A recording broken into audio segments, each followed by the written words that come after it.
heart of Iași, Romania, the world's top gamers have gathered for the ultimate showdown. IESF brings heart-stopping matches across a variety of gaming genres in an electrifying experience that celebrates the passion and dedication of esports athletes from around the globe. This is more than just a tournament. This is where champions are born, legends are made, and anything is possible. Get ready to witness the ultimate display of skill, strategy, and heart. The IESF World Esports Championship. It's about to take your breath away. Do you think you've got what it takes? The challenge will be tougher than ever.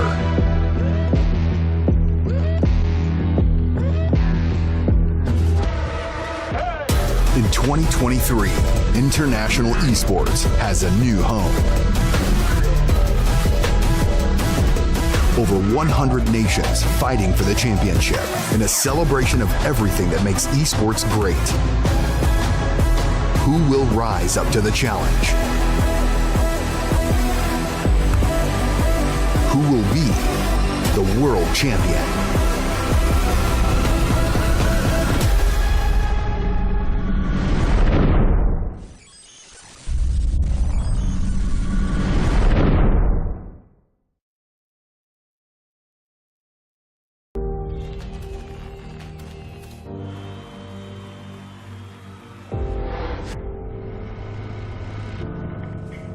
In the heart of Iași, Romania, the world's top gamers have gathered for the ultimate showdown.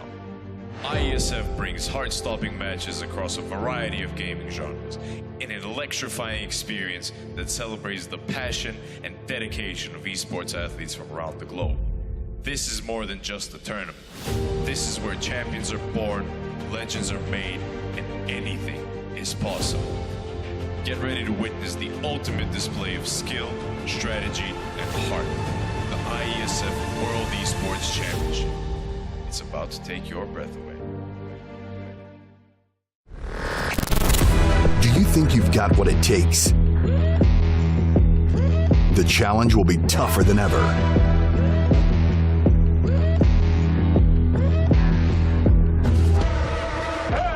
In 2023, International Esports has a new home.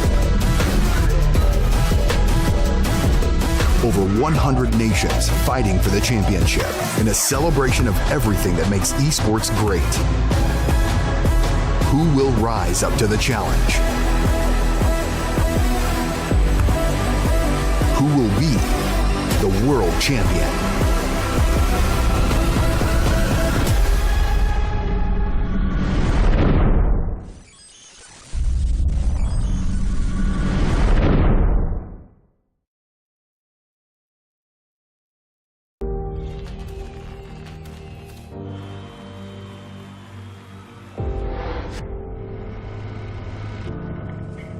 In the heart of Iași, Romania, the world's top gamers have gathered for the ultimate showdown.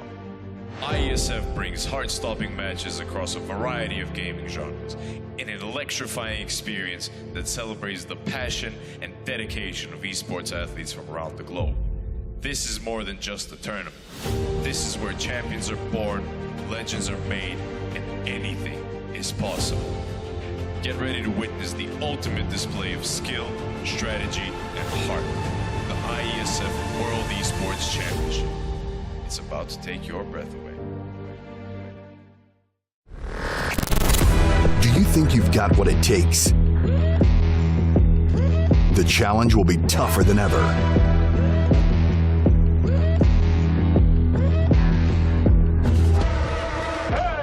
In 2023, International Esports has a new home.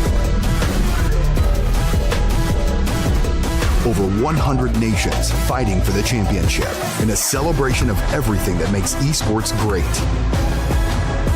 Who will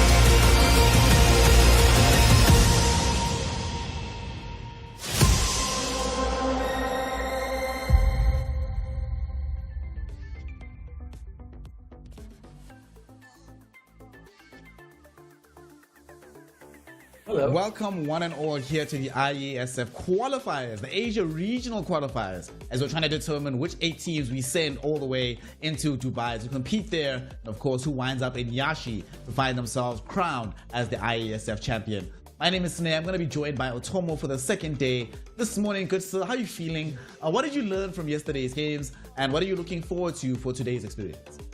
I learned that, and first it's great to be here and great to be with you again, Sneh. I learned that Medusa's still very broken, and so is Alchemist. It feels like their nerfs barely did anything, so those heroes are still very strong. And I'm learning that a lot of supports are buying Pavis, you know, like even Disruptor position 5, Oracle position 5.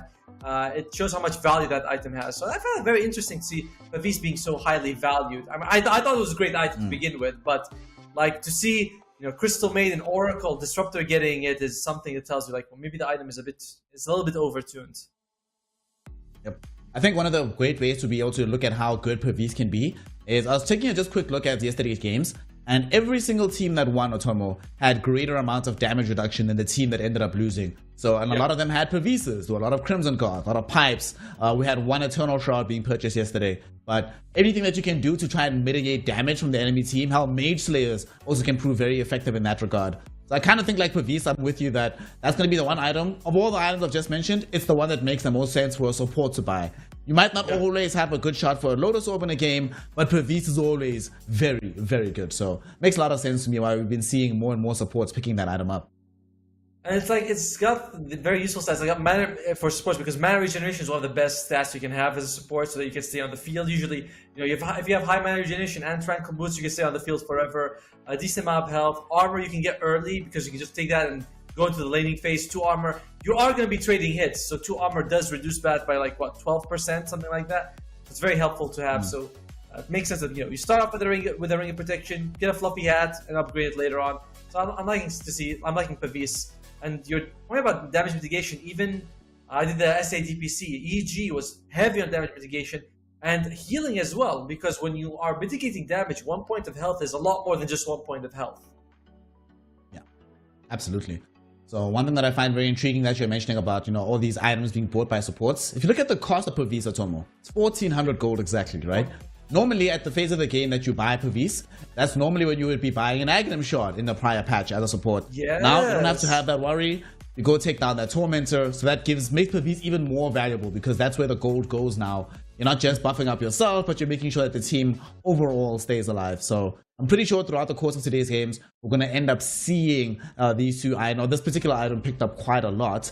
And speaking of these games, the first one that we have for the day, good sir, we have the Philippines taking on Myanmar. Now, when I look at the team sheet of Myanmar, you know, not a lot of names that I really recognize, unfortunately, but these two teams, what I find very intriguing about them is that this Myanmar squad, I know Young PH, I've seen him play, I've seen DD out in a while, we've seen KSH as well, really trying to tear things up.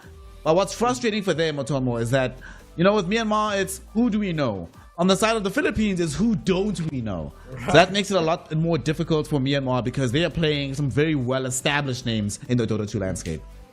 Didn't Myanmar lose yesterday's game against Thailand? They looked like they had a lot of trouble. But yeah, for Philippines, CML, Bomi, Mac, Bok, Akashi, Tino. So it's like you've got like Tino, who was on Boom Esports. I think he's on another team. You have Boomy and Mac. Like, we've seen all these names before on several teams in the deep, and they are in the DPC. So we've said from the start that Philippines is almost pretty much guaranteed as one of the to take a spot in the regionals. We just don't know which other Southeast Asian team is going to go with them. Yeah. So far from what we've seen, it does seem like Thailand is the other squad that has some very high potential, looking very strong. However, they've already gotten their Ws yesterday. It's Philippines' turn to prove that they are also sitting at the top of the mountain. And like you mentioned, we've seen all of these names in some iteration of the DPC or another. So if you're on the other side from Myanmar and you know that you're not only the underdog in this situation, but you also have less experience than the top dog here, are there any kind of strats you can envision them trying to pull out to ensure they get the dub? Or is it one of these things where you're just like, guys, pick us comfort and hope for the best? You know, usually I'd say go for comfort, but I've been seeing sometimes that maybe it's better to just copy what the best team is doing. Like, you look at, like we said, the DPC is just beginning. You can look at what other teams are drafting and say, oh, look, every team's drafting this year. Let's try it out if we have a guy who's, you know, pretty good at it. I think it might be time to just copy what the best teams are doing, because if you're not the best, there's nothing bad from learning from the best. You know, you're gonna get you can innovate when you're up there. I think that's something that you might have to think about. Like, oh, a lot of teams are picking Underlord and Keeper of the Light. You know, damage mitigation plus heal. It gives you so much durability. That could be an opening for you. So why not go with that? You know, Medusa, we're seeing also come out with a lot of like Pugna for healing. That's another option. I remember you actually reminding me of a conversation I had with Blitz, coach of Team Liquid. And I spoke to him once about like the nature of people just copying strats, stealing draws from one another. And he said that like the way Dota is right now, you're holding yourself back if you don't just out and out copy things from the best team in the world. You just look at what's working and say, all right, we're just going to do that. And if you don't do that, then you're making yourself worse as a squad. So definitely I'm fully with you. Just look at it like, oh wait, they're picking Coddle Alchemist, sweet, let's learn how to play Coddle Alchemist, boys. Oh, they're picking Tiny Mid, awesome. Let's get ourselves into that particular mode of thinking. So I'm with you that like after a certain point, you just like take what's working, take the best heroes in the game. Don't worry about it too much. That way also, if you lose, you don't have to go back and be like, oh God, we should have picked this other thing. Then you just know, oh well, the enemy team was the better team. The draft was what it was, but we're not going to beat ourselves up about not going for a more broken option when we had the opportunity. You know, you're right. When you talk about copying, there was this interview with Arteezy, and he was like playing Wraith King in an official match, and afterwards they're like, how did you come up with this item build? He's like, oh, I didn't. After they picked him for me in the draft, I went to Skeeter and I saw what he was building. I just built his item build. So I'm like, yeah, there's nothing wrong, because you might be the best with a couple of heroes in the world, but you cannot be the best with every hero. And it's okay for you to be like, yeah, I don't know how to, like, I don't know the exact item build for Drow Ranger. Let me just see what the best guy is doing, copy him for this game. And it's okay also to go into a tournament and say, I don't know how to compete with the best of the best. So let's see what other people are doing. Let's see what, you know, EG, Gaming Gladiators, Team Liquid are doing and copy that. And I think that's, there's a lot of humility there, you know, saying, I can't do it. Let's see how the best would do it in my case. Yep, looking towards those who are above you in the pecking order and saying, hey y'all, how are you getting your success going? How can I try and get myself into that particular set of circumstances as well? Going into the series as well, one thing that I will find entertaining to witness, because we are still in best of one territory, and I think that changes the psychology of how these Dota players approach the game. You don't have like one game in the whole to just experiment a little bit. You kind of have to come out very strong. One thing I've also noticed with these BO1 games is that both teams, it's either one of two things, right? It's either you draft overwhelming team fight, or you draft like some overwhelming way to be able to end the game very, very fast. Yesterday, you and I covered a TA versus Alchemist game where both teams are trying to do a similar thing. Do you think that continues into today, or are we going to start going a little bit more into the team fight department over and above these pushing lineups? I like the team fight department because it's just like, you know, like a Tide Hunter, he sleeps during all the year. Then TI season, he wakes up, he's like, hey, it's my turn to shine. Yeah, because like, you know, it's like, what was that artist who sleeps all year, just shows up at Christmas? I don't know, for Africa, Mariah Carey or something like that. But it's the same thing here. There's sometimes teams, they worry because team fights is always a chance for you to come back. So you say, let's draft team fight. If we lose the lanes, it's okay, we have team fight. So I feel like that's an idea they can go with. Another thing that best of ones, we see teams be a little bit more cautious, you know? Teams aren't as aggressive. No one wants to make that play and lose the advantage and be like, oh, sorry, guys. Because you don't have that safety net, as you were mentioning. Not having that safety net is a pretty big deal. It affects how you're going to approach the game. It also means that it's not just about how well you execute in the game itself. It's about the psychology, right? Because there might be somebody on the team who's feeling the nerves of the fact that, yo, guys, we don't have another opportunity here. We lose. This is really going to impact us. Versus just playing your normal, relaxed game. Because sometimes we've seen a lot of upsets happen in these tournaments. Not just here in like the IESF, but even in other international tournaments. They happen when the quote-unquote top team starts to feel that pressure. They start to feel that nerve. And the team on the other side is just like, well, we have nothing to lose. Whatever. If we win, great for us. If we lose, we were supposed to lose. So it doesn't really change anything in that regard. So I really want to make sure, I want to hope and pray that the Filipino squad is not going to be feeling that kind of pressure and will be playing at a normal level, even though an upset would be kind of fun to witness here. I love what we're talking about because psychology is one of those things I'm very interested in. Like they do psychology for the gold medalists, like people in the Olympics, and they find out that people who get bronze are much happier than people who get silver, because it's like when you say when you have that pressure, it's like silver is always like, I'm so close, I could have gotten gold. Bronze is like, I just got something, I'm happy, I got something for my country. And professional teams, we can see that as well. Like the best teams have psychologists talking to them, helping them each step of the way. so that they say like when we scrim, we don't scrim to win, we scrim to learn. When we go in a tournament, we enter in with a certain mindset, and it's a very big like difference that we're seeing. What was the team that won Tundra Esports? They have a big psychologist with them. He will put out the pillars of success for them, how they practice. So, and I talked to what's his name, X Freedom. He was the coach of Nigma. And he told me that it's in tournaments. It's the team that's the most daring. The teams that plays balls out, as he said, that usually wins. Yeah. I think I used to compete in a couple of games. In Dota, my competitive record is terrible in this game, but in games where I've actually gotten close to the podium, I'm fully agree that silver, not sucks about silver, when you come second, you start going through all the scenarios in your head where you made mistakes. You're like, damn, I should have done this better, I should have done that better, I should have done that better, should have done that better. But when you're second, you're like, oh, there's two guys better than me. It's fine. No matter what I could have done against the guy that came second, the guy that came first is still way better. So I'll just take the W. I'll be happy. And then, of course, if you're first, you're just like, oh, you're on easy street. You're chilling. Just enjoying life. You're like, oh, it's the best thing. You're like, nice, yeah. Let me actually tell you a funny story. So there's a game called Pokken Go.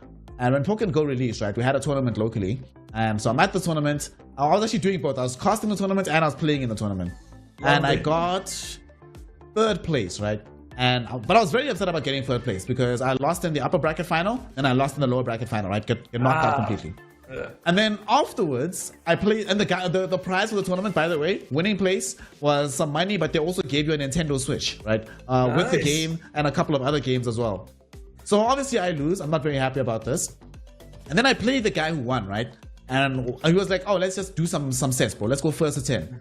I went first to 10 with him. I beat him 10-0. We went again. The second time I beat him 9-1, right? And then he says to me, oh, 10-1, sorry, 10-1. Then he's like, bro, why weren't you playing like this in the tournament? Why did you choke? If you were just this good, you would have won. I was like, man, don't talk about it.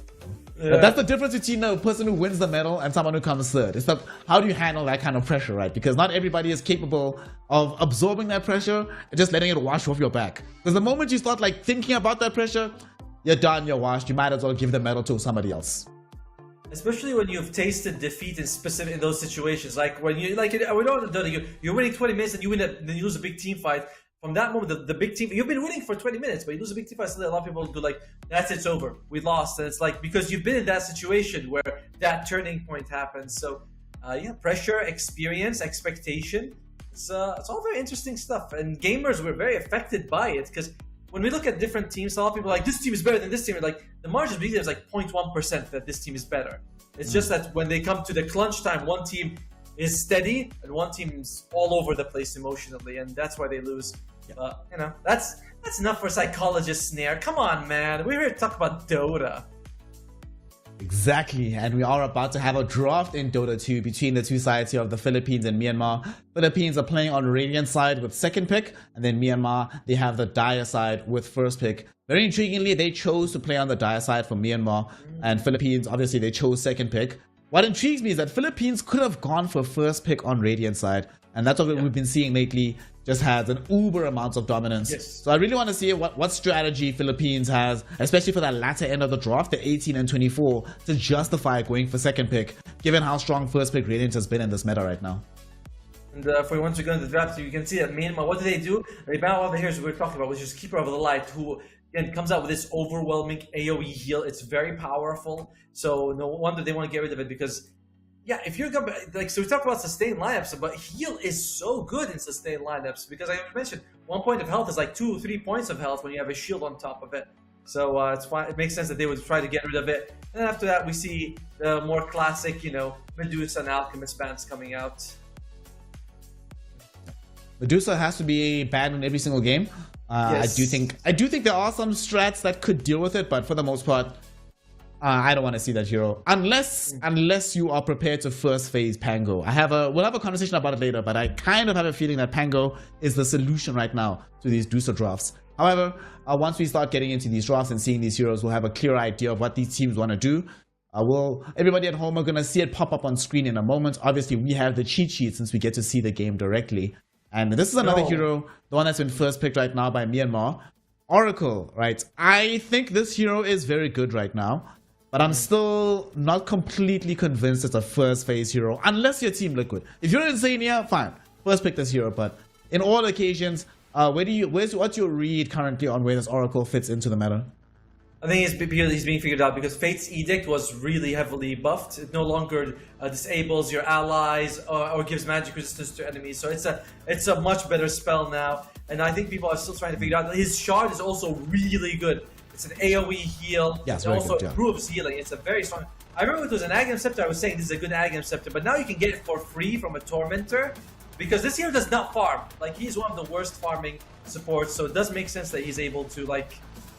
Get a free shard, better Fate's Edict in a shield meta. It does make sense that he would show up. First phase, I disagree, but they're the pros. Philippines, what do they go with? They go with Underlord as well as the Rubik, and we get the last pick coming out from the Monkey King.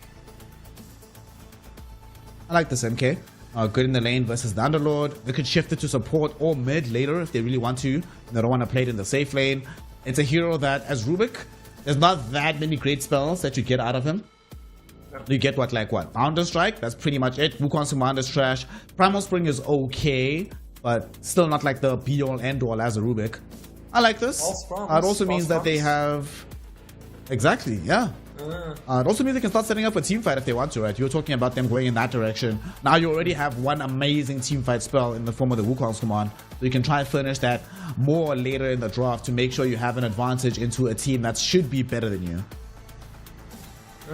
Let's see, what do you want to go with? Right, for now, Myanmar, they can start banning out whatever carry they don't want to play against. They get rid of the Slark. There's not many heroes who can fight inside the Wukong itself, but Ursa would be another option. Just because when you enrage, you can walk in and just go against the monkey.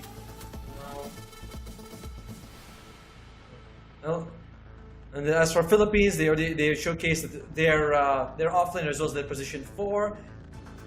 Monkey King, I don't feel like he has a good time against Underlord in terms of killing him. You can probably zone him out with some damage, but I don't think you can kill him at all. Yeah, I think like everybody has accepted that you just don't kill Underlord anymore. That's just off the table. This hero just doesn't die, ever. Vanguard was not nerfed nearly enough. That hero, like that item, actually, if I'm completely honest, as much as Vanguard has saved my life many times, I kind of think we're at the territory we have to remove it from the game. It's a bit too good. Like it changes. It's too good, dude. It's too good. It's too good. No. Like, Just how do you even use the offlane anymore? It's too good. That's not a problem. There's a different issue happening. I'm not sure what it is, but I don't like the removing of items. Like even when Wraith Pack was removed, I was like, can't we just tweak it a bit more in some way? Like I don't like when items get removed. I think they just some of these items that in principle are just broken and just so difficult to deal with. But just heroes in general. I remember for like a longer time, Batrider was impossible to balance properly. It was either garbage or the best hero in the game. It took a long time to figure out exactly how to tweak these values. But we'll see what the Frog has in store for us on the stretch. What I find very intriguing about those drafts here, Otomo, look at these bans from Myanmar. Terrorblade Slark, very, very normal, but Meepo being banned here in the second phase. Now, on the Philippine side, the Pinoys do have some Meepo specialists in the roster, but nonetheless, is the hero good enough to warrant a ban? Have you seen a lot of Mega Meepo in either pubs or pro scene? Because I haven't seen a lot of him, so it's still hard to gauge his strength. I do want to see it. Like, I want to see it, so hopefully the team will be able to showcase it. In the meantime, Marcy does come out, a hero that can dispose the Monkey King out of the Wukong. It's very hard for him to catch as well. You can just like jump yourself out of it if you're in trouble. So there's a decent amount of options here. I like this Marcy. She's a universal hero now, so she scales a lot better throughout the game. One of the good things about this hero is a very quick way to move away from the Wukong's command. It's in the event that they shift this MK into like a support or a mid or something, then whatever safe lane that they get can't be a range hero because Marcy can make that problematic, but I like the Marcy. And here's our boy Ember Spirit. Very intriguing to go for Ember here when there's still Storm and Void Spirit and Earth Spirit even frankly in the mix right now. So what's your feeling? Is this like a comfort pick coming out of Myanmar with the Ember? I think so, and I don't like it very much because you're mentioning the other heroes, but I also don't like that you're up against like the Pit of Malice where people can just sort of stand into it and Ember doesn't want to walk into it. Yes, you can fist from a distance, but you don't like it. Rubik Lift is also pretty good against it, so I don't love Ember Spirit. He's very squishy if Marcy can get on top of him because I'm feeling like this is a core Marcy. Like we're seeing like maybe a carry or Marcy coming out. time will tell, but that's what I'm leaning towards. And Void Spirit does get picked, so it is the Ember Spirit's older brother. You think he's gonna be able to whip his little brother's butt a bit? Yeah, he does have a better lane matchup. I'm also very scared, right? I'm looking at this draft right now, and the only hard lockdown I see for this Void Spirit is what? Searing Chain. You have to get the chains into Bounder Strike, into the Blast Off. If you miss any of those, Void Spirit always gets away. Their burst damage also isn't the best in the world from Myanmar as the game scales later and later. Early it's phenomenal, but I'm worried about it later. I love this Void Spirit, if I'm honest with you, Otomo. I think this is one of these games where if you die 3 times as Void Spirit, you're doing something wrong. This should be one of those very easy games for him to play. I agree. There's like so much... there's not the best lockdown coming out from Myanmar's side. You can dodge... With the Simulate, you can dodge the... Fate's Edict. I always remember which one. I know Purifying Flames, there's Fate Edicts, which is the one that holds you? Fortune's End. I think it's Fortune's End. Fortune's End, yeah. Fortune's End, yeah. The one that holds you down. Ember Spirit's Searing Chains, that one's a little bit harder to dodge, but still, you can dodge everything from Tiki's the Monkey King and the Oracle. You see it's coming. And on the other side, you have a lot better lockdown for the Ember Spirit. And you keep your draft a bit open, because we don't know if this is Marcy Support or Core. I'm feeling like it's a carry Marcy, like pretty strongly, unless you put Rubik 5, Marcy 4. That's a bit shenanigan-like, but we'll see. But either way, Myanmar will have difficulty sort of guessing what this hero is going to be. Yeah. Looks like we are going to be needing a carry to come out for... I mean, I could see a carry for both sides, but Myanmar could be running this Monkey King in the safe lane, but with this Techies coming out, it's presumably that they just need an offlaner, and then Philippines need a safe laner for themselves. Brewmaster gets removed. What's still left in the offlane for Myanmar to play here? Underlord is gone, obviously. You mentioned Tide Hunter earlier. I wouldn't actually hate to see Tide in a game like this, because I think they need an aura carrier, right? Right now, they're going to end up losing the sustain war to this Underlord. So they need at least one hero that can buy those items to help them match the tempo that the Underlord can set. I mean, Legion Commander has been a popular pick in the offlane. I don't know if that makes her good, but she's not an aura carrier per se. I wouldn't mind Magnus giving you team fight, and he can go for auras as well. Tide Hunter is solid, but I'd rather something with a lockdown that's a bit more spammable. Even Skewer feels a little bit better. Like Tide Hunter is either Ravage or nothing. Maybe the shard you can get it, but it's one of those shards that is you don't mind it when you get it from a tormentor, but you don't feel like you want to ever buy it. You know, it's like, oh, I got it from tormentor, yay! But when you buy it, you're like, it's kind of underwhelming. It's a great free shard, I would say. So Tide Hunter, Magnus. How do you feel about DK or Tomo? Because they need some push as well, right? Because right now they don't really hit buildings. How would you feel about DK from the offlane? Same initiation and some way to push down towers. Would be pretty good against this if it's a Marcy carry, right? All the armor is very helpful for you. Definitely one of the best. Centaur is another one we can consider going for. They go for Axe instead. All right, I don't mind this so much. I mean, you do get that stun we were talking. We said we want lockdown coming out. It's going to be Shadow Fiend, so Marcy's going to be supported. We were talking about it. We said we want something with a fast stun. You know, something that's not a Ravage. Axe has the best stun. It's actually the best stun in the game. Berserker's Call for 10 seconds. Pierces BKB. Lasts for what, 2.5 something. And so it's a great pick. I like the Axe. I just don't think it's a very good aura carrier. We'll see if they can play it that way. I think we'll have to potentially rejoin the lobby, by the way. Yeah, it seems that way. Axe at the end of the game. I'm a bit mixed about the Axe, honestly, if I'm going to be completely honest. Because on the one end, I do definitely agree with you that we have this uber fast initiation. We have a way to be able to catch heroes reliably. The problem I have with where they picked the Axe is that up until that point, it wasn't clear exactly what the offlane matchup was going to be. If it was into the Marcy, it's a much more playable game. You don't feel so bad about it. Now you pick it, and then you end up having to play into SF. That is a terrible matchup for the Axe. He finds himself spammed out of the lane often. And as the game scales, because like Axe has to catch SF and or Void Spirit. To catch SF, he has to go to the very back of the fight. To catch Void Spirit, he has to have some extremely fast fingers. Either way, what the rest of the lineup look like, I'm not entirely convinced they'll be able to follow up fast enough. If you get to SF at the end of the fight, who else can jump? Like, it's only Ember Spirit that can chase with you to get that kill. You might not always be able to pull it off. And I don't know. After the first patch came out, and I thought Axe is actually going to be really good. Played a few games with it, saw it lose quite a lot at the major. I've just become cold on the hero. Although definitely they did need a spammable stun, like you mentioned. So this is the best possible option for them in that regard.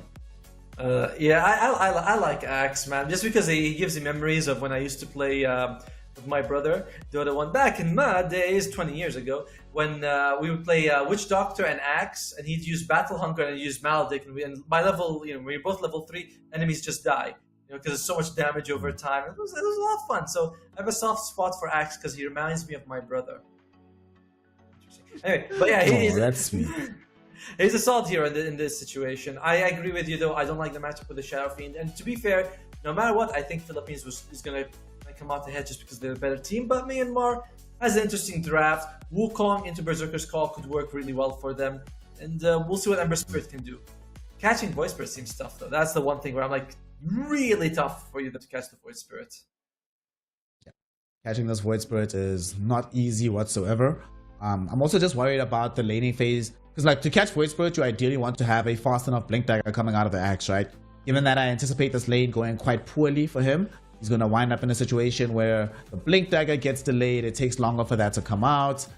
Then after that Blink Dagger gets delayed, then it's like, cool. He might actually not even go for the first item Blink Dagger. Might think that I need like some Blade Mail after the Vanguard first. Yeah. It's just, it might take too long, given how well I expect SF to do. And then who's making these jumps for you? Ember Spirit, for him to make these jumps, he has to commit his whole life, right? He's going in, he's gonna start the fight. Poking doesn't seem that effective against this Pinoy draft, given that they have the Underlord already, so that has sustain coming out of that hero. I anticipate some kind of lifesteal from the SF, so this poke damage is not gonna be the best for them overall.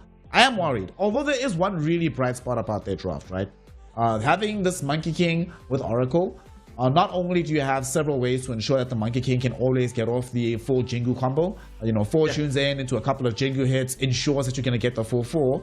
But later on, Monkey King is one of these heroes, right now looking at this draft from Philippines, they don't have a hero to fight him inside the Wukong's command. They don't have like some troll, some Ursa that can get inside the arena and kick him out of it. Once he's inside the Wukong's, he is king. He is the god of this entire game. And if he has False Promise on top of that, Otomo, if this game goes late, honestly, I don't think they have what it takes to deal with this Monkey King. So they need to make sure that they have their options as early as humanly possible. You don't even need False Promise now. You just Fate's Edict because you get that magic immunity, and you're just gonna be. You already have a ton of armor in the Wukong, right? You have I think something like 16. It's like 8, 12, 16 or something like that. It's massive amounts of armor. You get huge amounts of armor against Fate's Edict, and even if he has this sliver of health, you're gonna be fine. And you have decent team fight. So there's good and bad for both sides for sure. And it looks like. Sorry, just making sure that we are in the lobby right now. Everything seems okay. We should be able to start in just a second. But Philippines side, I like that they have. I think all their heroes have some sort of disabled. Shaffian's ultimate doesn't exactly have lockdown unless he uses ultimate, so it's a bit of a commitment. But everyone else has a way to hold people down. That's going to be very helpful. Stuns do help you a lot in this patch. And, we should be starting in a second now. We have remade the lobby, everybody just picking their heroes up again to make sure that they are fully comfortable within the game. By the just way, gonna have to run through this AP lobby. I love what Team Myanmar's side has done. They have all their logos are turtles. I don't know what it is, but everything they have, they literally 4 of them are turtles and one of them is a Squirtle. So I'm like, that is kind of cute. Do you know anything about that? Is it some Gen Z thing that I don't get? I don't know, man. Maybe they're like trying to highlight the Ninja Turtle or something. Maybe there could be the Squirtle Squad, bro. If there's one Squirtle there and the rest are turtles, there we go. Got the Squirtle Squad going from Myanmar. Philippines, they're the ones on fire, so we need the Squirtle Squad to put out the Pinoy fire. That's exactly where this is going, Otomo. I mean, and based on my knowledge of Pokemon, Squirtle absolutely crushes Charmander, doesn't he? So that's should go pretty well. Yeah. Well, game starting now. Both of us, I think, prefer the Filipino draft. We prefer like just the Filipino team in general. However, we are both also still lacking our first real upset here at the IESF Asia Regional Qualifiers. But let's find out if this game is going to give us our upset or if we're still stuck following the script and having the more recognized teams winning out these games. I think if they do win this game on the side of Myanmar, it's predominantly going to come out of a god-level performance from this Ember Spirit. He needs to pop the hell off. So does the Oracle. These two heroes, I think, are the most important ones for the game to make sure that everything's going to be successful. Because we're expecting Axe to lose his lane pretty hard. So sorry, bro. This victory is not going to be because of you. Yeah, and but I love his name. I love the pub names that we see. His name is Lose 40, Win +10, and I'm like, yes, that is Dota these days. Luckily, though, Valve has made moves to fix matchmaking. Matchmaking. Philippines, they have two people with blood grenades. Both their supports are carrying it. This item, I feel like, is fantastic. Even like by the 10-15 minutes, you still want to get it just because 125 damage. It has multiple targets, and the slow comes out. Like, it's almost as good as an earn charge for a lot cheaper. So it's awesome to see that all the pros are like, yeah, just get it as much as we can. The battle begins.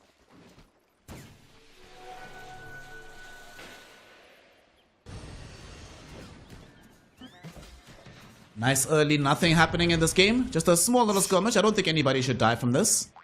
This is one of those where you're showing a bit of dominance, Atomo. Letting the enemy know that you're prepared to scrap, you're prepared to tussle with them. It also looks like what they're going to be doing, they're going to be sending the Monkey King. Oh, he's going to TP. Okay, I thought he was going to walk all the way to the Twin Gate to head back top. Also, I love that the Monkey King is tagged up as Teo, Tortoise, and Joya. Alright, so we are serious about this turtle hustle, bro. I mean, you can just check out press the scoreboard. You can see like all of them are turtles. I don't know what it is about, but they all just love the turtles so much. Monkey King is going to go for the early. Oh god, that's much needed. Did that actually happen? Yes, that actually happened. Wow. Okay. Well, our anticipation of this SF being able to do really well in the laning phase, that suddenly made. We might have to reassess that opinion here, Otoma, because that first blood, it's not just a big deal for them to get the kill, but preventing SF from getting these levels inadvertently means that you actually have a laning phase for this act. So that's a pretty big first blood for them to pick up. Yeah, it's. I mean, to be fair, when we said about laning phase, we thought it was a two versus two. But when you bring in the techies as well to give you some damage, the Oracle, it does blow off it in your favor a little bit. Mid lane, by the way, check it out though. The Void Spirit's absolutely crushing the Ember Spirit right now, doubling his CS very early on. But he'll be able to get some right now. But damn, right in front of his face, two of them in a row, baby. Yep. High key, this matchup is impossible. There was a point when Void Spirit first started coming up through the mid lane. At the time, there were a lot of Embers and Storms, and you would pick Void Spirit. I remember the Chinese player XM would play Void Spirit into literally, if he saw a Spirit or Puck or Queen of Pain, he instantly picks Void Spirit and would crush every single matchup. And so far, I think we're going to be seeing a similar thing replicated here from this mid lane. The thing is, Ember doesn't really have any tools that threaten Void Spirit for such a significant portion of the game. Even the damage outlay that you have from like your Flame God Searing Chains, he just Resonant Pulses you and then you're like, well, now what? I don't really do anything to this guy. Another thing is that their damage per gain per level is insane. Void Spirit's got 5.5 and Embers is sitting at 2.2. Like they both have a really good animation, but it's kind of crazy how much extra damage. And he started off with stats, 3 branches and a circlet. So he's just having a really good time in the mid lane. And well, it's something Myanmar really. You said that Ember Spirit needs to have a good game, so hopefully he'll be able to recover with some ganks. Top lane seems like mostly a farm fest right now, with the Underlord coming out a little bit ahead. Damn Underlords! And then watch, he's gonna get himself Vanguard. Alright, do what you can, boy. Tortoise and Joya, now is the time, my friend. If you don't start pressuring this Underlord now, before he gets like the Ring of Health, you can't anymore. Like, and I'm actually very worried about them. Yes, they got the first blood for themselves down bottom, but it seems to have come at the cost of this Monkey King's farm here, Otomo. He is not getting as much out of this lane as he would have wanted to coming into this game. And do you think Underlord's really going for face boots? He does have a queued up. Oh, this could be an attempt. Okay, Flame God is still going to be online a little bit. Once Aether Remnant comes back on, this is the danger zone for the Ember Spirit. He's going towards the bounce unit. He's actually going to get to Drubik. They're trying to pencil him. He knows that he's actually being aggressed in 2 different directions right now, so he's forced to have to ferry in an additional salve, Otomo. You hate to see it. And nobody's coming in to help him secure a water ruin. So Philippines will be getting both river ruins in the meantime. Yeah, Ember Spirit gets a couple of CS, but he was hoping to regenerate a little bit more. So not the best when your mid is getting his CS doubled in the first 4 minutes. Myanmar He came out hot with that first blood, but so far it's been a disaster. Not a disaster, but not been the best since then. Bro, this Void Spirit has more denies than the Ember Spirit had CS. It just changed in the last second or so, but it's been rough. He's a full level behind on the Ember Spirit. And once Void Spirit hits 6, there is some kill threat. You gotta be very careful about how you approach these next few levels as the Ember Spirit. And unfortunately, it's not like things are going well enough on the side lanes for him to justify this performance. Top lane, Underlord is beating out the Monkey King. Bottom, despite them getting the first blood, it's starting to normalize back into what we thought. Shadowfeed demolishing this lane. And it's looking like he's about to also cross the double CS mark up against his counterpart on the Axe. By the way, check out Axe. He actually hasn't put skill points. He's got 2 points of Battle Hunger, which I don't see very often. And he's got, that's it, no points of Berserker or the spin just yet. So it's kind of interesting to see that he's not quite sure what he's going to need yet, and he wants to keep his options open. But he does, oh there you go, he puts 1 point each, just as we talked about it.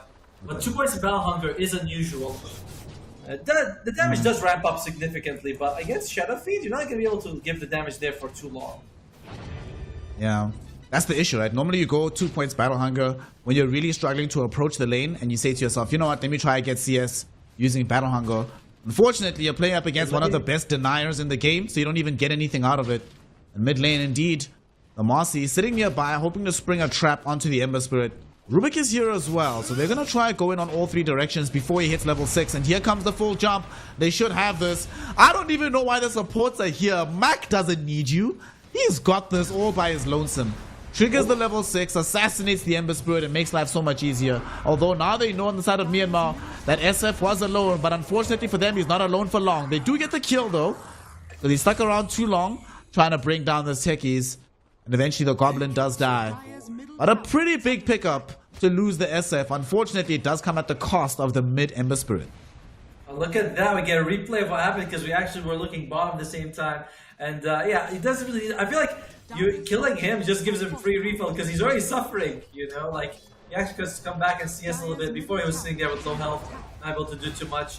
And Philippines off to 2k gold advantage very early into the game. Whoa. Look, middle dude. They took the tower. Jeez. Pre-7 minutes with Void Spirit, you take a tier 1 tower. That's amazing.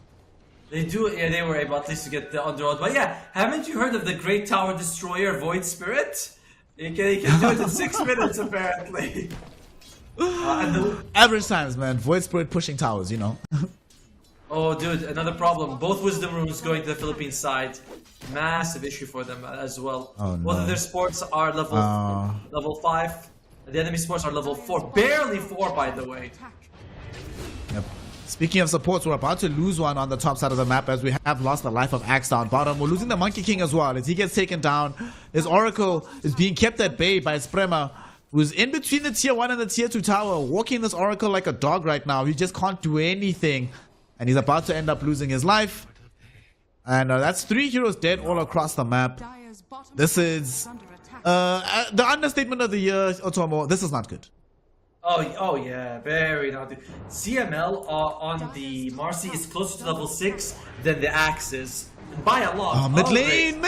They're gonna kill Ember Spirit! Oh no, CML actually just got level 6, my friend. He's not just closer, as he was involved in this kill onto the Ember's life. His second death of the game. Even more gold going into the coffers of Mac. Bro, this Mac voice split is 3-0-1-1. It's not even 9 minutes in. He's just crushing it. And this is the Wisdom Runes, right? You get both of your supports, get those levels. He wouldn't have been able to get that kill if it wasn't for the Marcy being level 5. You know what I mean? Like, Ember Spirit would have been able to remnant out. And he's like, no, it just gets these fast levels. No. Oh. He knows he's gonna jump him. Just go for it. Just go. Go. He's level 7, dude. This Monkey King's in trouble. I want to see action. I just want to see death and mayhem. And it turns out the mayhem will be coming, but no death just yet. They do drop a Fiend's Gate, so they're bringing in some reinforcements. Kazuya not falling low just yet. He's gonna body right now for Void Spirit, so he doesn't die. Beautiful blast off connects on the 2, but they don't have enough damage to kill the Void Spirit just yet. He will finally end up dying here. And here is the Ember Spirit trying to make sure that they get as big a turnaround as possible. They're chasing down the Rubik. The bomb will connect onto him, and the Slide of Fist is what gets the kill. They end up losing 2 heroes in exchange for this Oracle. You will take this trade any day of the week because it also involves the Ember Spirit in the game. Unfortunately though, Otomo, nothing comes for free because it cost them the life of the Axe and the tier 1 tower on the other side of the map. Yeah, because like you look at Ember, you're like, oh, he comes in, but look at his net worth. He is below the techies. He's got sub 3,000 in 9.5 minutes. He has been absolutely demolished.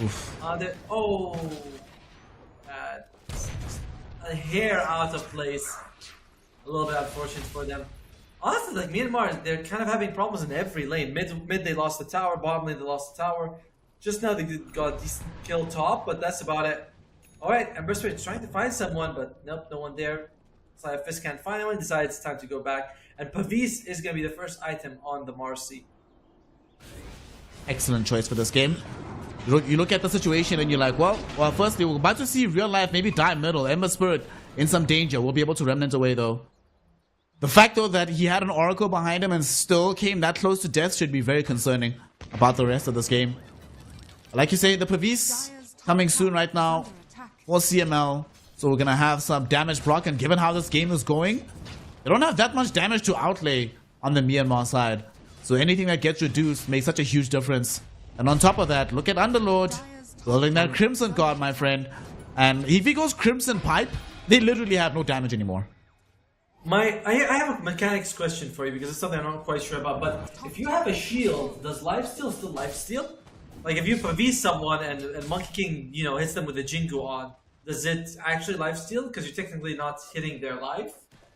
Yeah, something I'm thinking about testing. That's actually interesting because they changed the calculations, right, of damage reduction. So in the previous patch, you got the lifesteal, but now I'm actually not sure. That's actually a very good question. That's a very good question. Well, thank you very much. Now we just need a very good answer. You know? But yeah, I'll either test or check it and see if it happens in this game because I wonder if you lifesteal from shields or not. Interesting pick on Underlord. You mentioned the Vanguard, but he's also got phase boots. Very unusual. Oftentimes we do see them go for the Guardian Greaves eventually, and you can with the phase boots on you. You were actually asking earlier about whether or not he actually finishes these phase boots. The only time I've seen phase boots on Underlord is when he plays like a more carry oriented style. So then after you get your first like util item, you go into like some AC or something. You just become also a secondary right clicker for your team. And you might end up right clicking in the top lane because they're going for this Monkey King. He's caught inside the Pit of Malice, dragged back by the Aether Remnant, and certainly killed off. CML is the one that claimed the killing spree. And they kill his courier. So when he respawns, won't even have access to some of the components for his quarterstaff. Or the Oblivion Staff, rather. Game is hard, Otomo. This is not how it's supposed to be going. And you have to wonder, it's like, how does it get better? I think you have to focus on killing Shadow Fiend. He's a pretty squishy target compared to the Underlord as well as the Voice Spirit. But unfortunately, you jump on the Shadow Fiend, Underlord makes the Fiend's Gate, and you have to bring him down within 2 seconds. So that is a tough one. He's a great target, but he's also a very high risk target to go for. At the same time, I don't think there's any other option you can actually aim to get. And on the bright side, they do kill his courier on the SF, so they deny him having his D-Lance right now. So we'll have to keep farming the old-fashioned way for the BKB. But it does seem like the rest of the team has their attention elsewhere. We have 3 Radiant heroes posturing around middle. The Underlord thinking about mounting a push towards top. Only this Ember that's down bottom for the Dire side. But I don't think they'll fully commit for this push. And this Ember is still struggling. Still bottom of all the cores. Has at least managed to bypass the techies. But still a very, very rough time. And he's on track towards getting his Maelstrom. Definitely needs this item really, really badly to have any hope of recovering in this game.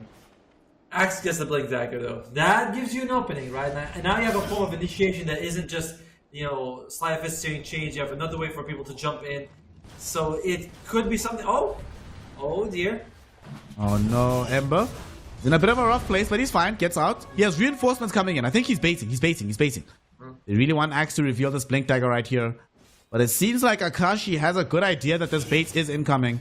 Backs off behind the Twin Gate. But doesn't back off far enough. Here comes the jump, Otomo. Will they manage to catch him? Yes, they will. The question is, do they have the damage to kill him? They will have to commit almost everything. He's still alive. He finally does die, but it took them a lot of resources. Reinforcements are emerging. Kazuya in with the Fiend's Gate. They're trying to bring down this Ember Spirit. He gets caught by the Aether Remnants, and he is going to go down. That's one down. They're looking for another one. We do see stolen remote mines from the Rubik enables them to bring Oracle really, really low. At the same time, they're chasing Axe deeper into the trees. He does have a Blink Dagger. It's coming back in a second. But unfortunately, his life will end even sooner. As they get the kill onto the Axe, they pick up the Oracle on the other side. Yes, they do kill the SF Otomo. He said that's what they need to do. But the cost to do so might be a little bit too high to pay. See, I said they need to kill SF. I did not say they had to give 3 kills after. Alright, don't misquote me there, sir. You might need the Monkey King to show up, because I feel like if they fought in the Wukongs, he would have been doing a lot of work in that situation. And he is going to go, he does have the Echo Saber, he does have an Orb of Corrosion, so he is in fighting shape as much as you can be in the 50-minute mark. Oh, here we go. Looks like I might be losing the techies again. Just free gold. A free pickup on techies. The question is, can they avenge him? They might actually. CML is very, very low. CML is actually dead. Techies is still alive somehow. Ember Spirit now trying to get the turnaround onto the Mac Void Spirit, and Mac is going to go down.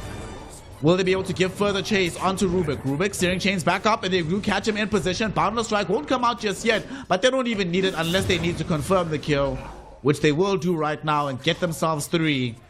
They needed a break, and with the side of the Philippines walking without vision into the dire triangle, that break will come here, Otomo, as they pick up 3 for nothing. I mean, Philippines is a little overconfident, right? Like the face boots on the Underlord. This is not a team. If you're playing against Team Liquid, you would not do that. You'd go Guardian Greaves on Underlord. You show that a little bit more respect. But here they're feeling very confident, so they're like, we can go for a little bit more. I don't say trolly item build, but not the most efficient with whatever they feel like. And that was another play where they just sort of went like, oh, we have an engagement here. False Promise is there. You have a quick engagement middle. False Promise will be there. They want to try and turn this fight around. Look at the damage being put out by the techies. CML is dead. And now they have the Blink Coral coming in from the Axe. They drag back this Underlord. Wukong finally gets emitted, and they're going to have the damage necessary for this Underlord to feel very, very weak. 2 heroes have fallen. Myanmar might be on track right now to claim a tier 1 tower, their first one of the game through this mid lane. Okay, this overconfidence from the Philippines starting to get punished a little bit here. And I love the location of the Wukong, by the way. Did you see it? It's like either I walk through like 15 monkeys, or I go to the other side, deeper into the dire side of the map. So that was a really good Wukong coming out of that situation. And we are seeing the Monkey King, when he's joining these fights, he's bringing a lot of firepower to his team. Net worth is nice and all, but his net worth is like the advantage on net worth is on Radiant, but the dire, it gives you more. It's like when you have a hand that by this is 2,000 gold, but it doesn't really feel like you have 2,000 gold. So this Shafi net worth, it's very fragile. He jumps, he doesn't give you too much, whereas Monkey King is doing a lot of work. Play does lose his life. Your time and place have come. We spoke about it in the draft that this game goes sufficiently late enough. This Monkey King is going to be the real threat. And right now, yeah, they're losing, yeah, they're behind, but they still have tier 2 towers. They haven't lost out on a Roche just yet. No irreparable damage has been done at this moment in time. And I think they realize this on the Philippine side. They know that they have to keep the momentum rolling. And they're going to try force a fight onto the Monkey King. He does not have BKB, Otomo. And there's a double damage rune on this Void Spirit. Their False Promise will be there. Axe jumped in to try and hold this off. He got the call on the 2. They bring down CML, but Axe will die eventually. Beautiful blast off, connecting on the 2 heroes. Underlord will die as a result of this. And Underlord will be followed into the grave by the Void Spirit, who also just takes too much damage from this Monkey King. Alright, that's the kind of thing we want to see. Axe gives up his life for the cause, but sets them up to get 2 huge cores in the enemy team. You see that? And like Mouse probably, he's like, let me adjust my amazing, let's have that marinate for a little bit. The Philippines think about what just happened. I love it we can see that in the replay, because I saw the face Edith come out, and I'm not sure if it was on Monkey to prevent him taking magic damage, or it was on the Void Spirit to prevent him hitting him, but it was like a big deal. We saw the face Edith land just perfectly in that situation. And another big fight by Myanmar, trying to get the jump on the Monkey. His gold matters a lot. It's only, I think it was like 8,000 when that fight began, but it feels a lot more because he was very impactful, especially with an Oracle, with the beast on top of him, his team giving him what they need. There's a Techies with a mech. I like this new build coming out from Techies, where we see him focus less on damage and more on just sustaining his own allies. I mean, given his damage output in these fights, just by having experience, he clearly doesn't need to be building damage items. Makes such a huge difference. We even saw in that last fight, just how much work Techies was doing with these proximity mines and the sticky bombs. Well, 3 heroes dead. That's a lot of gold for Monkey King. He is now 3rd on the net worth, just behind the Void Spirit. Should be able to surpass him before the Void Spirit does end up respawning. And what's very risky, he's going for the Desolator build, changing his mind from going straight for the BKB. I guess after that last fight, what probably happened is that Oracle told him, dude, just stay nearby me, and you don't need BKB. Like, I'll give you the magic resist, I'll give you the false promise, just build damage and trust me. And so far, these last couple of fights, that trust seems to be working out for him. I mean, but to be fair though, it's facing it only. I was thinking it only reduces the damage by 100%. You can still be like, you know, hex and stuff like that. But yeah, he's like, disabled. You know, yeah. It doesn't. It's like, don't worry about it. You know, I'm just gonna keep you alive, and it has been working out really well for them. So Oracle, you were saying the 2 people that need to pop off for what? Oracle and Ember Spirit, and maybe Ember Spirit has suffered, but Oracle has definitely popped off. That's true. Yeah, this Oracle's actually been really good this game. Like, he's been phenomenal. He's the one that set up the first blood for his team. He's been the one doing these salvation plays. And with this Pervis, salvation is much easier to come by. And actually, between the Pervis and this mech into Greaves for the techies, and just Oracle being Oracle, we're gonna get to a point. You know, we were talking in the draft about the need for them to pick up some kind of sustain and aura building from the offlane. Well, you might not need that if your supports can just pick up those items for you anyway. I mean, that's why Chen is like a good position 5, right? He's the one guy who can also give you a lot of heal. We see Keeper of the Light also being highly valued because of that. He gives you heal and he can farm up for a mech if he absolutely needs to. Oh! Did he realize it? He saw him. He sees him. Yeah, he knows. He knows. He's pinging it. And they scan here. They know. Yeah, they know. They need to get out of here though. The rest of the team is coming because Philippines also know that Myanmar knows. But we might see them try to start a fight with a lift here. Who are they going to grab? Tridons. Not enough range for the telekinesis. He keeps staying outside of this range. So they'll just go for the Oracle. False Promise will make this take longer though. There's going to come in the axe though. Finding the core. Several heroes with the Wukong's command. 4 heroes caught inside of it. They've got all the damage coming in from Myanmar. They've already brought down 2. False Promise stolen by Rubik, but that's not going to save his life by any stretch of the imagination. Jump forward by the Monkey King. He jumps into a Requiem of Souls. But it's not going to matter ultimately because they do not have the follow-up. And now Kazuya trying to run himself away. Akashi knows he can't help out in this fight. And here they come. They have all the lockdown that they need. They get the core. They get the kill. They get 4 heroes. They know SF is behind them, but they don't want to chase him. They just want the tier 1 tower. And officially, Otomo, the game has now changed. And the strongest hero on the map is this Monkey King, who is just making this game so much more difficult for the Philippines. Yeah, but like the Oracle, what a play, dude! They jump on him, he shields himself, and it feels like they're like, oh, we might as well commit, you know, try and push up. But everyone shows up in time. We get a great jump from the act. Wukong on all 4 targets right there, stuck, and the team fight from Myanmar is going really well. They are also going to go straight up for the tormentor and just going to be able to get the moment it comes out. All right, Myanmar. Showing us some hot stuff from this mid lane. Or from the Monkey King, rather.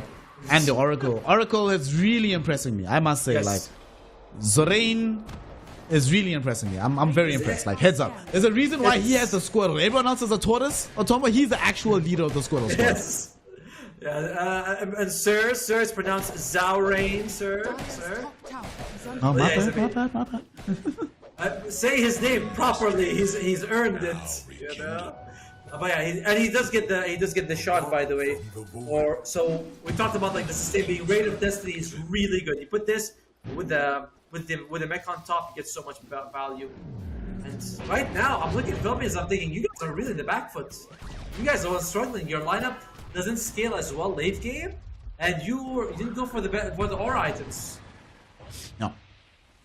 Another great thing about this Reign of Destiny is not only is it going to increase the sustain that they get, but Monkey King's Boundless Strike is even stronger now because it increases all allied heal amplification, which includes the Jingu Boundless Strike combination. Big jump forward from the axe. He's looking for the Rubik. Gonna try to bring him down early on. They should be able to do so. He buys back instantly though. He knows that this fight is about Roshan. They need to win this fight because the winner of this fight gets to go for the big man. Fiend's Gate back into the base. They want to try and involve the Rubik, but it's almost a trap that they're setting up for him. Rubik falls to TP to the outpost instead. And they still have all their ultimates on the dire side. Fiend's Gate about to expire. They are not going to take the bait of running headlong into the Requiem. But the Void Spirit, he's running headlong into the Oracle. Not sure about this one. Fortune's End, be there, holding him in position. There's going to be the Axe. Catching two is the Rubik and the SF on the back line. The Rubik about to die back. SF is just about to die normally. Neither of them can return into this fray. And the Fortune's End still connect onto Kazuya. This Underlord doesn't have an option to retreat. Searing Chain holds him in place. They have the additional damage from the right clicks. And they will manage to find the kill. It's a double for the techies. 3 have fallen. And as discussed, Otomo, the winner of this gets a date with the big man. Roshan is available and an Aegis free to claim for the Myanmar lineup. Man, the Philippines overconfidence. The dives, the mid game, the face boots on the Underlord.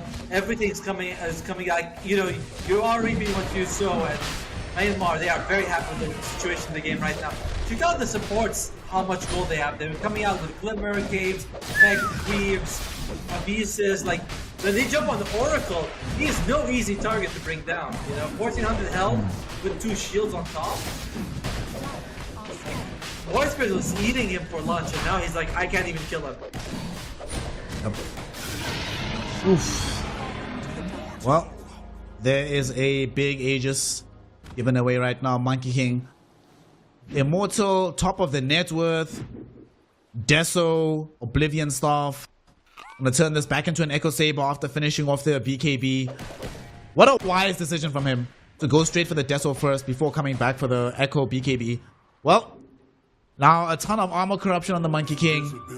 And SF has not been necessarily building into armor himself, right? This is a hero that has gone in for the raw damage output. Has a trying to go in right for the Hurricane Pike. Has a Chrysalis, presumably turns it into a Daedalus later.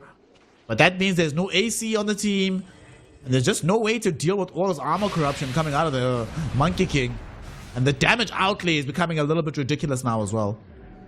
By the way, like even Underlord, what item does he get for his neutral? He goes for the Dragon Skill, because he is feeling this this armor reduction coming out. So he's like, I need to get this 5 armor from the Dragon Skill to help me stay alive, and it's going to be quite helpful for him. He does finish his Crimson Guard, so it's tough. You are in a very tough spot. You're in the Philippines, and but there are some stuff they're trying to do to mitigate it, right? Like the Crimson Guard coming out, and I don't know if it's going to be enough. Dire's top tower is under attack. That's a scary thing.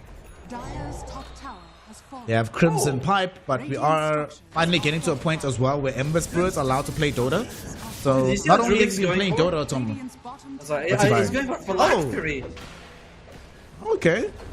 Yeah, Phylactery on the Rubik.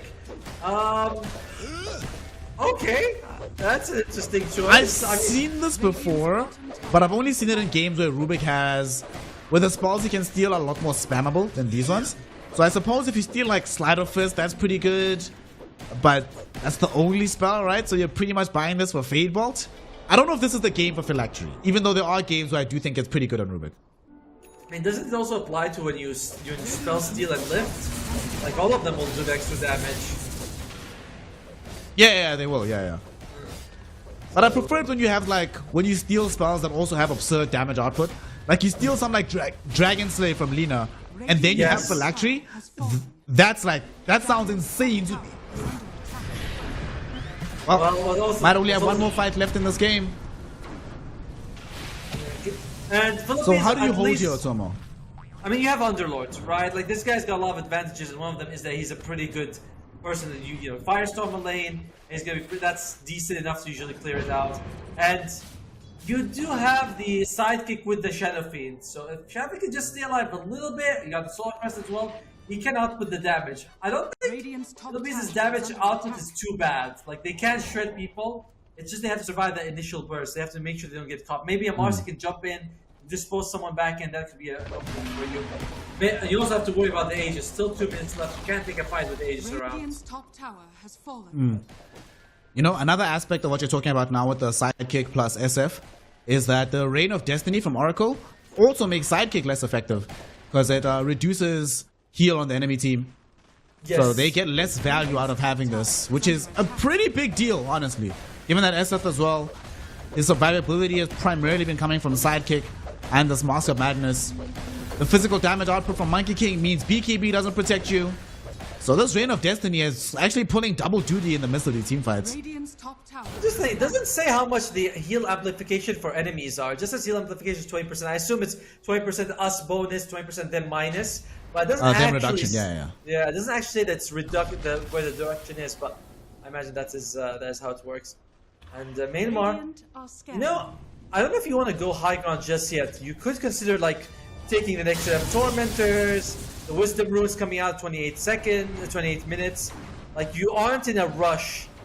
You might end up sort of going in too early and losing your life.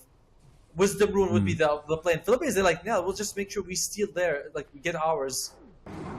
Dire are scanning. Look at this. They're actually really committed to trying to secure their own Wisdom Rune. They actually get the lift right now onto the Monkey King, but still has an Aegis for another 25 seconds. What's really crazy is that he's solo zoning them by himself. Their team isn't even nearby. But they just have so much confidence that they can't kill him twice. That they can do this, and now they're going to get both. So, much more experience being picked up on the Dire lineup. And they're going to start struggling. Look at these supports, man. Their levels. Not getting any experience on the Radiant lineup. Level 12 and 13 versus 14 and 15 respectively. But now that they know that the Aegis is gone, they're going to smoke. The question is, Otomo, who do they go for? Oracle. You have to get Oracle. It's not the easiest target, but you have to get it if you can. And they do catch him.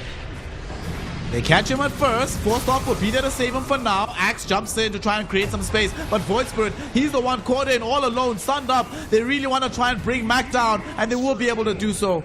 In the meantime, nobody else has been picked up on the other side. Ember Spirit going in, finds Searing Chains onto CML. CML will die towards right clicks coming in from the Monkey King, who gets a double for himself. Underlord left behind too.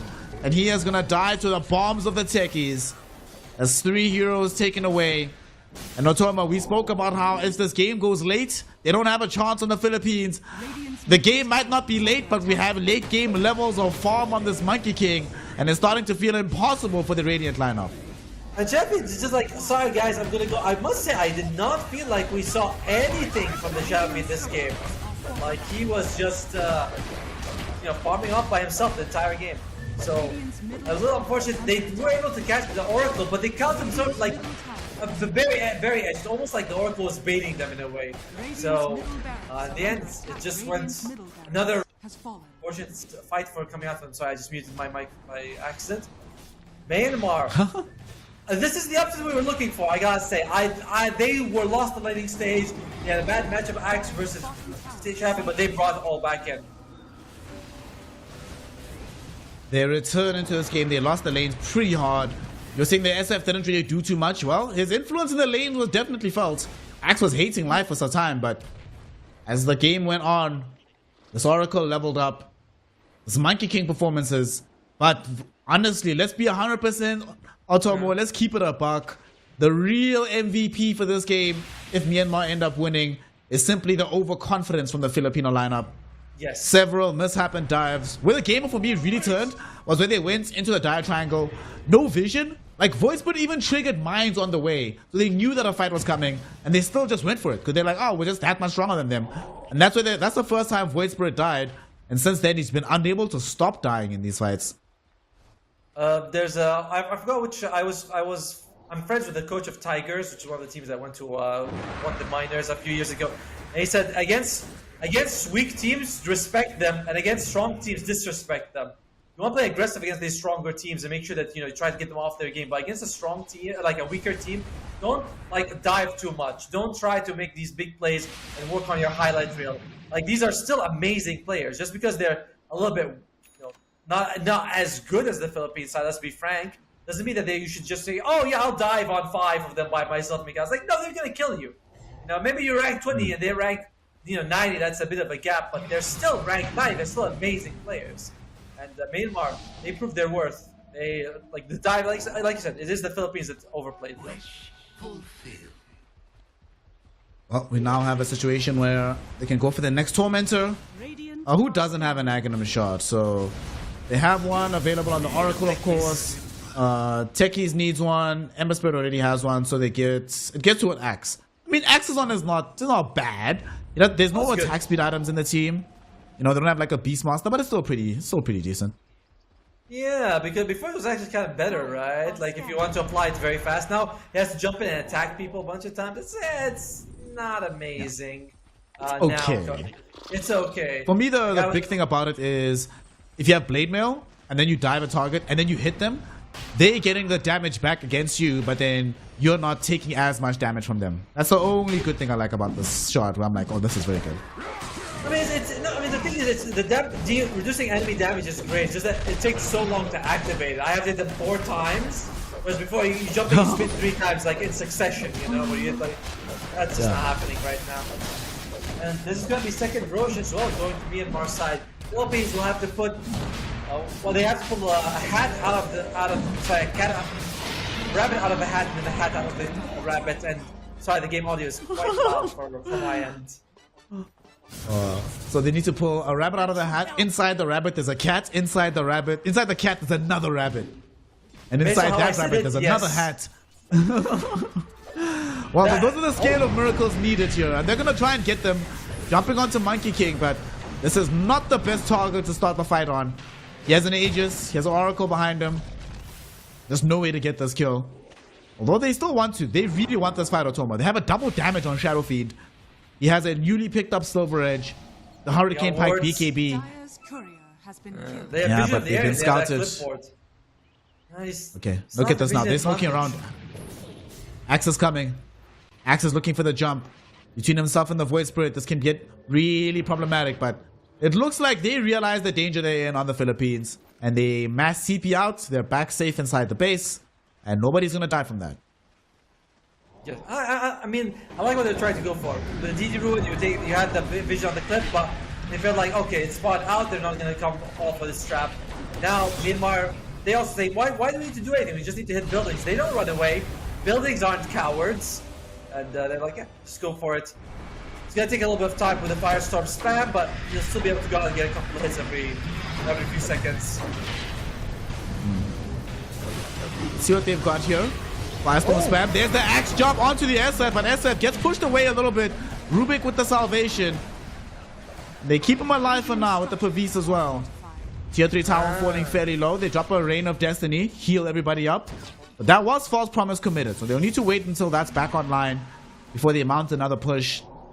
And the So they bought themselves another life on the side of the Radiant lineup, but I don't know how many lives they have. They need to stay inside the base though. I don't know about this one. Otomo, look at SF. No, don't do it. Don't do it. SF, get back in the base. Call going on to CML.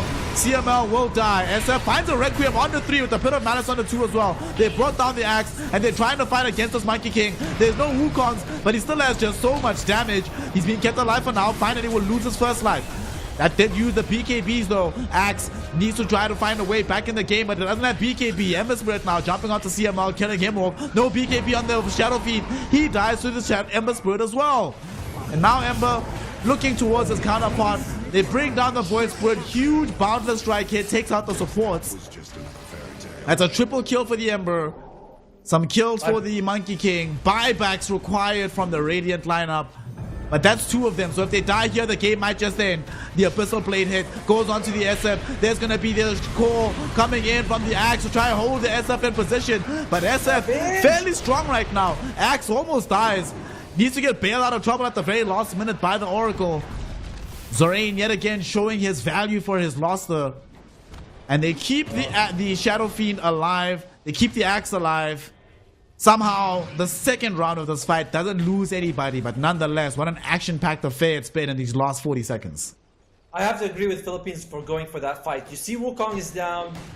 You saw that, I forgot what other spell, there was another spell that was also down. They're like, okay, let's go for this. And the fight, when you're behind, it's very tough to take a fight, but that was the best situation for them. Because Myanmar, they're not going to go high ground without all their abilities. They had used their Wukong, tried to go for it. They were able to burst out the axe fairly quickly. So they do have damage on their side. Philippines, though, they use 4 buybacks, so you cannot take another fight in that situation. Another fight like that, where you lose a couple of people, game's over. Look at the bounty ruins! He just picked 4! Damn. Bowling.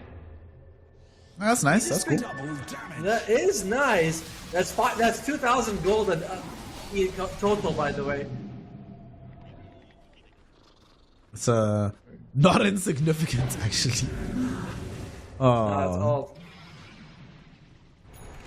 So what's really scary is some of the items we've seen being picked up on the dire side. We've got a Sanj and Kaya on the Ember Spirit. A Gem just picked up an Oracle, but a Skadi on the Monkey King here, Otomo. Now what? You have to deal with Skadi, Abyssal, Echo Saber, Deso. I maxed out Deso with that.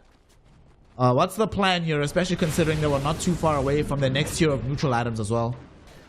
I'm actually glad he went Skadi instead of something like Satanic on the Monkey King, honestly. Like, he is more killable with a Skadi on him than Satanic. Satanic, he activates, a couple hits, he's back to full health. So I think if you're Philippines, you're like, yes, it sucks that he's so far, but I'd rather he gets Skadi than he gets Satanic.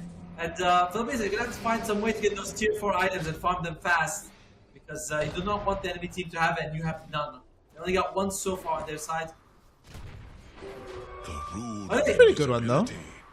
Underlord was able to get the Ninja shot killed from SF. Underlord was able to get the shots from it, and that's pretty good. You get the extra ticks, and they're faster. It does make it a lot easier to defend your base with that. It's not enough, but it helps. Anything that can make a difference right now, you will take it. Look at the levels, Yeah, the experience difference is pretty drastic. It's like very significant. Underlord is less than the enemy position 5. Ouch. Yep. And, I mean, no, By the way, brother, do you remember there was a point in this game where the Ember Spirit, who's 5 levels up on the Void Spirit, do you remember when he was being dumpstered mid, bro? Yes. I remember when CML hit level 6 and was able to get a kill on the mid lane from killing him. Like, they jumped in and killed the Ember Spirit with the Marcy. And you're like, oh wow, he's crushed. But no, they just were able to really make a comeback. Philippines have got to be kicking themselves for some of their plays. Because they made this game, they made this game as hard as my pubs usually are. You know. They're playing on hard mode right now. The game just got harder as well, with techies picking up a Hex. So they've got some additional disable that they really don't want to have to deal with. There's a Shivas on the Ember Spirit, so he's super hard to kill. And then, of course, outlandish damage coming in from the Monkey King, who also, interestingly enough, on the MK, opted to just keep this Mindbreaker. You know, they did move it to tier 4. It's a very good game for a Mindbreaker. And now here they come. They don't have an Aegis, but they can just keep them inside the base. Oh, not. They're just going to go for a fight. They're going for the jump. They found the Underlord. He got bailed out of trouble. But now they found the Abyssal Blade onto Void Spirit. Mac is dead. No buyback. Requiem popped by the SF. Trying to buy space and time for his team. BKB utilized by the Ember Spirit. He's going deeper into the fight though, looking for CML. Going in, he's going out. He really wants to find at least one kill, and he will bring down CML with the Sleight of Fist. At the same time, they've now caught out the Rubik in front of the tier 4 tower. He's about to lose his life as well. He has buyback though, so he can utilize it. Unfortunately, no Underlord nor the Void Spirit have access to this. And now Myanmar, they're coming for the jugular. They don't have access to the Aegis, but they have more than enough strength with their heroes. Blast off and connect onto SF. They get him with the Fortune's End. Call will be there. They were trying to get the kill. The lift was there from Rubik, but it's not going to be good enough. Wukong's command still does sufficient damage, and they find the kill. They get the W. GG, well played as Cole.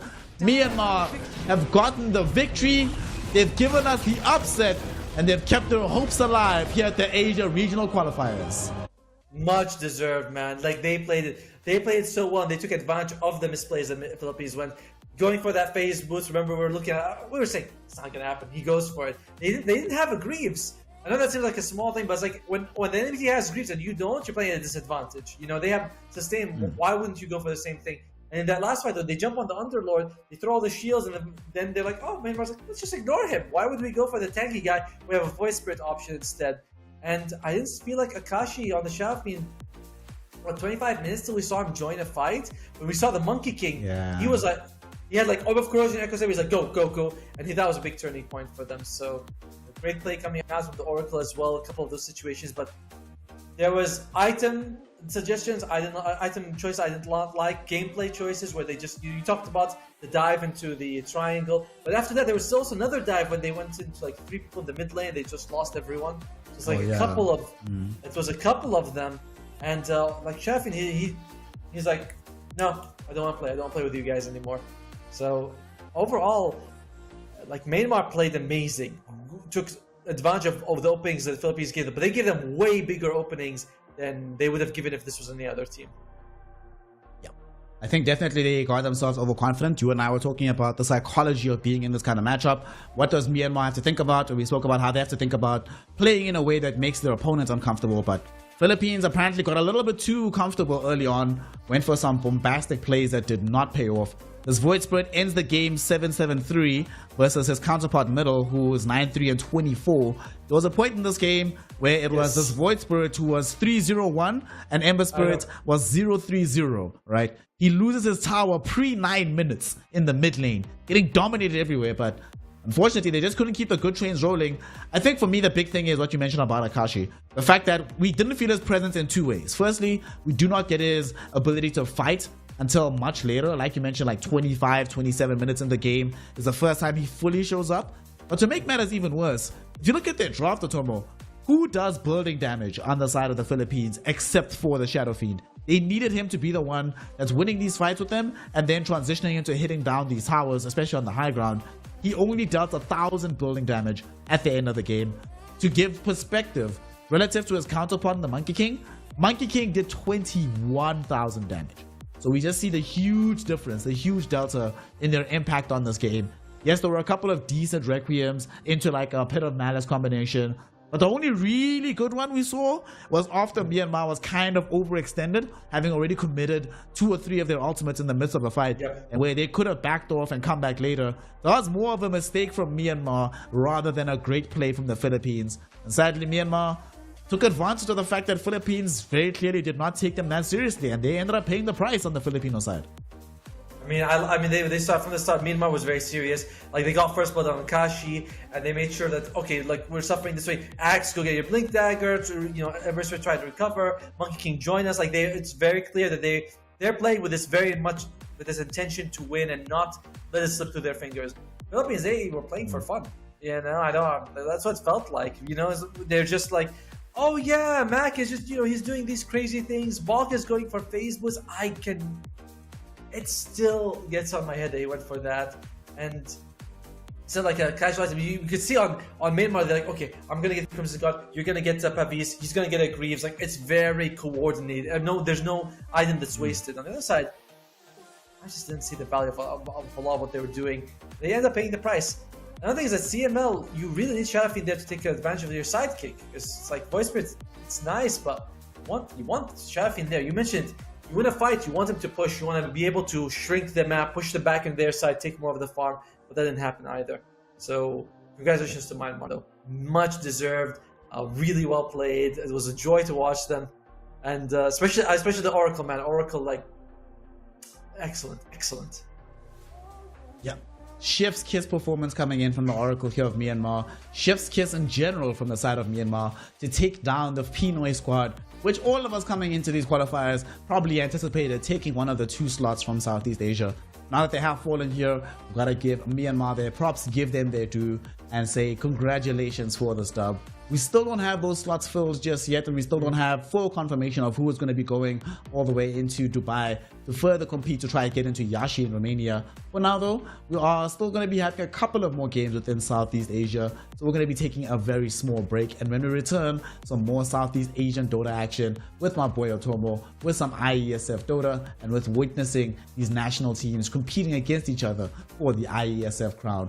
We'll figure out what happens after a small break, so don't go anywhere. We'll be right back with some more Dota 2 action.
the heart of Iași, Romania, the world's top gamers have gathered for the ultimate showdown.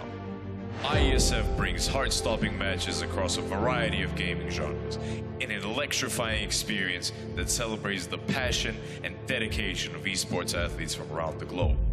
This is more than just a tournament. This is where champions are born, legends are made, and anything is possible. Get ready to witness the ultimate display of skill, strategy, and heart. The IESF World Esports Championship.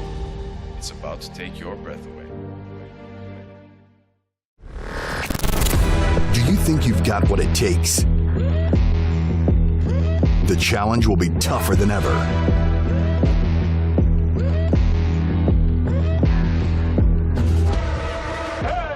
In 2023, International Esports has a new home. Over 100 nations fighting for the championship in a celebration of everything that makes esports great. Who will rise up to the challenge? Who will be the world champion?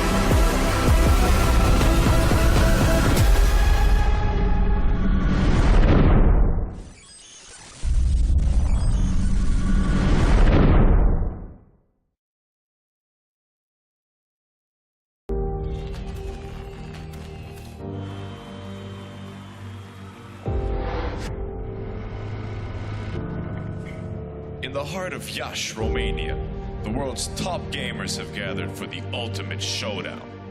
IESF brings heart-stopping matches across a variety of gaming genres in an electrifying experience that celebrates the passion and dedication of esports athletes from around the globe. This is more than just a tournament. This is where champions are born, legends are made, and anything is possible. Get ready to witness the ultimate display of skill, strategy, and heart. The IESF World Esports Championship. It's about to take your breath away. Do you think you've got what it takes? The challenge will be tougher than ever.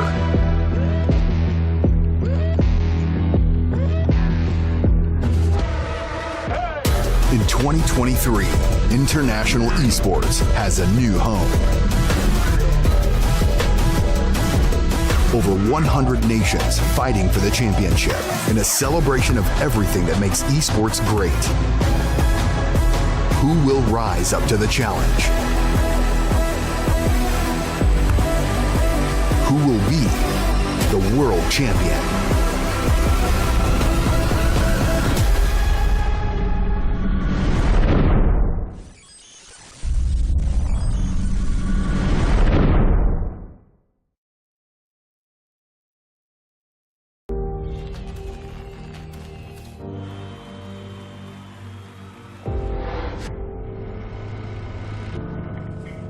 In the heart of Iași, Romania, the world's top gamers have gathered for the ultimate showdown. IESF brings heart-stopping matches across a variety of gaming genres in an electrifying experience that celebrates the passion and dedication of esports athletes from around the globe. This is more than just a tournament. This is where champions are born, legends are made, and anything is possible. Get ready to witness the ultimate display of skill, strategy, and heart. The IESF World Esports Championship. It's about to take your breath away. Do you think you've got what it takes? The challenge will be tougher than ever.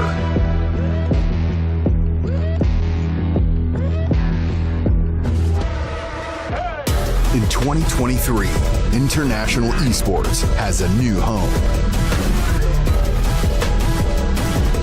Over 100 nations fighting for the championship in a celebration of everything that makes esports great. Who will rise up to the challenge? Who will be the world champion?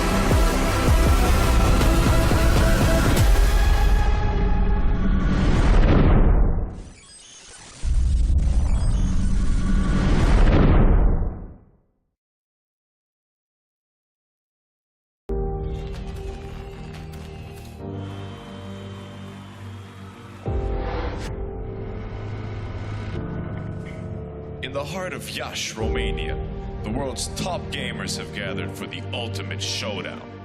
IESF brings heart-stopping matches across a variety of gaming genres in an electrifying experience that celebrates the passion and dedication of esports athletes from around the globe. This is more than just a tournament. This is where champions are born, legends are made, and anything is possible. Get ready to witness the ultimate display of skill, strategy, and heart. The IESF World Esports Championship. It's about to take your breath away. Do you think you've got what it takes? The challenge will be tougher than ever.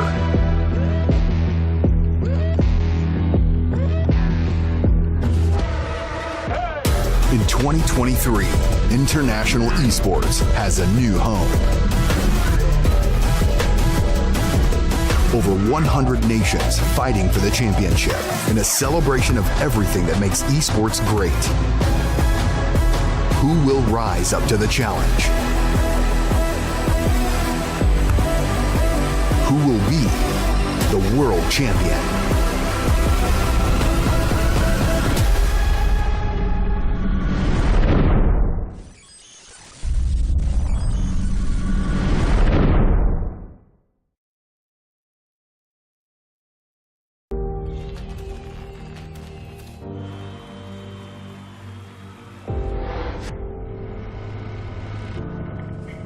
In the heart of Iași, Romania, the world's top gamers have gathered for the ultimate showdown. IESF brings heart-stopping matches across a variety of gaming genres in an electrifying experience that celebrates the passion and dedication of esports athletes from around the globe. This is more than just a tournament. This is where champions are born, legends are made, and anything is possible. Get ready to witness the ultimate display of skill, strategy, and heart. The IESF World Esports Championship. It's about to take your breath away. Do you think you've got what it takes? The challenge will be tougher than ever.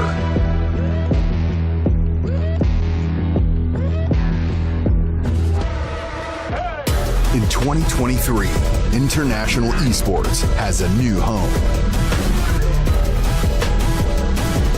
Over 100 nations fighting for the championship in a celebration of everything that makes esports great. Who will rise up to the challenge? Who will be the world champion?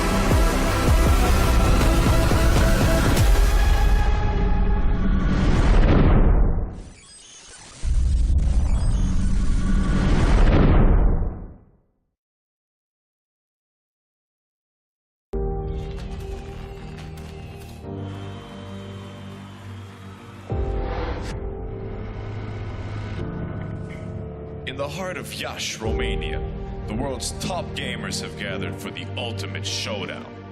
IESF brings heart-stopping matches across a variety of gaming genres in an electrifying experience that celebrates the passion and dedication of esports athletes from around the globe. This is more than just a tournament. This is where champions are born, legends are made, and anything is possible. Get ready to witness the ultimate display of skill, strategy, and heart. The IESF World Esports Championship. It's about to take your breath away. Do you think you've got what it takes?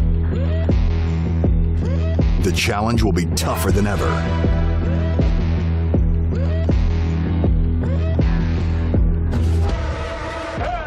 In 2023, International Esports has a new home. Over 100 nations fighting for the championship in a celebration of everything that makes esports great. Who will rise up to the challenge? Who will be the world champion?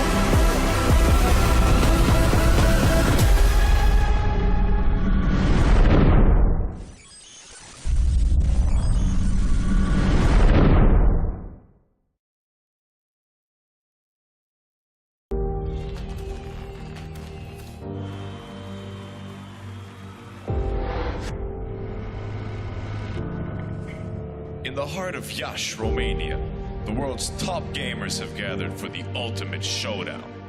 IESF brings heart-stopping matches across a variety of gaming genres in an electrifying experience that celebrates the passion and dedication of esports athletes from around the globe. This is more than just a tournament. This is where champions are born, legends are made, and anything is possible. Get ready to witness the ultimate display of skill, strategy, and heart. The IESF World Esports Championship. It's about to take your breath away. Do you think you've got what it takes? The challenge will be tougher than ever.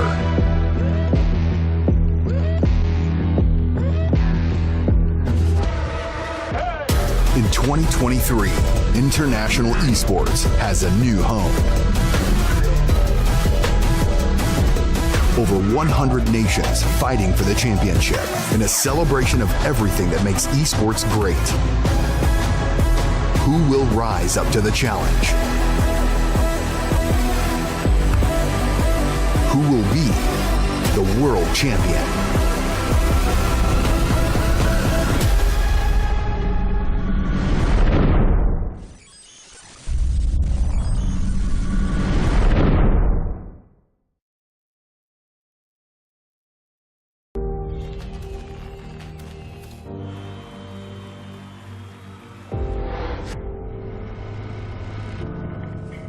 In the heart of Iași, Romania, the world's top gamers have gathered for the ultimate showdown. IESF brings heart-stopping matches across a variety of gaming genres in an electrifying experience that celebrates the passion and dedication of esports athletes from around the globe. This is more than just a tournament. This is where champions are born, legends are made, and anything is possible. Get ready to witness the ultimate display of skill, strategy, and heart. The IESF World Esports Championship.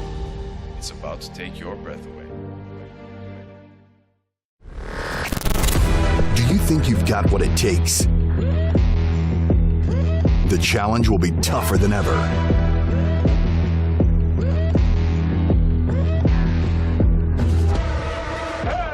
In 2023, International Esports has a new home. Over 100 nations fighting for the championship in a celebration of everything that makes esports great. Who will rise up to the challenge? Who will be the world champion?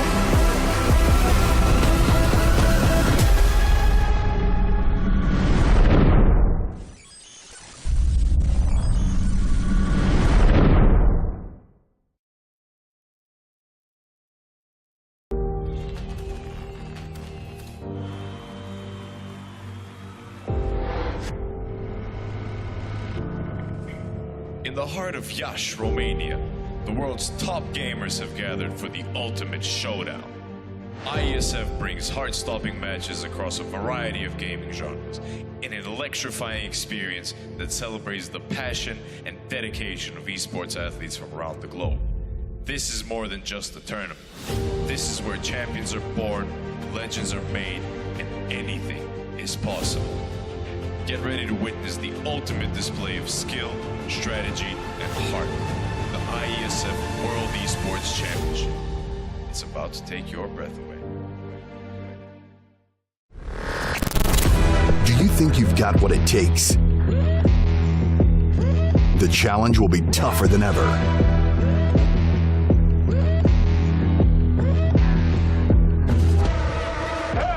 In 2023, International Esports has a new home. Over 100 nations fighting for the championship in a celebration of everything that makes esports great. Who will rise up to the challenge? Who will be the world champion?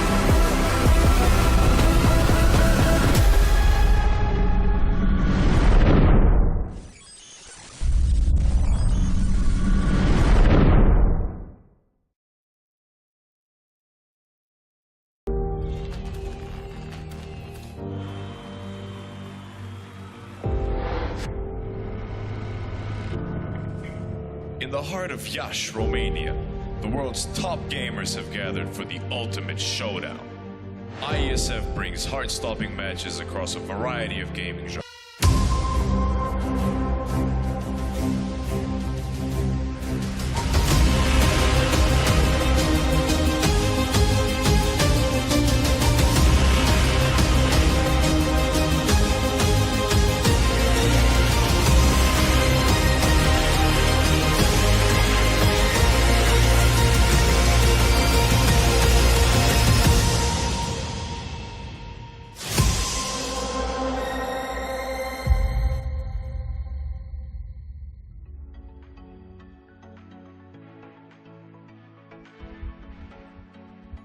Hello and welcome everyone to the IESF Asia Qualifiers.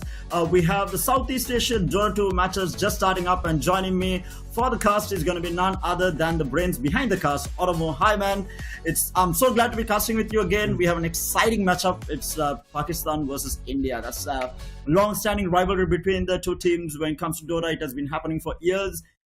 These two have butted heads over the years, and it has been a back and forth fight between the two teams. Strangely enough though, we have completely new rosters from what I have seen before, so going to be an interesting one. Yeah, I mean, I imagine the two teams will be. You were checking the ranks before, and you were like, yeah, they seem to be fairly evenly matched. You know, both teams, this level immortals going head to head, and yeah, I mean, these two teams as well as Sri Lanka are competing for that one slot for the region, if I'm not mistaken. And I think we actually the game's already just starting straight away. I agree with you. I'm not quite too familiar with the region, South Asia. Sorry, I've done a couple of other ISF tournaments where you see these teams come out. I think, like India usually comes out a little bit ahead. I think, but that might be recency bias right now. Overall, I imagine I'm going to go in with those two teams being fairly evenly matched. Yeah, I think India-Pakistan would be favorites to go through. But as of late, we have seen good performances coming out from Bangladesh as well. So we'll have to wait and see as the tournament progresses how things go. And after this match, we would have a big idea of how strong the teams are as well. So this is the first game in the South Asian region which is going to be on stream. So it is going to be definitely an interesting one. But the interesting part about the entire thing is that when it comes to the South Asian region, when it comes to drafting and hero pickups, they have their own style. They will not stick to meta. It's something that I've realized over the years. They pick what they want, what they're comfortable with, and they're not afraid to try new things as well. So any standard draft that you would have in mind kind of goes out the window when you get into these two teams. And with that, we do have the draft starting up. And right off the bat, we have a Visage ban from India. I see. Because you're like the same style, and when you were saying that, I was tapping into the Dota client. I was like, Visage is the first ban from India. I was like, well, that's different. That is not what we're seeing. Doom as well has not been very highly prioritized, but Pakistan a little bit more of the standard what we're seeing, which is the Medusa as well as the Bounty Hunter. This just makes sense. This does leave Keeper of the Light, does leave Underlord in the pool. These two heroes I feel like are also in the very top of what you want, you know, great because of either the heal or the damage mitigation that we've sort of been talking about a lot recently. Yeah, and the Alchemist is open as well. I don't think Alchemist has lost on the stage so far. I think there wasn't a single loss for the Alchemist as of yet. So we'll have to wait and see whether they do go for a Disruptor. Good pick, good first pickup, but whether it warrants the phase one, like when you have first pick, whether Disruptor is the one that you want to go for is a question, because you do have the Kotl, you have the Alchemist, you have the Underlord as well. Whether Disruptor is stronger than all of these heroes is a bit of a question mark, but India does go for that Disruptor. Yeah, that's a lot of respect for it, right? Like when you have other options you were mentioning, because now they might get one of those three if Pakistan doesn't take the other two themselves. I mean, we've seen teams just open up Call Underlord, you know, so it's kind of crazy that for India they're like, this is what we want, the Disruptor. But to be fair, when we talk about Call and other damage mitigation, we talk about them together as a combination. So maybe they feel like, oh, if we take one, we won't be able to get the other. It's not worth it. Pakistan, they take the Enchanters, which is a decent source of heal. But I am beginning to see what you mean when you talk about them drafting their own style, because they are definitely not going with standard meta. This does make India not want to take heroes like the Beastmaster in the offlane, because Enchanters usually has a pretty decent time against that. Yeah. Oh yeah, Beastmaster is also open, but they kind of block. I mean, what? I wasn't wrong when I did say that, huh? They do pick up the Wind Ranger's second pick. Still, the Underlord is open. I mean, this hero has been so strong in the patch. Alchemist is open. Portal is open. They're like, nope, we don't want any of that. We're just going to Enchantress Wind Ranger first phase. Like, what? like what? I mean, Wind Ranger in particular is a very odd hero to see. And I'm not sure if Wind Ranger is that good in this game because you have a disruptor. You know, usually with Wind Run, one of the best things is that besides the evasion, that you can get that extra movement speed. You run out, but Disruptor don't care. He just glimpses back, and they go for a Bat Rider. So all of what we consider to be really favorite meta heroes, really strong meta heroes, were just completely ignored. Bat Rider, I do like India's draft a little bit more though. You know, I'm not a fan of the Wind Ranger. Enchantress is okay, but you got Bat Rider, Disruptor. If India's ahead or even, that's a really strong combination. If you're behind, not as impressive. You know, one of the things about Bat Rider and Disruptor is that they're very good when you're ahead, very good for pickoffs and even games. When you're behind, glimpsing someone doesn't do anything, and catching someone with lasso, you know, you lasso him, his team just comes with you and kills you. So a bit more risky from India. Can Pakistan go with an Oracle maybe if it does not get banned out? A reasonable way of dealing with the heavy magic as well as the lasso with the Oracle, but then the thing is you're lacking lockdown, right? You only have the shackle. And another thing is that Enchantress usually occupies a position 5 anyway. Oracle Enchantress is not a combination of heroes that I would like to see. You know, it's just maybe we see Enchantress move to sort of a core off lane role. I've seen that happen. It can work, but overall, like Enchantress and Oracle position 5, support combination, I don't like it. Yeah. And I won't be surprised if this Ench is put on a core role as well. It won't be the first time we have seen it in the region. And I have a few friends also who love playing Ench as a core role. Really hard hero to bring down, but the problem is I feel like later on you just kind of fall off, especially against heavy magic lineups. You just kind of tend to fall off. If you don't have a really good early start, that hero just falls off the map. Having said that, they have banned out the Queen of Pain. Again, due to the Wind Ranger pick, you don't want that matchup for the Wind Ranger. So I'm assuming with this Queen of Pain ban, this Wind Ranger is going to be mid and probably not as support. We'll have to wait and see though. They can still turn the tables on that. They're checking out the slot. Juggernaut, again, another hero that we haven't seen being banned out that much. I mean, this is still leaving open the Underlord, the Alchemist. They are still open in the draft. Either they know something that we don't when it comes to these two teams. And mind you, I think I mentioned that India or Pakistan had a Meepo player. I think it was India. They have a Meepo player. Yeah. I mean, if you wouldn't want to give Pakistan Juggernaut because Healing Ward, you don't have the best people to get rid of it. Neither the Bat Rider nor the Disruptor, so it's a bit hard for them. They go for the PL coming out. It's a bit odd to see Pakistan not want the co-op and ban it out. Jeez. Okay, so it's going to be the off-lane Bat Rider and the position 4 Tiny 5 Disruptor along with the Embersmith. Very quick pick phase right now. Yeah, I imagine if you're Pakistan, you would want to keep the Queen of Pain because especially with Bat Rider in the pool, Queen of Pain is considered one of the best counters on it. You just spam out the Shadow Strike and blink away. But no, they decide that they want to get rid of it. Very odd pick. And at this point, Pakistan, I imagine you want to take a support, but is it going to be a Wind Ranger 4 and Enchantress 5? Do you take an offlaner instead? That could also be an option. I'd like to see an Abaddon. You remove the lasso, you remove the searing chains. You never want to catch him. Another option could be the Undying, and they go for the Crystal. My God, boy, so squishy. This Tiny and the Ember is going to have a field day. And Bat Rider as well, right? Like when you were talking about Enchantress being weak to magic, she's weak to magic to all stages of the game. So that's the problem, right? Like even early on, she has that untouchable. Okay, you can't hit her, but Bat Rider still eats her. Like, it's so squishy from Pakistan. Oh man, no. Definitely not liking the draft coming out from. Yeah. No. If India gets, if they don't mess up the laning stage, I feel like they're just going to walk all over Pakistan. I think laning stage is what they're going to be worried about. But even in the laning stage, I feel like these heroes are so strong up against what Pakistan has. But we are waiting on the last pick from Pakistan. Probably an offlane, unless they want to run either the Ench or the Wind Ranger offlane, which is unlikely, I feel like. They need something beefy here. They need something that can go in, soak up a lot of damage, maybe someone with a stun, maybe a Tide Hunter. I don't like it too much because it's, I mean, that stun is like on a massive cooldown, right? And yes. Yeah. I mean, there's you have options like the Centaur. I would prefer that way more. Legion Commander is an option. It would have been a deal. I want something. I would love a Dispel coming out from Pakistan. Like this Crystal Main comes out, but you know, I don't know if you can go like an off lane Abaddon. I don't know if you can go with that at that point. So yeah, there's Tide Hunter. It has a Dispel, but it's only for himself. It does give you auras. Axe gives you lockdown, but you don't see that hero going auras very often. Magnus is a combination of both. But the ultimate cooldown is also very long, and that's another thing that you miss out on lockdown. So Pakistan has a very tough shot. Underlord would have been the perfect pick because you have that bit of malice, lockdown, and auras, but they banned out the cells. Dawnbreaker. Dawnbreaker could be an option. Oh, Dawnbreaker, yeah.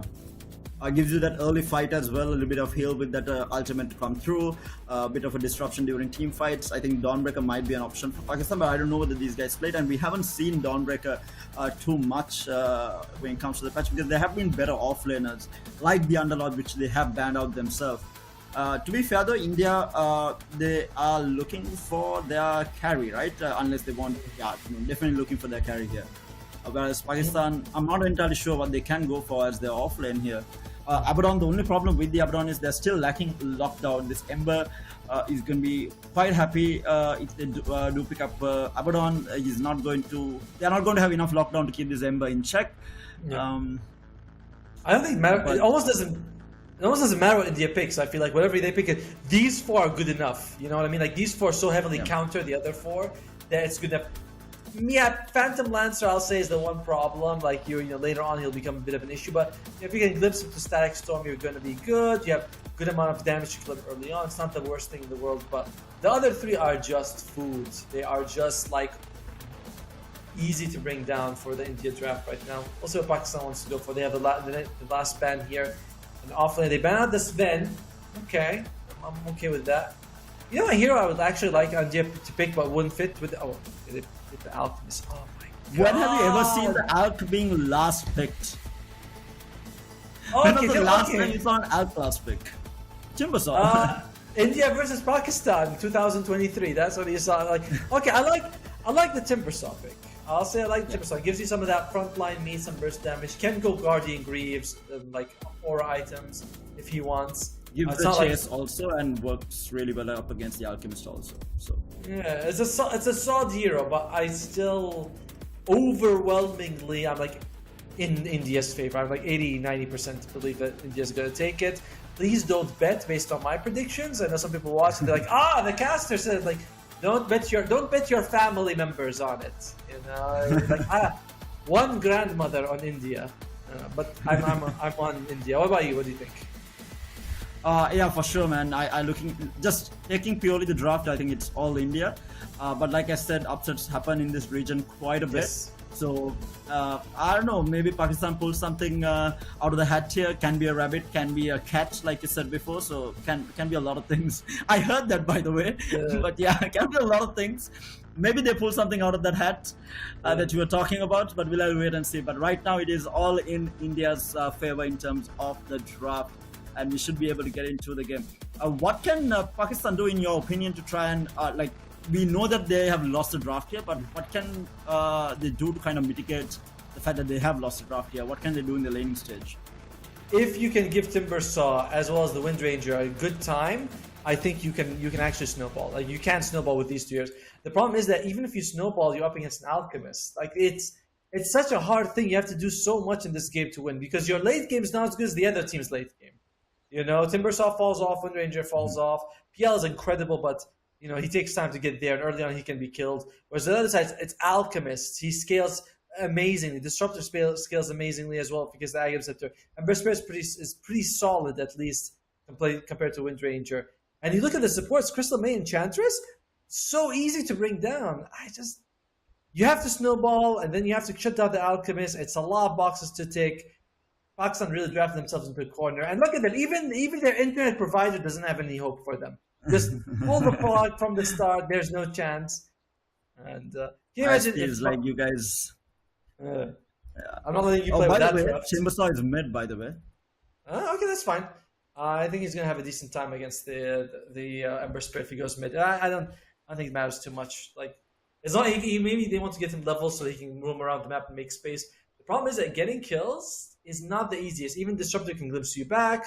Batrider, Tiny, fairly tanky. Alchemist as well. Ember Spirit can just jump away. So even if he gets levels, he's gonna get some kills for sure. But it's not the same when he's just like, you see the Timbersaw's got like 11 kills in 15 minutes. You know. Even the Void Spirit was left out in the draft, huh? I mean, they had quite a bit of options if they wanted to go, because right now they're lacking catch. Catch is the only catch that they're looking for is with the shackle shot. I mean, they can use like Frostbite or something, but that CM is going to die every time during these fights. The Batrider is going to have a field day, as well as the Tiny and the Ember. Anytime the CM shows her face, she's dead. So probably not the best catch that you're looking for. On the side of Pakistan here. Maybe the Void Spirit would have been better, but then again, they have enough and more catch for the Void Spirit on the opposing side as well. So, I mean, it's a tough one. Even late game, even if the PL like gets really fatty, has an amazing time, gets like a lot of farm under him. There are counters on the other side. I mean, Zemba is going to be able to deal with quite a bit of these illusions. Tiny, once he does get some farm behind him, because I'm assuming that this is a position for Tiny as well. So at some point, he is also going to be getting beefy, and they are going to be able to deal with these illusions. So I don't think even a really fat PL will be an issue. Maybe ultra late, but then ultra late, the Disruptor scales, the Batrider scales, you know, like it's a tough one for Pakistan for sure. Yeah, it's not like one team goes ultra late, the other team doesn't, right? Like the other team will also be getting stuff at the same time. But yeah, if PL gets the heart, you know, then maybe India will have some difficulty. But until he gets the heart, they're just going to have a field day, even with the PL, will be able to burst him down. And I believe the players are saying maybe we should remake. They are having some, looks like connection issues coming out. We'll see what the admin says if they want to remake into a different lobby, go with all pick. And we'll see. Right now, waiting for the admin to tell us what he thinks. Admin is probably, you know, it must be nice being an admin. You just make the lobby and you're like, my job here is done. Yeah, now yep, I'm done, guys. And they're like, do we make the lobby? And admin's like, what? I have to wake up? But India, strangely enough, they are playing on the Dubai server. So this again, I don't think they want to play on the Indian server as well, because that kind of gives, I guess, the advantage to India. But I mean, when it comes to Dota, I don't think like 10-20 ping makes that big of a difference where they have to warrant to play on a neutral server, because it's not like Pakistan is a million miles away from India. So I'm not entirely sure what the decision will be, but we'll have to wait and see what server they decide to play it on. And see how it goes. But right now the game has been paused, and probably the admins are talking between themselves. So let's go back to what has been happening in the tournament, right? I think we were discussing it prior to the match starting as well, as to who is going to qualify from each of these subdivisions of Asia. So we were looking at Southeast Asia. I think that's where some of the hype has been, just because of the previous game as well between the Philippines and it was Myanmar, right? And yeah, so things have got updated on the challenge if you all want to go check it out yourself. But right now, I can guarantee you that Thailand are through to the playoffs for a shot at getting into Gamers8. The fight is going to be between Myanmar and Philippines, and both these two teams have one game each left.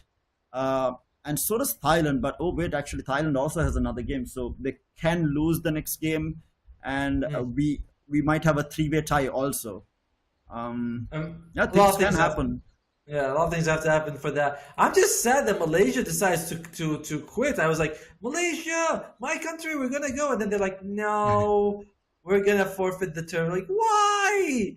I can't even be now. Who am I supposed to be biased for? You know, like I know. It's like that doesn't seem right. But yeah, Saudi Asia, there's a lot of potential there. We should have a graphic for this. We'll ask for production for that. We'll be like, I want a graphic that shows all these things.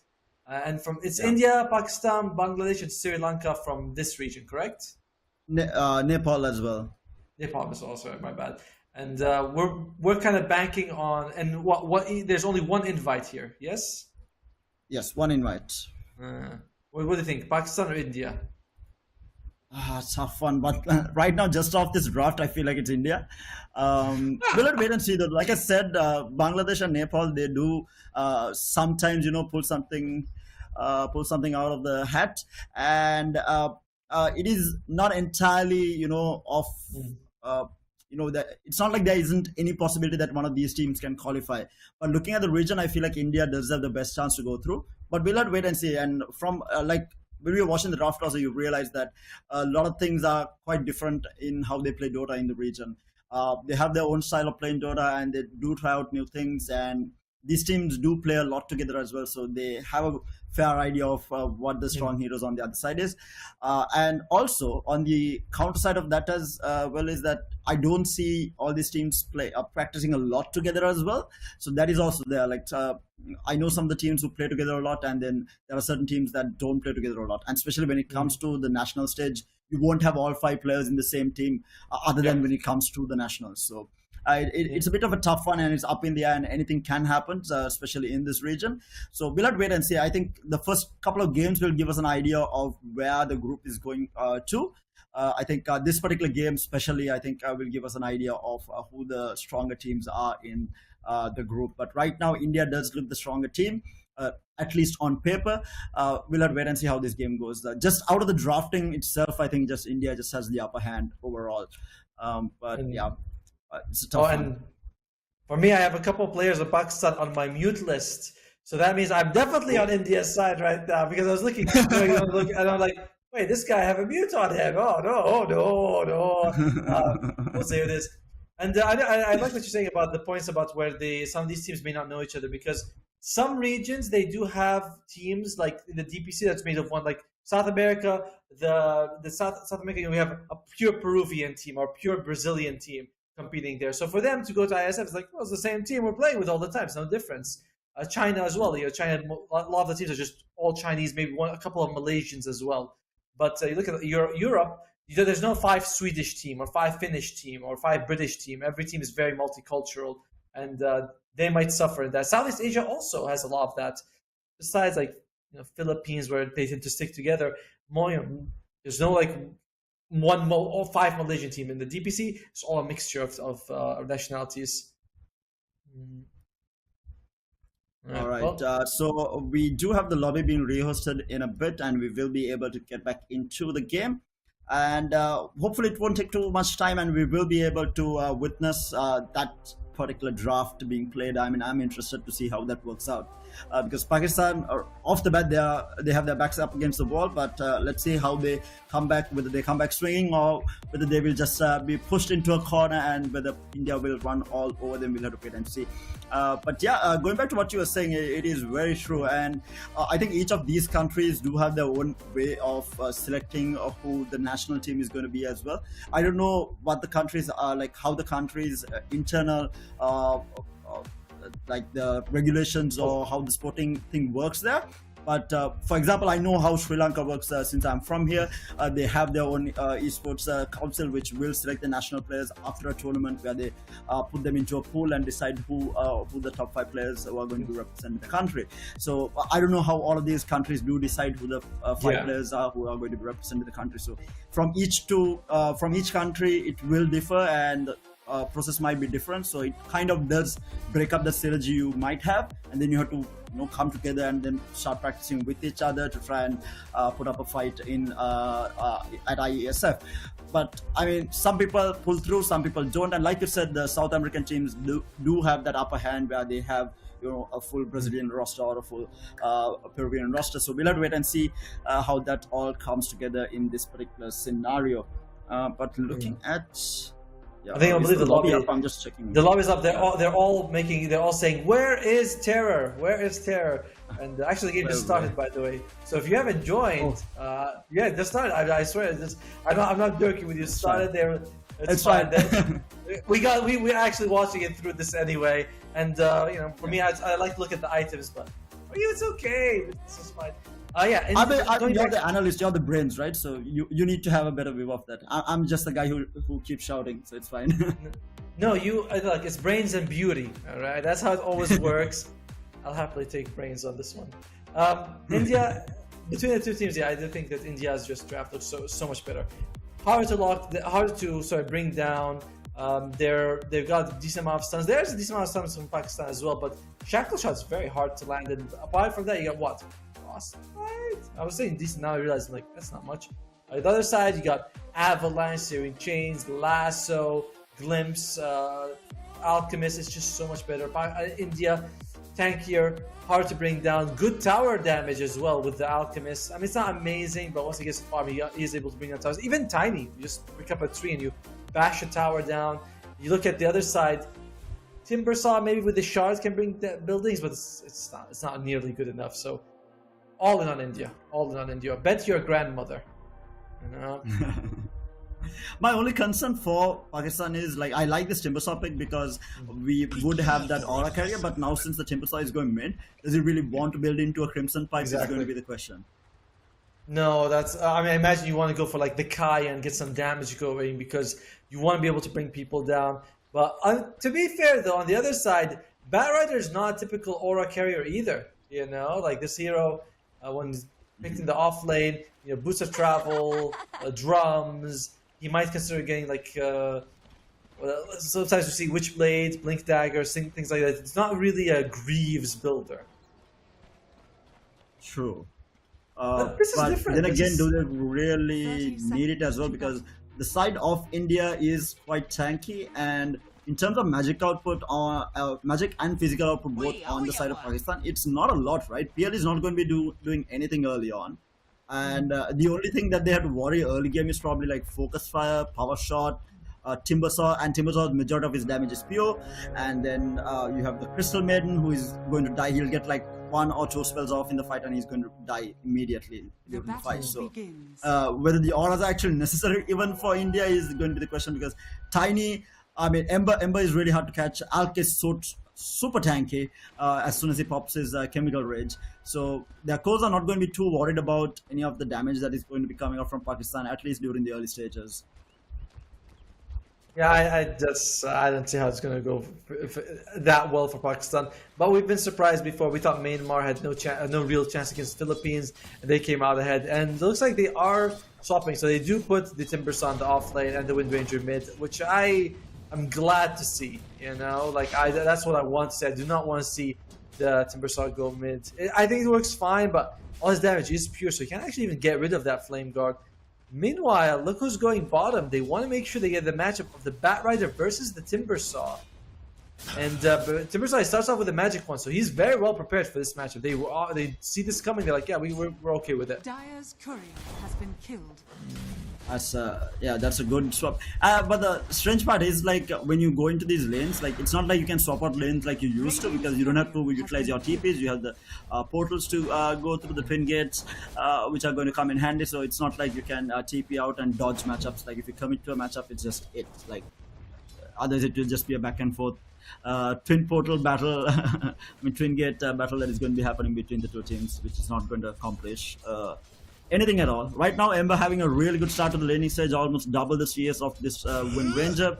Off the bat, Wind Ranger is in a lot of trouble.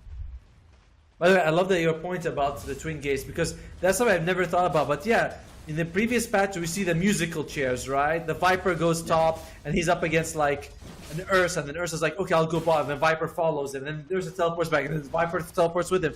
Now it's just like they both go to the twin gate, and he's like, oh, you're there? Yeah, I'm there with you, bro. As you can see, guys, what's happening? They actually do move the Timbersaw top. They send the PL bottom just because Doppelganger allows you to dispel yourself from those from a sticky napalm. And they do want to have Timbersaw against the Alchemist because he has a much higher chance of killing him. And PL should be very safe against the Batrider. Or he has a magic stick with 8-1 charges though. Oi, oi, oi. Yeah. Wind Ranger. Oh, he managed to get it. I thought the Ember might have picked it up with that Slide of Fist, but he's not going to be able to do it. So, we have another pause. A little unfortunate here. And look at this. The Batrider is having a decent time, but the PL has been suffering. Firstly, he has to swap lanes. He's only got 4 CS right now. Not the star you want, because it's hard to tell just how important this PL is. You know, like he is going to be your in condition late game. you have to give him a good time. So it's just very scary to see him suffering. And already Stock Guru loses his life in the top lane. Yeah, it's India 1,000 gold advantage in 2 minutes and a half. Things are definitely, they are not off to a good start for Pakistan if they want to have a chance in this game. They were losing out. They are losing out on the CS battle mid as well. Bottom lane though, they pick up the Enchantress as well. Might look to go on the PL. Has 5 stacks on him. Will manage to dispel it with that doppelganger, and he is gonna get out. Wait, is it the Tiny who is farming? I'm confused now. Yeah, it is the Tiny who is farming. It's a back 4. He's only got 3 CS actually, but I think Barra is farming. It's bad. Yeah, he was just able to get a few CS because the pros, they know that, okay, I can leave the lane, let my guy get a few CS, because I think he was refilling the he took the Lotus pool on the Bat Rider so he can drink it. So at that time, give your support some love, give them a hug. We need it sometimes. So it's not like in a pub match where you take 1 CS and the guy already he starts calling your family interesting names. He calls your family interesting names. It's like, oh well. He tells you all about his interesting relationships with your family. But India, they are really having a good time so far. Yeah, Ember is having a good time in the mid lane. The Alchemist is having a great time. Even the Batrider is actually breaking even with the Timbersaw for the time. And Timbersaw a little bit ahead in terms of CS. But this is not the play. Like, you want your Wind Ranger also having a good time because these are your win conditions. You need to be able to win this. The 2 lanes that they need to win are the Wind Ranger lane and the Timbersaw lane. And those 2 lanes need to go well for Pakistan to be able to do something. Meanwhile, Avalanche on the bottom lane, yeah, he had some stick charges there. Okay. It's a tough game for the Enchantress, man. Like, you are up against Heidi, great burst damage. You're up against a Bat Rider who can just chase you down. So it feels like no matter what you do as Enchantress, you're going to be suffering. Luckily, it's not too bad though. He lost his life once. It's okay. It's acceptable as long as the kill is able to get some farm, which he is. Oh, Stop Guru takes a hit and glimpse back on here. Yeah, he is probably dead here. One more Thunderstrike and he will get taken out. Timbersaw tried to get aggressive on that Disruptor, but in the meantime, Alchemist was like, yeah, okay, fine, you go on my support, I go on yours. And of course, the glimpse back secured the kill. And meanwhile, we have the Tiny coming in for the lane as well. The Avalanche is going to be the kinetic field holding the Timbersaw in place for the time being. The unstable rotation to follow up, and they pick up the Timbersaw as well. A good rotation coming out from the Tiny there. I mean, this is the one guy you have to give him a good lay, he has to have a good time. It's just so important that he has a good time, and right now it's not happening. D-Ward coming out from the Disruptor, so now they can pull, so they can deny even more creeps to the Timbersaw once they spawn. Pakistan has to make a really good move for the Wisdom Ruins. You gotta get those Wisdom Ruins, get your support levels back up, because they're starting to fall behind in that category.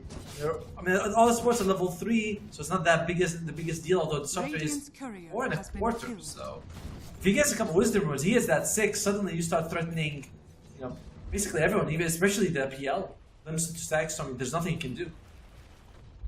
On the plus side, the Enge managed to pick up a courier kill. The Batrider's courier did go down. So, a little bit of gold.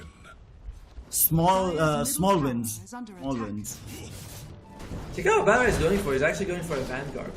He hasn't queued up. He wants to go for a Vanguard. So, is Batrider the latest hero to convert to the Church of Auras? It's like, yes, I have seen the light. Auras is all I need in this Dota right now. Who needs Blink Dagger Lasso? I'll just walk in, grab him, and I'll just heal myself. I don't care. And yeah, Wisdom Runes are coming up. Looks like no one's really making a big move to secure any of them. And Chance is starting to go for his. On the Radiant side, no one seems to be aiming for their. It is important that Pakistan at least gets one, and they are going to get one. Yeah, top lane, the Timbersaw was actually pressuring the Alchemist quite hard. He actually dove past the tier 1 tower to force the Alch out of the lane there. So that's at least a positive. Alch? Is he going to commit suicide? He does! Oh, what a play! Stalk Guru, absolutely fantastic. Goes in, gets his life low. The moment he sees the unstable concoction, he's just like, I'll walk out. There's nothing you can do about it, and he gives it to him. There's a level 2 unstable concoction, so well played by him. Very nicely done. as talk grew there. Yes, it's not a kill. It's, you know, he killed himself, but he's off the map. That's all you care about right now. Yeah.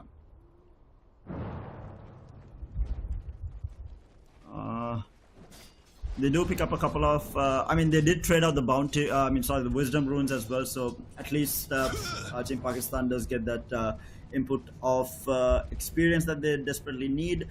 Mid lane is not going too well. We have the Maelstrom almost picked up, and he's going for a brown boot Maelstrom as well. He's going to have it pretty soon, and he's going to be chasing after this CM. Does not have a lot of mana. He's just going to spam the Slide of Fist for the time being. Doesn't want to dive too hard into it, and he does not have the Searing Chains as well. Look for another, does not find it, but we have the Ench now joining the engagement as well. In the meantime, Timbersaw does go down in the top lane with the Tiny rotating in, as well as the Bat Rider. They secure that kill onto the Timbersaw. Again, the hero that you want to be having a good time on has just died twice. It's just another problem that he's gonna have to deal with. He might consider, he went for a Vanguard first item, but he might want to consider getting a casual cloak as well, because it does negate like the damage coming out from what Tiny, Bat Rider, as well as Disruptor. For us, he knows the hero better than I ever could. But looks like Enchantress will be taking a stun right here. And is she killable? She looks very killable actually. Oh my lord, the damage. Alchemist not going for the bounty. Did he not realize that the bounty spawned, or was he too scared to go for it? No, because meanwhile, CM, CM just goes down. A stun toss into a Slide of Fist. That CM dies every time. Yeah, he has managed to catch up a bit. Yes, he's not doing too bad in terms of net worth. He's actually 4th place in terms of net worth. Generally it's not too bad. Timbersaw is the one who's actually suffering because of those couple of deaths coming out, and 3 deaths in fact. That's kind of wild. And by the way, you don't get bounties if you're a core. You let the supports do the slaves, as I call them. And speaking of slaves, Timbersaw, he might be a slave to death right now. Yeah, he's just absolutely dead here. They pop the Disrupt Ultimate as well. They do get the Shackle off onto the Bat Rider here, but the Wind Ranger is so squishy here. They do get the lasso onto her as well, and he's going to be a dead Wind Ranger. They pick up 2. Bat Rider gets a double kill. There is a return kill onto the Tiny. They are looking for the Ench here as well. Will they find it? Bat Rider needs to be careful. CM has joined up here trying to find the Bat Rider, but he's just going to be able to TP out. So a 2-for-1 trade, but the key point here is that the Timbersaw and the Wind Ranger, both the cores on the side of Team Pakistan, are the 2 heroes that went down. These are the 2 heroes we keep saying have to have a good game, have to do well for the team, and unfortunately Timbersaw has got 0-4-0 in the 10-minute mark. Still trying to go for arcane boots when it feels like he's just having survivability issues more than anything else, but he wants to get that mana so he can, you know, make sure he's like sustains himself. Okay, still very scary. Alchemist getting very close to that Sacred Relic timing, by the way. Already has 3,000 gold in the bank. Should be able to buy it after a couple of creep waves. Not the fastest, but decent enough timing, I guess. Yeah, right. He's got 2 kills, 3 assists, 1 death. Good amount of CS, I think, on the high. I was looking, I was like, oh, he's not the highest, but up there for sure. One hero who's also been having a very good game is the Tiny. Already on about 900 gold away from his Blink Dagger. PL is actually getting run down by this Ember, but okay, decides to back off in the end. PL dropped down. Wait, where did he? Ember had the Remnant all the way in the bottom side of the map, and he was actually pushing tier 3 top onto that PL. Timbersaw? Oh. I've been in a bit of trouble. The Searing Chains are going to be there as well, and the Bat Rider has the lasso up yet again, and they pick up the Timbersaw all over again. He is just not happy at all. And I mean, we talked about the financials. Right, I was gonna say that you talked about the financial damage, but think of the mental damage that they're doing. They got 5 kills on it. They just tipped him, and he needs to get defensive items like the Fuse Raindrop. We'll see if he wants to go for it or not. Maybe you can get a tier 1 token. Oh, they catch the Wind Ranger mid lane with the Static Storm on top of him as well. The Stun Toss, they are holding him in place. The Glimpse Back is going to be there. They will lose the Tiny, but they pick up the much more important kill, which is the Wind Ranger. And we were talking, like you spoke about how Wind Ranger is going to have a horrid game just because of the Glimpse. Try to win run out. Come back here again. You know, like there's very little he can do without a good start, and he didn't have the greatest of starts. We saw it. The Ember was kind of winning that lane outright, and It's a tough round all over. But the only positive here is it's a 6K net worth lead for India, and this can be attributed to the fact that they do have an alchemist. Dire's courier has been killed. But the alchemist is actually not the highest net worth. I'm looking at him like he's about 800 gold. He's got the radiance, and that's gonna be the timber saw probably again. Lives for now, but nope. The hope is gone. That's gonna be another. They get it with a series, with a slight fist, and they might get another double kill coming out for Krish.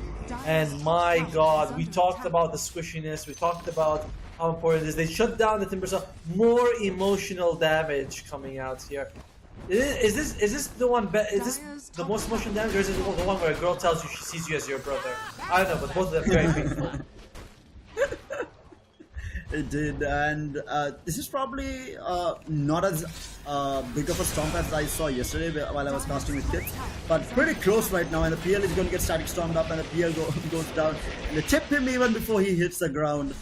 Like I said, a lot of emotional damage being done by Team India here. Dire's middle tower is under I like how you're like, this is not the biggest stop, and in Pakistan's like, hold my beer, sir. I will show you how we do it. And okay, that's a Rod of Atos on the Wind Ranger, which means that you're not going to have a whole lot of damage. I'm not a big fan of the Rod of Atos first on Wind Ranger, because you need more. I mean, lockdown's nice now, but you actually need damage. And HBK steals the enemy Wisdom Ruin. Everything that can go bad for Pakistan is going bad. Everything that can go well for India is just, they are really enjoying life right now. Yeah, I think I was watching a guide, I can't remember who it was by, which explained why you need to get damage, especially when you're behind, right? If you're ahead, Yes. you get more survivability because Yes. you just close out the game with that. But if you're behind, you need more damage, and Rod of Atos is not helping. In the meantime, CN gets pushed into the tower with that toss and also they are at the same time they are chasing down the Timber. So Timber goes down. Mega kill streak for the Bat Rider. They are trying to catch up to the Wind Ranger as well. The Wind Run has gone off, and they do get the Syrian chase to follow up. The Kinetic Field is going to hold him in place. The toss is going to be there. This is a dead Wind Ranger. Yet again, a mega kill streak for Krish as well. 18-2, 11,000 net worth lead for Team India here. You know what gets me? You know what gets me is that he went for arcane boots on the Timber Saw. When it's like he's dying with full mana, and I was looking at him thinking, man, you need mana. It's like you need, the pipe, the survive. Like it's all magic damage from India. Radiance is up, but no, he went for arcane boots, and his net worth is basically his support value at this point in the game, barely ahead of the Tiny. And your point about damage, basically, when you're ahead, you already have damage from your levels and spells and talents. So getting more survivability, making sure you don't give them a window to come up the back of the game is the best thing you can do. When you're behind, you want damage. You know you're lacking. Damage helps you, and that's why the Rod of Atos on the Wind Ranger is not ideal. Oh, Crystal Main is level 5 at 16 minutes, man. Level 5 at 16 minutes. Disruptor's level 10. We were talking about how the Wisdom Runes actually negated this from happening. Apparently not when it comes to Pakistan. Well, to be fair though, the India's stealing Pakistan's Wisdom Ruins. They're like, no, those are ours, and they might be able to find... Oh, well, that's cool. Yeah, he is dead every time. They're untouchable. They don't even really care about it. They have the slide of fist, the stun toss. He's dead every time. Try to fight. Look at Timbersaw running away from support Tiny, who is the same level as him, by the way. He's like, oh, this guy is... Oh, no. Okay. Timbersaw? They do pick up a kill onto the Alchemist. A massive kill for them to pick up the Wind Ranger, the same combination. They do go after the Alchemist, but in the meantime, their Timbersaw is suffering. Very tanky for the time being. They have the Static Storm on top of him. He does have another Timber Chain, does not get the chance to use it. Does get stopped by the Searing Chains, and they manage to clean it up. So they do trade out Timbersaw for the Arc. At this point, you don't want to be trading out anyone. You want to be getting kills and getting out rather than trying to give away anything.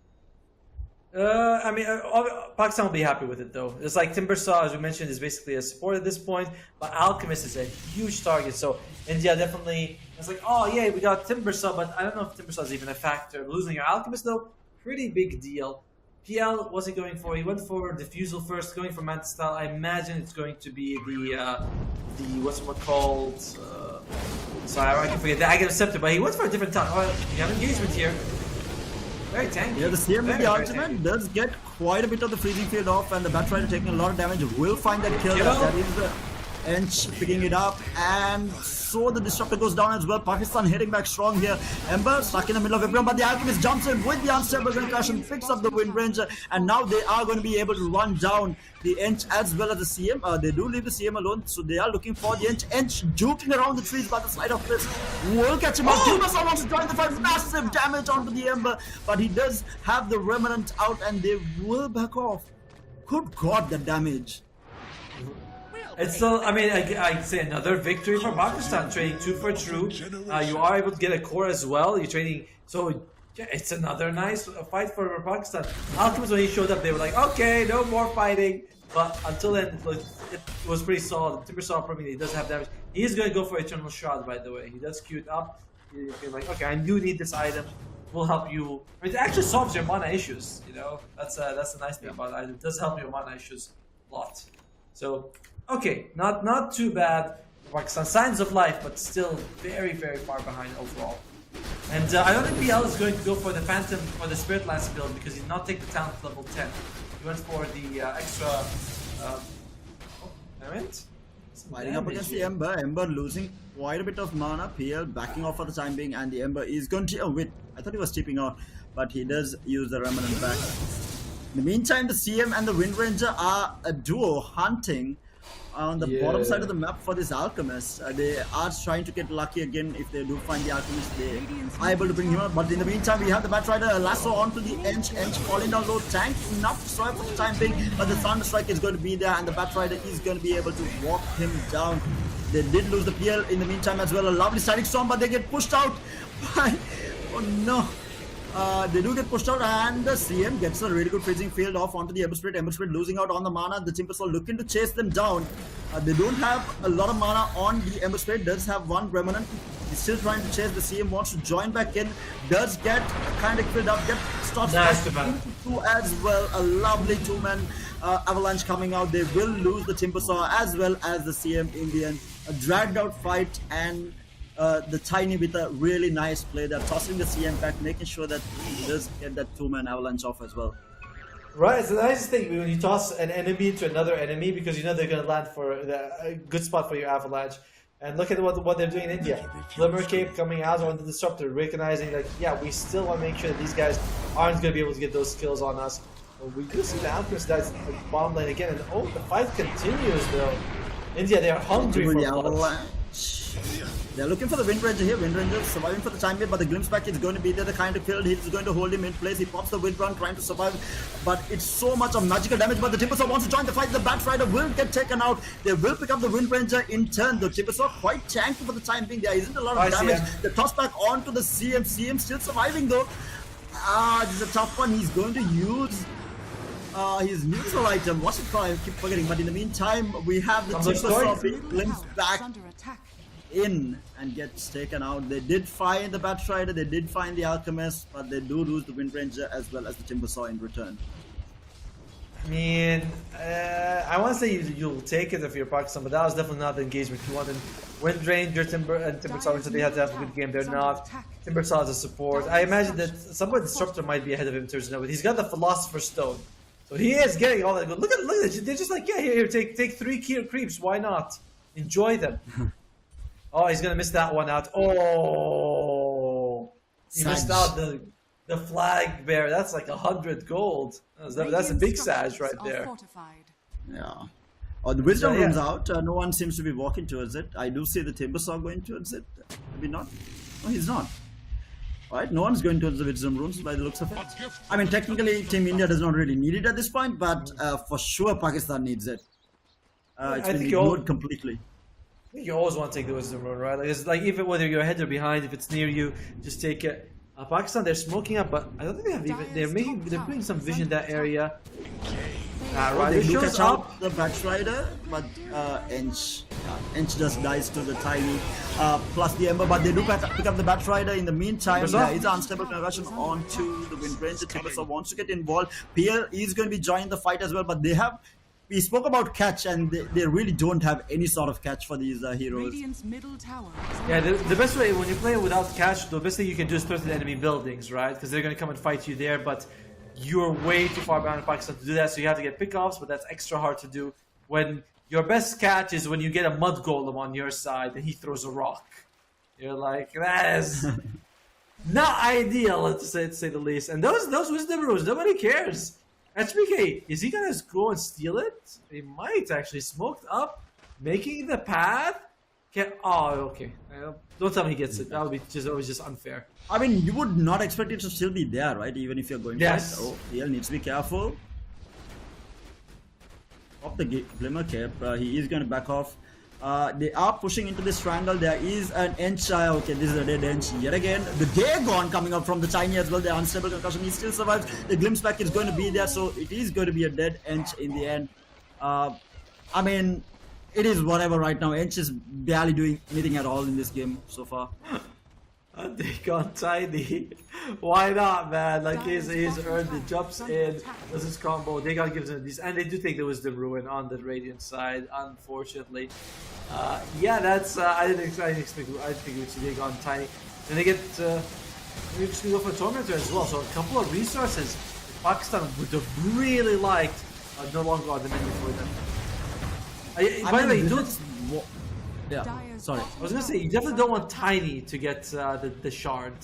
You know, like the support Tiny getting it would be pretty bad, but luckily it does go to Disruptor, who his shard is also just kind of okay. Actually, And this is really sad, right? Because like Valve has given, or rather, iStrong has given the utilities to come back into the game, and Pakistan is not making any use of it. Like Wisdom Runes, Tormentor, they're just completely ignoring it. By the way, did you see the cast range on Thunderstrike with the shards? It's 1,600. It's the same as Glimpse, basically. Like that is actually. I was thinking, I was like, oh, it increases to what? Like maybe 200 extra cast range. He's like, no, here's 1,000 extra cast range. iStrong was very generous that day.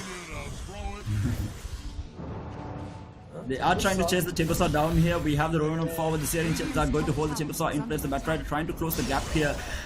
Will get in there in time. Will have the lasso. In the meantime, though, Ember chasing after the Wind Ranger as well. They're setting the kill onto the Timbersaw, and they will find the kill onto the Wind Ranger as well. The Ember is having the freest game ever. Beyond godlike streak for him. 17,000 net worth is ahead of the Alchemist as well. That's the crazy thing, being ahead of the Alchemist. And guess what? They get the kill right as Roshan travels to his wife's apartment. He's like, yeah, there you go. Now they're going to be able to kill him. Pakistan, like, I've seen the PL with the Agam Center make a comeback. He's not going for that at all. He's going to go for the Mage Slayer after. And he really values the shard on the PL. I didn't realize this was such a good one. So, I don't know. What does shard do now? Does it create more illusions? No, Is that you the one? no, you get the doppelganger. So juxtapose becomes inactive. You click on it, you go invisible, and you create a copy. It's just like Oh, yeah, the copy one. It's just like he used to have this ability just before, like the old.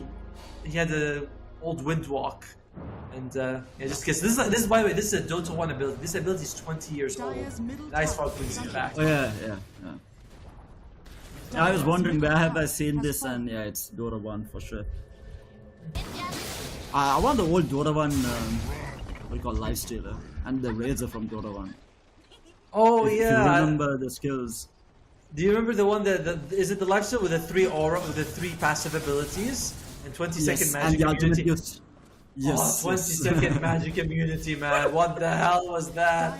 Like, I mean, I remember when you play him earlier, he just does nothing. Then he has like percentage damage, steal, and movement attack speed. Then he's like, oh yeah, 10, 15, 20 second magic immunity ultimate. You're like, what? 20 seconds? Yeah, yes. 20? Like, yeah, 20. Dyer's top tower. I don't remember Old Razor too much. He had the attack speed, he had the lightning that he shoots out. I don't remember Radiant's him being bottom that. tower is under attack. He was strong. I also can't remember. I remember it being broken at one point, and they adjusted it later on in a patch. But yeah, it was something to do with his ultimate. I can't remember.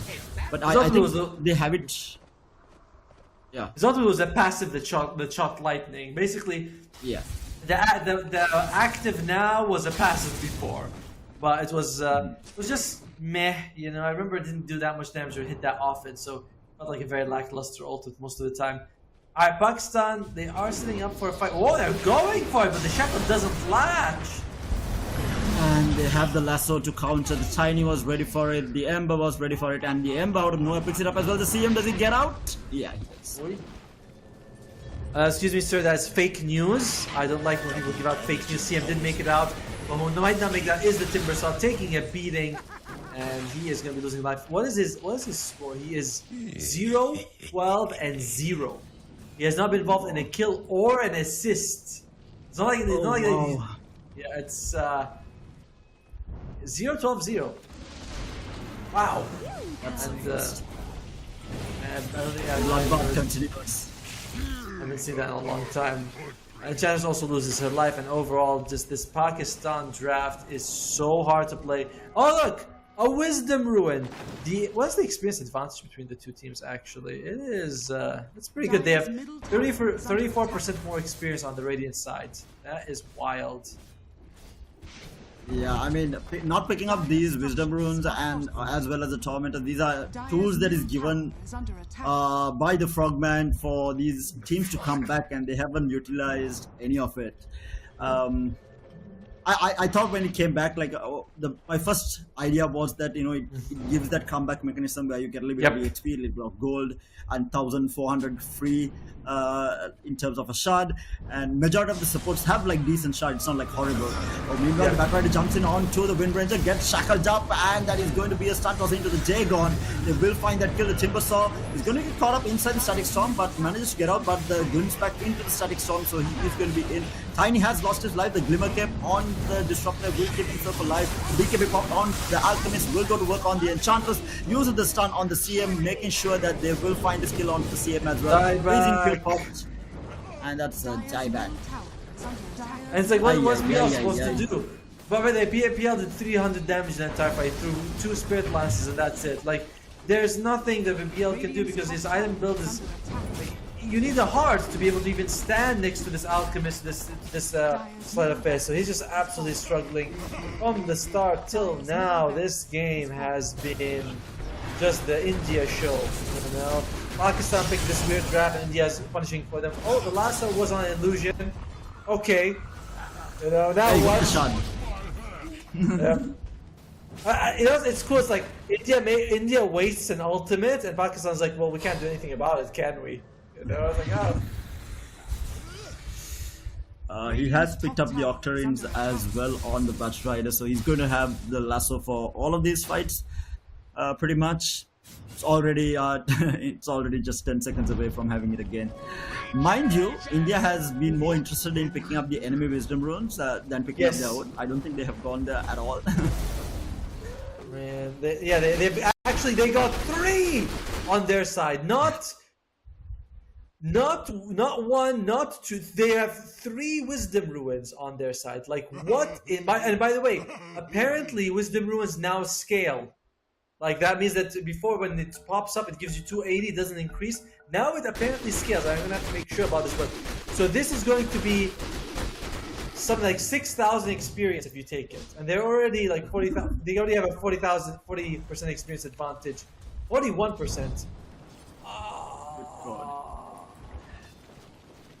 They just completely forgot about their side of the map and just completely demolishing the entirety of the Pakistan side of the map. But in the meantime, bottom lane, we might have an engagement here. The PL might get caught out. The Ember jumps in onto the Wind Ranger, still surviving. BKB pop, and she's gonna get caught in the middle of the kinetic field. He will go down eventually. They do lose the CM as well. A double kill yet again for the Ember. Timbersaw trying to fight up against, but this Alchemist just laying into him. Reactive armor, what is the question? And they will lose 4. And PL is the only one to get out. And by the way, guess look at what he's going for. He's going to go for Aghanim Scepter now, but unfortunately, it really is very ineffective when you don't have the talents at level 10 or 15. You know, he doesn't have the. Oh, okay. The baits out the Static Storm bottom lane. Disruptor uses the Static Storm on Illusion, so the shot is putting in work. But I mean, it's a cute play. it doesn't give you anything. It doesn't actually like move the game in your direction in any way or shape or form. And yeah, like the Spirit Lance, he doesn't have the talent. No, neither the 2-second cooldown reduction or the 50 damage extra. It's not going to be doing anything for him. You can't afford to go that way and then switch out your item build up later on. And in the meantime, Ench just get lassoed up, and that's it. That's just basically a creep at this point. It's so reactive, you know. It's like you're very much reactive to the enemy team. Oh, okay, they're doing this. I have to pick this on him. It's like if you wanted if you want to go for the Agam, you get it early.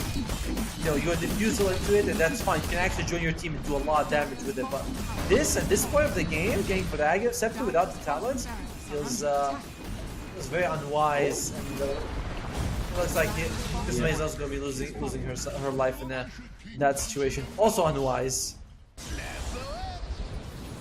They actually got another lasso coming off cooldown every few seconds. They will find the kill onto the Timbersaw as well as the Wind Ranger. PL using the shard, getting out, but not really doing anything. Tiny in the meantime, he's going to be left alone. He was buying items. Will be okay. He'll be able to walk out. That's just great. Dagon. Dagon's upgrades back. Yeah. Oh god, this is having fun. Looks like this could be the last fight here for India. Yeah, the glimpse back is going to be there, but it was on an illusion. And Dire's middle tower is under PL still trying to keep everyone at bay. The Alchemist is out of mana, so is the Ember Spirit. So they will find a freebie onto the Disruptor. At least something, but they have lost 2 sides of racks already. Yeah, and this is what bugs me is that if he had gone for Agam Scepter earlier, you saw his impact, right? He's doing decent damage in these fights, but unfortunately, he didn't want. Look at it. He did the most damage on his team, 2,500. Was able to get himself something, but it will be the comeback of the century if this PL Ags actually was the game. Like I can't imagine it happening, but if it does, that'll be the comeback of the century. Indeed. Wisdom Rune still spawning on the Radiant side, which has not been sighted by the Radiant team. There's gonna be a 4th one in literally a minute. I love it. I just love it.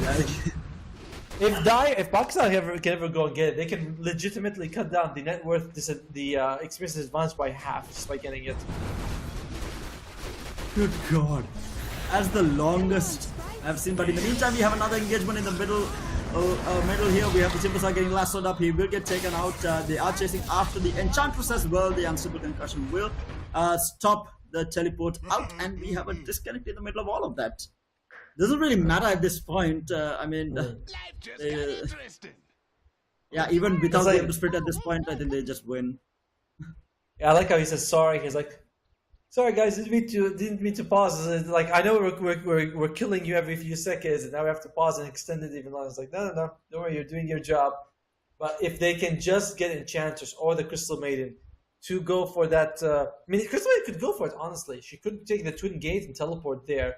You would get more than 8,000 experience for your team if you go for it. That really could help you. Yeah, I like how the Observer heard us and he just showed all 3 Wisdom Runes in one spot on the side by side. There is another one in like 9 seconds, so that'll be like 4 there. By the way, I want to ask you something because that's something I'm not sure I understand. When you click on the graph, it shows you the net worth of the 2 teams. Like India is 93,000 and Pakistan is 53,000. Like, okay, I see it, 40,000 gap, makes sense. It's right there in front of me. I understand. By experience, it says India has 11,000 and Pakistan has like 7,000. That doesn't, like, how does that work exactly? Is that experience a minute? Is that total experience? Because that doesn't make sense. Like, there's definitely more than 7,000 experience in Pakistan. Is it the honestly, yeah, because it can't be 7,000. Yeah, right? Like what does this what does it mean? This is one of the things I'm like, oh, I mean, I can see that they have 23 levels advantage. Like it's at 24 levels advantage. That one I understand it. I don't see what the experience number itself means. Time to pose the question to Mr. Frog himself. or the very handsome, very smart people in Radiant's Twitch bottom chat. tower You know, is those under guys also know Yeah. it. Yeah. True. 4 wisdom. We got runes, bottom baby. lane. Bottom lane, there's a hunt happening. The Ember chasing after Wind Ranger here does get the Gluttony off, and we do have the Static Storm on top of it, and it's a dead combination of Wind Ranger and the CM. In the meantime, they lose out on. Actually, it was before, right? They lost out on the Timbersaw and the bench, yeah. So the last set of racks going down, that's Mega Crit, the toss back onto the PL, trying to survive, but there is no chance he pops the shot, but he came out of it and he dies immediately. So technically a full team wipe, and GG well played, finally called. 54 kills to 12, 48,000 net worth lead, 35 minutes into the game, India will close it out. Yeah. Not the game, man. I like how Timbersaw just left 0-60 and 1. No GG, no nothing. They're like, GG's like, first one out. I'm out of this game. There were 5 wisdom ruins on the ground when the game ended. I don't know, man. India smashed Pakistan. There's no other way to say it. Like, they destroyed them. There was no chance. The draft was bad. Let's go with that. The draft for Pakistan was a bad draft. Fragile, no sustain. I mean, okay, they have a chance to have some sustain, but very fragile. You have to snowball. Your late game is weaker than any late game, and you have to snowball with very weak heroes. Doesn't work. So, off to a bad start. Team India though just played super well. I mean, Dagon, Tiny. If you can get away with that, you earned your victory. For sure, man, for sure. But yeah, it is. This puts India on top. But technically, we just started off the South Asian region here, so this is just the first game. We do have parallel games happening. We'll wait and see what has happened in those games, but we do have another South Asian game coming up next, which is going to be India versus Sri Lanka. So we are going to be seeing more of India today, and to see how they do perform against different teams. But right now, India looks very strong.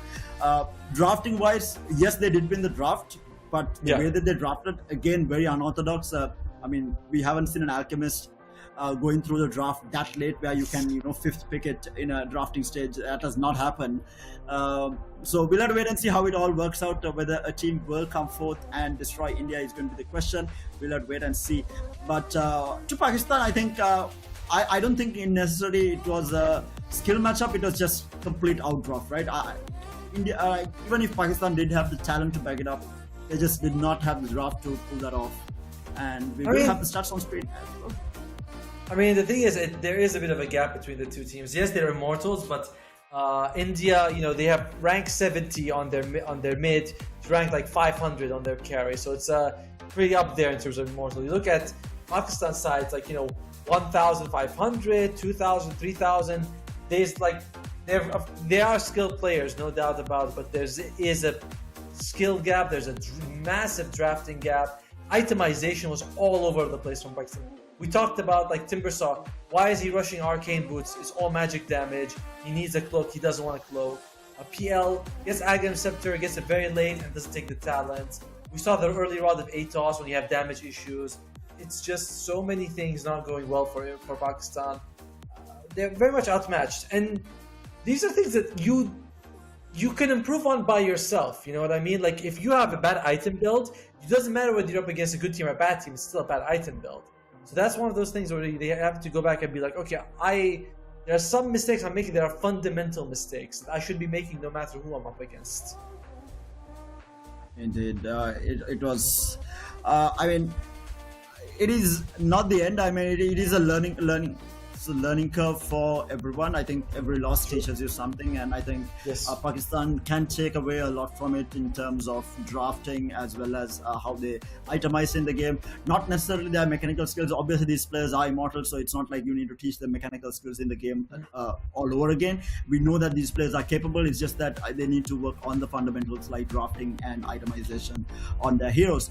But having said that, we do come to the end of this particular game. We have another game coming up, which is India Sri Lanka, but we'll be taking a very, very small break. Do stay tuned in with us. You're joining us live for the IESF Asia Qualifiers. We'll be right back, guys.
the heart of Iași, Romania, the world's top gamers have gathered for the ultimate showdown.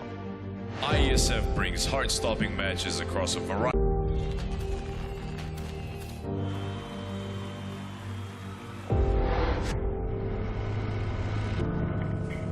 In the heart of Iași, Romania, the world's top gamers have gathered for the ultimate showdown. IESF brings heart-stopping matches across a variety of gaming genres in an electrifying experience that celebrates the passion and dedication of esports athletes from around the globe. This is more than just a tournament. This is where champions are born, legends are made, and anything is possible. Get ready to witness the ultimate display of skill, strategy, and heart. The IESF World Esports Championship.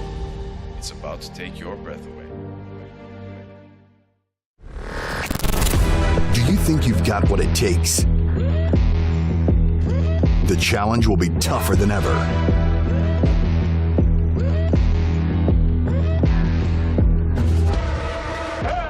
In 2023, International Esports has a new home. Over 100 nations fighting for the championship in a celebration of everything that makes esports great. Who will rise up to the challenge? Who will be the world champion?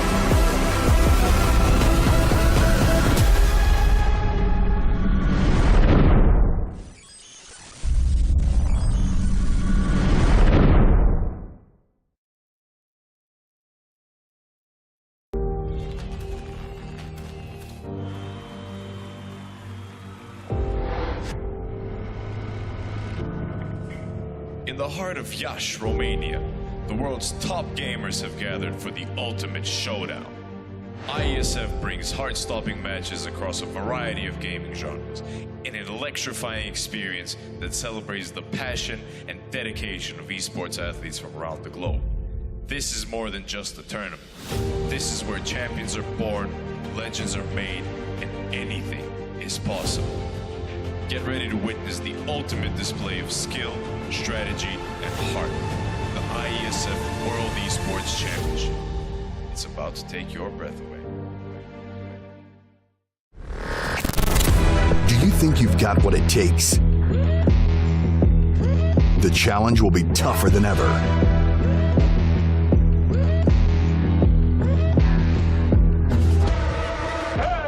In 2023, International Esports has a new home. Over 100 nations fighting for the championship in a celebration of everything that makes esports great. Who will rise up to the challenge? Who will be the world champion?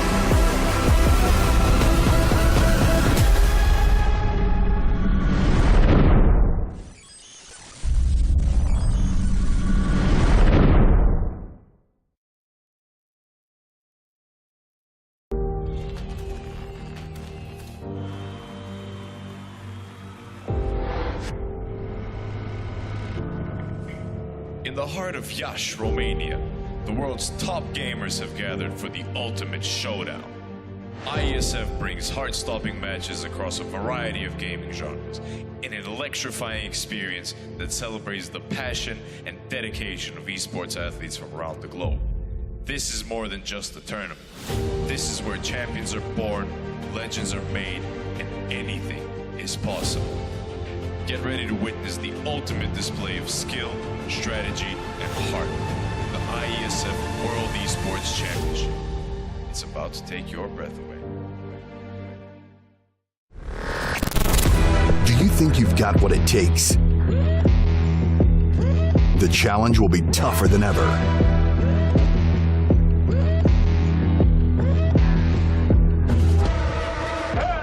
In 2023, International Esports has a new home. Over 100 nations fighting for the championship in a celebration of everything that makes esports great. Who will rise up to the challenge? Who Who will be the world champion?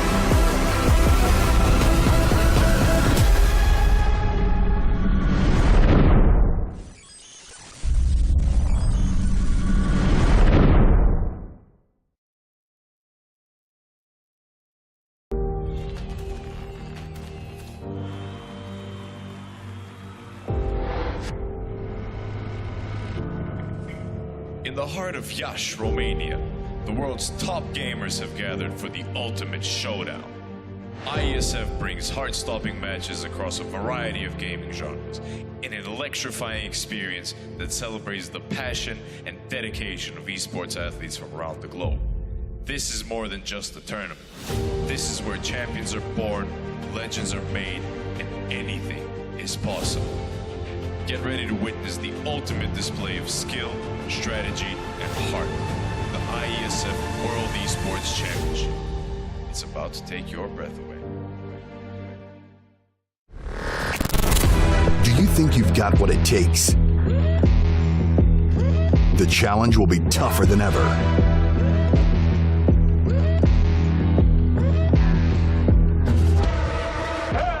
In 2023, International Esports has a new home.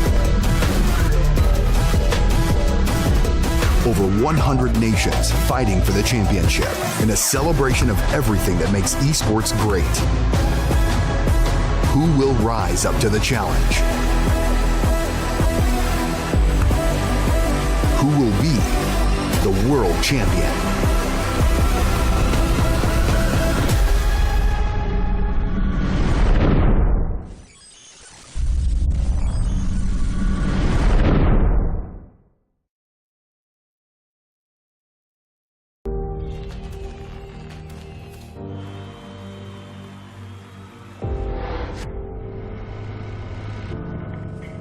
In the heart of Iași, Romania, the world's top gamers have gathered for the ultimate showdown. IESF brings heart-stopping matches across a variety of gaming genres in an electrifying experience that celebrates the passion and dedication of esports athletes from around the globe. This is more than just a tournament. This is where champions are born, legends are made, and anything is possible. Get ready to witness the ultimate display of skill, strategy, and heart.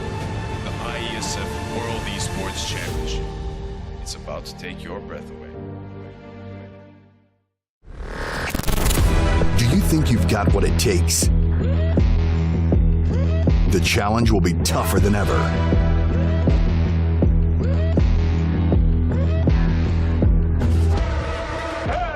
In 2023, International Esports has a new home. Over 100 nations fighting for the championship in a celebration of everything that makes esports great. Who will rise up to the challenge? Who will be the world champion?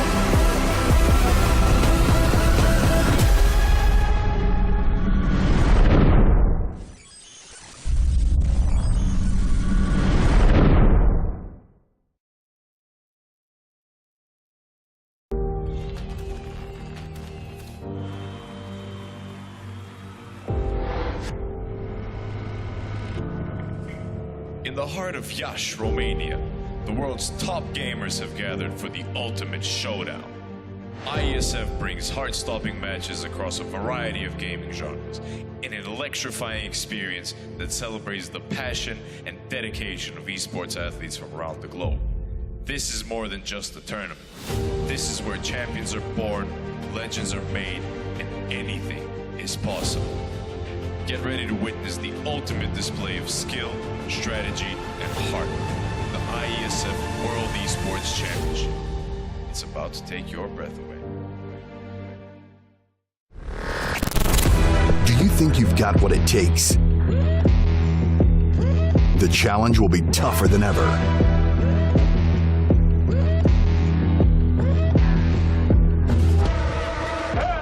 In 2023, International Esports has a new home. Over 100 nations fighting for the championship in a celebration of everything that makes esports great. Who will rise up to the challenge? Who will be the world champion?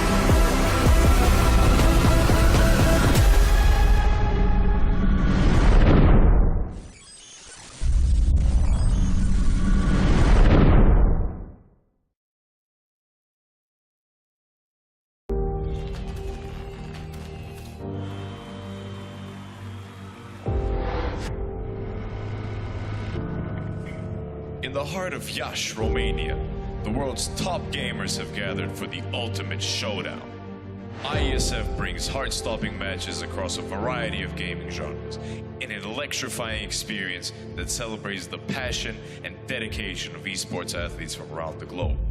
This is more than just a tournament. This is where champions are born, legends are made, and anything is possible. Get ready to witness the ultimate display of skill, strategy, and heart. The IESF World Esports Championship. It's about to take your breath away. Do you think you've got what it takes? The challenge will be tougher than ever.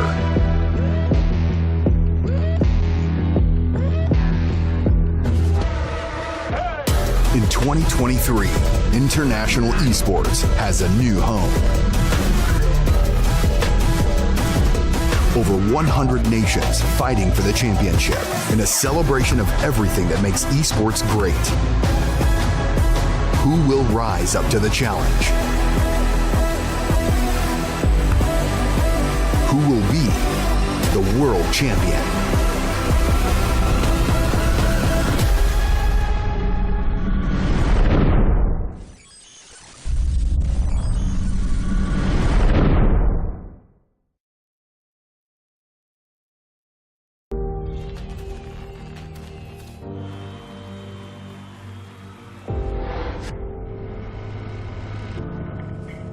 In the heart of Iași, Romania, the world's top gamers have gathered for the ultimate showdown.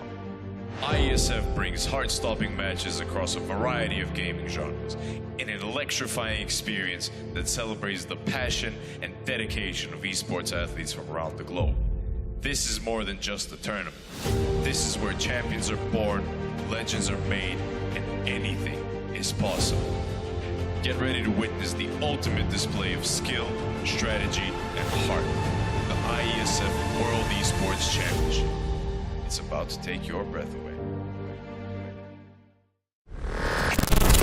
Do you think you've got what it takes? The challenge will be tougher than ever.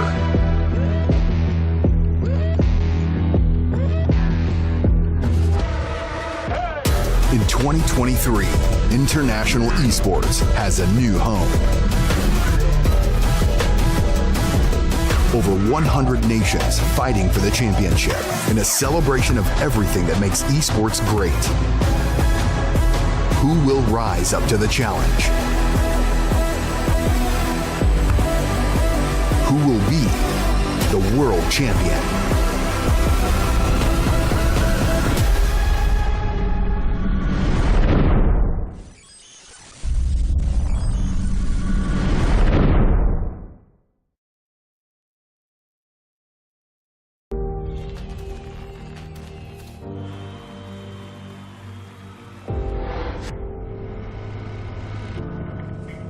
In the heart of Iași, Romania, the world's top gamers have gathered for the ultimate showdown. IESF brings heart-stopping matches across a variety of gaming genres in an electrifying experience that celebrates the passion and dedication of esports athletes from around the globe. This is more than just a tournament. This is where champions are born, legends are made, and anything is possible. Get ready to witness the ultimate display of skill, strategy, and heart. The IESF World Esports Championship. It's about to take your breath away. Do you think you've got what it takes? The challenge will be tougher than ever.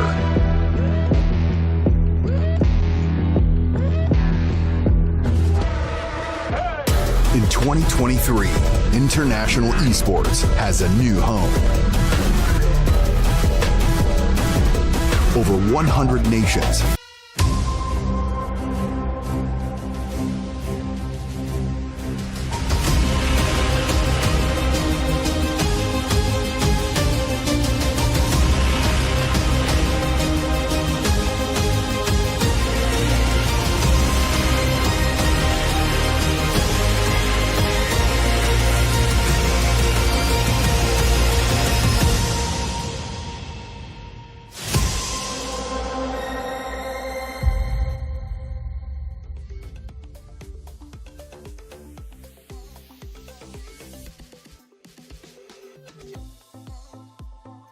Hello, and welcome back everyone to IESF Asia Qualifiers Dota 2. We are here for the South Asian matches, and joining me yet again is going to be Otomo. Otomo, we are going to be heading into Sri Lanka versus India. We saw India. We are about to see how well Sri Lanka will perform. Do you think India will stick to the same drafting pattern that they did, though? That's the question. I mean, why? If it's not broken, don't fix it. But also depends on what Sri Lanka gives them. You know, sometimes you want to go with certain picks, but you don't have the option. So overall, India's draft looked really good in game one. You know, they had a nice mixture of Alchemist, Ember Spirit, Bat Rider. It was a bit out there, to be honest with you. Like, it wasn't the standard picks that we saw. And you know, first pick Disruptor, who does that? But it worked out well for them. Sri Lanka, they're gonna have to make sure that they do a better job than Pakistan, because they need to make sure that they have a draft that actually allows them to play some Dota. You know, a little bit of win objectives as well. Yeah, and I expect Sri Lanka to do have like a decent draft here as well. They do have two players who have international coaching experience with AB here, who has had some time with Boom ID, as well as Signify from India. So he has had some experience as an analyst / coach in the international scene. So I'm assuming they are going to be having a better draft coming out from them than from Pakistan. I think Prince also has some drafting experience as well. But my biggest worry for them is, since I know this team personally, is that whether they have done enough preparation coming into the tournament, or whether they have had enough practice as a five-man stack to be able to pull off a game against India is going to be the question, because we know that the Indian squad is strong already, and whether Sri Lanka can pose a threat to it is going to be the question. We'll have to wait and see how that all works together. We are just waiting on the lobby to start up. Wait, I was were you? Are you inside? I was also kicked. Yeah, because I was also kicked from the lobby, and I'm like, did we go somewhere wrong? Because yes. We're waiting for the two teams to put. There you are. I was like, hey, he's there. I'm there. Why don't they want us there anymore? Yeah, it is. India's looking very strong. But the thing about Dota, by the way, is that if you're a little bit better than another team, you look a lot better. You know what I mean? If you're, you know, a few seconds earlier to the Bounty Runes, a few seconds earlier to the Wisdom Runes, you start snowballing very fast. That's the thing about Dota. So it's not like there's we don't know exactly what the gap is between India and Pakistan, but India looked super good. Even though I think small things could have been the difference. Sri Lanka, tighter draft, a little bit of better gameplay, and we might see India being the one who loses this match. So I'm not putting that out of the question. I was kicked from the lobby again. Interesting. I think I think we're going to the wrong slot for sure. I think we're definitely going to the wrong slot. Yeah, we're going to go somewhere else. You should join me. We'll make our own slot. We don't want to be with these people. Yeah. And every time we go with them, so in the lobby we have to join a certain group, the broadcasting group. So we're going to one of them. They keep kicking us out. We're like, okay, maybe we're wrong. Maybe we don't know, but we'll go to our own one now. Who needs them, right? Indeed. Yeah, we can still though. We're completely fine by that. But yeah, going back to what you were saying, right? Little differences, but in terms of straight out rank in Dota, I think India does have the upper hand here. Yes. They're, I think, significantly higher in terms of their rank placement. I think one of the players in Sri Lanka was ranked top 200 Immortal at some point, but I don't think he is any longer. And this is also due to the fact that the ranks are stabilizing. Initially, when it came out, when the new system came out, people were able to calibrate a lot higher, but later on, it kind of stabilizes on its own. But yeah, I mean, a lot of things can happen, and like I said before, the Asian region has their own way of doing things when it comes to to drafting, especially in the South Asian region, where they have their own drafting style, they have their own hero pools, they have their favorites, and they do know these teams very well as well. So it comes down to who reads each other better, and at the end of the day, who plays better on that particular day, because this is the best of one. It's not like you can try something and go back, okay, fine, we lost game number 1, but we had 2 more chances to come back. It's not possible. You need to be on the point all the time with this one game, but it allows us to have a couple of cheese as well. Like if a team wants to pull off like a cheese strat, it does allow that option as well. So it's going to be interesting to see how they do perform in terms of the draft. I think we are starting the game, and I think we were in the wrong spot, because this time around we were okay. I love to be there. No. You never, no matter what you do, you never say it's your fault. Whatever happens, it's always someone else's fault. So it's like it's never my fault. That's what happened. I did nothing wrong. We chose not to go in their slot. We were like, these slots are not good enough for us. We made our own. It doesn't look good enough. It doesn't look good enough. I don't like it. I don't like this. Not my vibe, as the young people are saying these days. But yeah, let's see what Sri Lanka can bring out. I'm looking forward to a closer game, hopefully. They ban out Medusa from the start, so already a little bit more of the meta that we're sort of expecting to see. And India, I would want to see the Underlord Connell. I feel like in this region, yesterday I was doing the DPC South America, they really respected Keeper of the Light with the heals. In this tournament so far, ISF, they don't seem to think of Connell as being that valuable. They still love their shields. They don't love their heals as often. Although, of course, we did see Oracle being picked up along with an Underlord earlier. So that functions basically the same. We are waiting on the second phase of bans to happen here. We had the Medusa and the Doom both been taken out. Doom has been put as very high priority by the looks of it in the region, because we haven't seen, like, almost every draft, I think Doom has been taken out. And Sri Lanka does take out the Kotl, so some priority being given to this hero, so they will take it out, and the Underlord in turn. There we go. We do have a second draft coming out now. Yeah, it's both teams a little bit more. At least India seems like they're a little bit more serious with their bans. But Doom, I'm surprised to see Doom banned so often, just because the hero has been taking nerf after nerf after nerf. Devour this gives a lot less gold now than the earlier levels. You can't eat a ranged creep like before, where you can just go in. You're like, oh, I secure it from the start. Now it's level 5, so that you can devour it. So it does feel like Doom, and of course Infernal Blade took a couple of nerfs as well, less damage, less stun duration. Yeah, I'm surprised to see so many teams prioritize the Doom right now. Yeah, and I think there are like decent heroes to be able to deal with the Doom as well, because since due to the debuff nerf and all of that, that the Doom will take longer to get like that scary beast of a tank up in front, completely taking out someone during a fight. So I mean, I don't know, Beastmaster pickup. I really like this first pick Beastmaster, very strong hero. But the only question is there we go. CM is a decent laner against Beastmaster, and so is the Enchantress. So both these heroes are up for grabs if India wants to go that way. But they do go with the CM bounty opening. I mean, oh dear. Yeah, I mean, we've been seeing all day, and even yesterday I was seeing bounty getting banned a lot. The hero did receive a tiny nerf. 0.5 health regeneration was removed, along with a cooldown on track. Used to be 4 seconds at all level, now it's 6, 5, and 4. The hero can be played as an off laner, can be played as a position 4. You can go with like Phylactery and Auras. You can go with the core and get him like Vanguard and Desolator and just run people down. There's a lot of options, very flexible. And they pick out the Terrorblade. If you pick up Terrorblade Disruptor, or Terrorblade like Jakir, it's pretty hard for the bounty to do anything to offlane.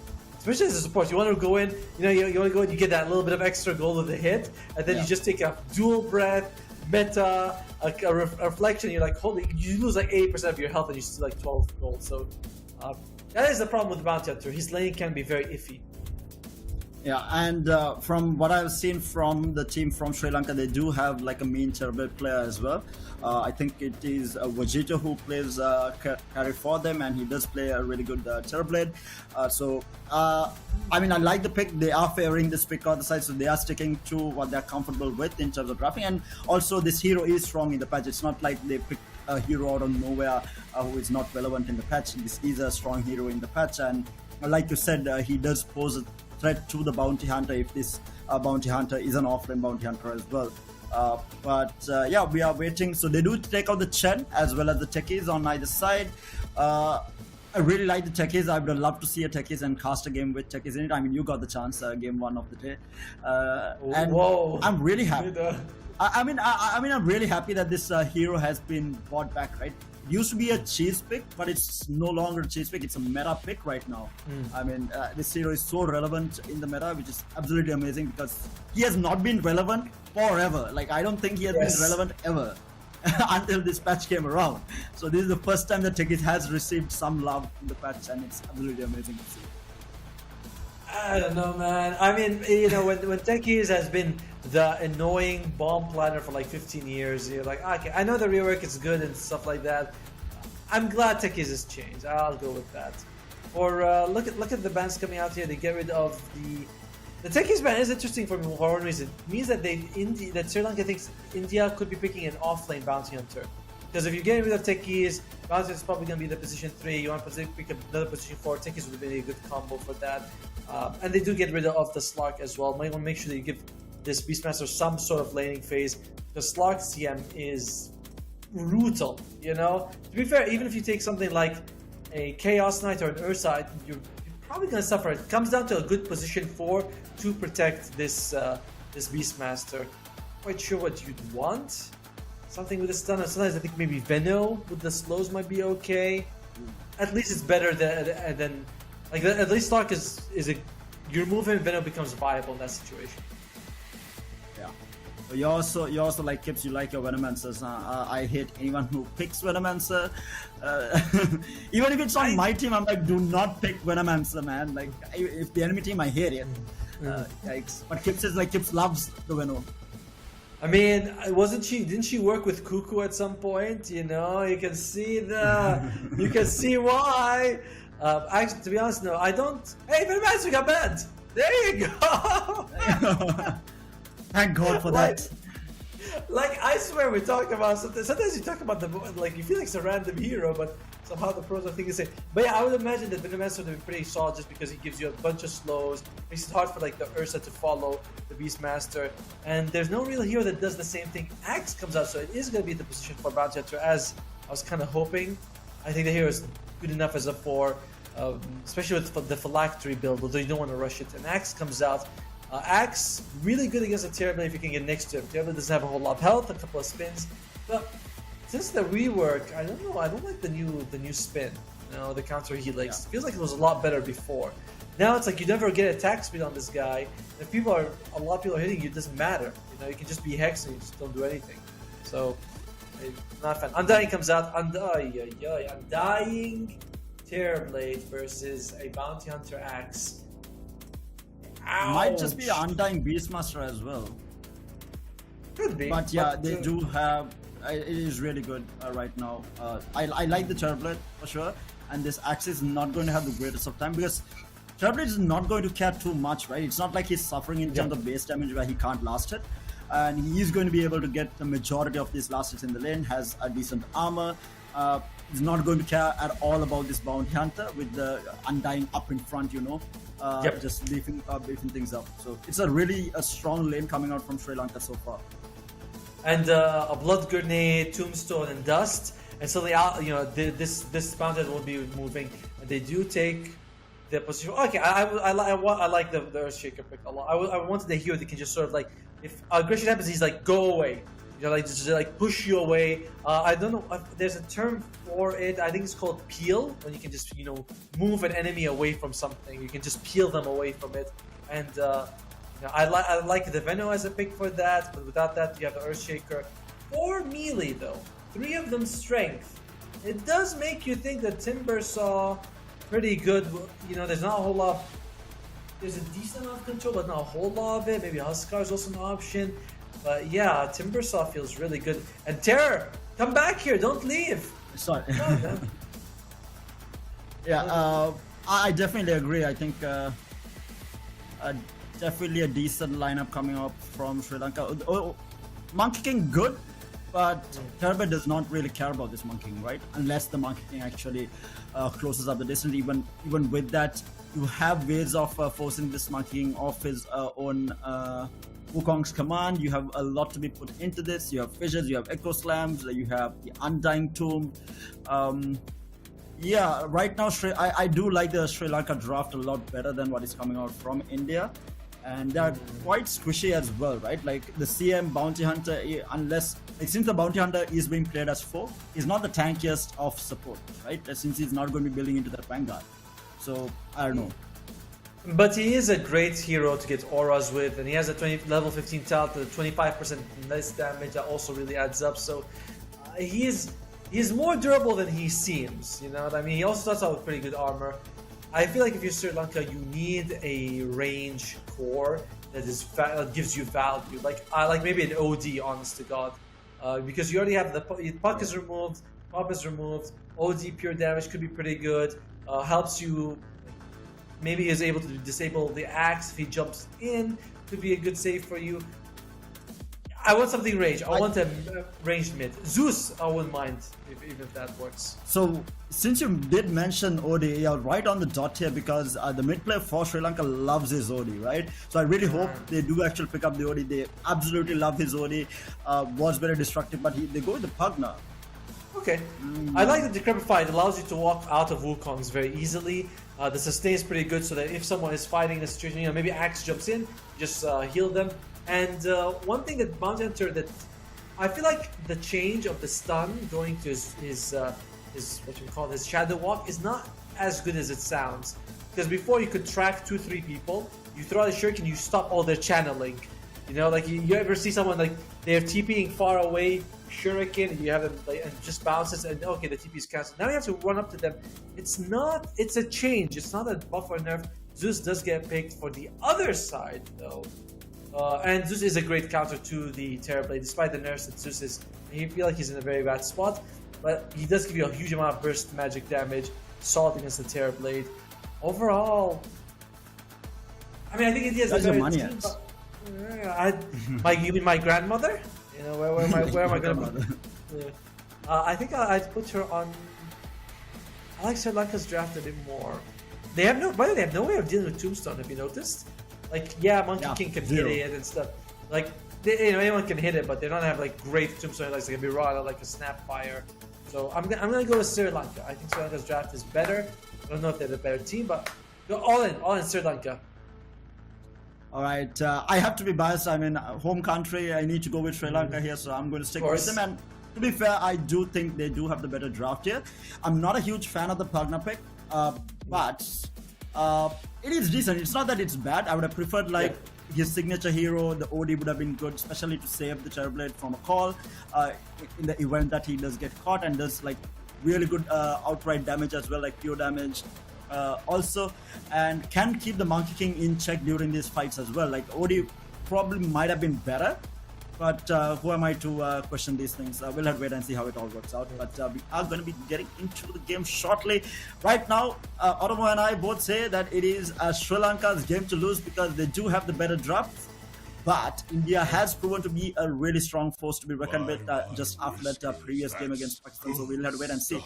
But to start things off, we are going to be seeing a smoke being broken. It is going to be by AB here. He does get the fissure nice fissure. On 2 reacts. Lovely fissure blocking out 2 players. But can they fight? This is going to be the question. They do have the battle hunger on AB. He will be the first one to fall. That's Zeus picking up first blood. That's massive. He will get the return kill onto the axe. Looking for more. The axes are going to be stacking here. Bounty Hunter falling down low. The Blood Gantry is going to be there, as well as the the damage coming out from. There we go. So they do pick up 2, but Zeus got first blood. Overall even, right? You get a little bit more experience on the rainy side, actually a significant amount more when you look at it. And as for the dire side, you get the first blood, so you walk away relatively happy. The bounty ruins might be going more in favor of the dire of India. It looks like they are having a bunch of people posturing for both river ruins. So Sri Lanka's going to have to contest. Matrix is going to have to go for it. Is he going? He is going to go. Nope, decides not to. So that might be 3 bounty ruins coming out. Yeah, that's a little unfortunate. So, yeah, it's going to make things a little bit more even now, even though they did end up losing 2. Overall, you know, it's fairly even, right? Yes, they get an extra bounty ruin, but you get an extra kill, a little bit of experience. It comes out very, very even for both sides. And one thing about Undying, by the way, is that I don't like the fact that Decay does no damage at early levels. Feels always very awkward for the hero. And Nurse, he's a courier. Is he gonna be able to get it? He's up, decides not to die for it. It's like not too crazy. What do you think about the mid matchup though? Like Zeus versus Pagna. Who are you favoring in that matchup? I think it's going to be a farm fest though. I mean, yeah, but we can't say that. We have to pick one. I think I favor the Pugna.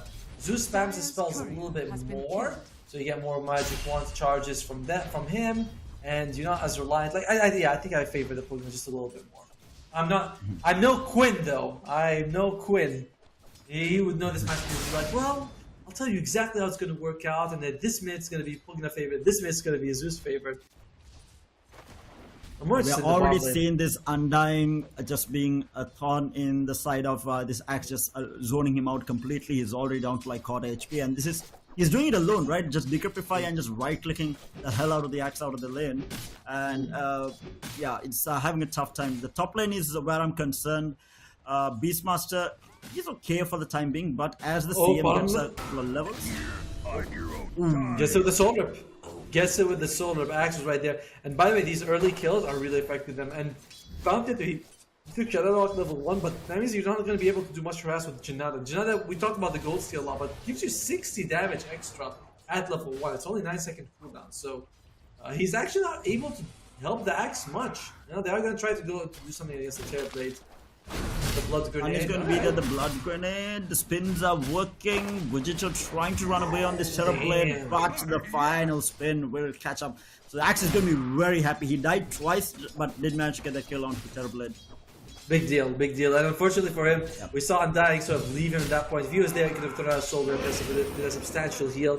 And now we have Janada, we have the Shadow Walk. Yeah, you get the stun and the steal, gold steal. It's a bit annoying to deal against the bounty hunter. He is a melee hero. I mean, so he's up against melee heroes, so he is going to be able to get the Janada a lot. Yeah. Have you ever played bounty hunter against Drow Ranger plus Jakiro? It's the most It's the most fun. It's the most fun you can ever have in Dota. The most fun. Well, I mean, good for the guy who picks up the Drow and the Jakiro, and good lesson for the bounty hunter. Like, do not pick these heroes in my pubs, please. It's unfortunate because you're a support. You have to first pick, right? And they're like, then you pick it, and then you see Jakiro already. You're like, oh, this is bad. And then they pick it Drow. You're like, oh, this is real bad. Very unfortunate. Oh, we do get a stun onto the Terrorblade. Terrorblade taking a lot of damage now. So things are getting a little bit better for the Axe and the Bounty Hunter after that kill onto the Terrorblade. But still, I think it's due to the fact that AB on that Undying does not have enough mana to be able to help right now. So until he does get the refill, this Axe and the Bounty Hunter is going to have a decent time in this lane. Do you see what he has on the Undying? He's got a Sage's Mask, sorry, Sobi Mask is the old days. I wonder, is he going for a Ring of Basilisk? Is he going to go for a Solar Crest? Or is he going for Phylactery? Which is something I've seen a little bit here. Oh, top lane, Earthshaker, he's going to lose his life.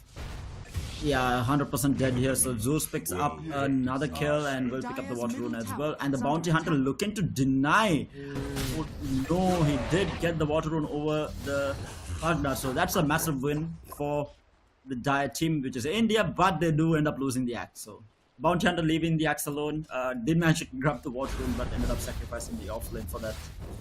I don't think it was. That's not worth it. You know, it's like, yeah, you get the Water Rune, but. And maybe you deny Pugna the refill, that's kind of better, but overall, it's like losing your Axe. I think, was he 4 deaths right now? 3 deaths. Pretty tough situation for the Axe. And in general, I want to give this guy a fast Vanguard so he can become unkillable, and so far he's been very, very, very killable. Yeah, and the Beastmaster hasn't been having the easiest of times also, but he has not at least fed the enemy team, which is a good thing. And the CM might actually die here. Wild Axes fly out, a lovely fissure, as well as the body blocks coming out from the Earthshaker. They want to try and turn this around. Beastmaster needs to be careful. The Bounty Hunter is there. The stun is going to be there coming out of the inwards.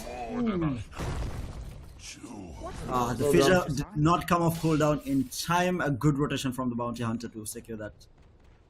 Yeah, but I mean, I think you're still very happy with that. You're still very happy that you could trade 1 for 1 and force out that rotation.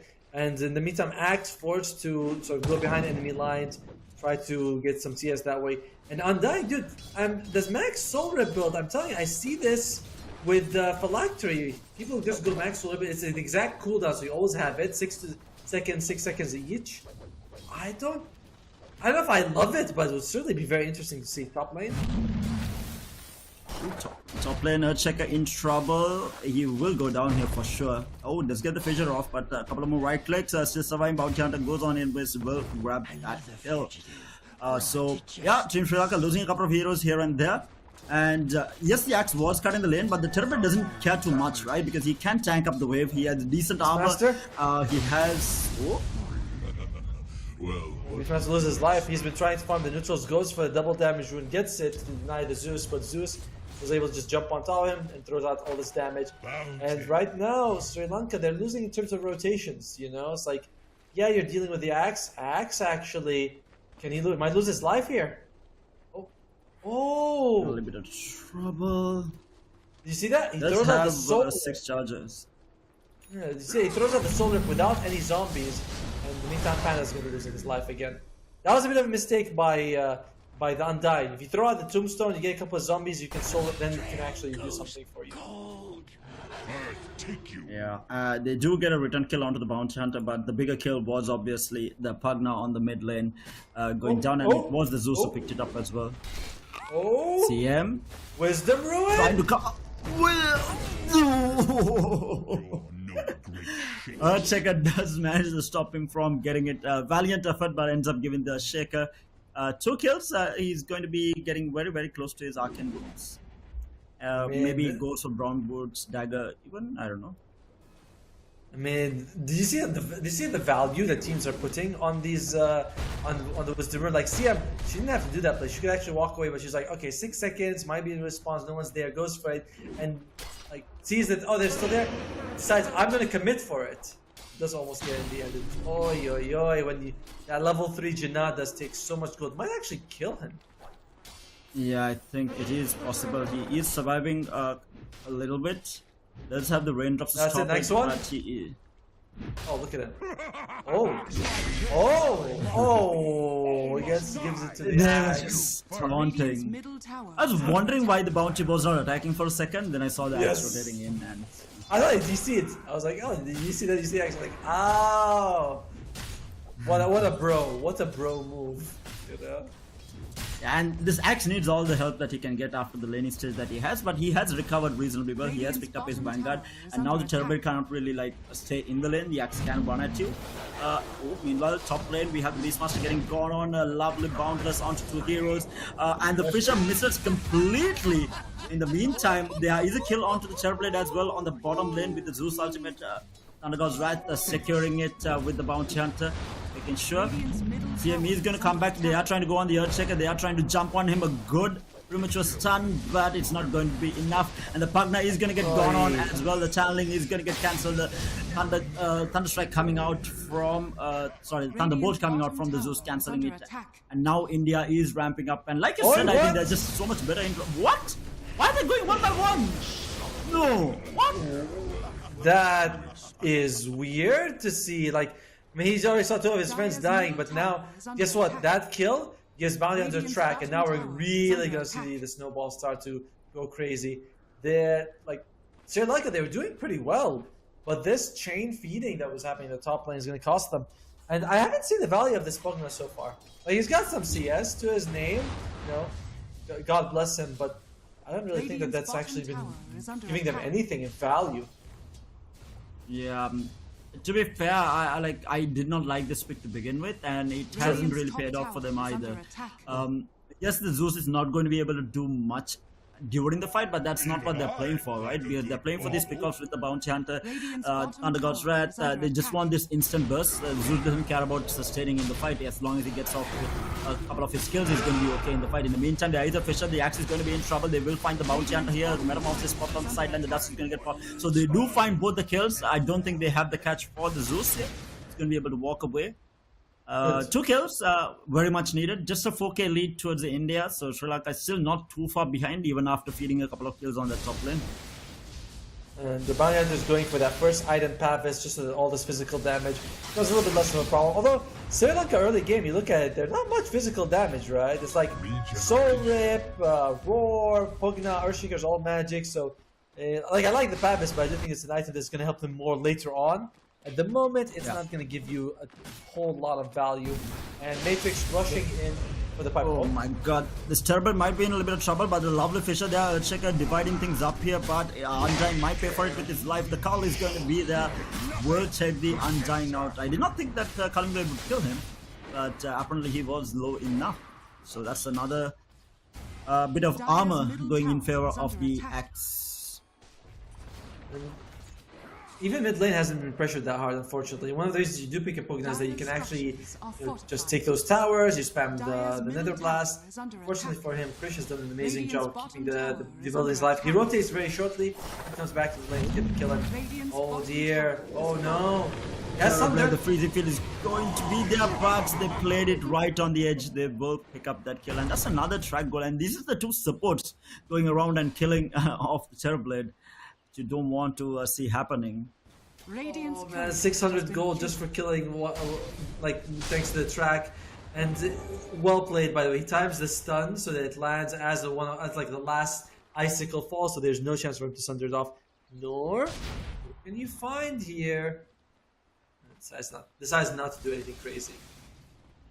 He's been playing a solid game, this Bounty Hunter. Very much, very much. By the way, what do you think about the Aghanim Scepter for Bounty Hunter? Do you like it or do you hate it? under attack. Wait, what is does the toss, right? Yeah, the Shuriken does Janada on it. Shuriken. I think if you're playing like a offlane Bounty Hunter, maybe, but as a position 4, I feel like you build into more items that would basically help your team, right? I don't think he is the best. It's not bad though. Terrorblade gets a thunder off, good god, at the last second, but he is in enemy territory here. He's going to get gone on. The Tombstone is going to be there, but he ends up dying. Kalimblade is not going to be there on time, and they take away everything. They do lose the Bounty Hunter in the process, but India is hitting back strong. The Roar was used for that as well. The Monkey King cannot rejoin the fight. He is quite low. Pugna trying to run away with that pink scroll already. The call is going to be there, holding him in place. The Zeus damage just a little bit too much, and he will end up going down as well. So you lose 2 of your cores for the supports. They're not happy with that. No, it's getting very scary right now to be on the Sri Lanka side. You are against a snowball lineup and they're getting more kills than you. I mean, sorry, they are getting kills and they're getting track kills as well. It is very scary situation to be in. This Bounty Hunter is becoming a core. He's got almost 4,000 gold net worth, whereas the Beastmaster is at 4.8. And you gotta be very scary. Bot lane, Earthshaker, he's got the Echo. Yeah, he's dead. Didn't have enough creeps to try and do anything. Probably wanted to save it for another day, and that's another kill going in favor. Like India right now is just snowballing, and Sri Lanka needs to find an answer to stall this, because all their 3 cores are just not doing that great. Terrorblade not doing that great. Pugna did not have the impact that they were looking for. Beastmaster did not have the time, and again we have the Zeus picking up a kill that was on the Undying. One by one, they fall like dominoes. Dude, Noor, he stood right in front of the life drain and gets it on the last tick. Really well played by him. And I don't know, man. Maybe Earthshaker is getting close to that blink dagger, about 400 gold away. Once he has it, he might be able to make big play. But at the same time, India, they got good items coming out for them. Radiance is available on the Monkey King, makes it very hard actually for our friend the Earthshaker to get those good blinks off. Yeah, and I don't see the Terrorblade being a threat for a really long time. He just has his Dragon Lance picked up very far away from the Manta style, so I don't see him being a threat anytime soon. And he will be just like pushing out an AFK farming, and in the meantime, the Undying goes down yet again. They are playing the map so well on the side of Team India. Yup, like giving them no avenue. And they're walking together, and even if they don't walk together, you still have a Zeus who can give you a Thunder Gods, right? The damage, by the way, that this spell got the buff, pretty substantial. Jump in, Roar, that's gonna be a dead Beastmaster. One after the other, they just keep finding these heroes. I'm not sure why the Beastmaster decided to stay there. It's not accomplishing anything by standing under the trees there. should have either been behind a tower or at a different place on the map. I mean, you're not supposed to be there to begin with. Not entirely sure what is happening. But the Terrorblade has gone into the enemy jungle to try and find some farm. He is not finding any in his own jungle, but the Zeus is in the area. Needs to be careful. Zeus is on the hunt. Zeus, he knows. He's like, there's something going on here. Needs to make sure he does not use the lightning bolt to cancel save to cancel TB, but doesn't matter. TB Terrorblade makes it out just fine. He has picked up the Yasha, so going to increase his farming speed a little bit. It helps, but you're what? 3,000, more than 3,000 gold, almost 4,000 gold behind the Monkey King, who's got Radiance, and that's one nice thing about it is the magic damage goes all through that heavy armor the Terrorblade has. Terrorblade is only sitting at 1,000 health, so this Zeus and Monkey King can easily just burst him down with a couple of spells. Indeed, and they will find the Beastmaster here. The Bounty Hunter just roaming around the area, gets the track off onto both. Gets another stun off, and they will get the dust off, but the movement speed is a little bit too much, and the Fissure completely misses. The Axe is going to jump in, the call is going to be there, the Kali Blade to follow up, and that's this is the Axe who did not have a lane, and he's on a mega kill streak already. I like the item build, the skill build coming from Bounty Hunter. Maxing out the Shadow Walk first, just for getting more of that stun. I think you want to at least have 2 points in this ability, so that the cooldown is a little bit higher than the duration. They will find the Undying as well. They're going to get the Undying here. In the meantime, Wukong's command gets popped and the TP out is going to be there, but the Undying is going to pay for it with his life. Well, did he miss out on the Culling Blade? Yeah, he did miss out on the Culling Blade. Well, unfortunately, this one. Whoa! Oh, the Water Echo Slam onto 2 heroes. The Fissure is going to be there for the follow-up as well, but they only get the CM for that. They will find the Bounty Hunter on the side. Would have loved to find the Zeus there. I expected that fight to go a lot better for Sri Lanka, but they only end up finding the 2 supports. And they used the roar on the Bounty as you walked into a sentry earlier, so they invested a lot just to get the kill. It's worth it, obviously, but then when you get this nice 3-man Echo Slam, you're like, oh, we don't actually have great follow-up for it, which is a little unfortunate. Overall, Sri Lanka, signs of life. You know, like, you will take that any day. What just happened. 2 kills, very nice for them. Earthshaker, once he gets the Echo Slam, he'll also have another way of sort of engaging from the distance. And Terrorblade, dying, reveals him. But, what's he going to do down? Yeah, doesn't have the ultimate, I think. Radiant's Off the bottom tombstone. tower is under attack. He's trying to stay alive, but the Bounty Hunter is just playing with his foot. He waited until he is low enough to be able to go and get the last hit off. And then he gets the tombstone. Radiant's top tower. yeah, the tombstone so as much well. gold. That's This Bounty Hunter Radiant's is so bottom fat. tower is under attack. He's Almost the same net worth as the Beastmaster. a core. Right? Yeah. He's a core. He does not support. He's a core. He's also got the phase boost and the fade brooches, all the extra movement speed, and he's going for the solar curse, which gives him even more movement speed. So he just shows up anywhere on the map. And Matrix, he might be the target here. They do spot him. They know he's. They do. Crystal just walks up to a Beastmaster, no problem. Yeah, the Roy is going to be there. They will grab that kill, most probably. Yes, they do. But that's the Roy utilized. So they want to try and fight this now. The Zeus is going to be jumping in. They are trying to go on Matrix. The pipe is going to get off. So they are sorry for the timing. The Axe almost gets a 2-man call, but it's only going to be on the Undying. So he's going to be tanky enough. No, he's not. The Culling Blade just cuts him down. They lose 2. And the Monkey might find the 3rd as well. The call is going to be there to follow up. A triple kill for this Axe. Has already 9 Culling Blade charges, 13 armor under his name. And by the way, all that armor adds up to your battle hunger damage. He does 20 damage naturally from the spell, and he does an additional 27 from battle hunger. So he's getting more for the armor. So he's getting more damage from the armor he's arming than from the spell's base damage anyway. And look what they found. They found Terrorblade. He's like, oh god, not me again. That's Thunder. No way to get it off. Absolutely no chance. And it's not like they have a lot of lockdown as well. Right? That was just Boundless, Bounty Hunter Stun, and what was it? Lightning Bolt, and he just can't get the Sunder off. Just too much of burst coming out. He does not have the chance. And if you're Sri Lanka, you have to think, what's the way that this can get better? The problem is, Echo Slam wall is great at turning fights around, but you need people to stick together. The good teams don't do that. And you don't have like a Magnus or a Darkseid to help group them up. You have to hope that they make that mistake. Killing Bounty Hunter a few times would help. Let's see if he walks into Sentry. Noor is very smart though. Realizes they're probably got some vision there. I don't want to walk. Radiant's bottom tower has fallen. The only thing is this game meanwhile we do have an engagement happening. Axe jumps in, the call is going to be there onto the Undyne. The pressure, he's going to catch 2, actually 3. Undyne still surviving. Axe might be in a little bit of trouble. Metamorphosis gets popped. Axe with the blade mail, the spin. The Echo Slam is going to be there, but they finally find the Axe. They lose out on the ES though, and they will back off. I mean, the Axe was so tanky there. It took such a long time to kill him off, and the counter Helix doing so much of work here. A lot. Undying. Yeah, the scariest thing was that Earthshaker, he wanted to jump in and get the blink on multiple targets, built blink echo, but because of all the lightning bolts, the arc lightning's flying around, he's like, yeah, I can't do that. So a little unfortunate for him. It's not the biggest deal though. He's still they still get a good trade for Sri Lanka, but losing your tier 2 tower, that is the problem. There's a Tormentor right there. I think they took the Wisdom Rune as well. Yeah, Noor took the Wisdom Rune. So while it was a good kickoff, subsequently they lost everything. Tower, Tormentor, Wisdom Rune.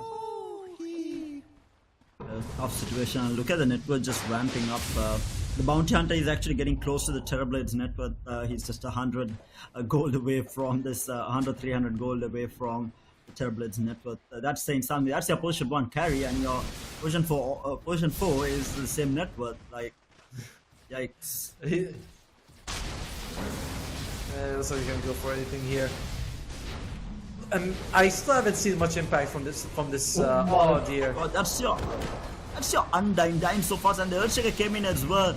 There is absolutely no coordination from the Sri Lankan team here. Everyone just jumping in at different times and just feeding away kills. I think that's the turning point of the game as well. And Monkey King is in your base. They're going on to the the Beastmaster as well. The Culling Blade to follow up, and they pick up another. As 3 heroes dead on the side of Sri Lanka, and they're still diving tier 3s while the tier 2s are alive. The Terrorblade will get bursted down. The Zeus and the Monkey King diving tier 4s at this point. India making it look so easy. I mean, they've just been playing it so well. Like, Bounty Hunter gives them a track vision, and they just say, okay, we'll just go for it. We see the targets, we'll just jump on them. And they have the mobility to go for it. Blink on Axe, global spells from Zeus, Monkey King jumping in, and going in again.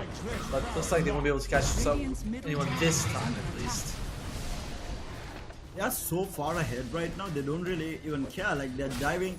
The tier 2 was not even taken in the middle lane. They dove the tier 3 mid, then went past the tier 3 bottom and into the tier 4s as well. Like, they're so far ahead, man. And this all goes back to that top lane where at one point Sri Lanka fed like 4 heroes. I feel like that's the tipping point, right? Like, Bounty Hunter got so much from that fight, so did the rest of the team, and they were able to start snowballing. Otherwise, I think they could have delayed the snowball coming out from India a lot more, and would have given that Terrorblade a little more space to farm. Could have been different, and I really don't like this Pagna pick. It's just not showing any sort of value whatsoever for the Sri Lankan side here. No, it's not, and that's the scary part about it. It's like you pick it. It was your last pick. You think, okay, maybe with track comes out on our poor Pugna. They're waiting for Noor to sort of reveal himself. Big jump in by the Axe though. Finds the Beastmaster here. He's going to be safe for the time being. They didn't get the call that they were looking for, so they will disengage for the time being. As with the pipe also was popped, so they did not have the burst for Matrix there, so he's going to be able to get out.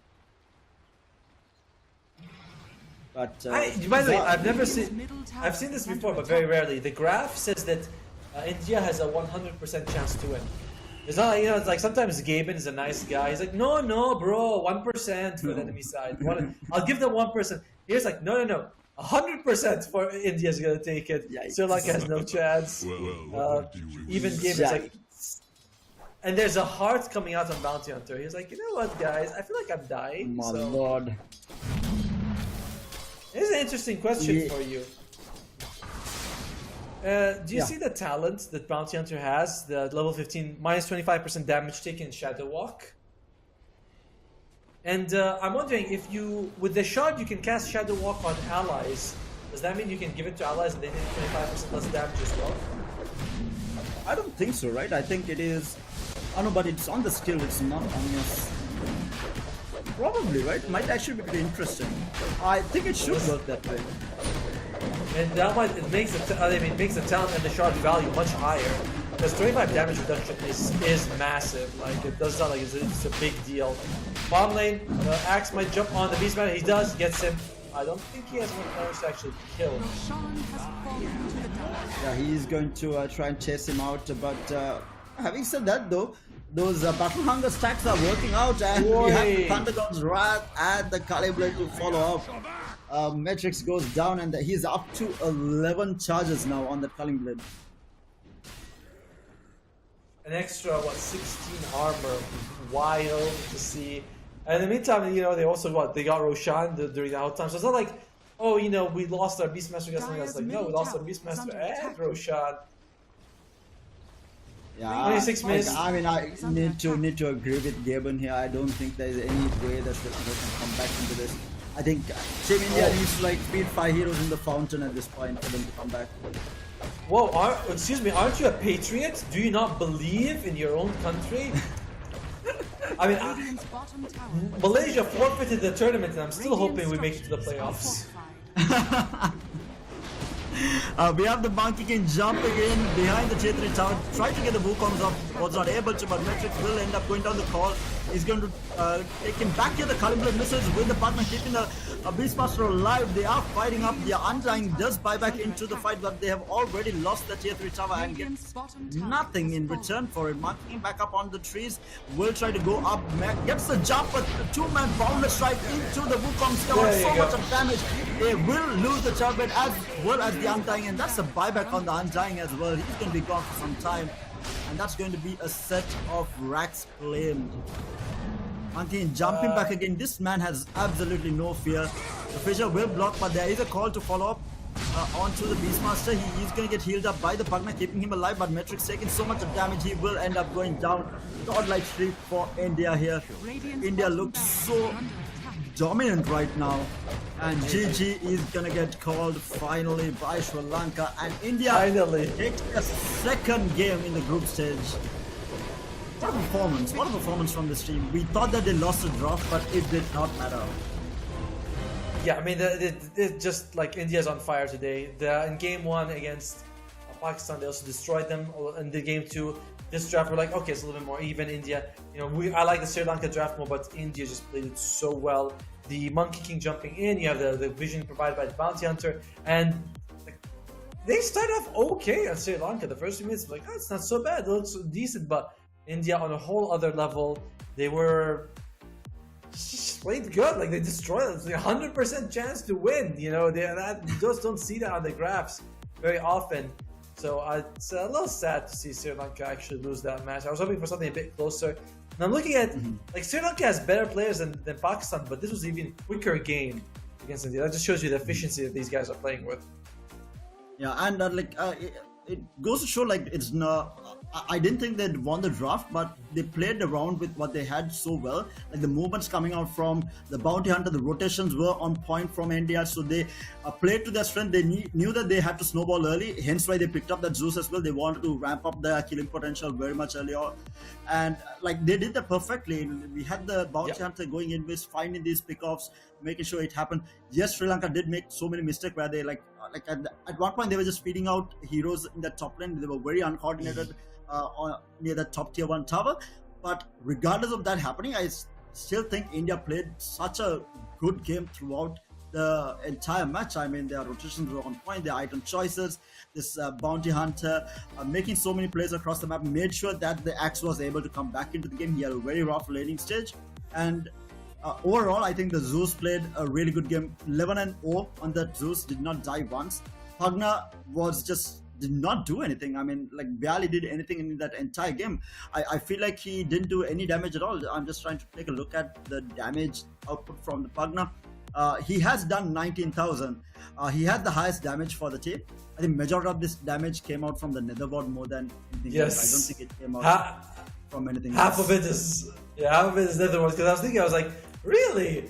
19,000 on Pugna? Because you look at it, you're like, I don't feel like he's doing 19,000 damage, but then you're like, That was alright, no Nether way. Ward. Yeah, 19, it's like 19 damage. There was one good Echo Slam that came out, like that was, but they had already used Roar on Nur earlier, so the 8th Echo Slam, there's no follow-up for it. And in general, it felt like the laning stage should have gone a little bit better. You have Undying and as well as Terrorblade. You should be able to zone out the Bounty Hunter and Axe a bit more. They did. To be fair, they did. But the Bounty Hunter just went top and started murdering people. And certainly like they're not prepared. You know, Matrix suffered a lot. Said the Earthshaker mid lane. It was just an absolute stomp. Kudos to Krish for that. So, and the Pugna is not a hero that recovers very well either. You know what I mean? Like he's not. If you're behind, you're behind. Whereas with, like we said, the OD, you can get a good save, you can maybe get a good ulti, you could have something you can do to help your team. Yeah, like I said, I think Pugna is horrible when it comes. Like you pick up the Pugna to win your matchup and to push out that tier 1 tower mid. Like if you pick up the mid Pugna, you expect the tier 1 tower to have gone by 10 minutes. You expect this Pugna to be demolishing the lane in terms of last hits as well as just outright harass, and you want him to be able to push out the lane fast. But that Zeus counter pick coming out, I think Zeus was the last pick as well. It stops the Pugna from pushing out the lane because you have the Arc Lightning to stop the creeps and basically kill them off. And at the same time, you can't deny the Zeus from getting last hits with your Decryptify because it doesn't need to, technically right click to get the creeps. He has the Arc Line to follow up, so it was a very smart pick coming out from India there with that Zeus pickup. Overall, it's just a solid game coming out from India. They played really well, even in their first game up against Pakistan. Yes, their drafting pattern was a little bit weird. Even in this game, I felt like their drafting is kind of, maybe all over the place, but they obviously have their own play style that they're bringing to the table, and they're working with it really well. I think, going back to what I said initially, where the region has their own type of play style, and India is just playing to their strength and just completely demolishing the competition. I liked a lot what they were able to do in this game, and your point about the last pick Zeus, when you're like, oh yeah, Decryptify does nothing. I can't Decryptify a creep to save it. I can't Decryptify the hero to prevent it, and they're just able to roll with it. And I think Noor gets MVP on the Bounty Hunter. It's very rare where you can see this guy demolish a lane. Okay, not demolish. He did okay in the bottom, but he went top, demolished them. He has that very fast level 6, gives them this giant extra gold thanks to the track.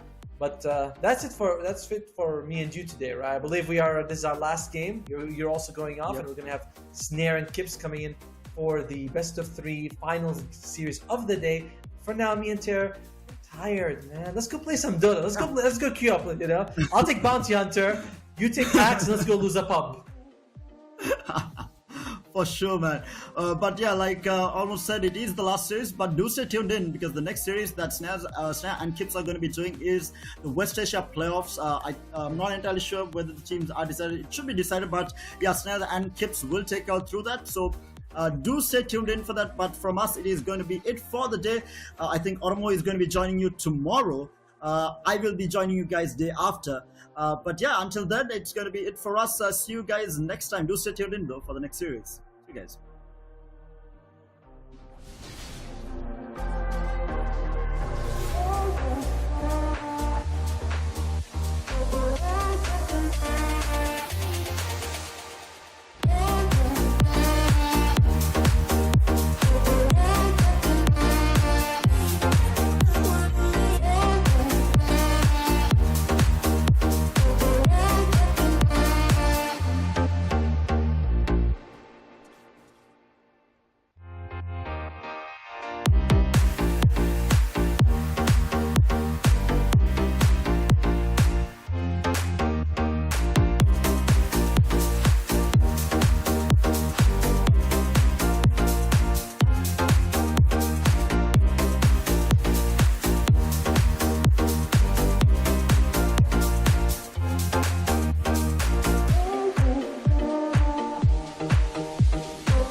In the heart of Iași, Romania, the world's top gamers have gathered for the ultimate showdown.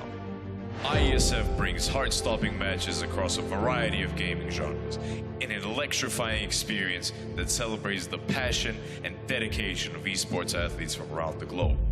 This is more than just a tournament. This is where champions are born, legends are made, and anything is possible. Get ready to witness the ultimate display of skill, strategy, and heart. The IESF World Esports Championship. It's about to take your breath away. Do you think you've got what it takes? The challenge will be tougher than ever.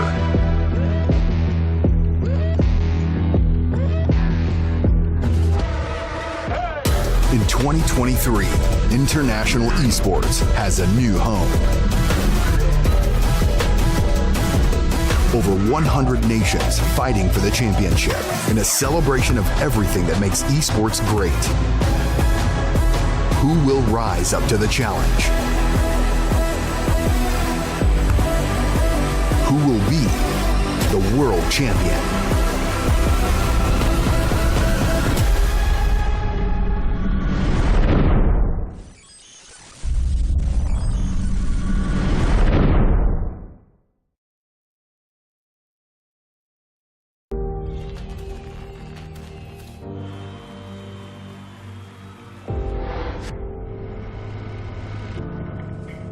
In the heart of Iași, Romania, the world's top gamers have gathered for the ultimate showdown. IESF brings heart-stopping matches across a variety of gaming genres in an electrifying experience that celebrates the passion and dedication of esports athletes from around the globe. This is more than just a tournament. This is where champions are born, legends are made, and anything is possible. Get ready to witness the ultimate display of skill, strategy, and heart. The IESF World Esports Championship. It's about to take your breath away. Do you think you've got what it takes? The challenge will be tougher than ever.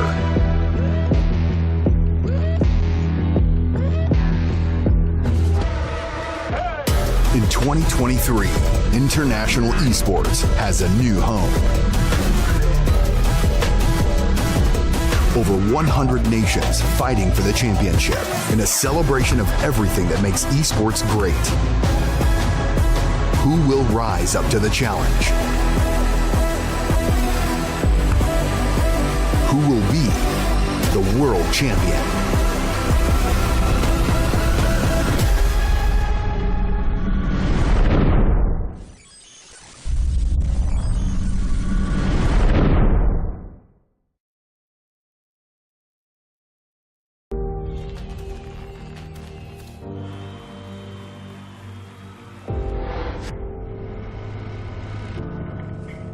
In the heart of Iași, Romania, the world's top gamers have gathered for the ultimate showdown. IESF brings heart-stopping matches across a variety of gaming genres in an electrifying experience that celebrates the passion and dedication of esports athletes from around the globe. This is more than just a tournament. This is where champions are born, legends are made, and anything is possible. Get ready to witness the ultimate display of skill, strategy, and heart. The IESF World Esports Championship. It's about to take your breath away. Do you think you've got what it takes? The challenge will be tougher than ever.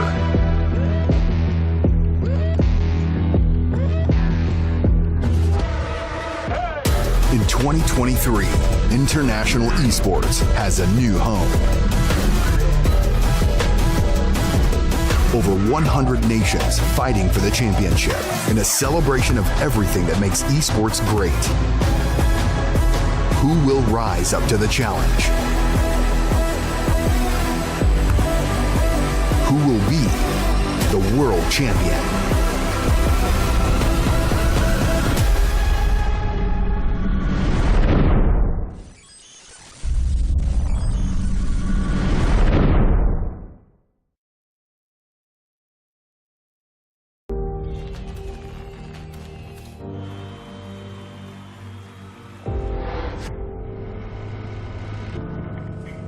In the heart of Iași, Romania, the world's top gamers have gathered for the ultimate showdown.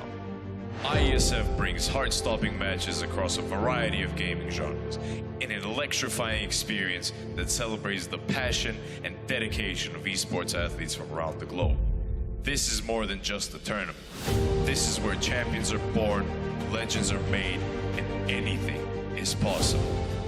Get ready to witness the ultimate display of skill, strategy, and heart. The IESF World Esports Championship. It's about to take your breath away. Do you think you've got what it takes? The challenge will be tougher than ever.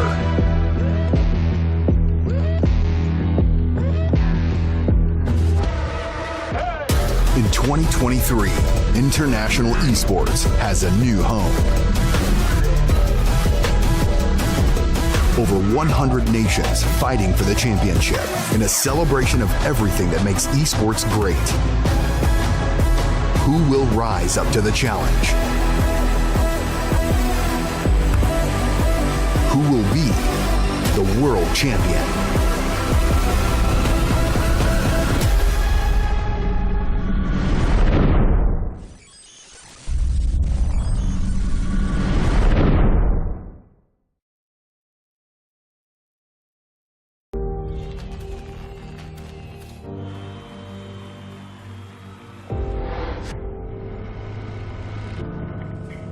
In the heart of Iași, Romania, the world's top gamers have gathered for the ultimate showdown. IESF brings heart-stopping matches across a variety of gaming genres in an electrifying experience that celebrates the passion and dedication of esports athletes from around the globe. This is more than just a tournament. This is where champions are born, legends are made, and anything is possible. Get ready to witness the ultimate display of skill, strategy, and heart. The IESF World Esports Championship. It's about to take your breath away. Do you think you've got what it takes? The challenge will be tougher than ever.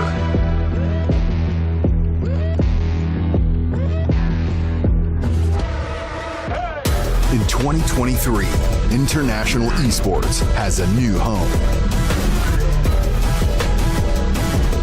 Over 100 nations fighting for the championship in a celebration of everything that makes esports great. Who will rise up to the challenge? Who will be the world champion?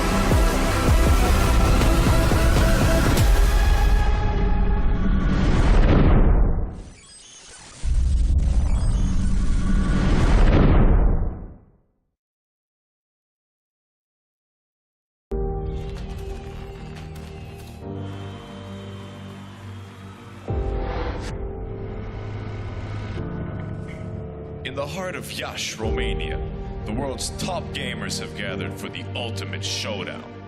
IESF brings heart-stopping matches across a variety of gaming genres in an electrifying experience that celebrates the passion and dedication of esports athletes from around the globe. This is more than just a tournament. This is where champions are born, legends are made, and anything is possible.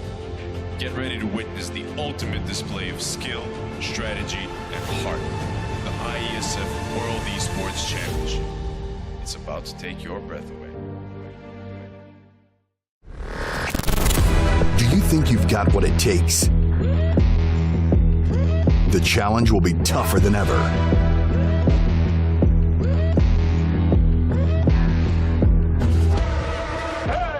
In 2023, International Esports has a new home. Over 100 nations fighting for the championship in a celebration of everything that makes esports great. Who will rise up to the challenge? Who will be the world champion?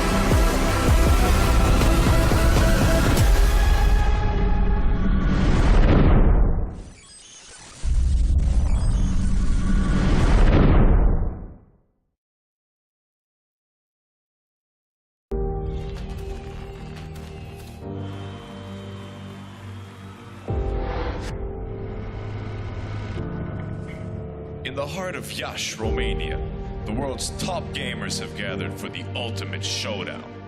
IESF brings heart-stopping matches across a variety of gaming genres in an electrifying experience that celebrates the passion and dedication of esports athletes from around the globe. This is more than just a tournament. This is where champions are born, legends are made, and anything is possible. Get ready to witness the ultimate display of skill, strategy, and heart. The IESF World Esports Championship. It's about to take your breath away. Do you think you've got what it takes? The challenge will be tougher than ever.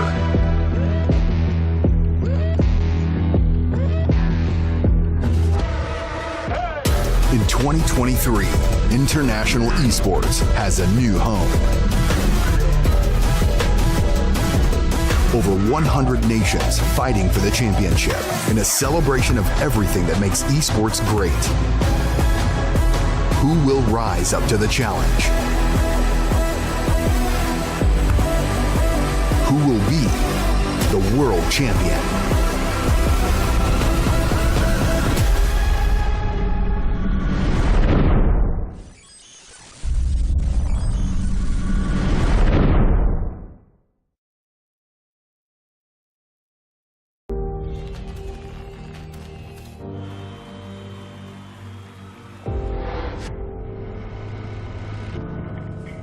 In the heart of Iași, Romania, the world's top gamers have gathered for the ultimate showdown. IESF brings heart-stopping matches across a variety of gaming genres in an electrifying experience that celebrates the passion and dedication of esports athletes from around the globe. This is more than just a tournament. This is where champions are born, legends are made, and anything is possible. Get ready to witness the ultimate display of skill, strategy, and heart. The IESF World Esports Championship. It's about to take your breath away. Do you think you've got what it takes? The challenge will be tougher than ever.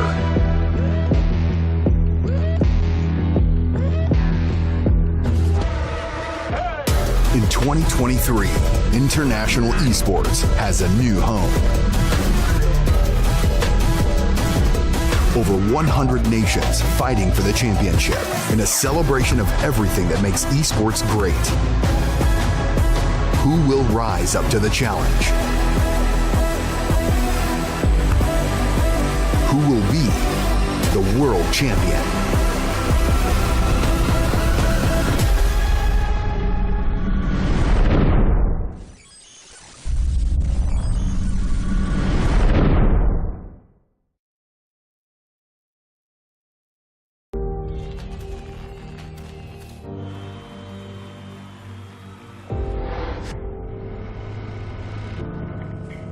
In the heart of Iași, Romania, the world's top gamers have gathered for the ultimate showdown.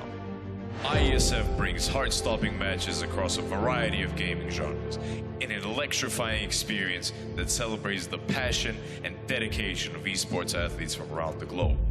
This is more than just a tournament. This is where champions are born, legends are made, and anything is possible.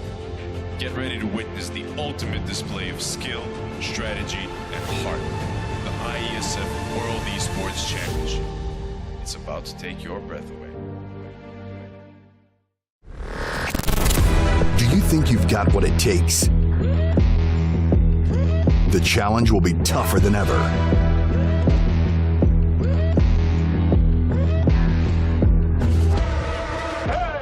In 2023, International Esports has a new home. Over 100 nations fighting for the championship in a celebration of everything that makes esports great. Who will rise up to the challenge? Who will be the world champion?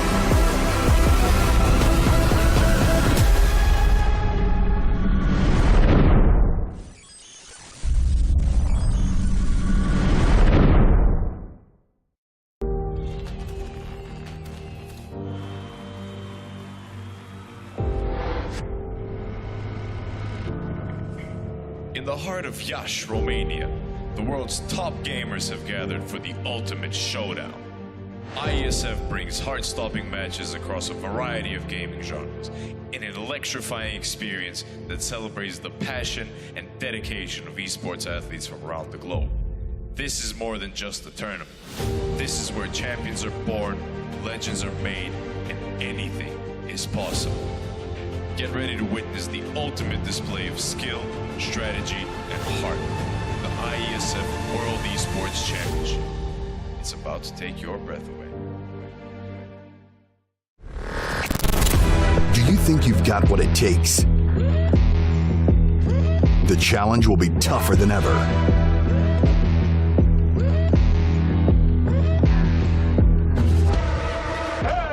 In 2023, International Esports has a new home.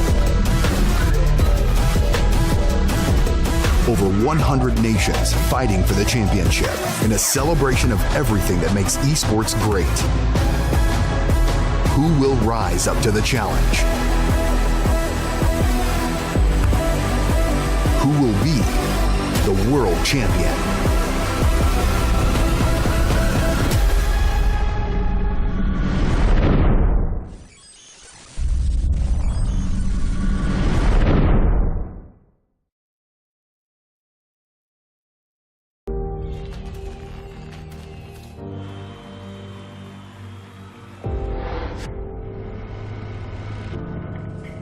In the heart of Iași, Romania, the world's top gamers have gathered for the ultimate showdown.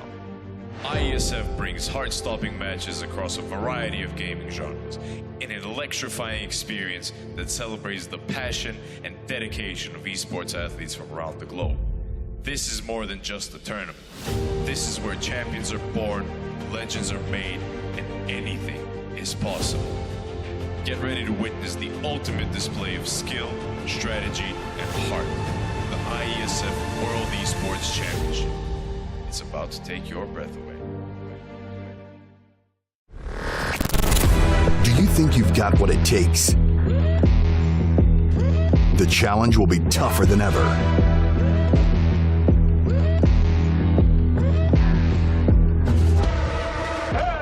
In 2023, International Esports has a new home. Over 100 nations fighting for the championship in a celebration of everything that makes esports great. Who will rise up to the challenge? Who will be the world champion?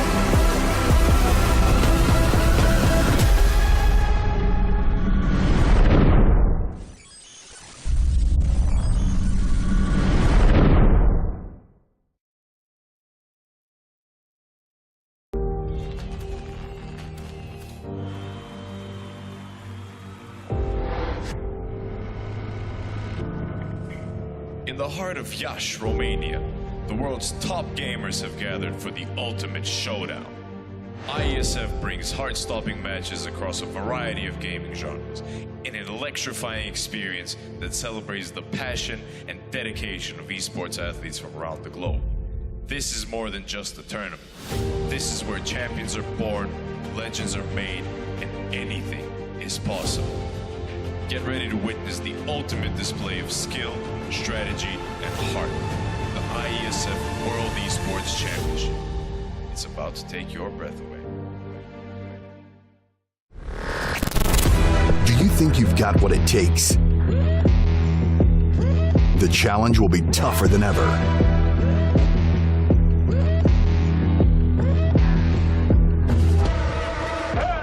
In 2023, International Esports has a new home. Over 100 nations fighting for the championship in a celebration of everything that makes esports great. Who will rise up to the challenge?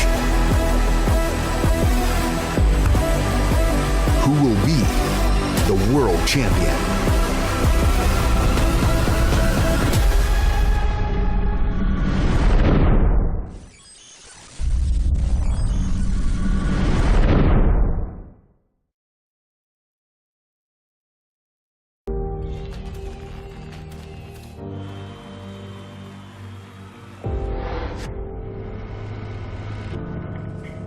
In the heart of Iași, Romania, the world's top gamers have gathered for the ultimate showdown. IESF brings heart-stopping matches across a variety of gaming genres in an electrifying experience that celebrates the passion and dedication of esports athletes from around the globe. This is more than just a tournament. This is where champions are born, legends are made, and anything is possible. Get ready to witness the ultimate display of skill, strategy, and heart. The IESF World Esports Championship. It's about to take your breath away. Do you think you've got what it takes? The challenge will be tougher than ever.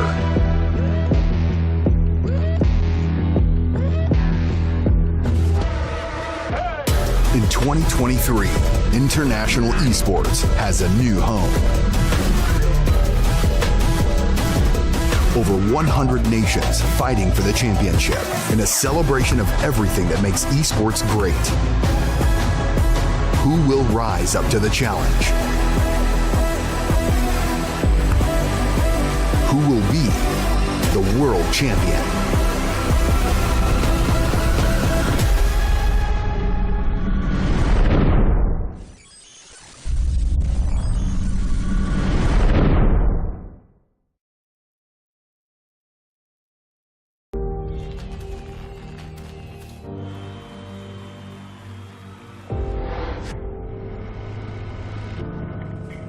In the heart of Iași, Romania, the world's top gamers have gathered for the ultimate showdown.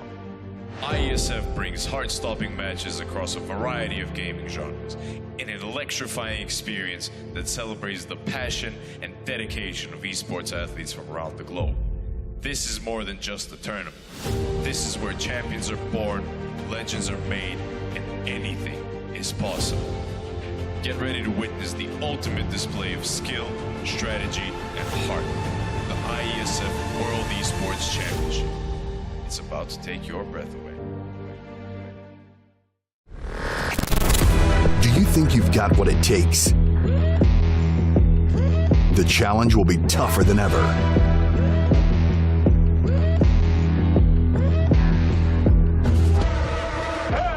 In 2023, International Esports has a new home. Over 100 nations fighting for the championship in a celebration of everything that makes esports great. Who will rise up to the challenge? Who will be the world champion?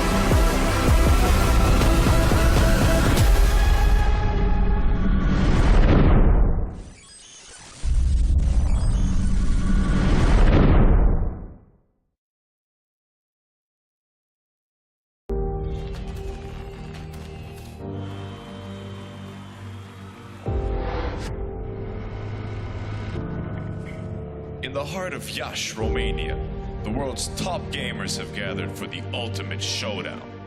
IESF brings heart-stopping matches across a variety of gaming genres in an electrifying experience that celebrates the passion and dedication of esports athletes from around the globe. This is more than just a tournament. This is where champions are born, legends are made, and anything is possible. Get ready to witness the ultimate display of skill, strategy, and heart. The IESF World Esports Championship. It's about to take your breath away. Do you think you've got what it takes? The challenge will be tougher than ever.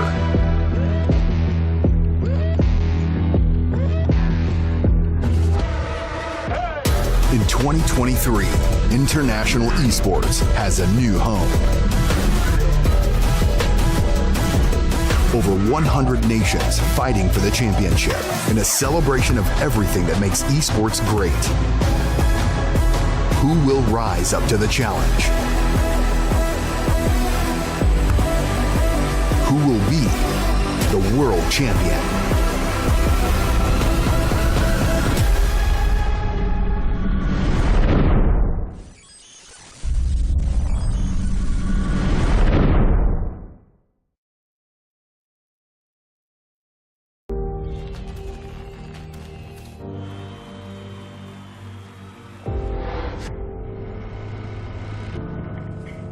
In the heart of Iași, Romania, the world's top gamers have gathered for the ultimate showdown.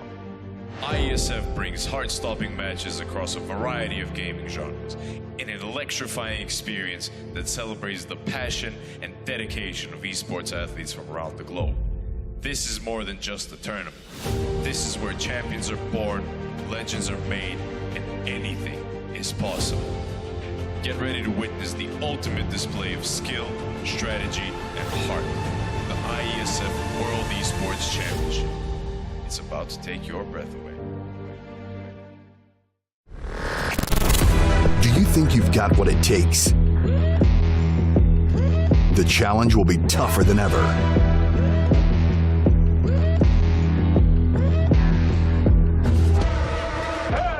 In 2023, International Esports has a new home. Over 100 nations fighting for the championship in a celebration of everything that makes esports great. Who will rise up to the challenge? Who will be the world champion?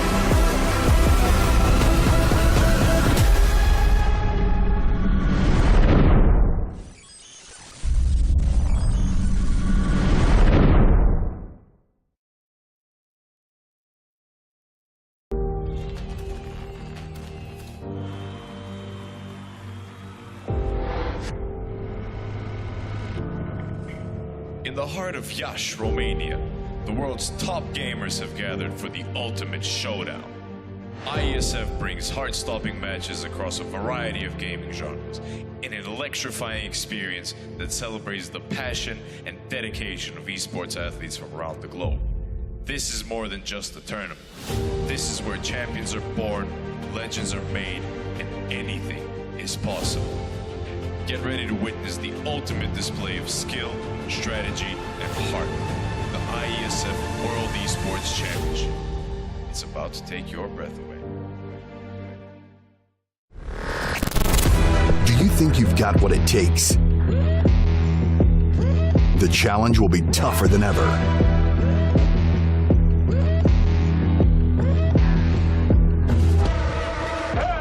In 2023, International Esports has a new home. Over 100 nations fighting for the championship in a celebration of everything that makes esports great. Who will rise up to the challenge? Who will be the world champion?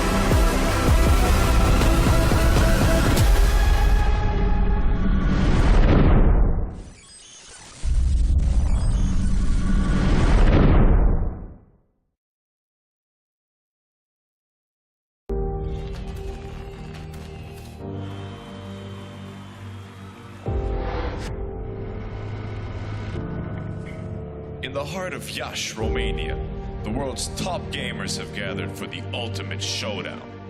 IESF brings heart-stopping matches across a variety of gaming genres in an electrifying experience that celebrates the passion and dedication of esports athletes from around the globe.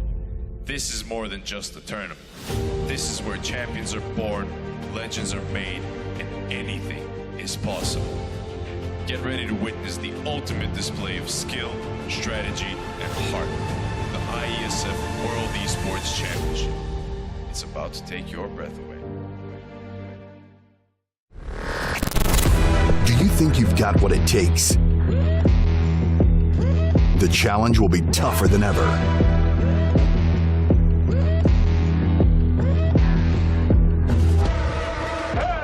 In 2023, International Esports has a new home. Over 100 nations fighting for the championship in a celebration of everything that makes esports great. Who will rise up to the challenge? Who will be the world champion?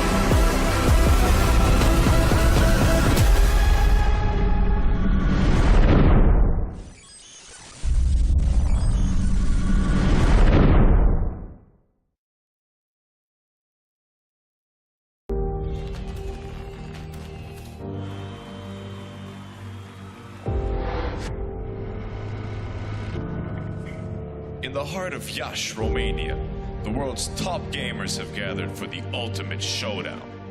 IESF brings heart-stopping matches across a variety of gaming genres in an electrifying experience that celebrates the passion and dedication of esports athletes from around the globe. This is more than just a tournament. This is where champions are born, legends are made, and anything is possible. Get ready to witness the ultimate display of skill, strategy, and heart. The IESF World Esports Championship. It's about to take your breath away. Do you think you've got what it takes? The challenge will be tougher than ever.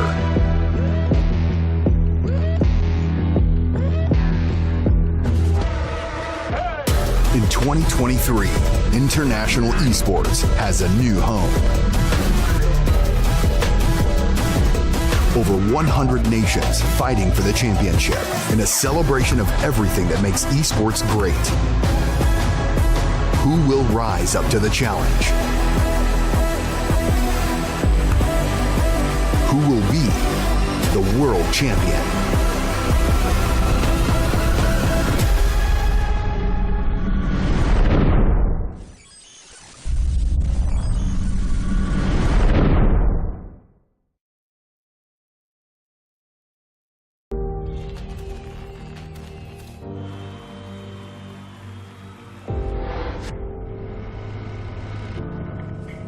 In the heart of Iași, Romania, the world's top gamers have gathered for the ultimate showdown.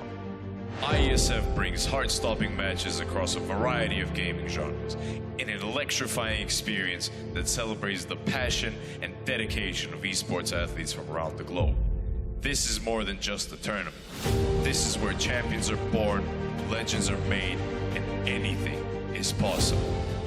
Get ready to witness the ultimate display of skill, strategy, and heart. The IESF World Esports Championship. It's about to take your breath away. Do you think you've got what it takes? The challenge will be tougher than ever.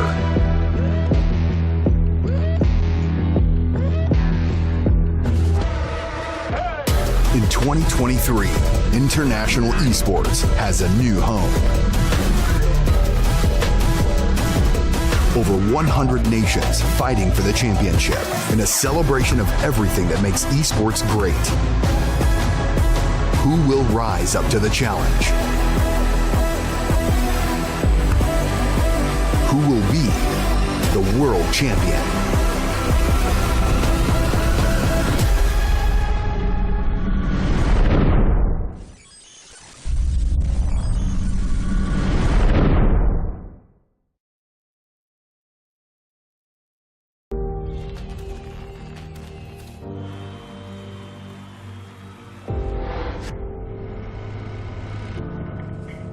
In the heart of Iași, Romania, the world's top gamers have gathered for the ultimate showdown.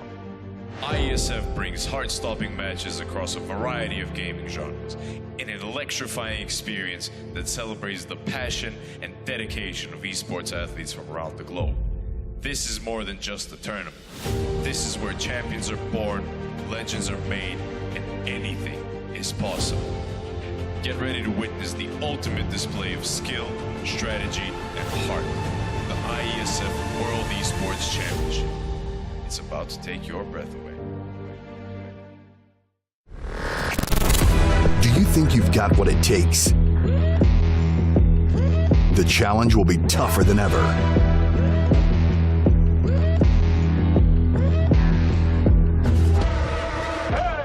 In 2023, International Esports has a new home.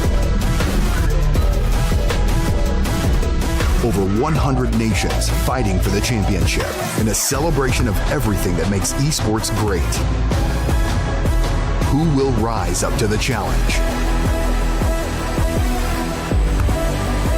Who will be the world champion?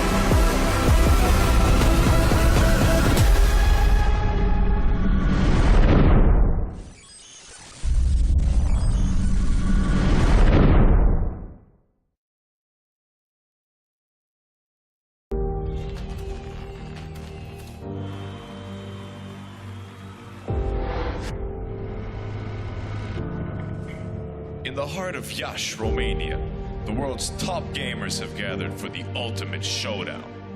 IESF brings heart-stopping matches across a variety of gaming genres in an electrifying experience that celebrates the passion and dedication of esports athletes from around the globe. This is more than just a tournament. This is where champions are born, legends are made, and anything is possible. Get ready to witness the ultimate display of skill, strategy, and heart. The IESF World Esports Championship. It's about to take your breath away. Do you think you've got what it takes? The challenge will be tougher than ever.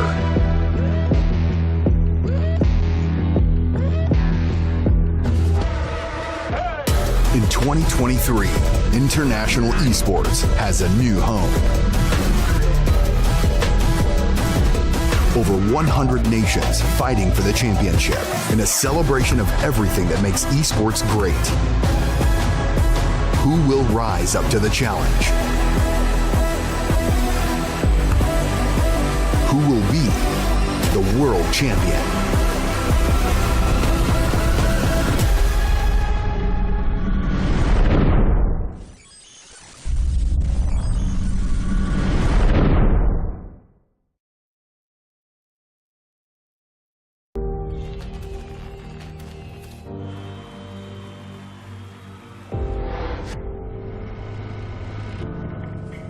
In the heart of Iași, Romania, the world's top gamers have gathered for the ultimate showdown. IESF brings heart-stopping matches across a variety of gaming genres in an electrifying experience that celebrates the passion and dedication of esports athletes from around the globe. This is more than just a tournament. This is where champions are born, legends are made, and anything is possible. Get ready to witness the ultimate display of skill, strategy, and heart. The IESF World Esports Championship. It's about to take your breath away. Do you think you've got what it takes? The challenge will be tougher than ever.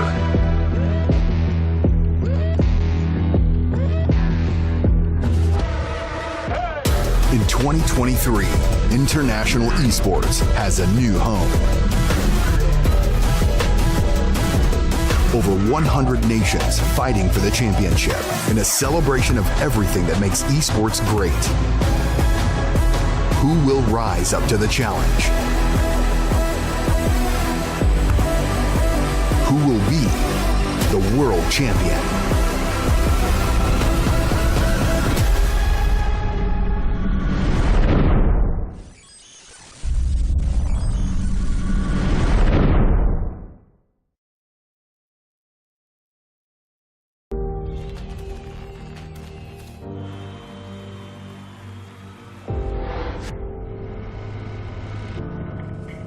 In the heart of Iași, Romania, the world's top gamers have gathered for the ultimate showdown. IESF brings heart-stopping matches across a variety of gaming genres in an electrifying experience that celebrates the passion and dedication of esports athletes from around the globe. This is more than just a tournament. This is where champions are born, legends are made, and anything is possible. Get ready to witness the ultimate display of skill, strategy, and heart. The IESF World Esports Championship. It's about to take your breath away. Do you think you've got what it takes? The challenge will be tougher than ever.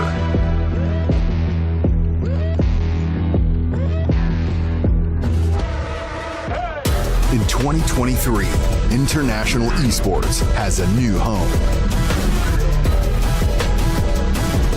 Over 100 nations fighting for the championship in a celebration of everything that makes esports great.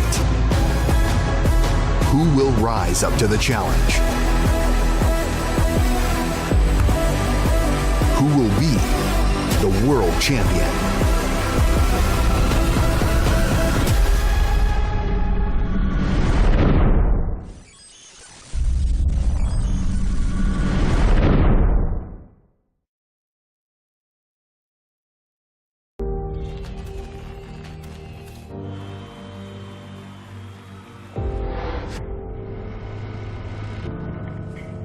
In the heart of Iași, Romania, the world's top gamers have gathered for the ultimate showdown.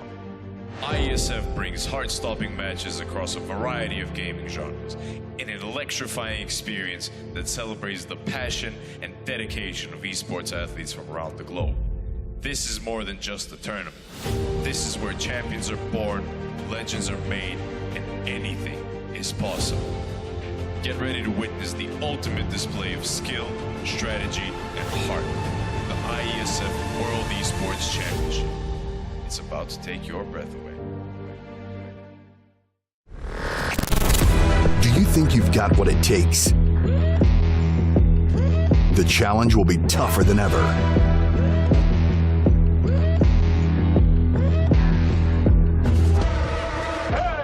In 2023, International Esports has a new home. Over 100 nations fighting for the championship in a celebration of everything that makes esports great. Who will rise up to the challenge? Who will be the world champion?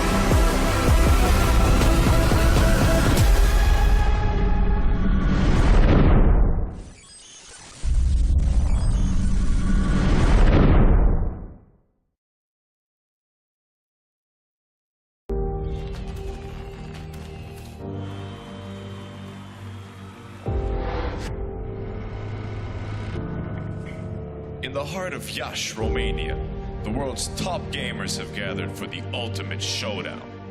IESF brings heart-stopping matches across a variety of gaming genres in an electrifying experience that celebrates the passion and dedication of esports athletes from around the globe. This is more than just a tournament. This is where champions are born, legends are made, and anything is possible. Get ready to witness the ultimate display of skill, strategy, and heart. The IESF World Esports Championship. It's about to take your breath away. Do you think you've got what it takes? The challenge will be tougher than ever.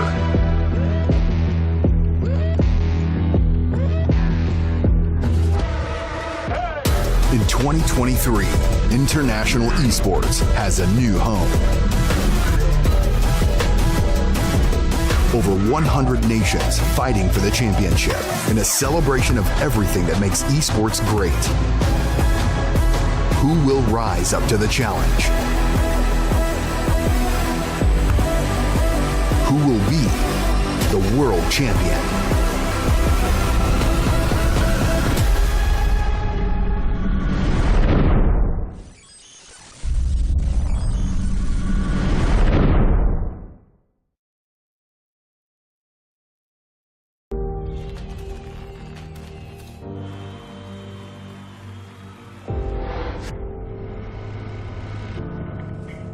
In the heart of Iași, Romania, the world's top gamers have gathered for the ultimate showdown.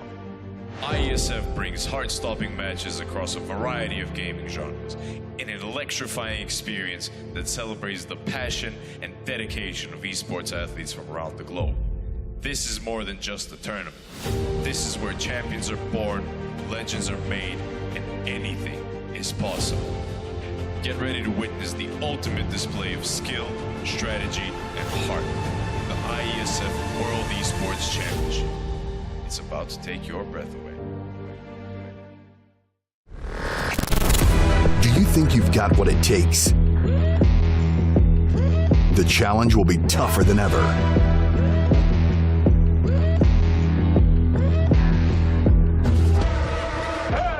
In 2023, International Esports has a new home. Over 100 nations fighting for the championship in a celebration of everything that makes esports great.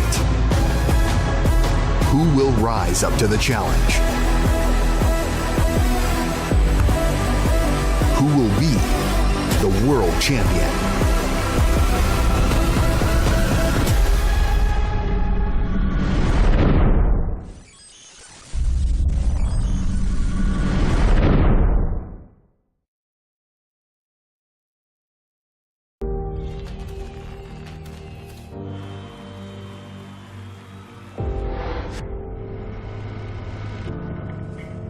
the heart of Iași, Romania, the world's top gamers have gathered for the ultimate showdown. IESF brings heart-stopping matches across a variety of gaming genres in an electrifying experience that celebrates the passion and dedication of esports athletes from around the globe. This is more than just a tournament. This is where champions are born, legends are made, and anything is possible. Get ready to witness the ultimate display of skill, strategy, and heart. The IESF World Esports Championship. It's about to take your breath away. Do you think you've got what it takes? The challenge will be tougher than ever.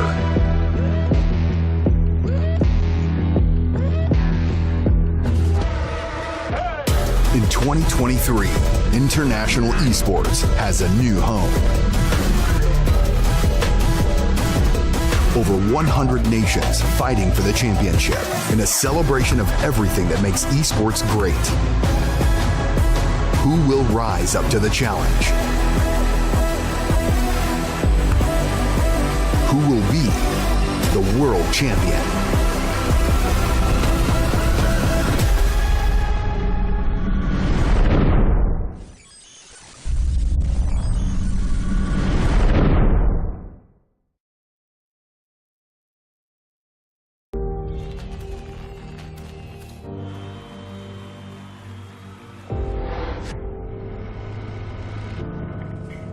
In the heart of Iași, Romania, the world's top gamers have gathered for the ultimate showdown.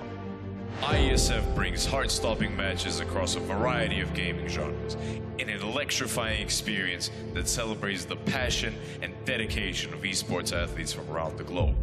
This is more than just a tournament. This is where champions are born, legends are made, and anything is possible. Get ready to witness the ultimate display of skill, strategy, and heart. The IESF World Esports Championship. It's about to take your breath away. Do you think you've got what it takes? The challenge will be tougher than ever.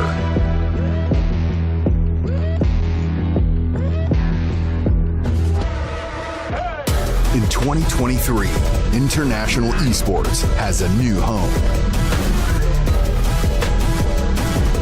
Over 100 nations fighting for the championship in a celebration of everything that makes esports great. Who will rise up to the challenge? Who will be the world champion?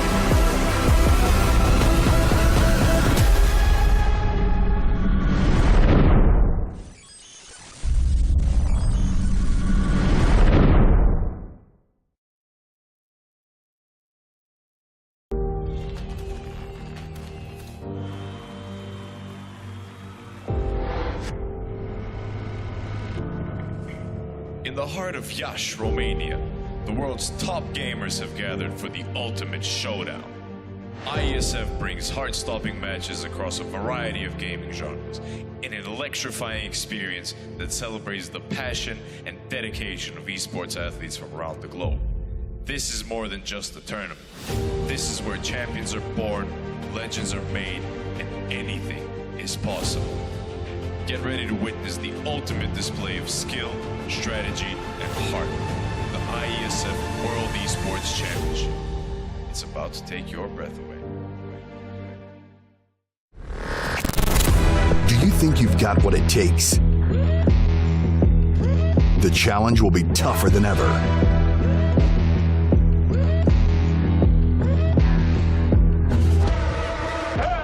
In 2023, International Esports has a new home. Over 100 nations fighting for the championship in a celebration of everything that makes esports great. Who will rise up to the challenge? Who will be the world champion?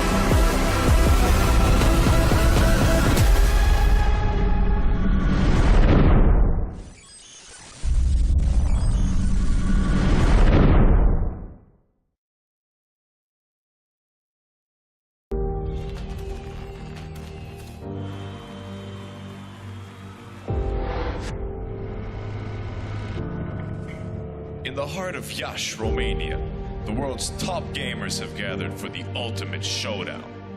IESF brings heart-stopping matches across a variety of gaming genres in an electrifying experience that celebrates the passion and dedication of esports athletes from around the globe. This is more than just a tournament. This is where champions are born, legends are made, and anything is possible. Get ready to witness the ultimate display of skill, strategy, and heart. The IESF World Esports Championship. It's about to take your breath away.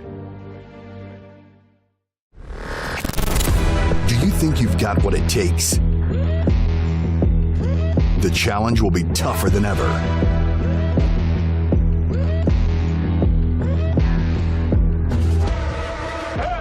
In 2023, International Esports has a new home. Over 100 nations fighting for the championship in a celebration of everything that makes esports great. Who will rise up to the challenge? Who will be the world champion?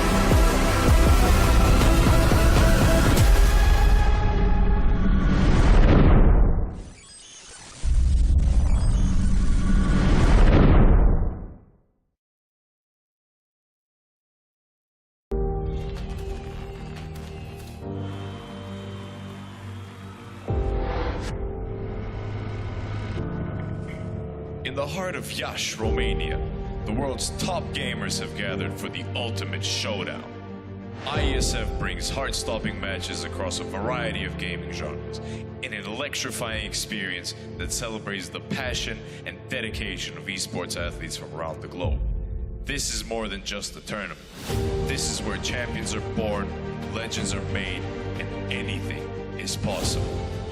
Get ready to witness the ultimate display of skill, strategy, and heart. The IESF World Esports Championship. It's about to take your breath away. Do you think you've got what it takes? The challenge will be tougher than ever.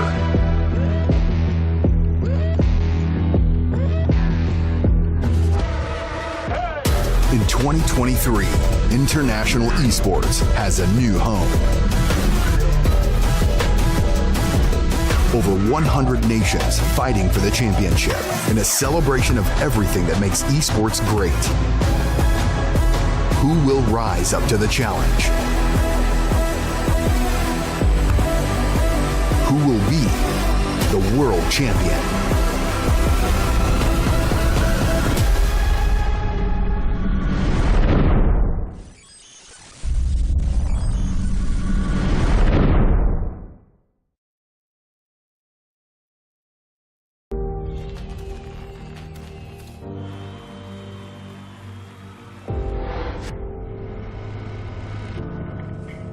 In the heart of Iași, Romania, the world's top gamers have gathered for the ultimate showdown. IESF brings heart-stopping matches across a variety of gaming genres in an electrifying experience that celebrates the passion and dedication of esports athletes from around the globe. This is more than just a tournament. This is where champions are born, legends are made, and anything is possible. Get ready to witness the ultimate display of skill, strategy, and heart. The IESF World Esports Championship. It's about to take your breath away. Do you think you've got what it takes? The challenge will be tougher than ever.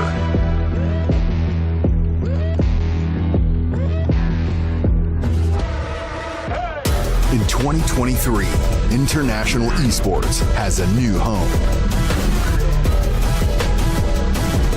Over 100 nations fighting for the championship in a celebration of everything that makes esports great. Who will rise up to the challenge? Who will be the world champion?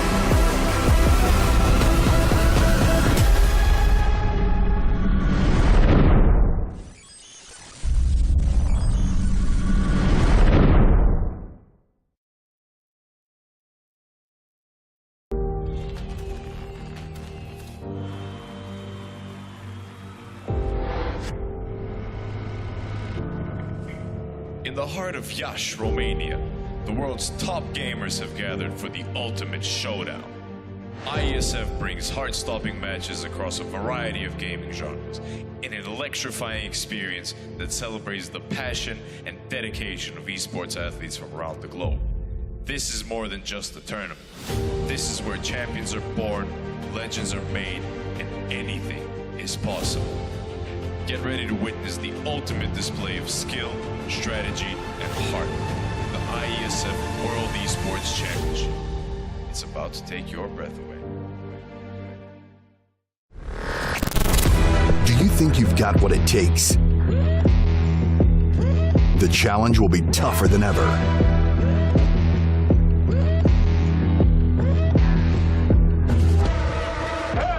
In 2023, International Esports has a new home. Over 100 nations fighting for the championship in a celebration of everything that makes esports great. Who will rise up to the challenge? Who will be the world champion?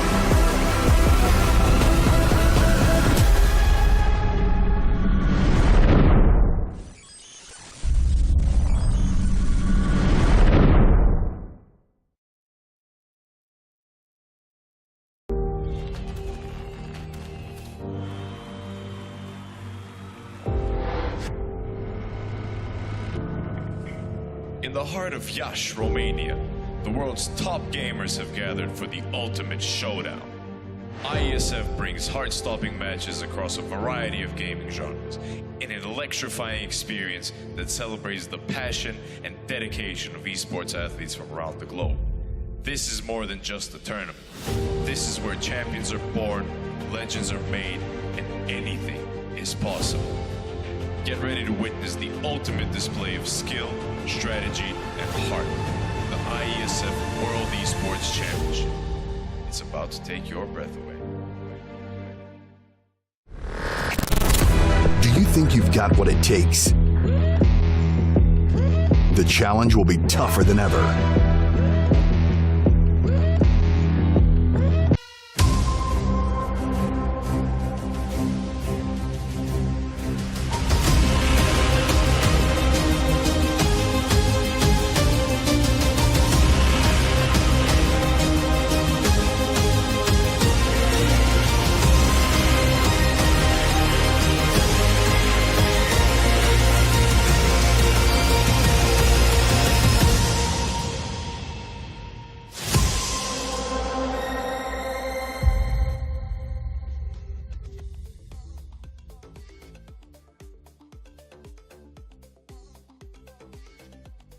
Welcome one and all here to the IESF Asia Regional Qualifiers as we try to determine which 8 teams will filter the way into Dubai for the qualifiers there in the offline portion before going all the way to Iași in Romania for the finals later on in this year.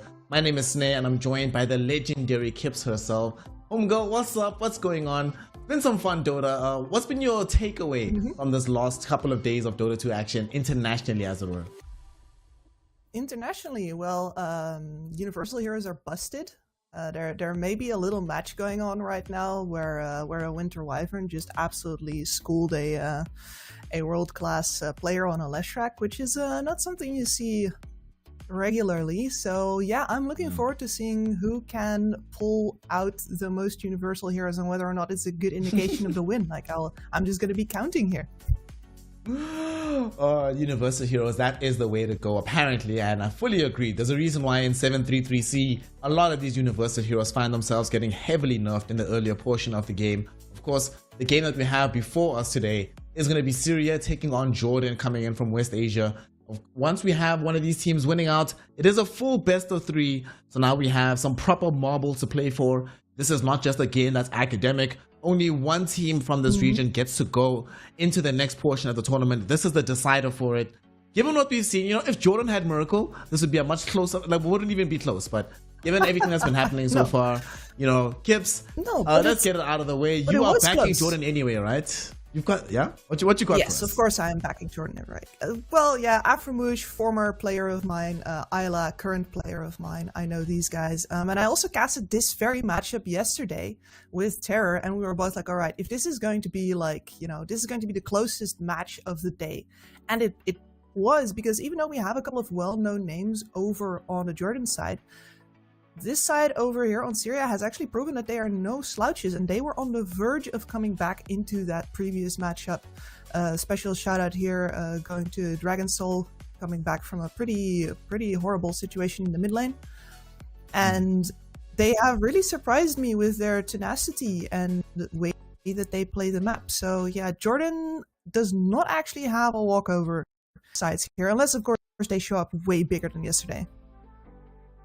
Do you think it's one of those situations where we saw this earlier today, for example, where the side of the Philippines ended up losing to Myanmar in large measure because you could see in the game that they weren't playing as if they assumed Myanmar was as strong as they were, a little bit sloppier, not as tight in their decision making as they might be otherwise. Is there a slight little bit of overestimation that you think contributed to yesterday's game being as close as it was?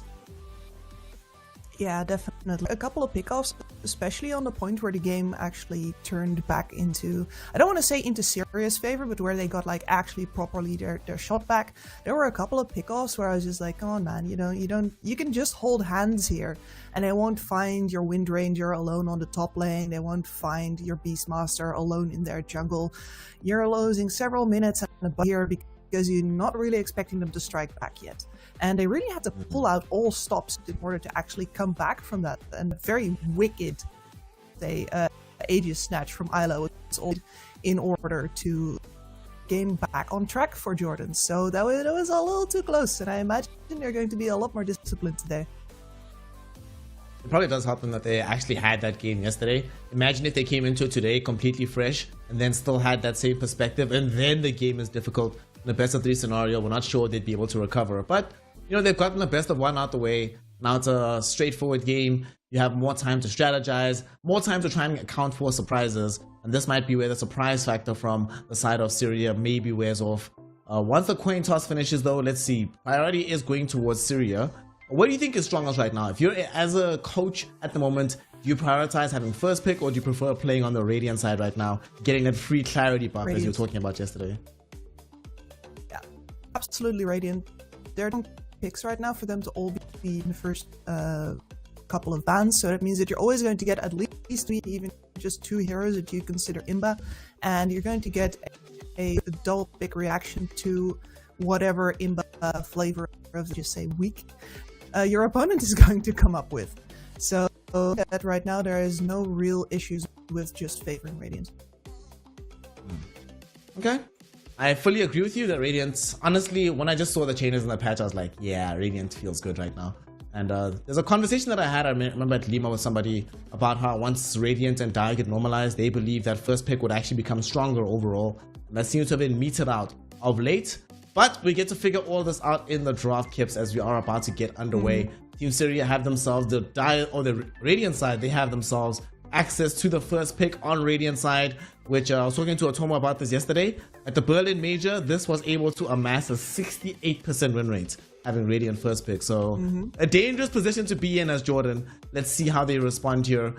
So what do you prioritize here? Medusa banned, Alchemist banned by Jordan. No Doom, no Beastmaster. If you're Syria, you have Radiant first pick. What are you trying to grab from your draft?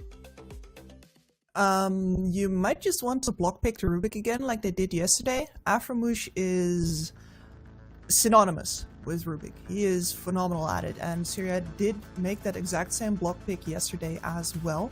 Of course, did not actually lead to a win for them, and as it turns out, Aframouche is also very sneaky on the Crystal Maiden, but yeah, that's the Rubik first pick right there. And that is also the first pick, I don't want to say wasted, because Rubik is still an extremely strong and versatile, but don't get to grab anything that came through, like let's say an Underlord, for example, that you would still want here. That is now up to Jordan with the double pick. Let's see, they go Ench plus no Underlord. They go for the Batrider instead. Okay, that's somewhat intriguing. I suppose we often do see Batrider banned on the second phase nowadays. Enchantress is one of those heroes that you either pick first phase or ignore completely. So high tempo from Jordan, I suppose, is going to be the name of the day from them. I'm okay with this because now if they pick Underlord on the other side, yes, you do have to deal with all this aura mass, but you can potentially play fast enough that he doesn't get all these items online.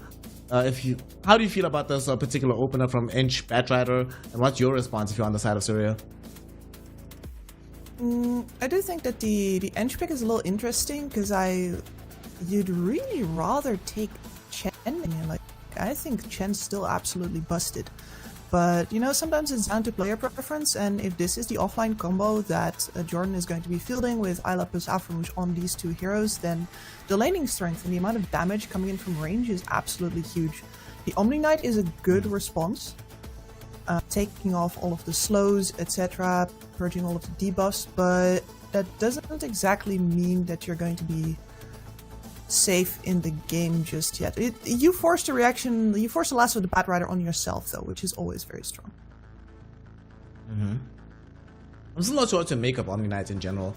Like, I think I've been of the opinion lately that the heroes in just a massive stage of transition. In this game like this, I don't know if I'd rather have Omni Knight than say like an Oracle, but I suppose if I have Oracle, it's very clear what the lanes are going to be. At least Omni Knight keeps the flexibility open of doing some additional stuff. Yes. But then again, I'd also rather have Underlord in the team rather than Omni Knight, so I don't know. I have yet to be sold on the big man with the hammer. And Jordan did a very smart thing. They're like, you know what, even though you have the Omni Knight, let's just ban Underlord. We don't want to deal with this right now.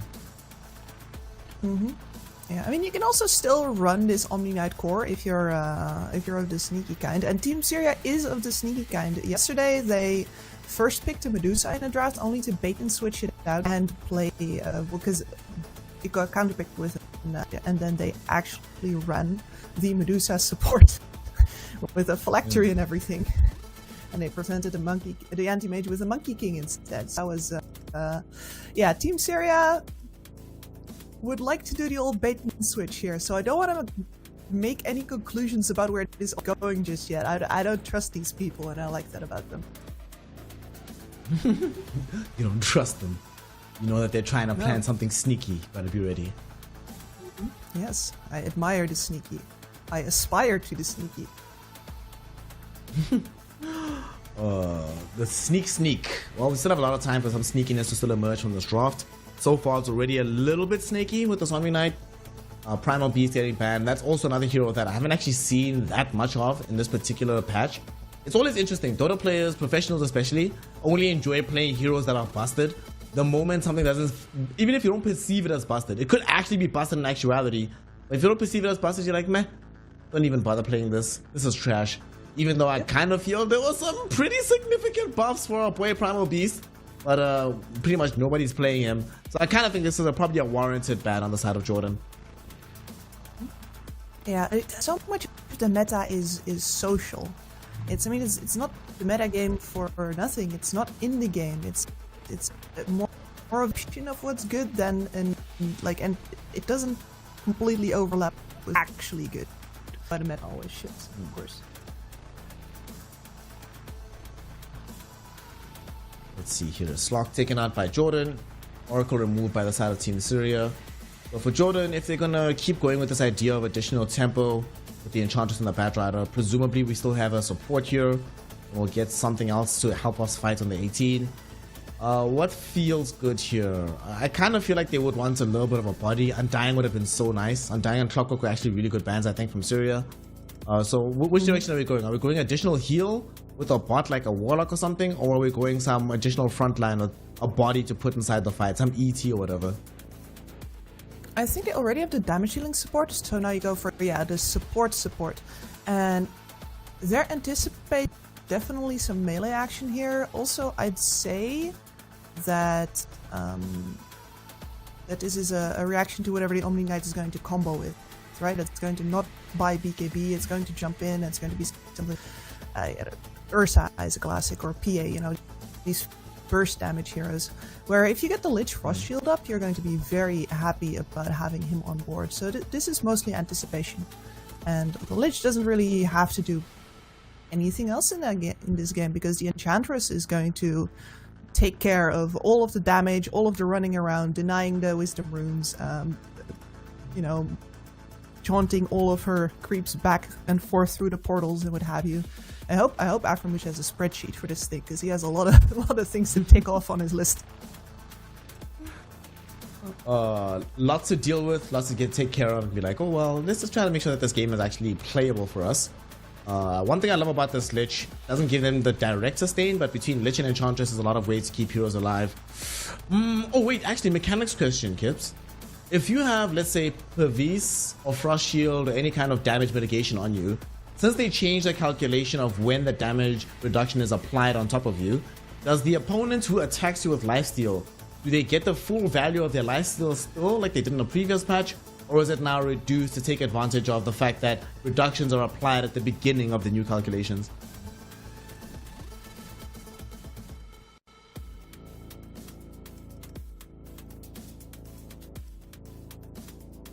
Okay.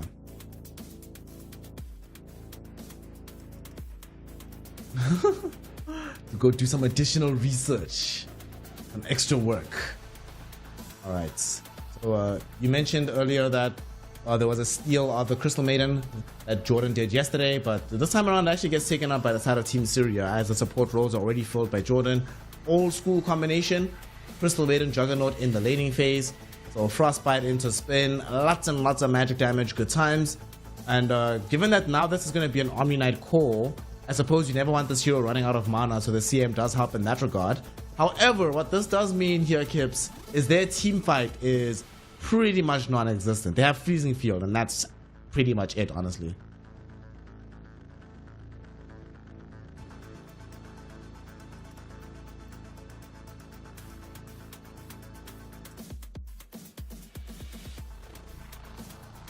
And, well, apart from that, the Juggernaut is a good laner up versus the Batrider, but he already has that magic immunity, right? So that also means that whoever they're going to pick on their last pick is going to be boosted by the Omni Knight once again, because now the carry doesn't actually necessarily need to have the Omni Knight, which is pretty rad, I gotta say. But yeah, you're completely right in that if they want to win 5v5s on Team Syria, Jordan right now could strike with an immediate teamfighter pick for either mid or for carry. You know your matchup right now. And then there's no way that one pick for Syria can fix that entire problem. Go for the Bloodseeker. This is nice, actually, Kiss, because they can flex. Batrider and Bloodseeker can occupy multiple roles. So both of them can play mid, both of them can play off lane. Bloodseeker can still play safe lane. So it makes it very hard for Syria to determine exactly who to ban with these last two heroes. It's a hero that can be very, very good at just sustaining himself in the laning phase so that you overcome the sustained advantage that Omni Knight gets for himself. It's a hero that you can actually kill Juggernaut throughout his own spin at certain phases of the game. It's hard to kill him as well. I like this. I like this Bloodseeker pick, actually. This feels pretty good for this game. Yeah, I dig it. The only thing is, of course, that you don't get to hammer home the teamfight advantage right now. But it should be quite alright. You do have the Lich's ultimate for that as well. Chain Frost and 2 melee cores already on the enemy side, which is not a bad start. Let's see here. So Syria, they take away Wind Ranger and Ember Spirit. They read that they need a mid laner from the side of Jordan. We have LC and Quap removed. So Jordan covering both of their bases. Not completely convinced as to the positioning of these heroes. I mean, Rubik could win mid, Omni Knight could be off lane. There's a lot of versatility up in the air right now. But the draft still has to come together here, Kip. So what's the one thing that's missing, or the largest piece that's missing that can be plugged with a single hero pick here for Team Syria? Magical burst damage, which I would favor Void Spirit here most likely. It seems like a pretty decent pickup. He can wait out a lot of the Rupture if necessary. And of course you have plenty of tools to help him set up and escape here as well. And yeah, the Jordan seems to be set up for the longer fights right now with the Batrider and the Bloodseeker. Not a lot of burst, the enchant away at people. And Void Spirit is the antithesis of this, where you can just jump on this Lich, delete him from the game, and then hop out again while, you know, the Batrider and the Bloodseeker run out. Let's see, it's gonna be Dawnbreaker. Okay. Triple melee. banned out a couple of times today, but yeah, triple melee course. Unless it could still be Rubik mid. I'm just saying. For some reason, I have this feeling that Rubik's gonna be mid and then Dawnbreaker's the offlaner. I don't know why, but I just have this strange feeling about this. Yeah, I gotta say, with how sneaky Team Syria has been, I wouldn't put it past them. So yeah, I will not deny you that that hunch right there. They have like all the sustain in the world, right? They have Omni Knight, they have Juggernaut, now they have Dawnbreaker. And you're talking about how Team Syria needs some magical burst damage. Outside of like the Lich Chain Frost and the Bat Rider, the magical burst damage on Jordan is also a little bit lackluster right now. So these heals could have some pretty deep impact. Timber, oh my god. Alright. The lack of burst is now gonna bite them. Alright, you're the smart one, Kips. How do you beat this Timbersaur this game? Did you see that game earlier, by the way, with Masoros playing Timber? I think it was SMG and Talon. Yeah, exactly. You said Masaro's Timber, and I'm like, you know what? I can imagine what that looked like. I don't think I had to see it. There was a point where they were, I think, 18k gold behind, right? But they couldn't kill Timber. They would win fights completely. It's like 4 heroes are dead, but then Timber comes back by himself and mops up like 3 or 4. This feels like one of those games where, how do you kill this guy? What's the plan? How do you deal with him? I don't know. You steal Chain Frost and hope he like has somebody to bounce it off of that cannot stun the Crystal Maiden. That's also ulting at the same time. This is hard. One of those Timber games, it feels like, honestly. Good luck, have fun on the side of the Syrian lineup. However, we have seen them make these games closer than would have been anticipated. This is one of those situations we're going to have to dig deep. We need phenomenal itemization and laning from this Juggernaut. I'm mostly concerned about what this mid lane is going to look like. Because who's playing mid? Looks like it's going to be Dawnbreaker mid. Wait, is it Dawnbreaker or is it Rubik? Because Rubik hasn't bought any items. What's happening here, Kips? Talk to me. Where's this going? Here? I'm trying to remember who played what. I seem to remember practice on the offlane before. Offlane Rubik. This might be offlane Rubik, which is something that Isla and Afro would probably approve of. Over on the other side, they could be up to that right now. There's definitely a core. Soul is the carry, of course. It's over on that Juggernaut right now. Also quelling on the Omni Knight though, so maybe not. Maybe practice is just a 4, and I remember him over there. I mean, to be fair, Omni right now is sitting with the Orbs. I see a Quelling Blade. I see a bottle queued up. If I just look at this looks like a mid Omni Knight. Yeah, this looks like a mid Omni Knight. Alright. Mid Omni. I see. So all the sustain in the human world, but they don't have damage versus a team that has damage. Not the most burst damage, but they also have a Timbersaur. Which draft would you rather be a part of if you're going to be involved in this game 1? Hey, that's pretty easy. I go for whichever side has that Timbersaw pick against the triple melee. That's just such a gotcha. You just slam that one on the table and you just look around expectantly like, You're like, well, now what? We have to deal with Timber. Now what? It's not even just triple melee, Gibbs. It's also have you played Juggernaut versus Timber as a carry? It's one of the most miserable experiences. It just feels so useless. Like I don't do anything. I'm just here. Yeah. Well, at the very least, we're finally underway. Going into this game right now. Immediate smoke out from both teams. Let's see where they go with this one. We haven't been seeing that many early clashes happening between these squads. That just means that the first blood that comes in the laning phase means so much more, but that might change here in our first best of 3 so far in the qualifiers. But it's ships in the night. Of course, that's what's going to happen. They both pass each other perfectly. How are you going to find anybody? You just have to be... There's so much space on the map. Absolutely. That's what these watchers are for as well. Like the free vision is not just there because there is a gimmick, but you simply do not have enough obs to get enough information out of the map. Creep waves cover a smaller percentage as well. Like something needed to be done in order to avoid just being completely busted. And they're still guessing here. Syria is coming back through the river, find nobody waiting for them yet, but look at this beautiful half circle, and they're gonna walk. Jug's gonna walk straight into it. Oh my lord! Spidey senses are tingling. He knows something's up. He does have spin. They have the vision right now. He has the spin if he wants to try and survive this. Being slowed up right now. He's lost most of his HP though. So even though he spins, he might still end up dead. And so trying his best to escape this, but he's not going to succeed. Brought down low by the Timber Sword from middle. Worst case scenario, Kips. Not only do you die, the kill goes towards the Timber Sword. He's gonna go mid against an Omni Knight, so he has a 100% free matchup. Yeah, well, I hope that you would all thought to yourself that the stocks of Jordan are very high. I know you're already a believer, Kips, but now I'm starting to join you.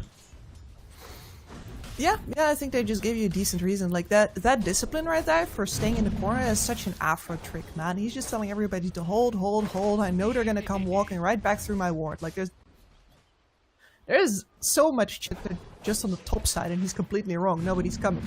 He's just hold. And look at that, he was right. Did you ever play the Mass Effect games? Any chance? Oh yeah. Remember Captain Kirihí in the first one? Hold the line. That's Afromush.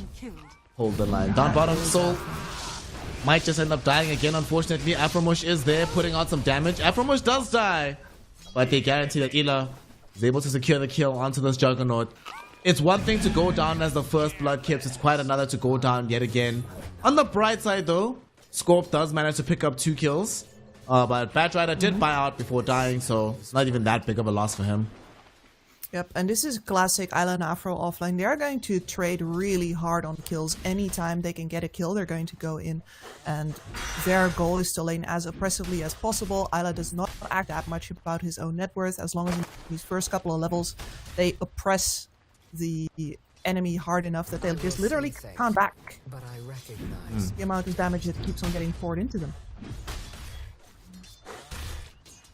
If the strategy pays off, it's going to be very successful for this portion of the game. Sadly, this portion of the game already looking quite successful for them. They don't have that much CS from the Batrider lane, but the other lanes have quite a lot of it. This Bloodseeker in the top lane also about to find a kill for himself as well. Chasing down this Dawnbreaker, and one more right click will secure the kill. Still going though, not able to get the full grab. Instead, they end up losing the Lich in the background of the fight, and now Practice hoping to try and get Taz as well. Will Bloodseeker survive this? Has no Fairy Fire, but does have right-click damage, baby. The Thirst Heal will also be there, and that is a 1-for-1 that ends up happening in the top lane. Very close to dying on the Dawnbreaker, though. The big winner, of course, is going to be this Bloodseeker. Happy with how it all went down, because he's the only core that gets all the experience. He does, and this Dawnbreaker now fully out of regen as well, so he's going to be waiting on a Rubik to bring new tangos in. But that's a slow recovery, and you can't really afford to walk forward and trade with this Bloodseeker when he's got double your health. And a low throw. That's a pretty big number.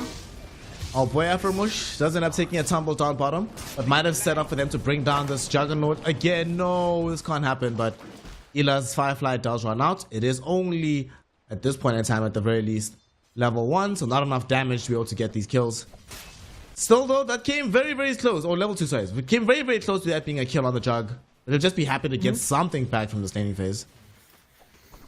Yep, and one soul out of regen is going to be up to the Crystal Maiden to ferry him a salve. And the way that Isla and Afro run this lane, they're going to keep up that aggression, keep aiming for trades in their favor, and they're going to, you can see it in the experience on the Juggernaut right now, right?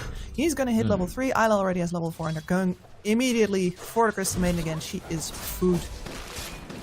Yep. Bye-bye. Feels bad to be you, Master Scorp.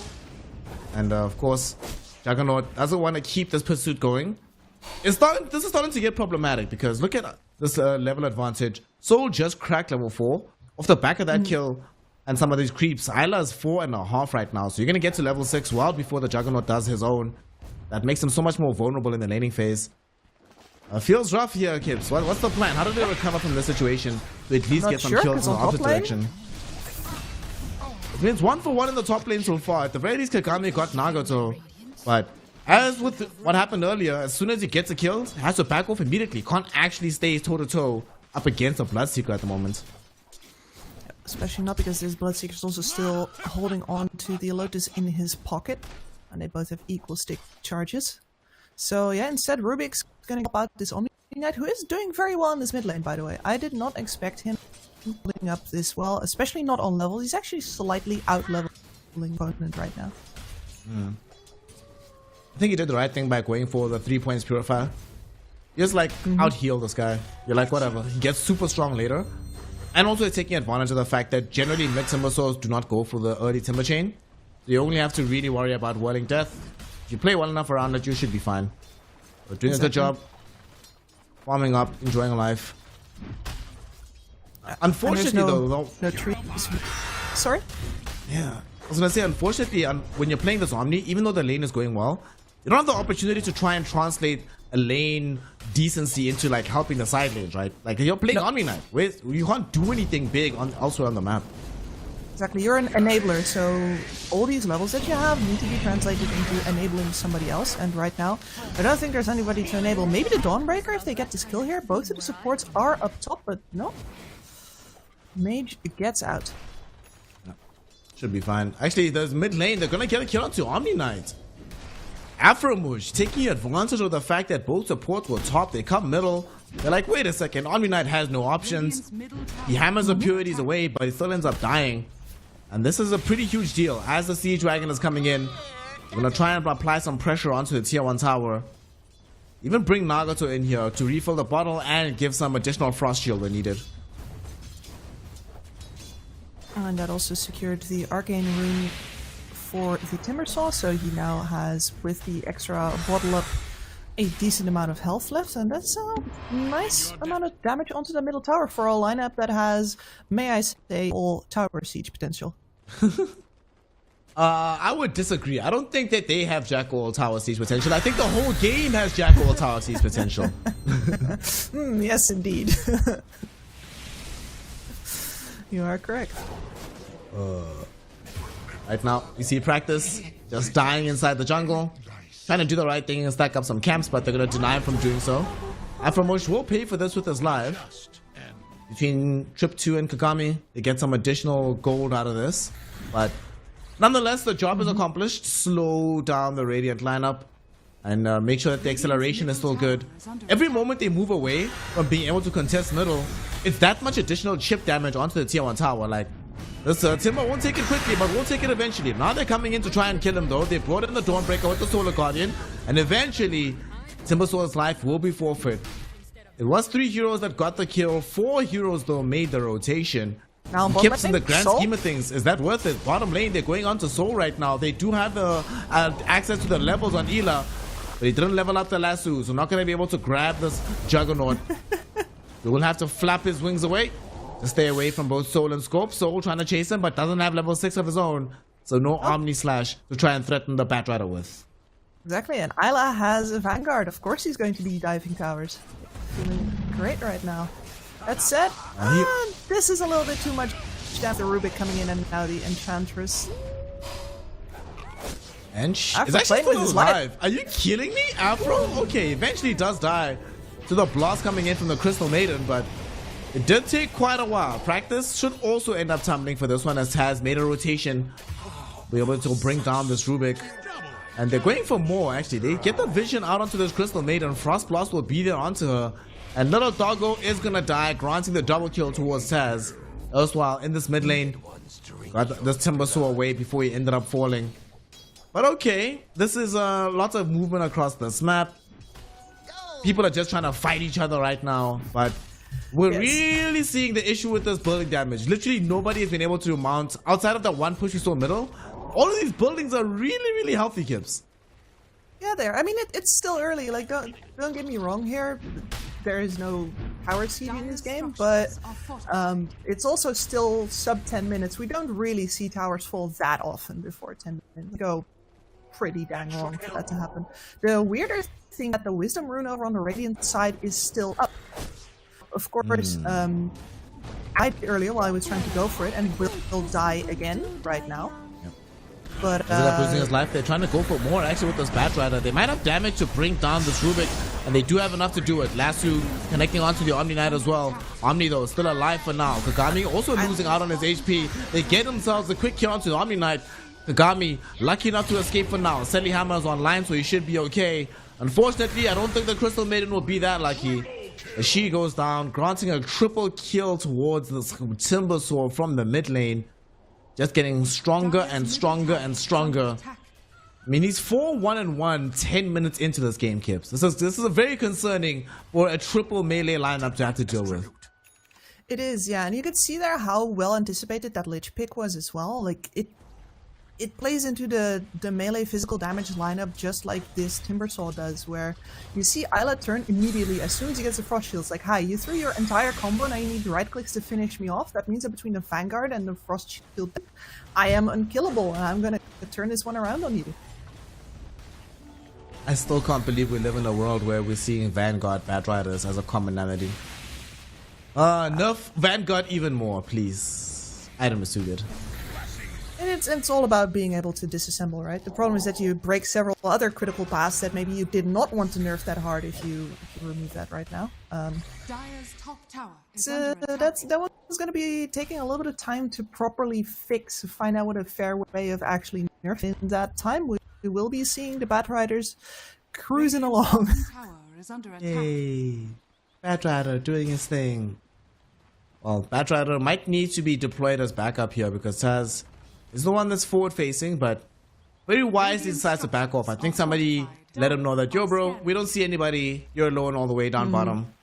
Just back up, Radiant's middle farm tower is the under attack. Ancients. We're gonna finish off this mid. And now we've wasted the entire timer of the smoke, and Radiant's middle the thing that I will has never fallen. keep forgetting here in this game is the fact that whenever you see this Omni Knight smoke up, this is a mid Omni. He's soaking up a lot of priority in this game, so if these moves don't connect, this is not a hero that you anticipate catching up in the larger scheme of things. And now here's a move from the mid Timbersaw. They're looking for this Dawnbreaker. He only has the Rubik as backup right now, but it's not going to be enough. There's 4 heroes collapsing onto her. They get the lasso out onto this Rubik at first and foremost, quickly cleaning him up. Here's going to be the Solar Guardian coming in. Already there from this Dawnbreaker. The Chain Fast bouncing around from Nagato, doing so much work, enabling them to bring down both Scorp and Kagami. And the Omni TP'd in, but all it's going to find is not assistance, but only death. Another triple kill for a mob boss. Another team fight win for Jordan. And more real estate to be claimed by them, and Syria just fighting their map shrinking ever further here, Kips. Yeah, and that was, I don't want to say like pretty expected, but the positioning of that fight was just not good enough if you think about how tanky this Batrider is right now. Like, if you're thinking about like previous patch, yeah, sure, the Batrider is gonna jump in, you kill him, you hold the line on the high ground. But right now, Isla is way too tanky. You pump all of your damage into him, and then the follow-up comes in. You have nothing left to stop this Timbersaw down with all of the vision and the positioning advantage that he got while you were clicking his Batrider. Positioning, movement, all the name of the game right now. To make matters worse, you're struggling to kill Batrider now. Eventually, you'll have the tools to kill him. But by the time it's even possible to kill a Batrider, you'll have lost all capability of killing Timber, who's just picked up a Sanjin Kaya. Super tanky on this hero. Level 10 as well. Radiant's bottom tower Just can pretty much do what he wants on the map. There's no burst damage. Jugger's not gonna buy a nullifier for a very long time. has fallen. Nope, So he's game is working hard. that Midas right now. Oof, mid lane. We might actually lose this Omni. Being chased down by the Timbersaw. Look how much HP he loses, Kips. What the hell is this? This is supposed to be your tanky hero. One combo and he loses half his health. One spell and I'm die. Oh wow. Rupture? Top lane. Rupture onto the Dawnbreaker. They do miss out on the Blood Right, but they should have enough damage to bring her down. Chain Frost is available yet again for Nagato, so they need to be careful about their positioning. Timbersaw goes through. They bring down the Dawnbreaker. There comes out the spin from Soul, but this might be a mistake, my friend. This will not protect you at any stretch of imagination. Soul is gone, so is the Omni. An ultra kill for Timbersaw. And with 11 kills to his name right now, This is the big bad sword that we saw at the end of the draft here. And I do not see a way back for the Radiant lineup. How on earth are they supposed to recover when the game is like this? Top tower is under attack. Yeah, they already have a Timber Prolo, never mind like when the enemy is just outplaying them on very like a team fight level. Did you see there how Mage on his Bloodseeker stepped forward then stepped back again? Like he could have run in, he could have fought there. But maybe the Radiant then back off because they're scared. Instead, he leaves them in doubt. He goes forward, backward, and the Radiant like hover, waiting for an opportunity. It's like maybe he's gonna step too far and then we get him. And instead, what's happening is that there's two heroes coming from the back line, and Isla and the Timbersaw just into them and demolish their supports. Isla having a great game. Timber having a great game. Afro actually kind of having a quiet game, but doesn't need to have an amazing game, you know? I love how he's having a quiet game, even though he's just been supplying damage quietly, just chilling. These 14 assists, still very good. On the other side, unfortunately, the offlaner so far, for the side of Syria, not able to have as much of an impact on this game. Went for the early Echo Saber into Deso, so they recognize that they're going to have a damage problem going into the mid game, especially given that this Omni Knight is from the mid, but how long is it going to take before these items are available? And even when they are kips, is it going to actually make a difference in these team fights? It's gonna be hard. Like, Isla will still be buying the pipe, even though he's, you know, already got the Octarine core up. You could easily go for a greedier build here, right? Say, right, we're going into the blink, we're going into the BKB, we're gonna make some plays. Like, sure, he'll get those, but he'll get the pipe first. Really lock down the enemy team even more, cut off their avenues for dealing damage even more. And that, like a Dawnbreaker, a melee hero has to fully commit in order to make things happen. As your playmaker, you're going to have to bait with your other two cores in order to let that turnaround play, I think. Because if she goes in first, she's going to get kited to hell and back by this Dire lineup. That is true indeed. But before she can even get kited, the first thing she has to worry about is how do I threaten these heroes? And mid lane, the hero that started there is about to get killed down in this bottom side of the map as Omni Knight gets cleaned up by the Timber. And they made that look academic. They didn't even bother TPing anybody else in. They knew that he was dead to rights. And with him gone, and with the Timber being so tanky, that should lead into a tier 2 tower crumbling as well. On the bright side, they get a tier 1 top, but it might not be good enough because they could still end up losing soul tier kips, and they get the lasso out on the Juggernaut. No option for an Omni Slash. He dies. Mid lane, they got the jump onto Kagami before she was able to clean up the tier 1 tower. So that's all 3 cores dead across all 3 lanes. And the side of Jordan still just chilling. Yeah, just chilling. I have a correction to make, by the way. I have accidentally been calling Taz Mage because for some reason I thought that Mage was playing carry. Mage is the mid laner currently on the Timbersaw, which damn, you know, my bad. You must you know just your punishment should be? Your punishment, you have to play 1v1 while Mage is playing Timber. There we go. I'll have you know that during the training with C-Dub, sometimes we don't have anybody to play mid first, so I do it. He's not allowed to cast spells. We go equal. Top lane, no quality here. As Kagami just gets removed from play. Dawnbreaker. The Thunder Thighs go all the way back into the fountain. I'll be honest, we're 18 minutes into this game, but it feels like we're at 38 minutes in because we just have no options right now for the side of Syria. They're corralled inside their base, and it's not even like we can say, well, we have one itemization that's coming or a level timing that's going to hit that could change the game. Their draft is behind on paper already, Kips, let alone if the game is this far behind at the 18-minute mark.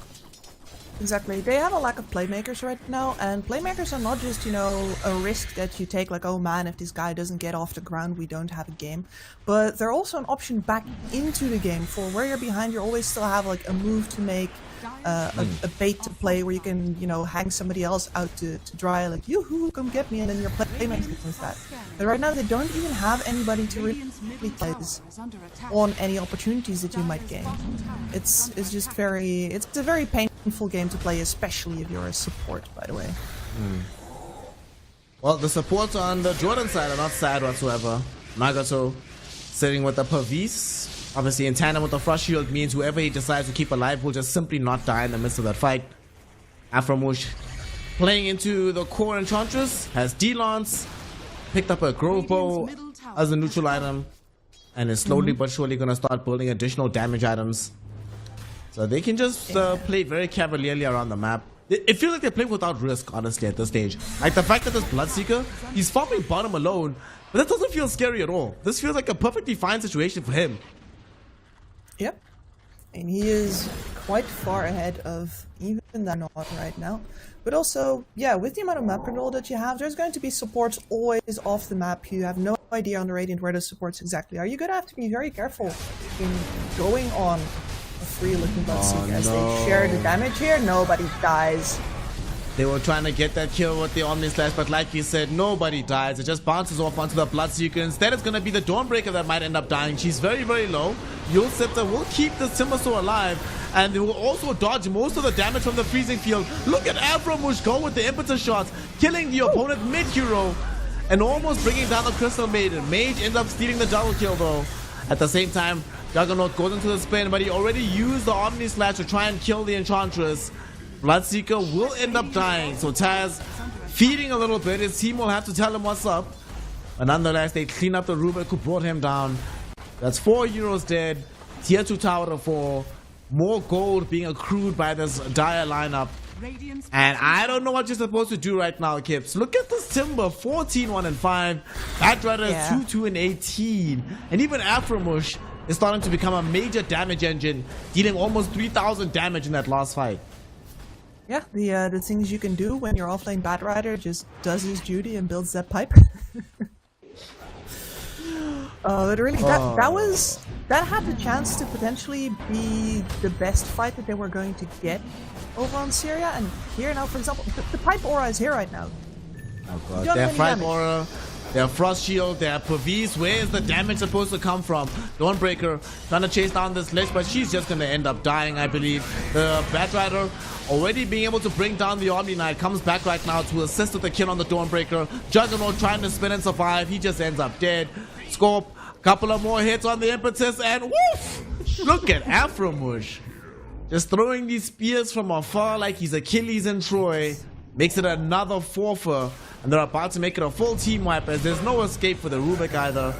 He is dead, and honestly, I think the game is about to follow suit because they just have no options. Exactly. And indeed, that's what happens. GG is called. Jordan, take game number 1. And this is the correct moment to call it. Like I say, you can call it even clearer because at this point, playing best of 3. This is not a best of 1 anymore. You need to spare yourself from the emotional damage that you're going to get by struggling futilely with literally no outs to play for.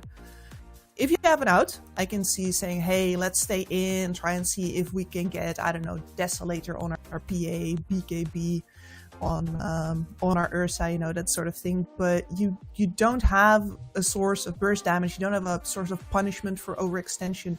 Jordan can just keep on walking at you because they don't even need to make plays anymore. You're just so hamstrung by the combination of your lineup and how you got pressured out during the laning stage. So as we're looking at these stats, what the game looked like, Hips, we're not going to see it on the stats page, but there's a terrifying stat that lets you know how badly Jordan beat Syria. The highest damage dealer on the side of Team Syria was the Rubik.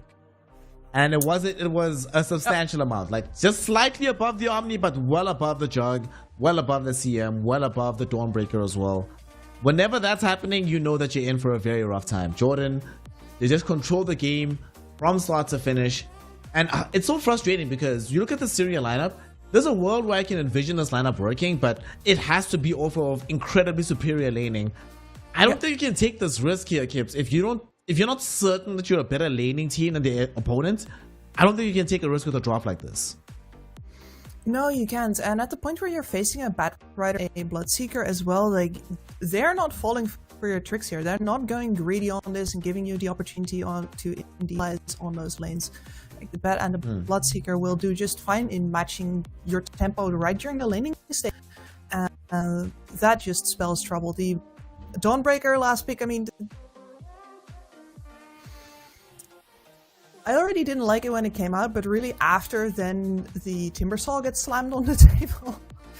You get to see the real difference in like a read situation that you have like team-wise in front of you, right? Absolutely. And as a result of the superior read on the side of Team Jordan, they are finding themselves ahead in this best of 3 series by 1 game up against Team Syria. For Team Syria though, this is not their be-all end-all, as there are opportunities for recovery, presupposing that they can find a better draft and execute better going into game number 2. For now though, it does seem like Jordan do have the superior read on the situation. The laning phase boys, Kips mentioned yesterday that the lane to watch in this tournament is probably going to be the Ila and Aframush lane, and so far that is living up to its potential. We'll see though in game number 2 if that's going to be upended or if Jordan will continue their dominance and get yet another, how fast was this? 21-minute 53-second game. Yeah, in this patch especially, that's pretty fast. So let's see what they got in game number 2 between Team Syria and Jordan. So don't go anywhere. IESF qualifiers for the Asia region will continue in a moment. So we'll see you soon for some more Dota 2 action.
In the heart of Iași, Romania, the world's top gamers have gathered for the ultimate showdown.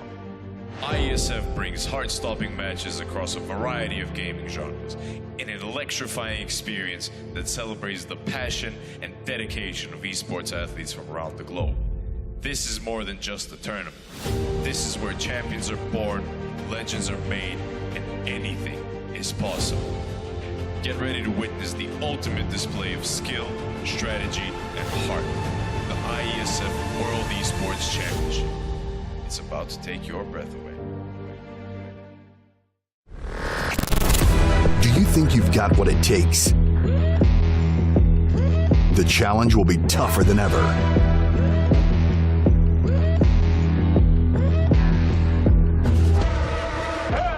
In 2023, International Esports has a new home. Over 100 nations fighting for the championship in a celebration of everything that makes esports great. Who will rise up to the challenge? Who will be the world champion?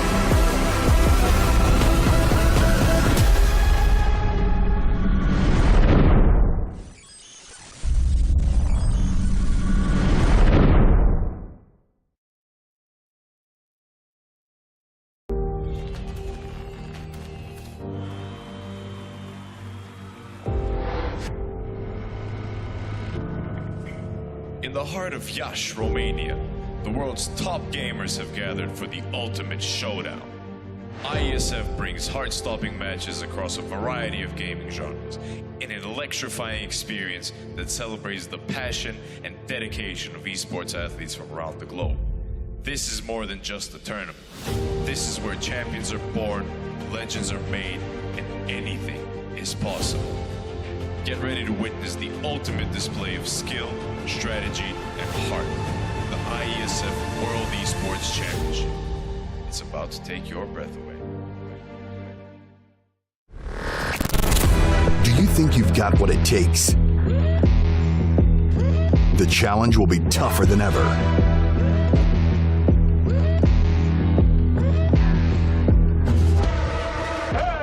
In 2023, International Esports has a new home. Over 100 nations fighting for the championship in a celebration of everything that makes esports great. Who will rise up to the challenge? Who will be the world champion?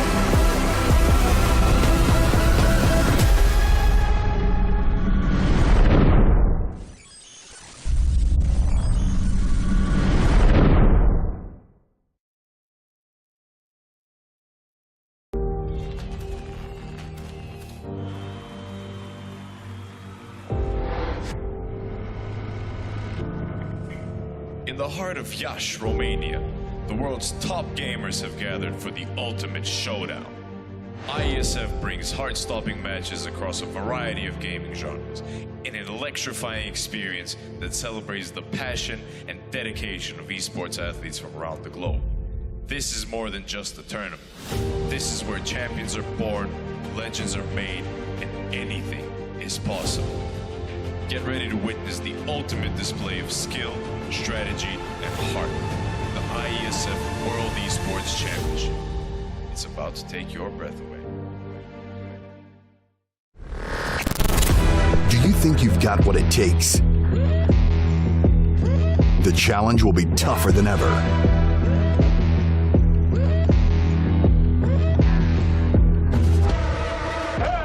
In 2023, International Esports has a new home. Over 100 nations fighting for the championship.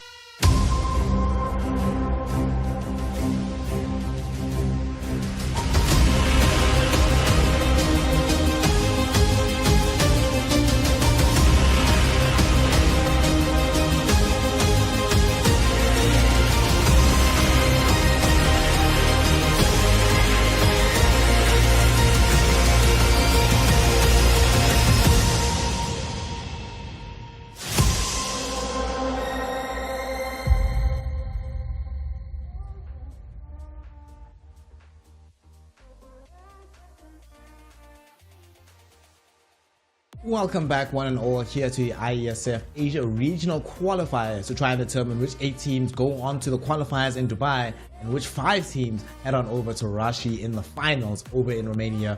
My name is Sneh and I'm joined yet again by the maven of Dota 2. We've got Kips with me. Kips, game 1, not even close. Jordan made that game look easier than anything. They just completely stomped the side of Team Syria. If you're the coach right now of Team Syria, you've got the hard job. What have you told them during the break? And what have you prepared to try and come back in game number 2? So what you're telling him in the break is like, that game really not your fault, guys. We messed up draft. Like, and I'm sure that I, as a coach, was involved in the draft yet, so I apologize. I'm like, hey, I should have definitely not suggested this.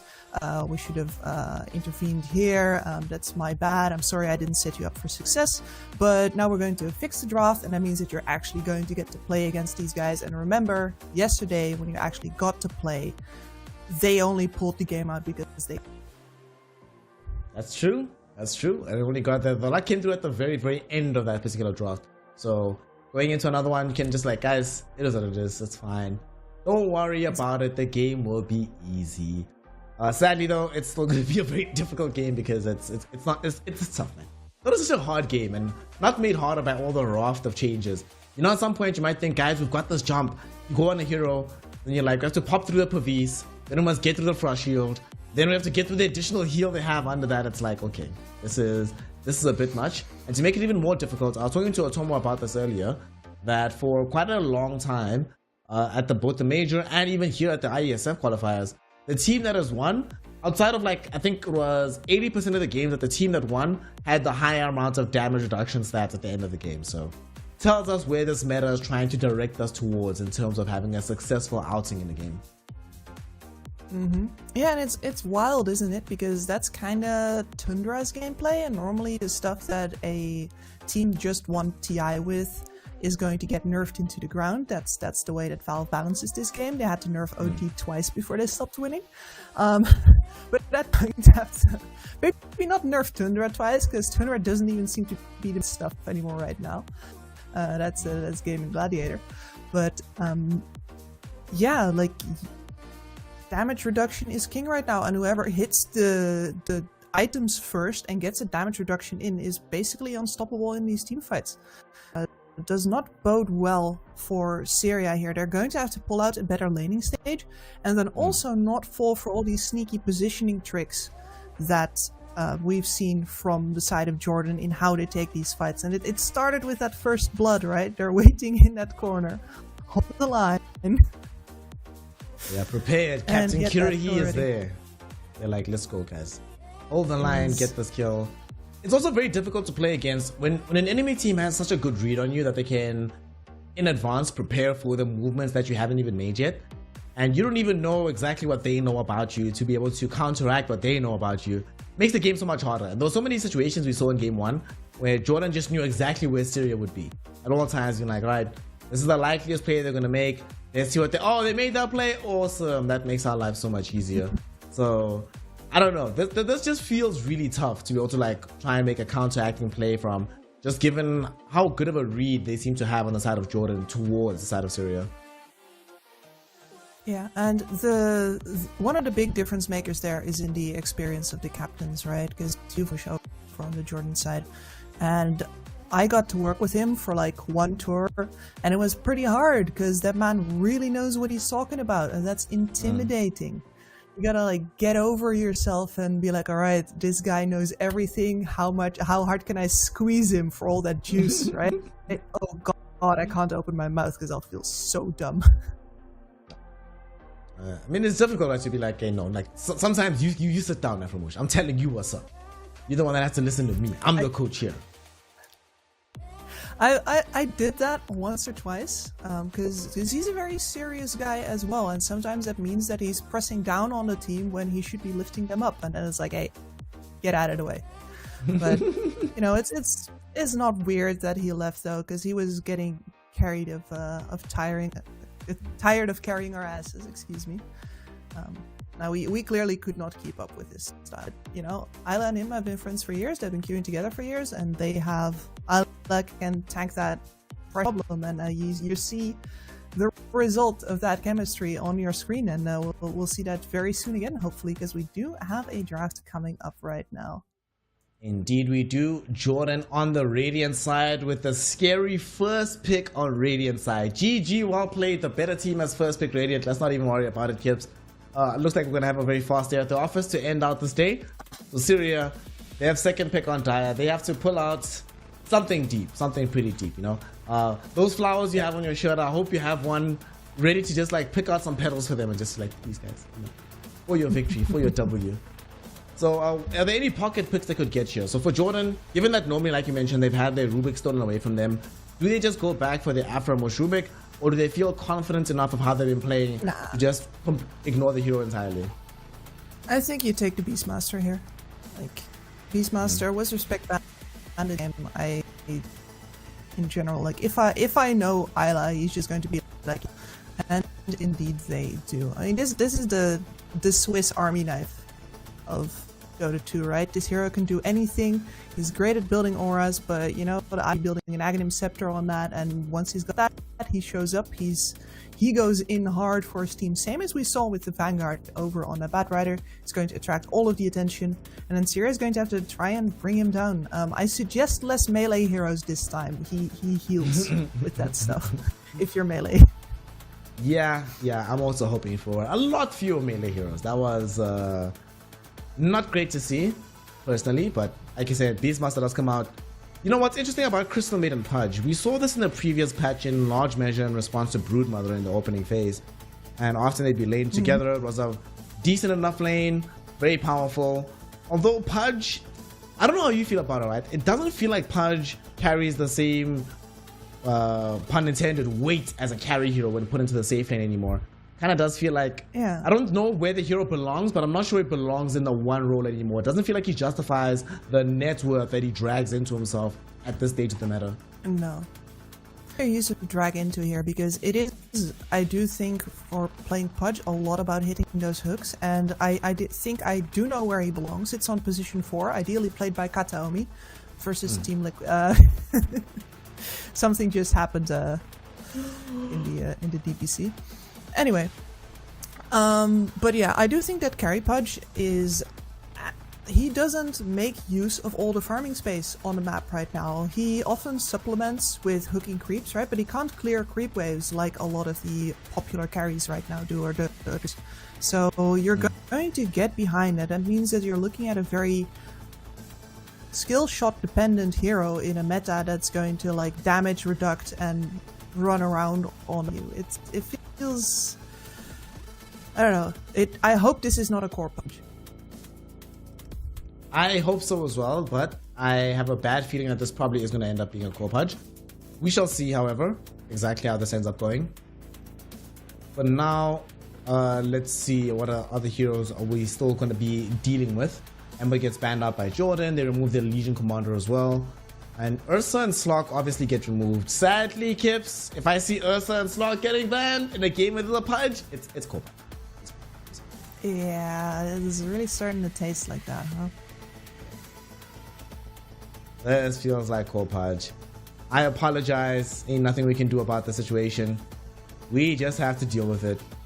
On the bright side, right, what they could end up doing is, there's a thing some teams have done where they put like a beefy / somewhat immobile hero in the safe lane, and then the win condition comes from the mid, a much more dynamic hero there. So Team Syria could still end up, I don't know, running some like SF mid, and then that's the actual win condition. Then this Pudge is just there as a secondary body to the offlaner. We shall see though with the rest of the draft. Right now they should probably be picking up the other support here. So who do you want to see? What can supplement the Pudge Crystal Maiden opener as a support in this draft?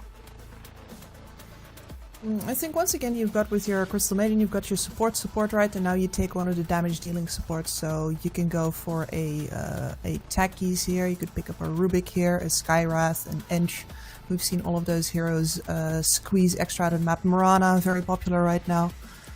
These also have abilities to actually deal with the boars of the Beastmaster, which are going to be very annoying in the lane versus the Pudge. Of course, if this is CM Pudge, like they've got that sorted, but they're going to actually keep Pudge pick Like the position where it's going to be played in on the down low, and here we have a hero who's in my opinion one draft late. One draft late. Yeah, I agree. Honestly, that's bothering me, Kips. I have thought Void Spirit's been a bad hero for about 2 years now. It's bothering me so much that I have to conclude that this is one of the best heroes in the game right now. And I don't know what to do with this. Yeah, like, I'm like, it's so good. Wait, the patch changed, man. It was very bad, and now it is. You were correct, and now you are still correct. Actually, nothing has changed. Ah, you see, I like how you think. I like this. Void Spirit got picked up by the senior side. Jakiro Terrorblade on the side of Jordan, so... Woof! So, attack speed reduction and outright damage onto these structures. We're not going to have a situation like Game 1, where these teams really struggle with the damage outlay on these towers. In Game 2, Kips, yeah, if Jordan ever see a building, that building just dies. Almost immediately at this point. It does, yeah. And I do think that this makes the Pudge as a core super unfeasible. You don't have any way to deal with this Terrorblade. It at least doesn't go through BKB anymore, right? But that's a really scant comfort if you're going to be looking at a hero with Scotty and 5 illusions that are all hitting you with that. So I think this Pudge will probably be pushed back to the support role already, but they're still not giving it away here. The Batrider now as well, going to do just fine versus the TB, especially with the new Vanguard build-up. Also, of course, good in actually grabbing the TB and killing him before he can get his Thunder off. They have plays to make this game. That is the big difference in this lineup right now.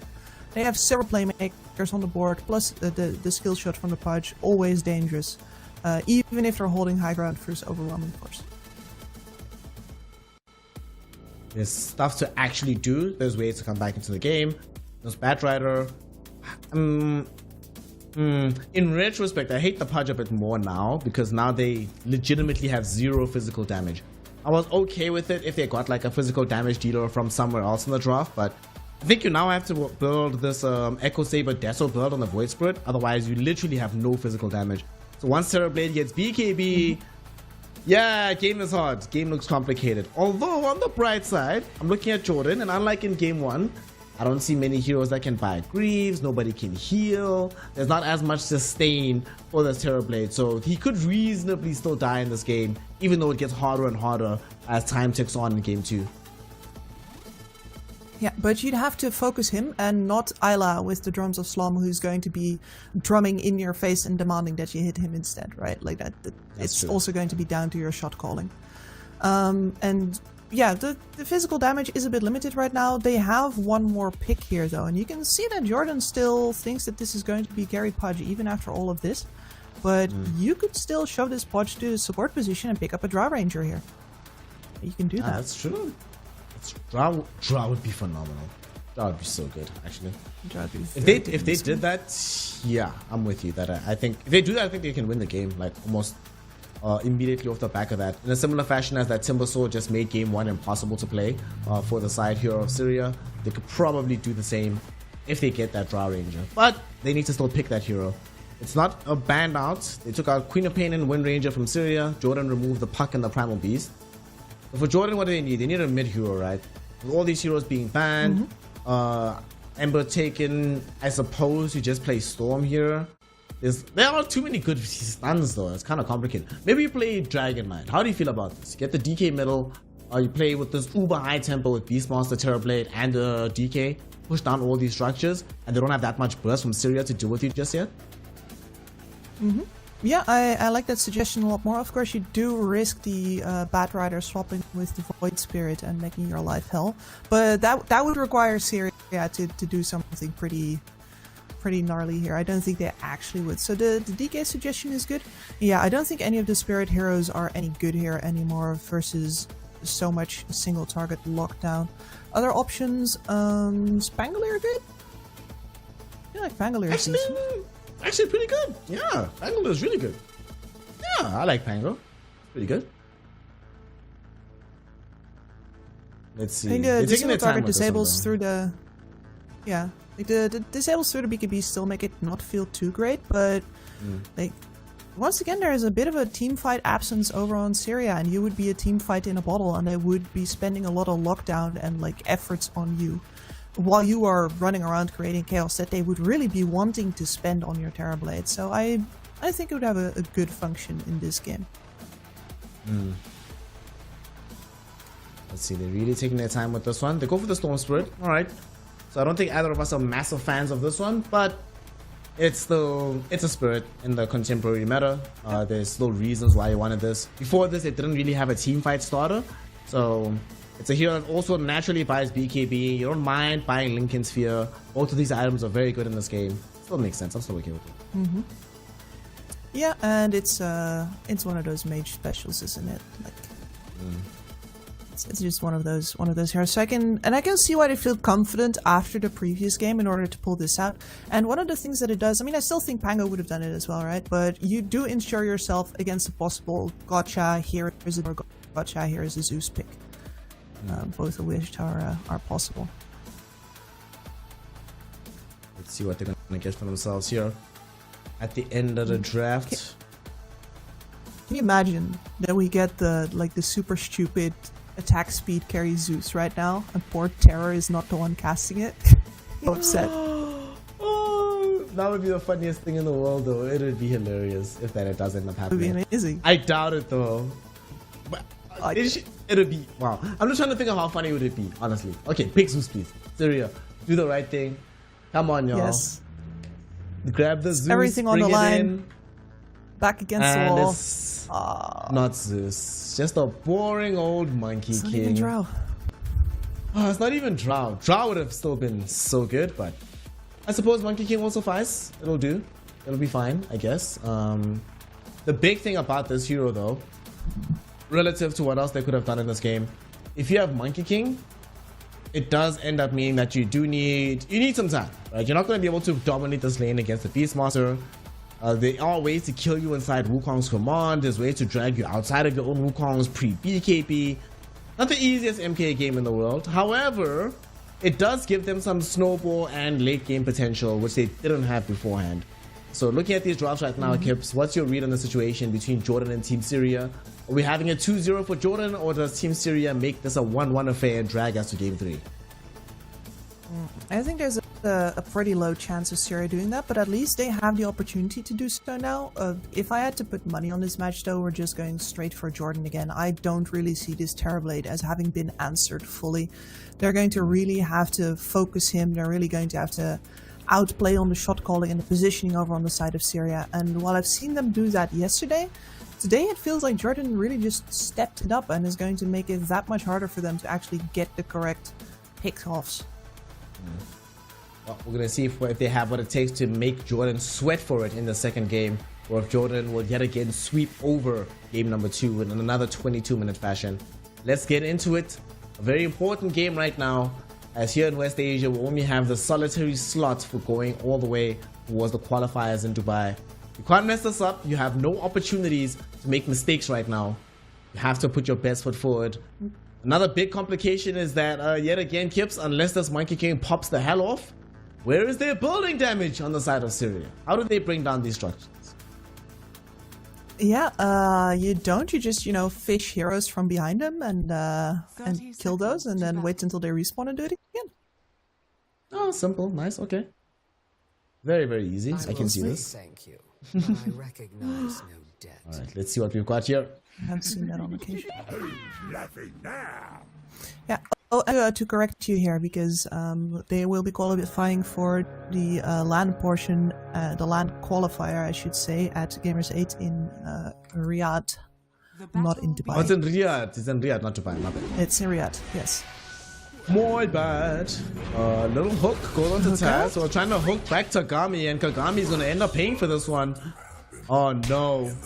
That was not supposed to happen here, Kips, but that is the result. Also, it does seem to be a possible purge, as you discussed the possibility of that.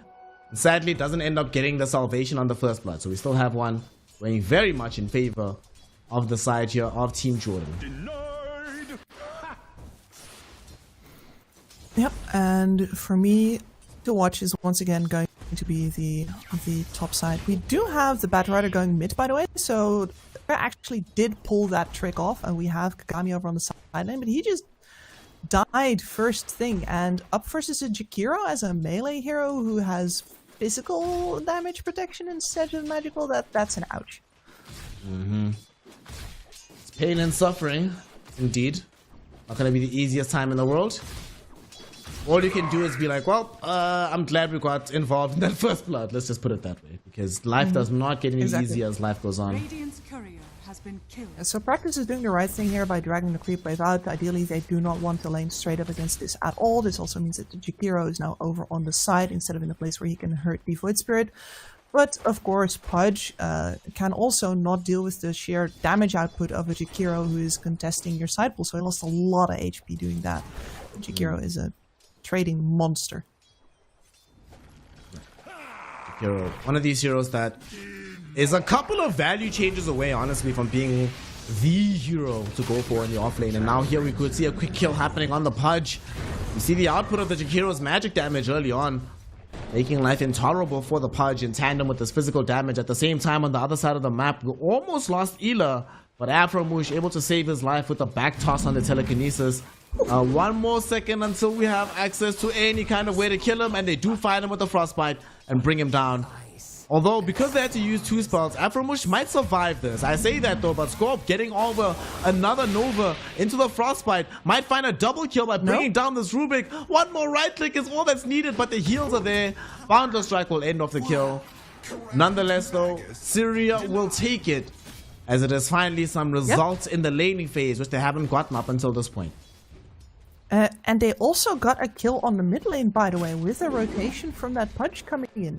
So that was actually Mage going down versus the Bat Rider as well. Nice. That's the kind of stuff we like to see. Exactly, we want a game. Alright, now Syria is gearing up to give us one. Trying to make this as close as possible. I want Syria to show us what they're made of. They didn't get this far for nothing. Want to see them continue to perform. The one lane that I do have... Yeah, Tsukiro is indeed in the top lane. Took the twin gauge here to try and bring down this Monkey King. They should be able to get this kill. I think they should be fine after this once they bring back the hero into the lane. But I was about to try and address this Void Spirit from the off lane. Kagami, if they, like, very fortunately for him that they actually went top to ensure that they get the kill on the Monkey King, because he was being put under some massive pressure kips. Void Spirit from the offlane, what do you make of this hero? Can he perform to the same levels we've seen from him mid of late? Yeah, it is possible to play this hero mid from the offlane, but it's a lot harder because, of course, your biggest damage output comes from your levels, and you're going to get your levels slower here, especially when you've been pressured out of the lane this hard on the early level. Your tankiness, though, like in the kind of items that you buy, do not have to change.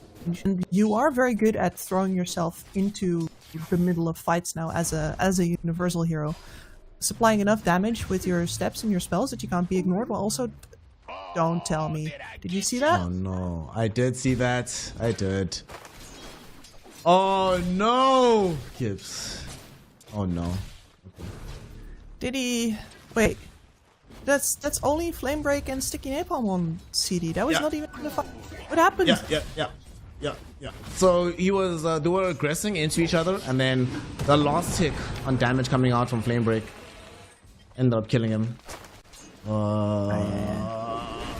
Yeah, game is Afro lost. definitely did.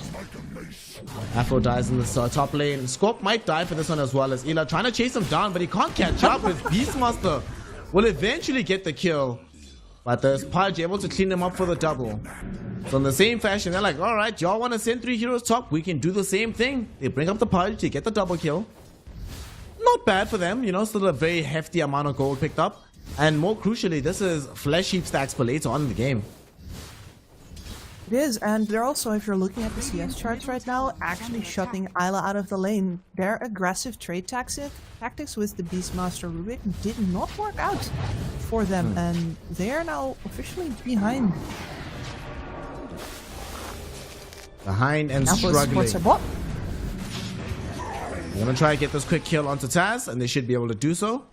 That's gonna open up a little bit more space as well for this Void Spirit.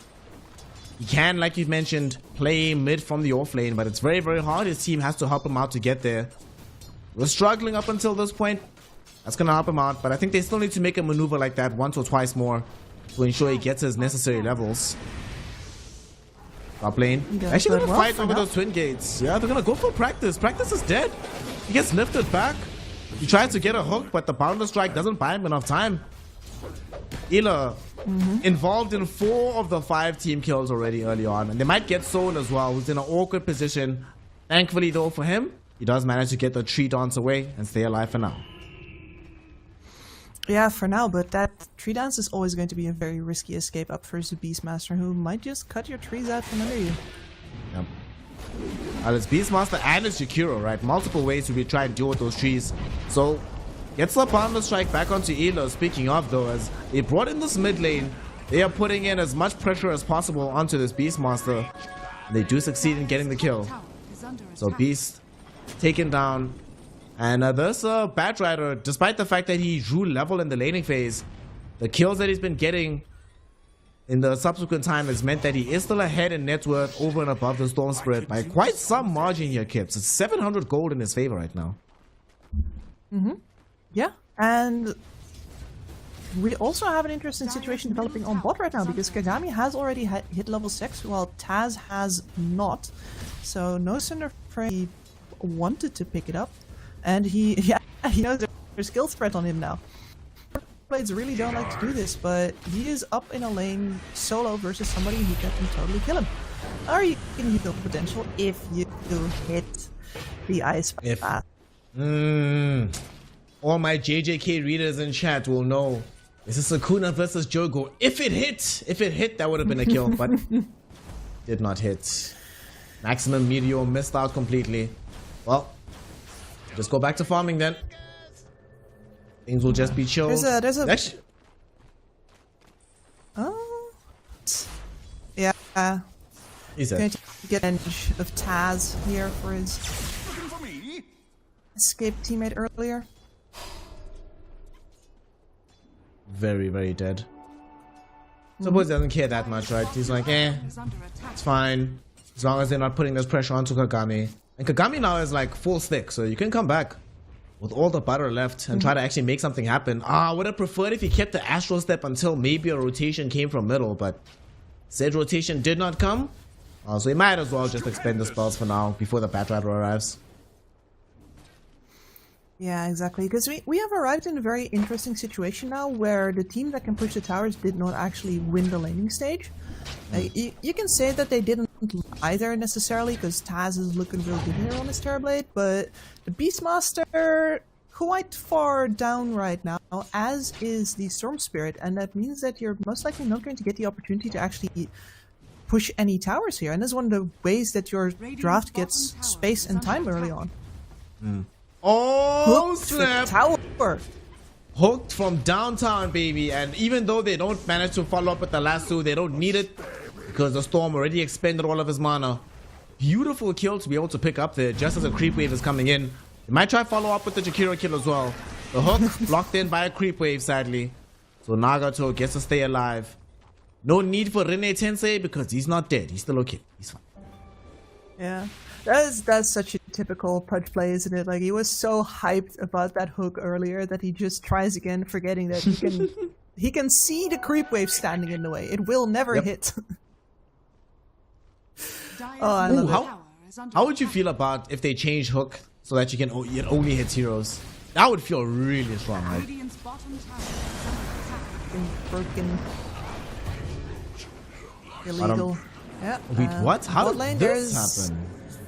Okay. I mean, Bat Rider rotation. Just the entire Void Spirit combo into an Agi hero who has no HP and only armor. Yeah, I can see it. Well, again, they've so far been able to recover quite well from this laning phase. I mean, the top 5 net worth, 3 of them are dire heroes right now. And Storm is still having a very difficult time coming into the game. Despite being top net worth, Terrorblade is still dying. Feels like a good place to be if you're on the side of Team Syria. Yeah, it is, and you can see Jordan gathering on top here because what they're going to be doing is buying space for Isla to finish up his Aghanim Scepter through Ancient Stacks, and he needs the left side of the map for that to be secured in order to not be contested. And they're just going to throw everybody at the top lane in order to make this happen. Haven't found a kill just yet. Jump in. Potentially coming in from Seoul. Just pops Wukong's command. Wants to defend the tier 1 tower. Storm Spirit finds his way into the fight as well. They're going on to Scorp. Scorp's going to be the first one to die. Primal Roll went back on to these heroes, but they're still going to be able to find the kill onto the Beastmaster despite halting the Bat Rider in position. Frostbite going out onto the Bat. Bat's going to die now. They find immediate vengeance for the death of the Beastmaster. They might not be done just yet. Primal Spring is at the ready for Soul after the tree dance. He actually comes back down, but it's not going to be punished at all because they instead turn their attention towards practice. Practice will find himself brought down and killed. So that is several heroes dead in the top lane, and Soul taking the risk of throwing in a Boundless Strike onto these heroes, but it won't be able to save the tower as they take this down and open up this left side of the map that you were talking about. And you can see there what I meant with Isla's going to throw himself in and they're going to have to not focus him, because that Beastmaster is still the tankiest thing they've got around over on the Jordanian side. And there were several cores over there trying to hit him as Kagami bites the dust now as well. That is a very nice pickup. That's huge. Radiant's bottom tower is under attack. Killing Kagami in this situation. He's supposed to be like their secondary initiator / tempo controller. Him being dead, there's more gold towards Mage. It's getting tankier and tankier. Level 9 right now. They might still fight in this mid lane as they get the quick freeze out, but Afromush will still be dead nonetheless. Although they felt that they had to commit 4 heroes for that one, they probably wanted a little bit more. Honestly, Afromush, he's just glad to use Freezing Field. He's like, it's fine. I got the ultimate off. It's okay, boys. Yeah. Just needed to show it first. You can't that. Yeah, they can dive this with impunity. Yep. Because Isla doesn't want to be here. They know Isla doesn't want to be here. They know there is no meta on the TB as well. They can just run at this tower for however long they like. And it's a good way to recover from the fact that they defended top in vain, because they refused to trade for bot tower by doing that. So now at least they have got a tower taken of their own, and they will have an avenue into that triangle where Isla is currently still very busy killing ancient stack after ancient stack. Isla has enough gold almost to get the 4 drums of Slam with the Aghanim Scepter. Just needs one more component. On the other side of the map, see this Monkey King still farming away, going for, well, I wouldn't even say atypical build, because with Monkey King it does feel like right now the only universal idea is you buy Echo Saber. Whether you go Echo Saber into BKB, Echo Saber Maelstrom, Echo Saber Battle Fury, whatever the case might be, that's up to you as a player, but he's progressing well so far on the Monkey King. They might be able to kill this Rubik as well. Oh, Pudge not in position for the hook, so he can't find the kill. Oh, and Afro has the tree dance, so he is going to be extra difficult to catch out here. Don't think he actually wants to play with fire this time, which is unusual. Afro loves playing with fire. Yeah, there he comes. There he comes. Alright, in the area. It's always so awkward when you have tree dance, right? Because you have to make that calculation. Am I going to use this aggressively or defensively just to try and get vision for my squad? I love watching this little Rubik just hop around the treetops. Oh, they know. Look at practice. He knew. He was aware. They found him. Yes. They got him. Alright. He played with fire and Kipsy got burnt. Literally at this point, as he got brought down by a Bat Rider with Firefly. It was inevitable, right? But it took a lot of attention. There were a lot of heroes bought. You know that the PhDs are up on the Bat Rider, right? You know that they probably had good vision in that area as well. And you, well, make the narrow escape on the mid lane. They actually almost lost the Storm Spirit. If not for Nagato with the Ice Path, there would be a dead mage for sure. He might still actually end up dead. They have Lasso on the Bat Rider. They want this kill. They find the Frostbite only onto Jakiro, but they don't want just the Jack. They find so many heroes caught up, but they still end up losing the Crystal Maiden. Nagato gets dragged back with the meat hook, and he will end up dead. Taz does show up to this fight with the Metamorphosis, but they are very happy. No, Mage! Why did you jump in? Mage ends up dying himself. It does bait this Bat Rider back into an awkward position, so he dies as well. Ela finds a Primal Roll onto the Pudge, allowing Taz to rain down the right clicks. Will equal a double kill for the TB, and 3 heroes brought down in favor of the Radiant lineup. If I'm honest, kids, I thought that was going to go much worse for the side of Jordan, but they end up recovering the fight in the end. They get a tier 1 tower as well. They might even bring down Kagami. Oh my god, Kagami's dead as well. Soul does pop off the Wukong's command, but it's gonna come to nothing. As Jordan just running over the side of Syria right now. They're even gonna get another kill onto Scorp D. And 2 more right clicks is all they need. Fortunately, the bounce strike will be there, prevented for now, but Mage has respawned. Now they've gone onto Soul. They went in too early. Oh no, Scorp is dead, and they should be able to find Soul as well. Practice showed up to try and hook out his mid hero, or his carry hero rather. He doesn't succeed. He might die as well, but at least for now he'll be okay. Overall though, they have lost absolutely everybody involved here, Kips. So much gold going in the favor of the Jordanian lineup. Terminal case of save everybody in practice. I mean, I guess you know you're going to be dying in this or not get some well, but once again, yeah, you got away with literal murder, and now the Batarite is gonna go. No, Aframush stops it. Yeah, he's gonna get a murder off, but might get murdered in response for this one. Does manage to find the Dissimulate for at least a moment, but there is gonna be the Frostbite stolen by the Rubik, turned onto this Void Spirit, so he ends up dead. So trying to find some revenge, at least onto Ela. Doesn't have enough damage to do it though, and now he gets frozen up in position. They lift back onto the Crystal Maiden. She does get off the freezing field, which enables them to kill the Beastmaster and forces Taz back. It also keeps Soul alive at the same time. The cool breath coming in from Nagato still should end up dead here. Scorp D with a double kill. Frozen Frostbite back onto the Monkey King, forces him back from the fight, but will mean that Afromush should end up dead here, as Frostbite cancels his own TP. You want to steal spells, my friend? Experience them for yourself, says the CM. What a bizarre fight. I actually don't even know who comes out the better from that engagement. I think ultimately it is the side of Jordan. Like, there was about 1k gold advantage for Syria at the start of that, and they find themselves in a bit of a better position farming wise afterwards. And most importantly, they're the ones who ended the fight. They did not make the mistake of tossing more heroes in trying again, which is the thing that extended this fight in the first place, when Syria tried to do exactly, lost more heroes. So a little bit more mature decision making there out from the side of Jordan, and they now have the drums of Slum on their Beastmaster, which means that Isla is gonna go into the pipe right now. He's got all of his sustain, all of his tankiness, and he will be the core of these team fights from now on. He will always be walking in, always grabbing that attention, seeing how much mileage he can get out of being the what do you call it? The punching bag. He's the punching bag. He's the bass player. He's the drummer, putting on all the hype for his squad. Gonna be deployed to do so yet again here, as they've smoked up on several heroes.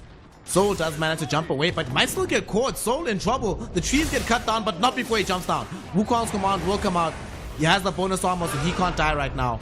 You do get the Batrider caught inside the Primal Roar, but here comes Kagami jumping in. They're looking towards getting Ela. Ela falling super low, but at the same time, Taz is coming in on the back line. Look at the damage from the Metamorphosis. Tearing through all of these cores, killing Monkey King inside his Wukongs, and ripping through the other cores, managing to keep the Beastmaster alive at the last moment as well. That was not what they were expecting, Kips, but the gift of the Terror Blade will be very welcome for the side of Team Jordan. Yeah, so this is exactly what I told you in the draft, isn't it? Syria needs this Beastmaster. Don't do it. It's a trap. He's in your face. Don't hit him. But instead they do exactly that, pump all the damage into him. He survives anyway, thanks to the drums of Slum and those, was that the Seeds of Serenity on the ground? I do believe so. He only gets tankier from here, Kips. He's about to buy a pipe as well. Yep, absolutely incredible. And it's going to be a lesson that Syria are going to be very mad that they didn't see coming earlier. If they switch now, it might still be in time. This Storm Spirit does not actually, he's not building a BKB, he's going to SNK, so he's still a good target to focus. The Terrorblade also decently close to Scotty, but not there yet. He too is still killable right now. So if you switch it up for the next fight, you resist the absolutely delectable Beastmaster dancing in front of you, then yeah, you can win the next fight. But if you don't, then after that all of those item timings are hit and you are in trouble. The scary thing is right now, because they know that the only hero they're afraid of scaling in this game is this Monkey King, they can delay their BKB timings. Provided you don't lose the game outright right now, you'll still be okay. In the top lane, they get a quick pickup onto Afro. you know, somebody has to die on the map, and he's gonna be the sacrifice. And you know, that makes it even better if I'm on the side of Jordan right now, Kips, is that even when these pickoffs happen, I'm not scared of you taking Roche. I'm like, well, okay, I see Monkey King down bottom. We saw the illusion as he was jumping into the tree. He's the only hero that can actually realistically do damage to the big man. So if we know he's not near the Roshan pit, we don't care. We're fine. We're cool. Yeah. Exactly. And in general, I think they have a lot of trouble taking Roshan over on the Dire side right now. Whereas if you're Jordan, you go into that pit, you have the Beastmaster, you're always going to be able to take Roche fast. And you have a Storm Spirit to put that Aegis on, which feels double extra good.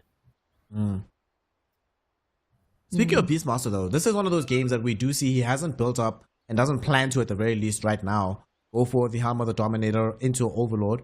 And we've been seeing this change more and more lately. However, in a game with Terrorblade, wouldn't it be so nice to have a creepier Kips? Like some Hellbait Smasher or an Alpha Wolf. Wouldn't that feel so good to have behind the TV as the game skills? Right? Like imagine a Rumble Hide with TV. It would be so nice. I know, but he is also the aura carrier this game still, just because his team invested really heavily in getting him this Aghanim Scepter. Like we saw the Storm Spirit dying time and time again. We saw the Terrorblade in some pretty awkward pickles as we watch this extended fight here again, where ultimately, Pudge sacrifices himself in order to get this kill opportunity here, and then the Bad Rider TP comes in. Afromush says no. Says you are dead, good sir. I feel bad for Kagami. It's just been a rough game for him so far. Like for every really cool play that he pulls off, there's one really swag play that he has to deal with. Like, well, I am playing from the offlane, boys. You know, this Pudge, yes, we would like Pudge to body for us, but we've given him gold investment. We can't afford that yet. Exactly. No, I think as an offlaner, you're actually pretty fine with that. As jump in onto Soul, can they kill him? Yes. Alright, they're gonna get this damage out and they should be able to bring him down. Oh my god, that was so much. That happened so quickly. And that didn't even involve the Terrorblade. Beastmaster wasn't there. That was just the Jakiro and the Storm Spirit. And Macropire, did some work, but mostly it was the control of the storm. Oh my goodness. And you know, I was talking about how the Terrorblade illusion had scouted the Monkey King. And I thought, well, what are they gonna do from this? I didn't think they were just gonna straight up kill the Monkey King, Kips. Oh no. Yeah, I mean, he has barely any stats in his build-up right now, though. Like, it's just the Echo Saber, and we're now 20 minutes in. Like, did not have HP on the rest as, well, this man does have some HP, but probably not enough. A little stomp. Oh my god. So, okay, I'm actually not sure who the stomp benefits there. I'm not sure if the stomp allows them to kill the TB, or if the stomp maybe gave TB a small opportunity to maybe get her back to Sunder. Either way, he does get brought down. He's dead. Alright, okay, cool. There we go. He's dead there. That's a huge deal, but sadly, look what's happening. They're posturing around this Roshan pit, but they're gonna start realizing this takes a while. Like, they need every single hero here, and even then, it's not the fastest thing in the world. That being said, though, it doesn't seem like Dota has any interest in contesting this. Wow. Okay, even Sleeping Field. Okay. Yeah, like if they just don't read it. In fact, they read it as a smoke. They don't think this is a Roshan, and that means a free Aegis for the side of Syria. That's going to come in really handy. Give this to Soul. Allow the Monkey King to farm without having to worry about dying as much. He is not all that far away. Yep. Got the whole crew here. Alright. How much is the shift in the game stage here from them having this Aegis, especially as they also picked up this Aghanim Scepter for the Monkey King who's carrying said Aegis? It's gonna give them a little bit of respite, I think, but they still have the same problems as before, which is that the Terrorblade is just in a really good core-to-core matchup here, and the damage into him would have to, traditionally come from the Void Spirit, but he's got a Desolator build right now. Gotta say, if they catch Jordan in an awkward position here, the AoE physical damage is going to be enormous. Well, they got a Primal Roar onto the Pudge, but unfortunately the last two came immediately onto Ela. This time they are targeting him, but they do manage to kill him. Yakiro TP's out just before the spells happen to cancel it. So he will maneuver himself back into his home base. and nobody gets caught in the top side of the map. Still though, it's not like one of these situations where they're being completely outfarmed, because all of these Radiant heroes are on the left side. So it does still feel like a decent time for the Dire. That being said, BKB forced out of the Batrider as he got zipped on by the Storm. He needs reinforcements. They're also jumping in on the back. They found Jakiro. Nagato is dead. And that's no Jakiro, no Beastmaster. You need to be careful about this fight. What a hook onto Aframush, catching him out of the trees. At the same time, though, Storm Spirit zips in and kills the Batrider. And now here comes the TB. Big bad Terrorblade. Taz doing so much damage. Aframush does die, but Taz still has the access to the Metamorphosis form. They really want to bring down Soul. No mana left on Mage, unfortunately, so they can't catch him out through the trees. Reflection will be there, but it can't cancel out the jumps. So he should be able to escape this on the Monkey King. Woof. Close fight here, Kips. They end up, though, being able to take away the Aegis and still being mostly dominant in this engagement. So on the Radiant lineup for Jordan, things still looking very, very good for them in the grand scheme of things.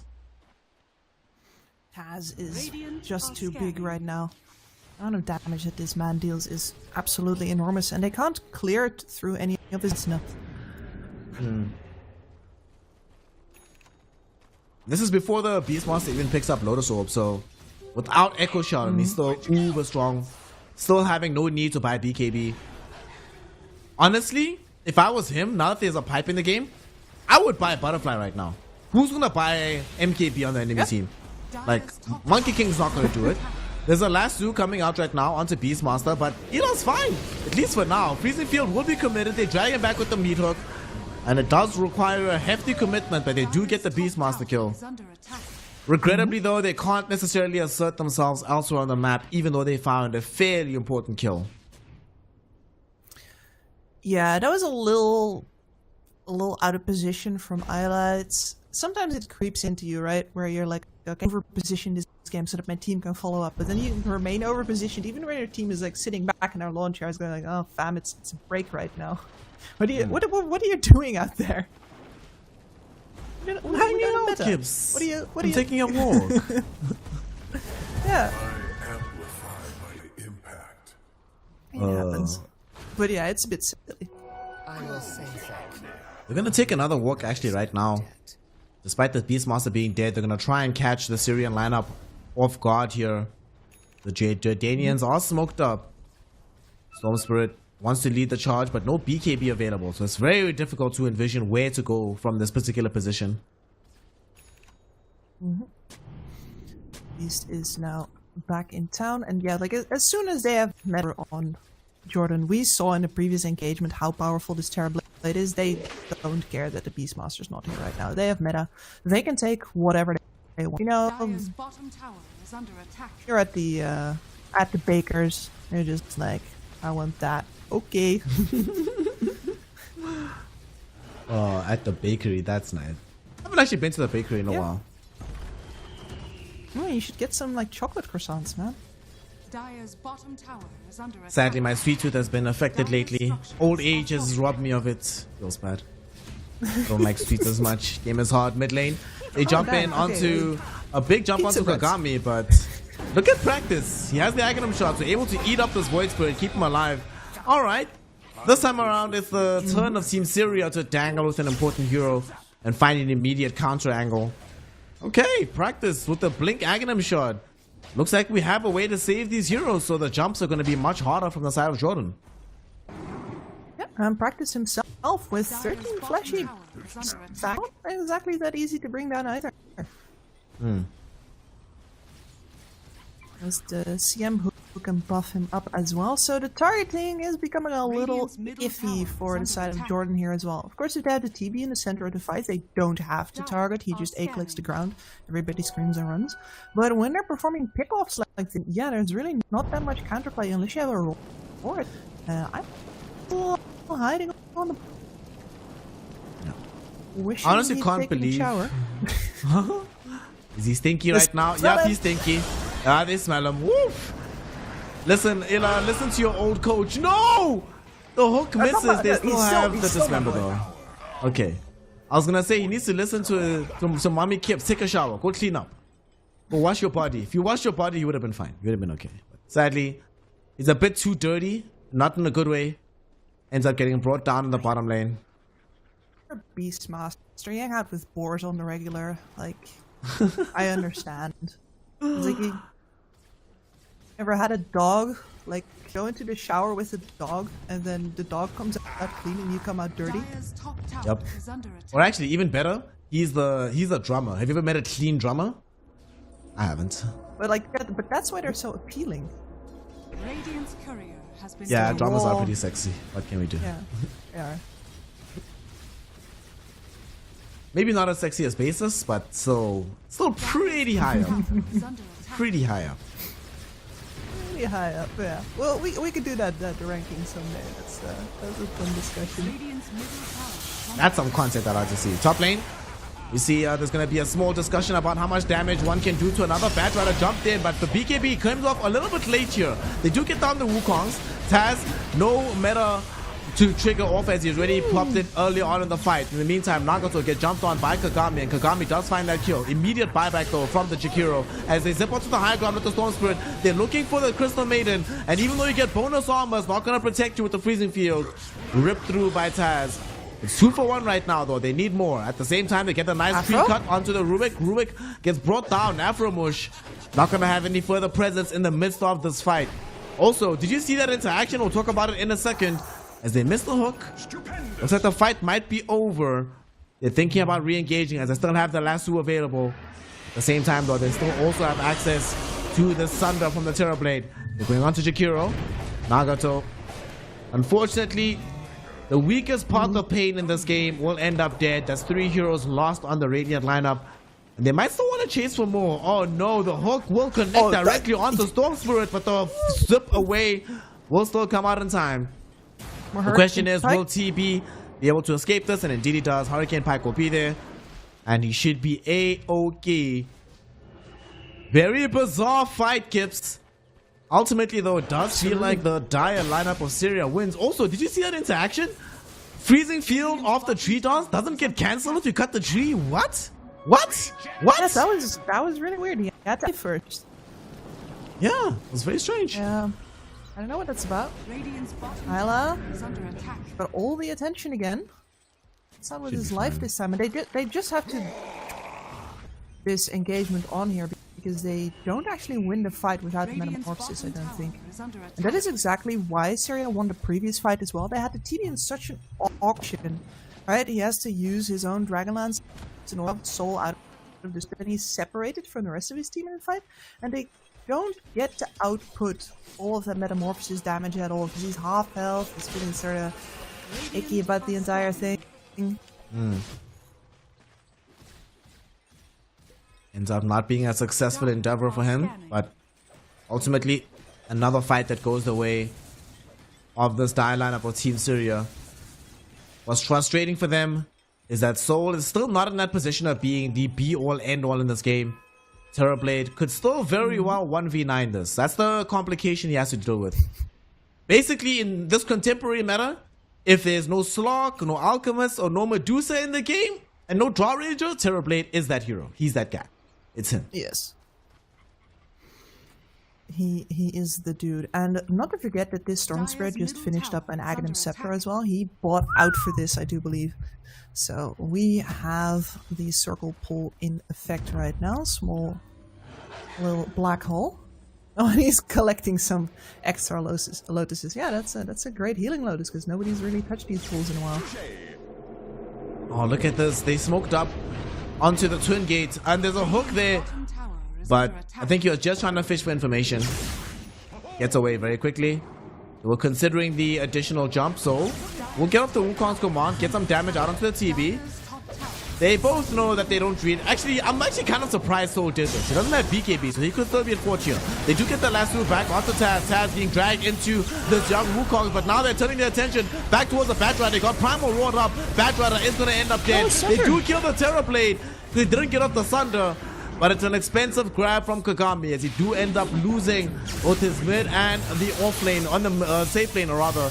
They go back in right now looking for the Crystal Maiden. Buyback came in from the Bat Rider. He wants to re-engage in the fight. Storm Spirit out of HP, out of life, and out of options. As he dies, Beastmaster follows him into the grave. So it ends up being a 4-for-4, the buyback, enabling them to ultimately win that fight on the Dire lineup. But it was an expensive one though, Kips, at the end of the day. It was, yeah. You buy back there, right? And you win the fight. But what does it gain you right now? Because you didn't force out any buybacks on the opposing side, so you don't need attempts at either these towers or the Roshan that just respawned. And your death towers are roughly comparable to those of the enemy, so they will be back. And if the Bat Rider dies, next fight you can't pull this trick again.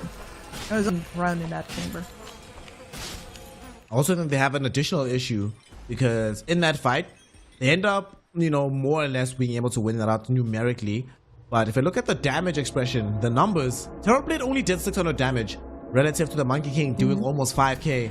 So in a more even engagement where Terrorblade is actually allowed to hit heroes in tandem with the Monkey King, if it's going even while Terrorblade is doing practically nothing, what starts to happen if Terrorblade is free in the fight? A very ominous question to be answered for the side of Team Syria. Very ominous, and it was this close to him getting the stunner off as well, right? They used everything. First the lasso, then the dismember. I don't even know, because I thought I saw him free for a little bit, but I think just everybody around him had BKB up at that point, so yeah, the Sunder there, but that was a very close call. And now Soul. Alright, let's No see jump here. for the bat. Yeah, this BKB spent. Woo. Vulnerable. KB is expended. Gonna be a jump in from the Stone Spirit, who gets lassoed back now for his troubles. Doesn't have a BKB of his own, but still kept alive. Primal Rogue going back right now onto the Bat Rider. Bat Rider is honked out of the Wukong and kept alive for the moment. So we'll go with Wukong trying to bring down the Beastmaster. Not able to do so just yet. The Ice Cloud comes in from Nagami. Nagato will not end up dead just yet, but will finally take a tumble after they've also brought down this Beastmaster. Taz has Sunder, can't get it off as he dies to practice. A double kill for the Pudge. Aframush now has no way out of this fight. He'll end up tumbling. And the last fight might have gone okay, but this one goes resoundingly in their favor. Syria starting to make game 2 a much more interesting affair here, Kips, as they win the team fight and now they get themselves into the Roshan pit.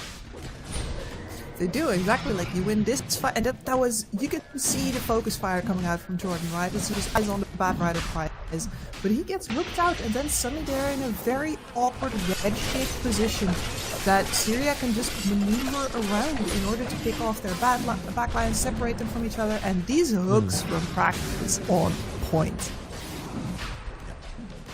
Well, a couple of iffy ones earlier, hit some creep waves here and there. Yeah. Was a little bit sus, but he was just warming up a bit. Exactly. Or he was doing that thing where he's like, you know what, let me miss a couple of early hooks, and like on purpose, to make sure that later on, I don't miss anything. Everything's on point. It's perfect. I see. You're getting them out of the way, right? You're going hooks. Might as well just do it early, and then afterwards you only have the hits left. There we go. This is statistics. I like it. I like statistics. This game right now, like getting them very much in favor of the side of Team Syria. The only stat that they can get right on the side of Team Jordan right now is how quickly can Taz get farmed. That's it. That's the only stat that matters. How much gold can we filter into the hands of the Terrorblade? Storm Spirit, once it finishes Lincolns, is pretty much capped out for the game. It might still get Hex / Shivas at the end of the game, but what about TB right now? And from your math, from your estimation, Kips, does Taz have what it takes to make this game still viable for the Jordanians? Or are we starting to plan for a decisive game 3? I think they're in a little bit of trouble right now. Yeah, he's actually going for the Deso here. I was like, okay, they've got the chain disable on lockdown, so I want to have a Titanic. And I was gonna talk about them, but alright, but they have so many saves that him being alive is not the problem. They just somebody. So he's gotta play this risky. I think that the Titanic is the wrong choice. And as I'm formulating all of that in my head, he bam bam bam buys out the Crystallis. Cedar. My man. Yeah. Exactly. And there's a mind breaker as well. Taz knows what needs to happen here. It's actually really scary. Like Mindbreaker plus Daedalus, once it eventually comes out, it's an astonishing amount of damage in a very short span of time. But it's also really scary for the TV because he's gotten nothing to do for the past 2 team fights, and he's just betting on getting to do something in the next one. This is where I'm starting to yell at my Beastmaster. I'm like, bro, please just buy an Overlord kit. I need a Granite Golem. That's your priority. Right now, they jump onto the Storm Spirit. They get the kill onto him. Mage has buyback, but he got brought down in this bottom lane. Very isolated from the rest of his squad. Trying to finish his Lincoln Sphere. Kips, if he had the Lincolns, he lives there. But because he doesn't, he ends up dead and has to worry about having to buy back to defend this bottom lane. He just changed his stuff. He's wobbling. He's wobbling. He changed his side to the BKB, and now it's back to the BKB plus the Lincolns. He doesn't know yet. I feel like it has to be Lincolns, right? Against Pudge and Batrider? Like, Lincolns first has to be the option for a game like this, it feels like.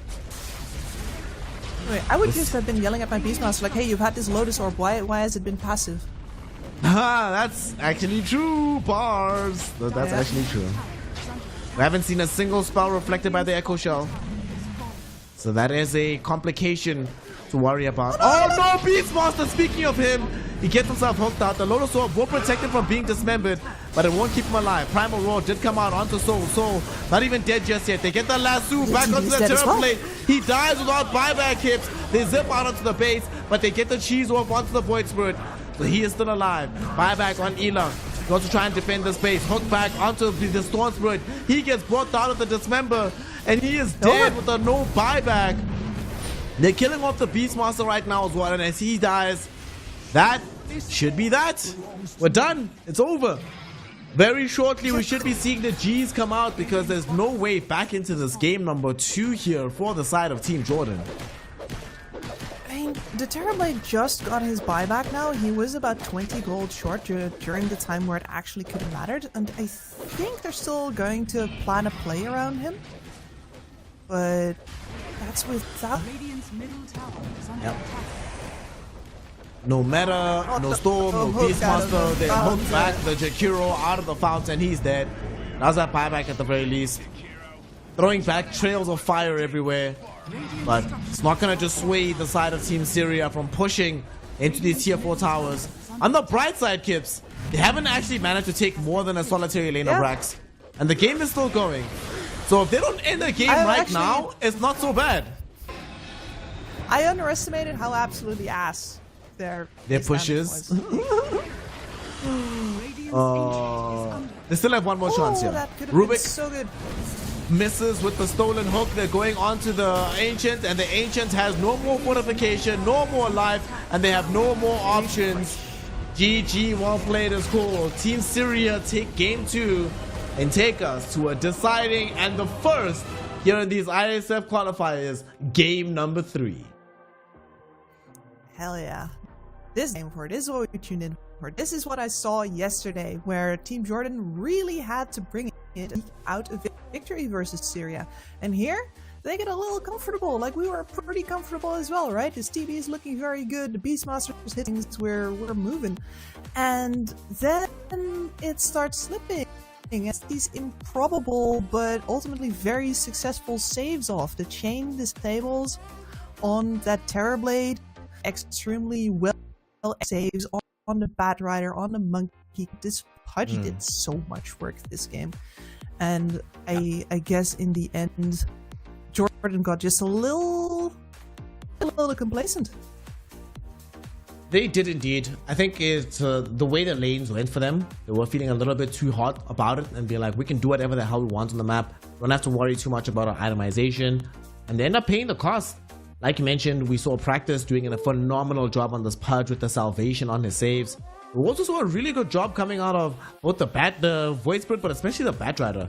I didn't expect Elot to have as difficult a game. I thought it was going to be very easy. And at some point, I'm like, oh, he's just going to focus Batrider and just, you roar him, you kill him. But it turns out, as you were mentioning in the draft, don't focus the Beastmaster. That might have been the trap as well, focusing the Batrider, because every fight they focused him, they ended up losing ultimately. So did a really good job. Didn't even have like the most bombastic itemization with what he picked up, but picked up the items necessary to win out this game 2 and force us to a very decisive and the first game 3 we've had so far. Very excited to see this.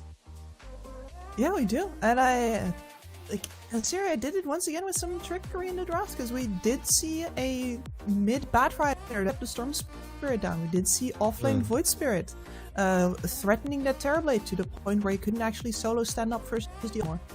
That was all good stuff, and it already forced Jordan into this awkward position where they had to throw Spirit and the supports at Syria in order to get Isla to his picking point, right, to that Aghanim Scepter. But I just think that Syria really got to feel themselves more this game, and now that they especially had this playmaking potential on their side, you can see that these guys know how to cast their spells. Once they actually had that option, it felt very good from them. So now we are at a point here, Kips, where they are 1-1 between Jordan and Syria. Between these two squads, there are the two squads remaining within West Asia to try and claim the solitary slot from this region to go into the final portion of the Asia online qualifiers before we go all the way to Yashi in Romania. So it comes down to one game. You were talking earlier about how it's a best of 3. Well, it's revert back to a best of 1 right now between the side of Syria and Team Jordan. So we're back to how it was yesterday. We shall see which one of these squads will actually succeed in taking the W, and which one of these squads will end up having to go home and trying again next year in the IESF qualifiers. We'll find out in just a second, right after a small break. So stick around. We'll return with some more Dota 2 action in just a minute.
the heart of Iași, Romania, the world's top gamers have gathered for the ultimate showdown. IESF brings heart-stopping matches across a variety of gaming genres in an electrifying experience that celebrates the passion and dedication of esports athletes from around the globe. This is more than just a tournament. This is where champions are born, legends are made, and anything is possible. Get ready to witness the ultimate display of skill, strategy, and heart. The IESF World Esports Championship. It's about to take your breath away. Do you think you've got what it takes? The challenge will be tougher than ever.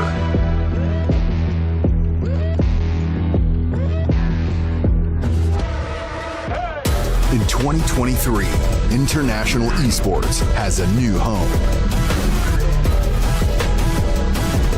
Over 100 nations fighting for the championship in a celebration of everything that makes esports great.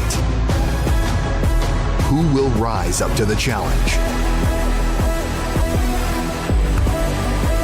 Who will be the world champion?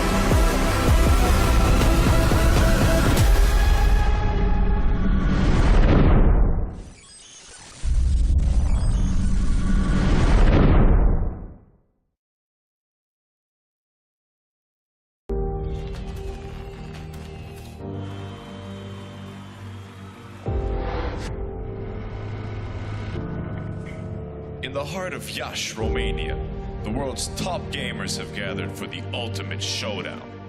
IESF brings heart-stopping matches across a variety of gaming genres in an electrifying experience that celebrates the passion and dedication of esports athletes from around the globe. This is more than just a tournament. This is where champions are born, legends are made, and anything is possible. Get ready to witness the ultimate display of skill, strategy, and heart. The IESF World Esports Championship. It's about to take your breath away. Do you think you've got what it takes? The challenge will be tougher than ever.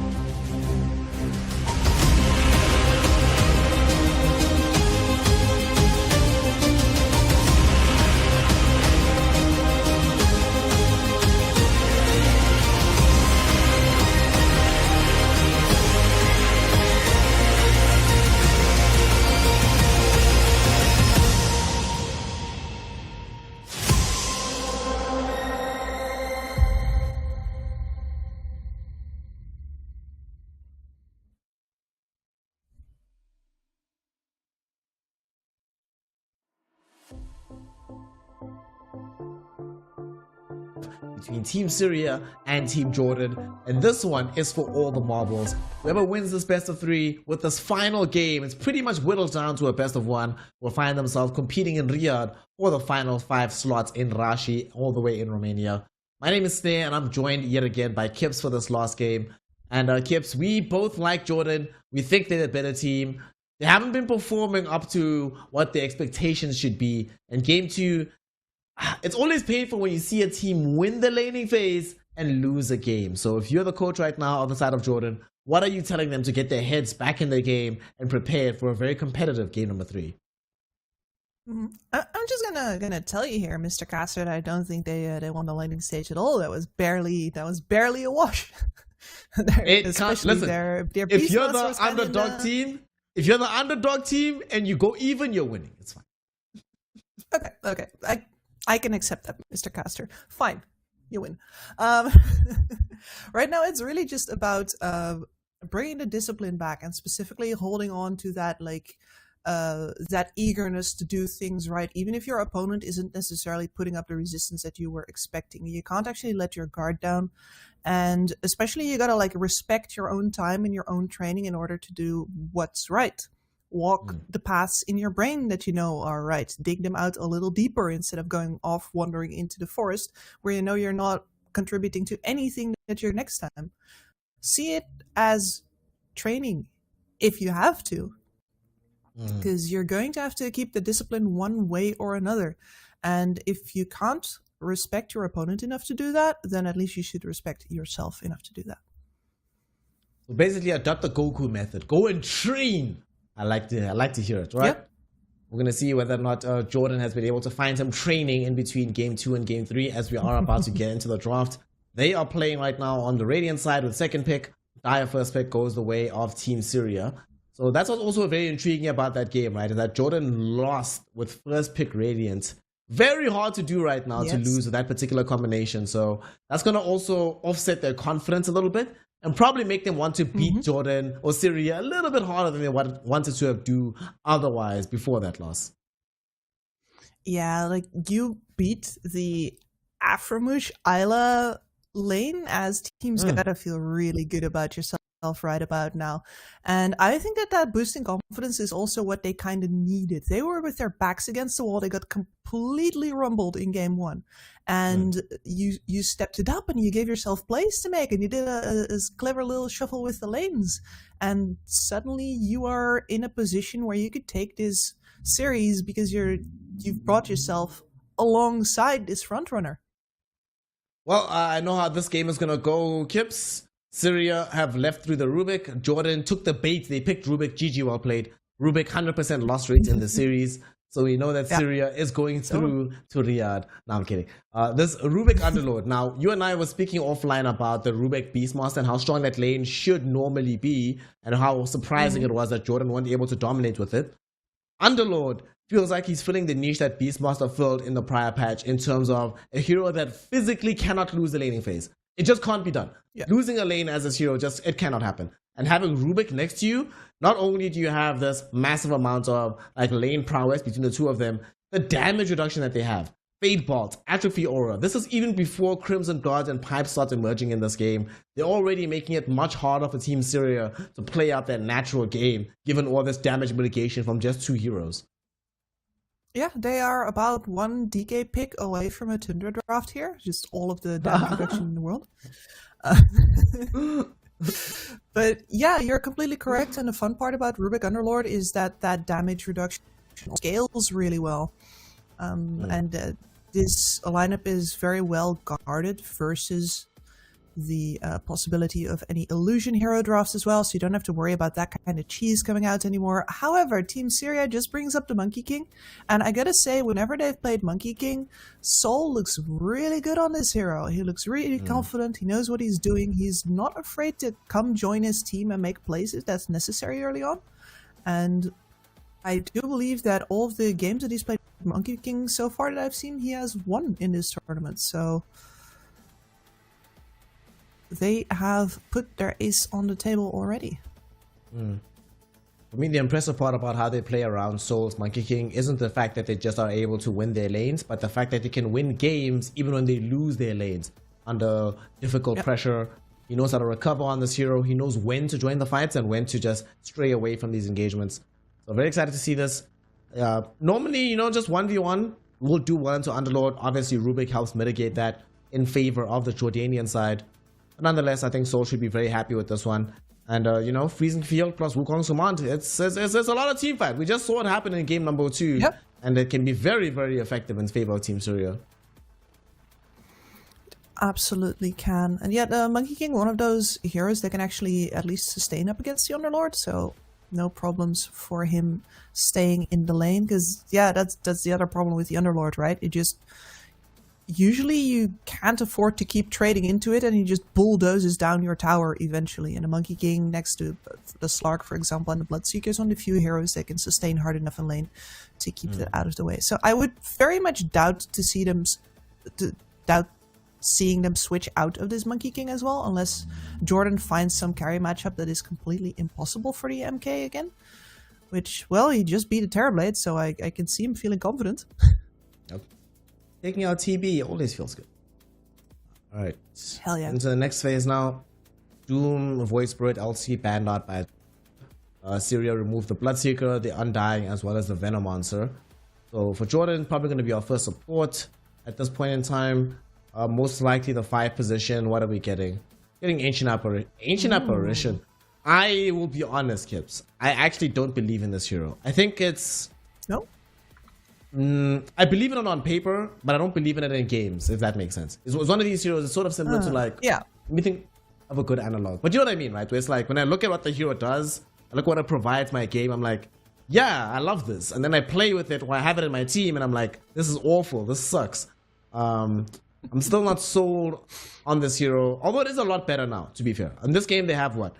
The Ice Vortex seems phenomenal to increase the damage of both Firestorm, as well as just all the overall damage from Rubik's Arcane Supremacy. We have some heal reduction coming in, but still, I don't know. Talk me into it. What do you feel about AA, and is this a hero that I should be paying a little bit, or rather paying some more respect towards in the game right now?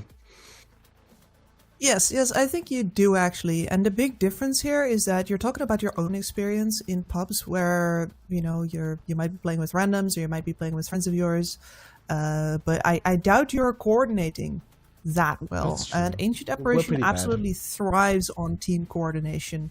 And between like all of the synergies that they have with the Vortex and with the Cold Feet right now, plus the heal reduction for the Monkey King, that means that they can run a lot of different carry matchups in this MK right now, as long as they're confident that they can land the AA blast on that Monkey King, because he's not going to be turning those fights around like he usually does. Ooh, you know, with this feels like a very good game for Faceless Void. Like on the side of Jordan, I see this Quap, I see MK, I see Monkey King, heroes that are very elusive, difficult to reliably catch and kill. So, and they don't have enough stun right now on the side of Jordan. Whatever hero that comes from the mid or the safe lane needs stun. I kind of don't want to... The heroes that have stun from the mid lane, heroes like Ember, DK, which feel okay, but still have like losing matchups against Quap.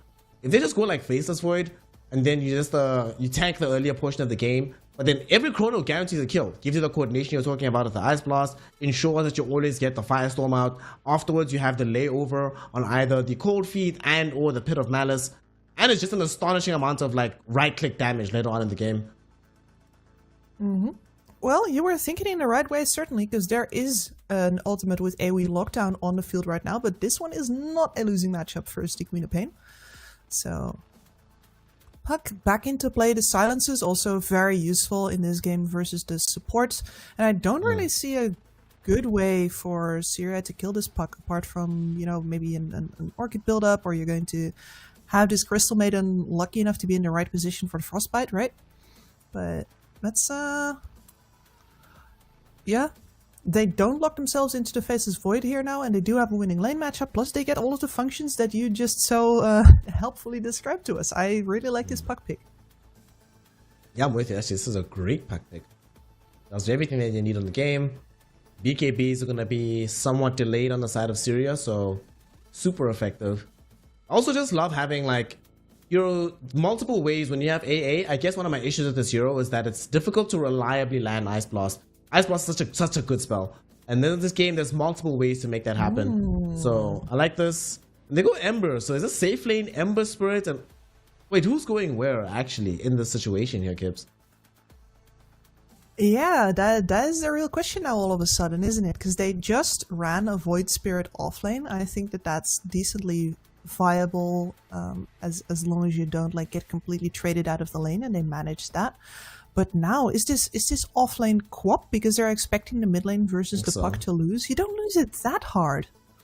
And of course, like she's a ranged offlaner, right? And after that, you can sort of fulfill the same purpose as a Void Spirit, but you're not going to be building auras this game. Who builds the auras this game? Who does that? Lately, when I've been seeing Earth Spirit, this hero has been played mid, so I wouldn't mind seeing Earth Spirit mid, Queen of Pain in the off lane, carry Ember Spirit, then support Monkey King, and then Earth Spirit's the one that builds the auras from the mid lane. Because like, all you really need on that hero is like what? You need Vessel, and then later on you need Hex. So you can start with Vessel and then go back for some of the additional auras. That doesn't sound too terrible to me. It does sound off kilter to be sure, like, but not terrible. There is the Sven, and they're just saying like, all right, whoever... No, it is so on the Monkey King. They're just saying whoever we end up facing on the carry position, we're going to outfarm them. Yeah, that's just Jordan's gambit right now. And that puts, Scorp and Practice on the Earth Spirit and the Crystal Maiden. So there's our support duo. And remind me, did we have Kagami on mid last time around? He played offlane. He was playing the Void Spirit last time. Okay, yeah. So we do have Quap on the offlane, and actually, that sounds like the Sven's going to be decently unhappy about it. Yeah, because you can't like do anything against Shadow Strike, right? No.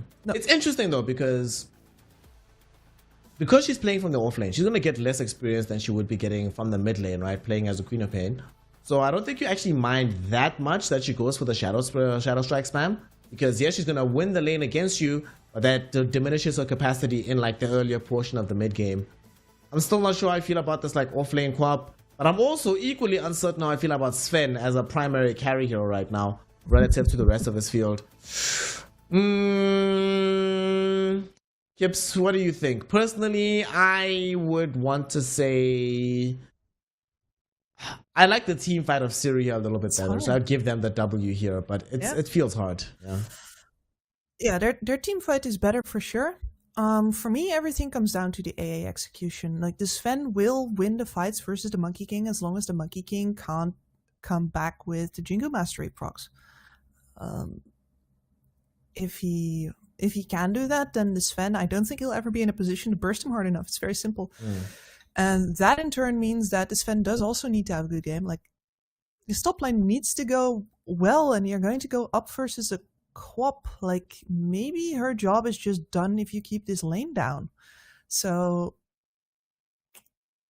I'm talking myself into favoring Syria's draft here, which is not something I want to do, because my boys are on Jordan.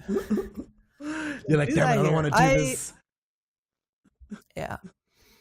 No, like and the Underlord is over on Jordan. I believe that the superior coordination can pull this one out of the hat, but they will in fact have to have the superior coordination in this game, I think, unless this Queen of Pain for some reason falls off completely and everybody on Syria just starts falling over in the mid game because they didn't buy any auras, and as it turns out, that gives you like I don't know, that just literally cripples you. I don't know if it does. I also don't know what it does. On the bright side, though, for the side of Jordan, not just that they have nobody ever Underlord. buys auras. Nobody does that, so we don't know what it looks like. Nobody buys auras. I'm actually very scared. Look at this, right? If I'm Monkey King, I'm thinking to myself, all right, I have to play into Fade Bolts from Rubik. I have to play into Atrophy Aura coming in from the Underlord. And I have to play into Warcry from the Sven. When am I dealing damage, Kips? Like, I need to have my laning phase go pretty much perfectly if I'm Soul right now. I cannot afford for anything to go wrong early on because I need to scale in a hurry. He's even starting with the Blood Grenade. He is aware of how hard this game is going to be. He's like, yo, can't just play this game normally and passively. We kind of have to get aggressive and force an advantage early on before the enemy team is ready. Yeah, and they especially would not want to give again the first blood away again in this game. That would be very, very painful. If either the Underlord or the Sven gets his hands on that, you're going to be looking at just that much extra stats on one of these side lanes that the trades become a lot different. You know, also, I'll be honest, I'm still not a believer so far in this Ancient Apparition. We'll have a lot to see. Nagato, you have work to do. Not only do you need to get this W to get yourself all the way towards Ria to play in these offline qualifiers, but more importantly, you need to convince me that this hero is viable. That's the most important thing. You need to convince the jury. There we go. What this is all about. I think my one concern as well, Kips, is that the only hero that I really care about disabling their heal potential is the Monkey King. These other heroes, whatever, you know, they're not buying any lifesteal. Nobody should be buying, like, you can maybe buy a mech on this Earth Spirit, but you're not buying mech on Queen of Pain from their offlane. So having this heal reduction doesn't feel like it makes that much difference. No, it doesn't. This is literally just for the Monkey King alone and for whatever kind of like a lane that you have here. And to be fair, if they manage to get a good combo out on this Quap, and she either her blink is on CD or she doesn't even have a little in the blink yet, then the Stormhammer plus the Cold Feet can totally kill. She's very fragile, but that also has very limited use cases because of the fact that you're up for Zerain 0 with a blink. Yep. On the Radiant side, that is the one thing you were mentioning, execution as being a proximate cause for victory in this game. If any of their spells land, all of them should easily be able to follow up. It's always just the difficulty of the first one, because there's several mobile heroes in the enemy team. They've got those Quap with Blink, Ember Spirit with Remnants, Rolling Boulder from the Earth Spirit, the Tree Dance from the Monkey. It's only really the CM that's a more static target. But if they get anything down, then they can follow up quite readily. Still not an easy game for either of these lineups. It's going to be fun to watch though. Do you think we're going to get more than the 60 kills we got in the... Oh, actually, not 60, 80 kills we got in the Prius game. It was kind of incredible to watch. I would honestly be very surprised if it happens. Then again, once again, neither of these teams push high ground that well, don't they? Nope. Terrible. So once again, a bunch of murder needs to happen before we actually get to the finish line, no matter what happens. We might get to see a bloodbath. Hey. I love that Kips is a fan of Murder Inc. Let's do it. Let's see if there's going to be any murder happening early on in this game, but it does just seem like we actually might get 3 bounty runes for the Jordanians here, as they have managed to shut out the Syrian lineup from getting into their jungle, so we should be able to get 3 here. Clean and clear. Nicely done. That's going to set them up for a much easier time early on in this game. Yep. And now we get to see this attempt at first blood on top, where Scorp and Practice are waiting in the wings to hopefully keep Isla down from the get-go. It worked so well for them in the previous game, and they have a lot of magic damage here, but he's wary. He does not want to approach the Grief Wave right now. Especially not because because his team right now does not see the Quap support on the bottom lane. He's just sidling into EXP range. This is a lesson for all of you offlane players watching this game right now. Rather sacrifice the first wave over and above sacrificing your first life. So this is a very good play being conducted by this Radiant lineup. Wasting the time of these supports as well, because neither Practice nor Scorp are getting anything done right now. They're going to try and make this play, jumping onto the Underlord, but it's too late. He's too far away from the CM. They might still get there with the slow, and they should still find the first blood. Woo! Literally at the very last moment, on the edge of the range, Crystal Nova able to find the slow necessary to get that kill. If he doesn't get that slow, they don't get the kill, but because he does, it justifies the amount of time they expended just waiting in the wings to find that kill. It does, and Kagami just got the only last hit that he needed on the bot lane as well, because he got himself deny on the ranged creep, and gives him just a little bit better of an EXP situation to actually get the Shadow Strike up. And now the Sven's pain and suffering begins. Now we have Shadow Strike and Blink. Let's start putting pressure onto Taz. Wonder what build up he's going to go for on the Sven in this game. Should just be the normal Mask of Madness to start with, but Mask of Madness, Echo. I mean, we'll see. We've seen a lot of weird and wacky things these last couple of days, or just the last few weeks of Dota. Been a strange patch at times. Strange hibernations. What sucks though, Kips, is that look at this Quap. I mean, Quap Pain has 1 lost hit. What, 2.5 minutes, and she has literally 1 CS. Yes, you can start putting pressure onto the Sven with more experience, but this is not a hero that can play without farm. Not by any stretch of the imagination. No, she can not, and she is getting punished quite heavily for getting in clicking range by Nagato on the Ancient Apparition, who...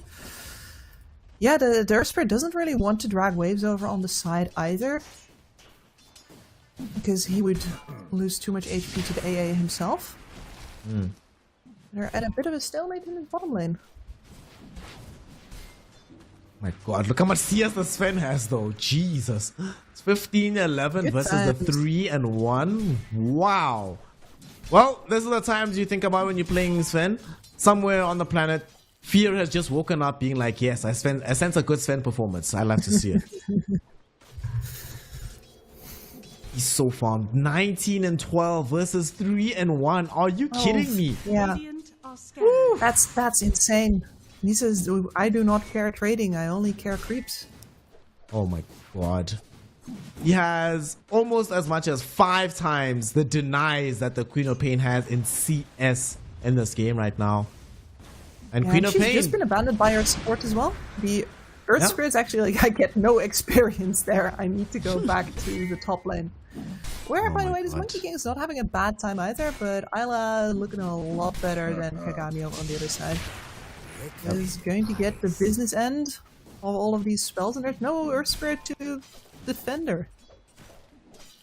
Okay, so what are we looking at here? Queen of Pain getting nothing from the off lane, getting massively outstretched by the Underlord on the opposite side of the map. The safe lane, Monkey King is losing out to the Sven. And then, of course, even in this mid lane matchup, we have Puck beating out this Ember Spirit. So all in all, very favorable times for the side of Jordan, but they're going to try to turn it around for Syria by making an aggressive play on the top lane. Unfortunately, that aggression will not help them out because they end up losing Soul. And to make matters worse, Isla able to clean up a secondary kill. So they get a 2-for-1 exchange there. Soul being one of the casualties. And more gold filtering into the coffers of this Jordanian lineup. Game 3 here, Kips. Looking more like game 1 than it does like game 2 because this start is electric for the side of Team Jordan. It is, and this Earth Spirit made a very fast rotation into the mid lane under cover of smoke, hoping to catch out Mage on his Puck, but instead his smoke got popped and now he got sniffed out. He too, maybe not as showered as he should have been because he gets sniffed out as well. The move gets snuffed out, you can't do anything. And to make matters worse, they might end up in awkward situations on the side lanes. That being said though, they're jumping onto Taz down bottom. They will be able to find the kill onto him, Kagami. They pick up that kill. They recognize that, wait a second, both supports are middle. We actually have space to jump onto the Sven right now. And he did play a little bit over aggressively there on our boy Taz. And he ends up getting hard punished for it by Kagami. Who finally gets to hit creeps just a little bit here, and yeah, both of the supports mid, if they're in the other lane, like let's say here, they could still come over via the portal. You're not exactly safe to make a move like that, but Will spent in the mid lane just to save the Puck's life from a gank, as well as grab a regen rune here, by the way.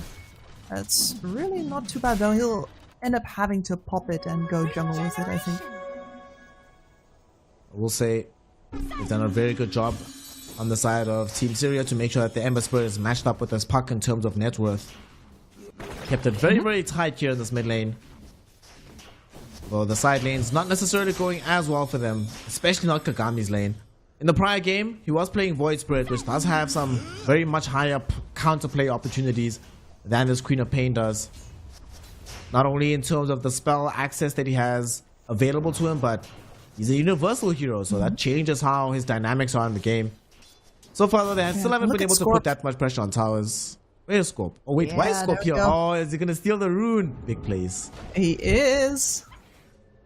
That's double runes lost, and yeah, Afro used the lift and he gets to TP out absolutely scot-free. That said, it's not quite that free. It's going to most likely cost you the life of Soul. There is another Dream Coil in one, and done. Alright, so let's see what kind of miracles you can work here in the top lane. None? Well, I guess God doesn't exist. No miracles happen in the top lane. We end up just losing the life of Soul. Pain and suffering. The man named after Miracle is really on the Puck right now. The Jordanians would like a Miracle to remain on their side. He'd have to get a passport change, I think. It's like, don't go, Miracle. Stay with us. Stay with us. Play with us. Well, right now it's still a very close affair. We might end up losing Ember middle. He does have a remnant away though, and they do lack the damage to be able to bring him down. Unfortunately, you know, this is one of the reasons why I hate AA, is that AA will be part of you for a gank, right? And if he doesn't have level 6, literally useless. Literally 100% useless. You're like, well, bro, why are you here? Just go anywhere else on the map, it's fine. He is magic damage amp. just because it doesn't make big numbers pop up, it doesn't mean that it doesn't make your numbers bigger. You're so ungrateful, Snare. I am very ungrateful. My Rubik can do it by himself. Give me a Crystal Maiden if I'm gonna get an Ice Hero. A Crystal Maiden, hell. Even a Lich. Sinister Gaze in that situation, that could have gotten a kill. Would have been nice. I mean, and both of these supports are real poverty hours without that Wisdom Rune, so that really hurts. And now Isla, yeah, they backed off a little to see if he would perhaps have any support coming in, but no, he does not, and Isla bites the dust. Yep. He dies. The Ember Spirit immediately zips back into the mid lane as well in the aftermath of getting that kill. So that feels very, very nice for the Syrian side. And Isla does have Vanguard, yes, but it makes the kill even sweeter. Even though you have Vanguard, our tower is still more than half HP. We're just farming away on this Monkey King as well. And we just saw what Soul can accomplish on this hero, so we still don't have like an... It's not like we're in a different situation where they have like the heroes that they banned, for example, on the side of this Dire side, they banned out this Ursa. They banned out the kind of heroes that can actually beat Troll or beat a Monkey King inside of his own Wukongs. Nothing like that in this game here, Kips. If he pops Wukongs, late in the game especially, he will once again be the be-all, end-all of all of those team fights. Yeah, it would take a really massive Sven to take that away from him. And right now, to be fair, we have a Sven with a decent amount of farm, but he's actually behind the Monkey King. And the fact that he's left the lane for the jungle also meant that Kagami has just been free on his bottom lane for the past 2 minutes. The supports have all been mid. The supports are still mid, battling it out. One of the supports will end up dying as Afromush gets jumped on right now by the Ember Spirit. He actually is still kept alive right now. 2-hero Dream Coil coming in from the puck. Beautiful play from Mage, ensuring the kill onto the Ember Spirit and onto Scorp as well. That is a 2-for-0. Afromush, the professional Jabate, didn't just Jabate the team, but Jabated me as well and survives the gank and gets 2 kills for his team. Yeah, and this is one of the reasons why I like Afro's play on Rubik so much, because he really knows the limits of this hero. And he will put himself, like, you've seen it in the top lane, he will put himself into situations where he will die as long as he thinks he'll get the better of a trade. So it is reasonable to assume that you can kill him there. Because he will be in positions where he can die. You know this. Only sometimes he's actually not. And that's 6 on the AA. He's just not. Yep. Because they have that 6 on the AA, they're actually going to smoke and head to the top lane with this Puck and the Rubik. Puck will have Dream Coil available in another 15 seconds. They should be able to trigger that off onto Soul, but Soul seems to have some awareness that something is awry. He's playing somewhat comfortably. No, don't Primal Spring. If he Primal Springs down, he will actually die. Let's see what he's going to decide to do. We're a little bit too soon from Mage. He went in first. Had he waited a few more seconds, try to just bait the Monkey King, maybe they get that play. But because they don't, Kips, the tier 1 tower will fall, yes, but the Monkey King gets to keep farming. But we're all still focused on this top lane with basically everybody, no, there's not just basically, with everybody on the Radiant side showing up for this tower, really pressuring through. But that means that Kagami has now completely caught up and even just about overtaken Isla. And he took the bot tower on his own. These are huge economic wins for the side of Syria. Kips, if I have to witness a series where Kagami wins a game once with offlane Void Spirit and then with offlane Queen of Pain, I don't know what I'll do. When I'm all pretty hard, my dreadlocks are falling out of my head. It's gonna be pretty bad. Top lane, they're about to kill Soul though. So that makes it harder for that particular outcome to happen, but they could still win this fight. They're going on to Mage. Sonic Wave comes through. They get the kill onto the puck. They will be able to bring down Kagami though, as he does die at the very end of the Firestorm. Nagato falling lower and lower, but they don't have the full catch. Ember Spirit dives onto him with the Flame Guard, able to get the full kill there. Double kill secured for himself. The Flame Guard will go down, and here comes the Sven. Taz throwing in the physical damage. They brought down Crystal Maiden. They bring down the Ember Spirit as well. And that was also assisted by the frozen freezing field from the Afromush Rubik. It turns into a full team wipe and only a support and a mid sacrifice to make that success happen. But that was close. Like, one of the few reasons that works is that I guess they didn't really fully realize on Syria, like in the heat of the moment, that the Sven could also still come through that portal. They're like, the portal is expected. The Underlord coming out of the portal is also expected. What's unexpected is that then the Sven follows and actually mops up the team fight when you thought you had a numerical advantage secured on that top lane.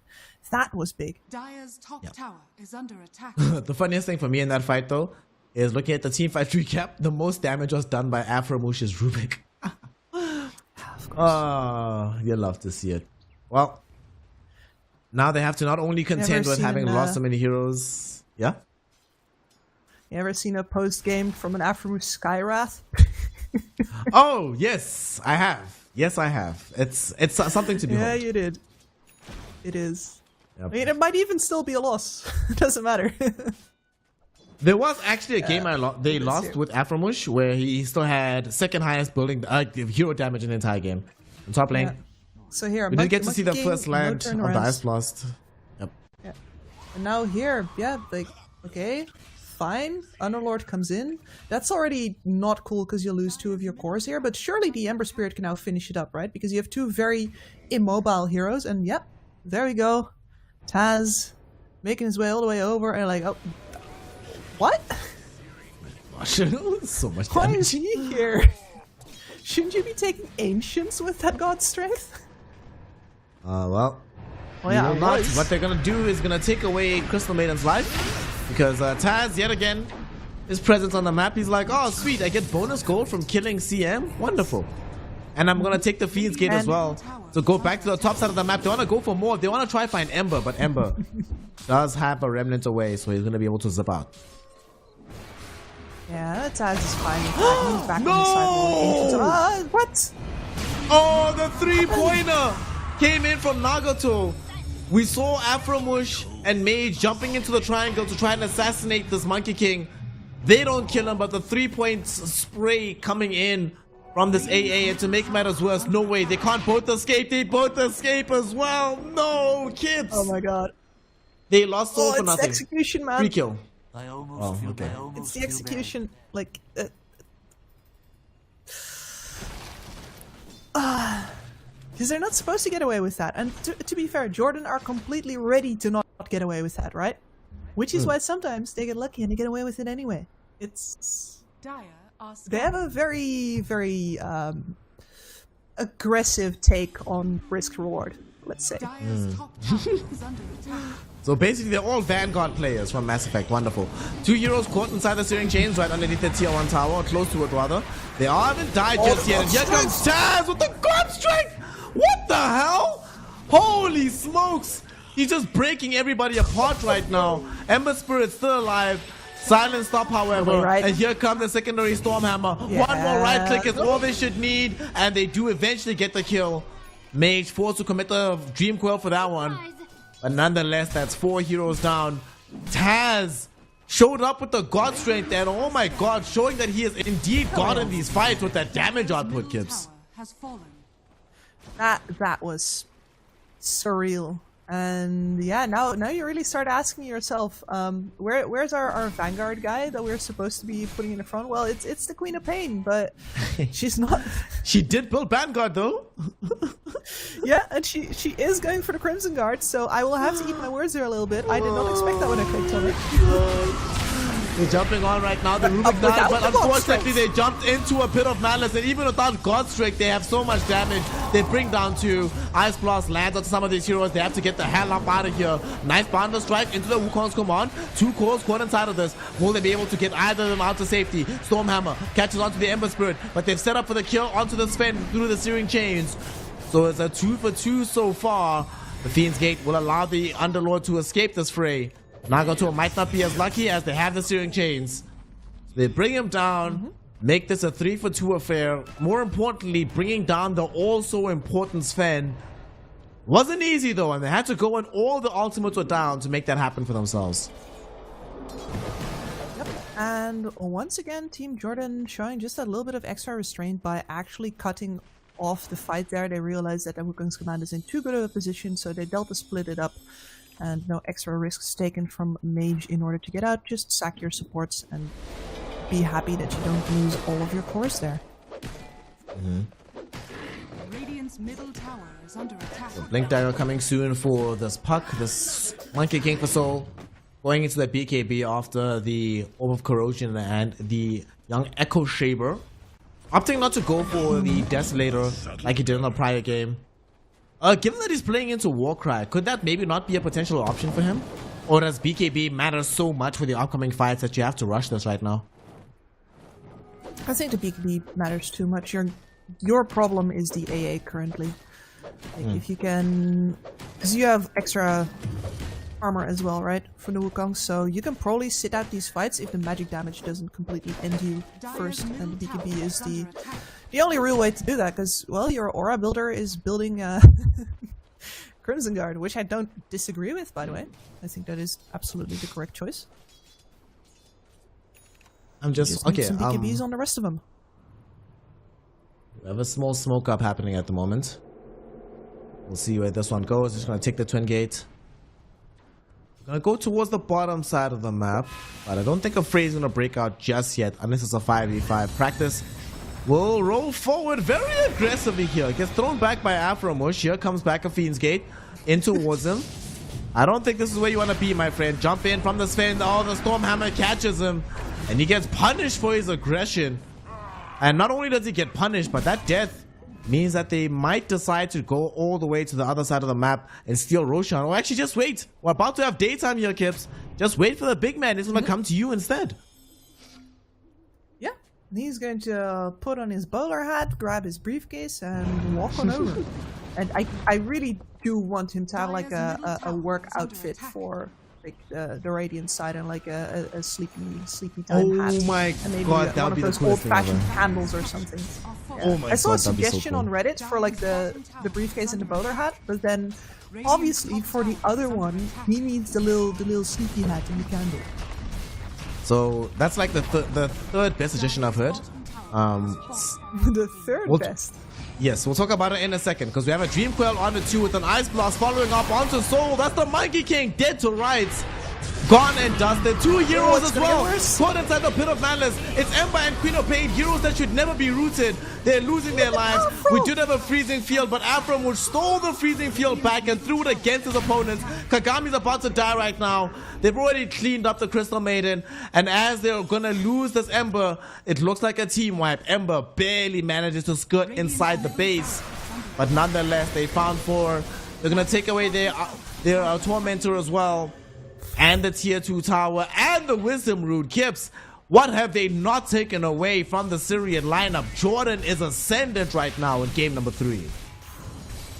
Yeah, it absolutely is. And here's where you see the difference between the function of an Underlord and like a Queen of Pain in this game. Because yeah, the Quap bought the Crimson Guard, but she's also got herself a Falcon Blade on top of that. Which means that in the Battle of the Auras, there's a Pipe and a Crimson Guard up on the Underlord. And he doesn't need to build like a Falcon Blade in order to feel good about himself in this game. He just buys mana boots.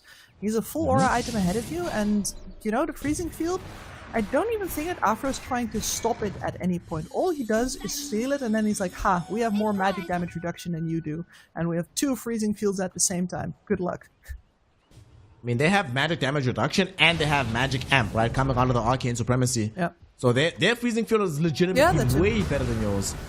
And you know what might intrigue you here?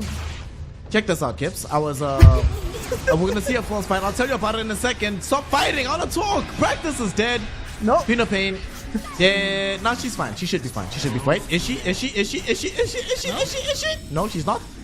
That silence lost so long between the silence applied by the Waning Rift, and then they just get the damage output necessary to kill her off. So Queen of Pain down. And said Queen of Pain, I'm glad she died because it's her I wanted to talk about. This is only, Kips, the second Crimson Guard all time on Queen of Pain. All time. Across every single patch, every iteration, across all professional levels. Only the second one that's ever happened. Ever. I'm honestly surprised it's not the first. Who else did it? Mandy did it. I'll tell you what happened in the game. Hold on. Let me find this particular game. Mandy did it in... Oh no, internet's lagging out right now. I'm wondering how long ago it was. Right, he did it in patch 706. So back in 2017 was the only other time that a Queen of Pain has bought a Crimson Guard.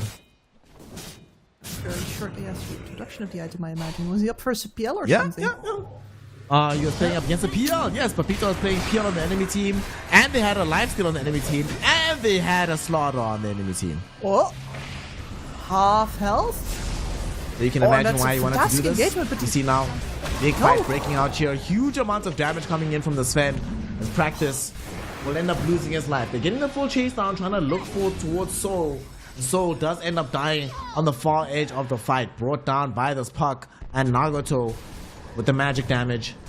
That is 2 heroes away from the fight, unable to contribute further.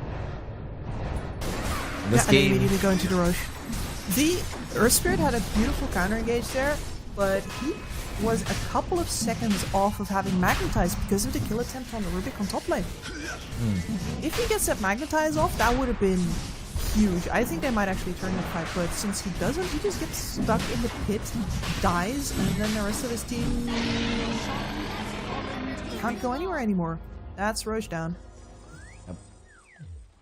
Big man is gone. Age is picked up by a puck.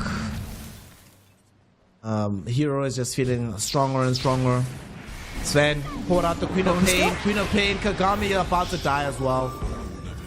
Well, not only do you give away the Roche, you also just get eviscerated, and you give away Blink to Rubik. Fam, if you don't have an actual Blink dagger on Rubik and you get Blink for free, this is literally of all the spells in this game, this actually might be the best one for him to spill. It's possibly even better than Pudge Hook, which is saying something. Or Fissure. It's so good. It is so good. And yeah, now Afro, look at his positioning compared to the rest of his team now. He's not going to be on screen anymore most of the time, because he doesn't really have to be. His reach is huge. And this is with a Glimmer Cape also in tow, coming in off the courier for him. So he'll have access to a Glimmer Cape. Sven also is just getting absurdly strong. Daedalus not that far off. However, Sven is not sitting with the Sages, so can actually still die. Regrettably, they don't have any ways of really dealing with all his buff-ups. But we'll see what they can do with the fight. They jump in right now. 2 heroes caught inside the Pit of Malice yet again. Sonic Wave doing quite a lot of work, but Taz still alive, gets off the BKB, and his team gets him out of dodge with the Glimmer Cape as well.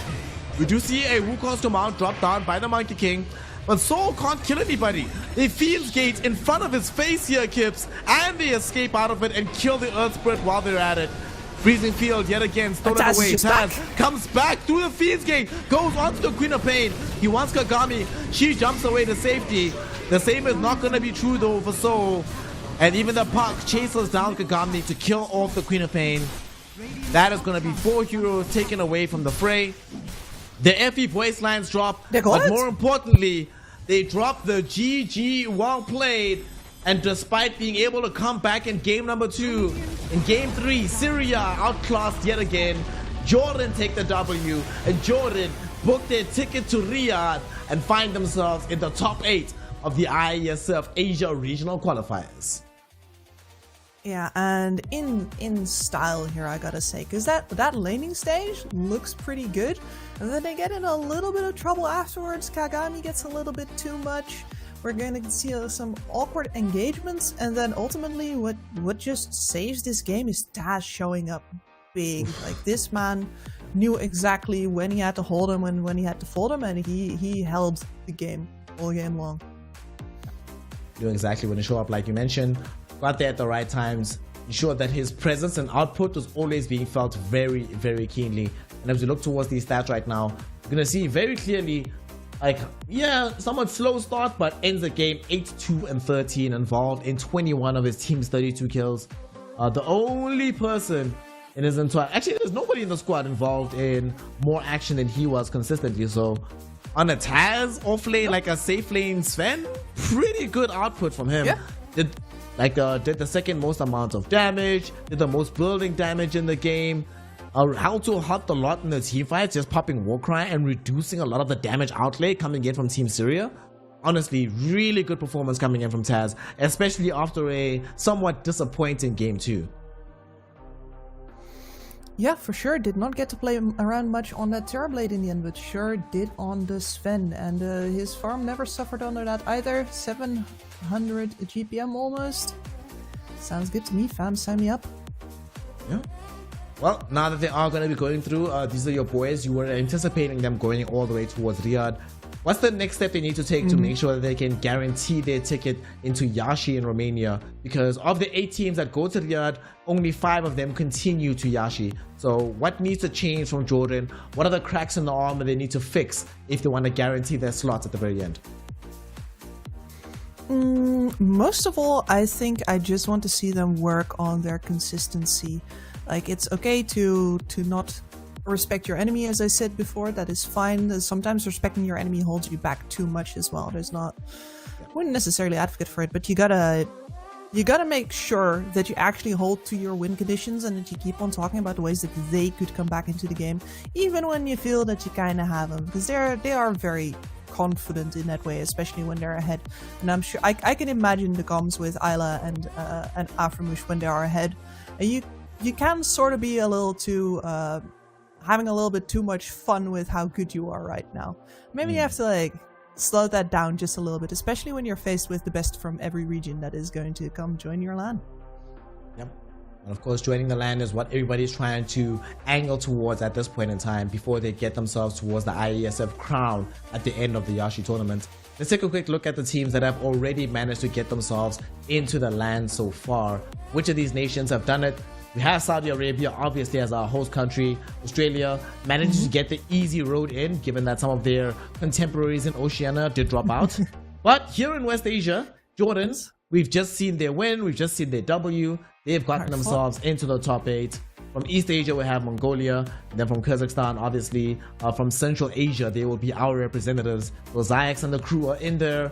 We obviously have a Mage, Afro Motion, Ela and the crew getting in there as well. And some of the other players from these other nations. So far, I'll be honest, Kips, this doesn't surprise me too much. This is kind of what I would have anticipated happening. Do any of these countries stand out as a challenger to, because we're anticipating from Southeast Asia, we have 2 slots. I think we're probably getting Thailand, and Philippines. Do you see any of the countries qualified so far that have what it takes to beat the Thailands and or the Philippines once we get into a LAN environment? Ooh, that's going to be hard, because once you're up against those teams, you're actually up versus basically all-star squads. Like, they could also just legitimately be DPC tier 1 lineups. And in some cases they are. The Philippines comes to mind, definitely. So yeah, that would be a challenge, because you have some of these, for example, on Kyrgyzstan, you have like a really big name in Zayats on the field. Dream also not somebody to scoff at.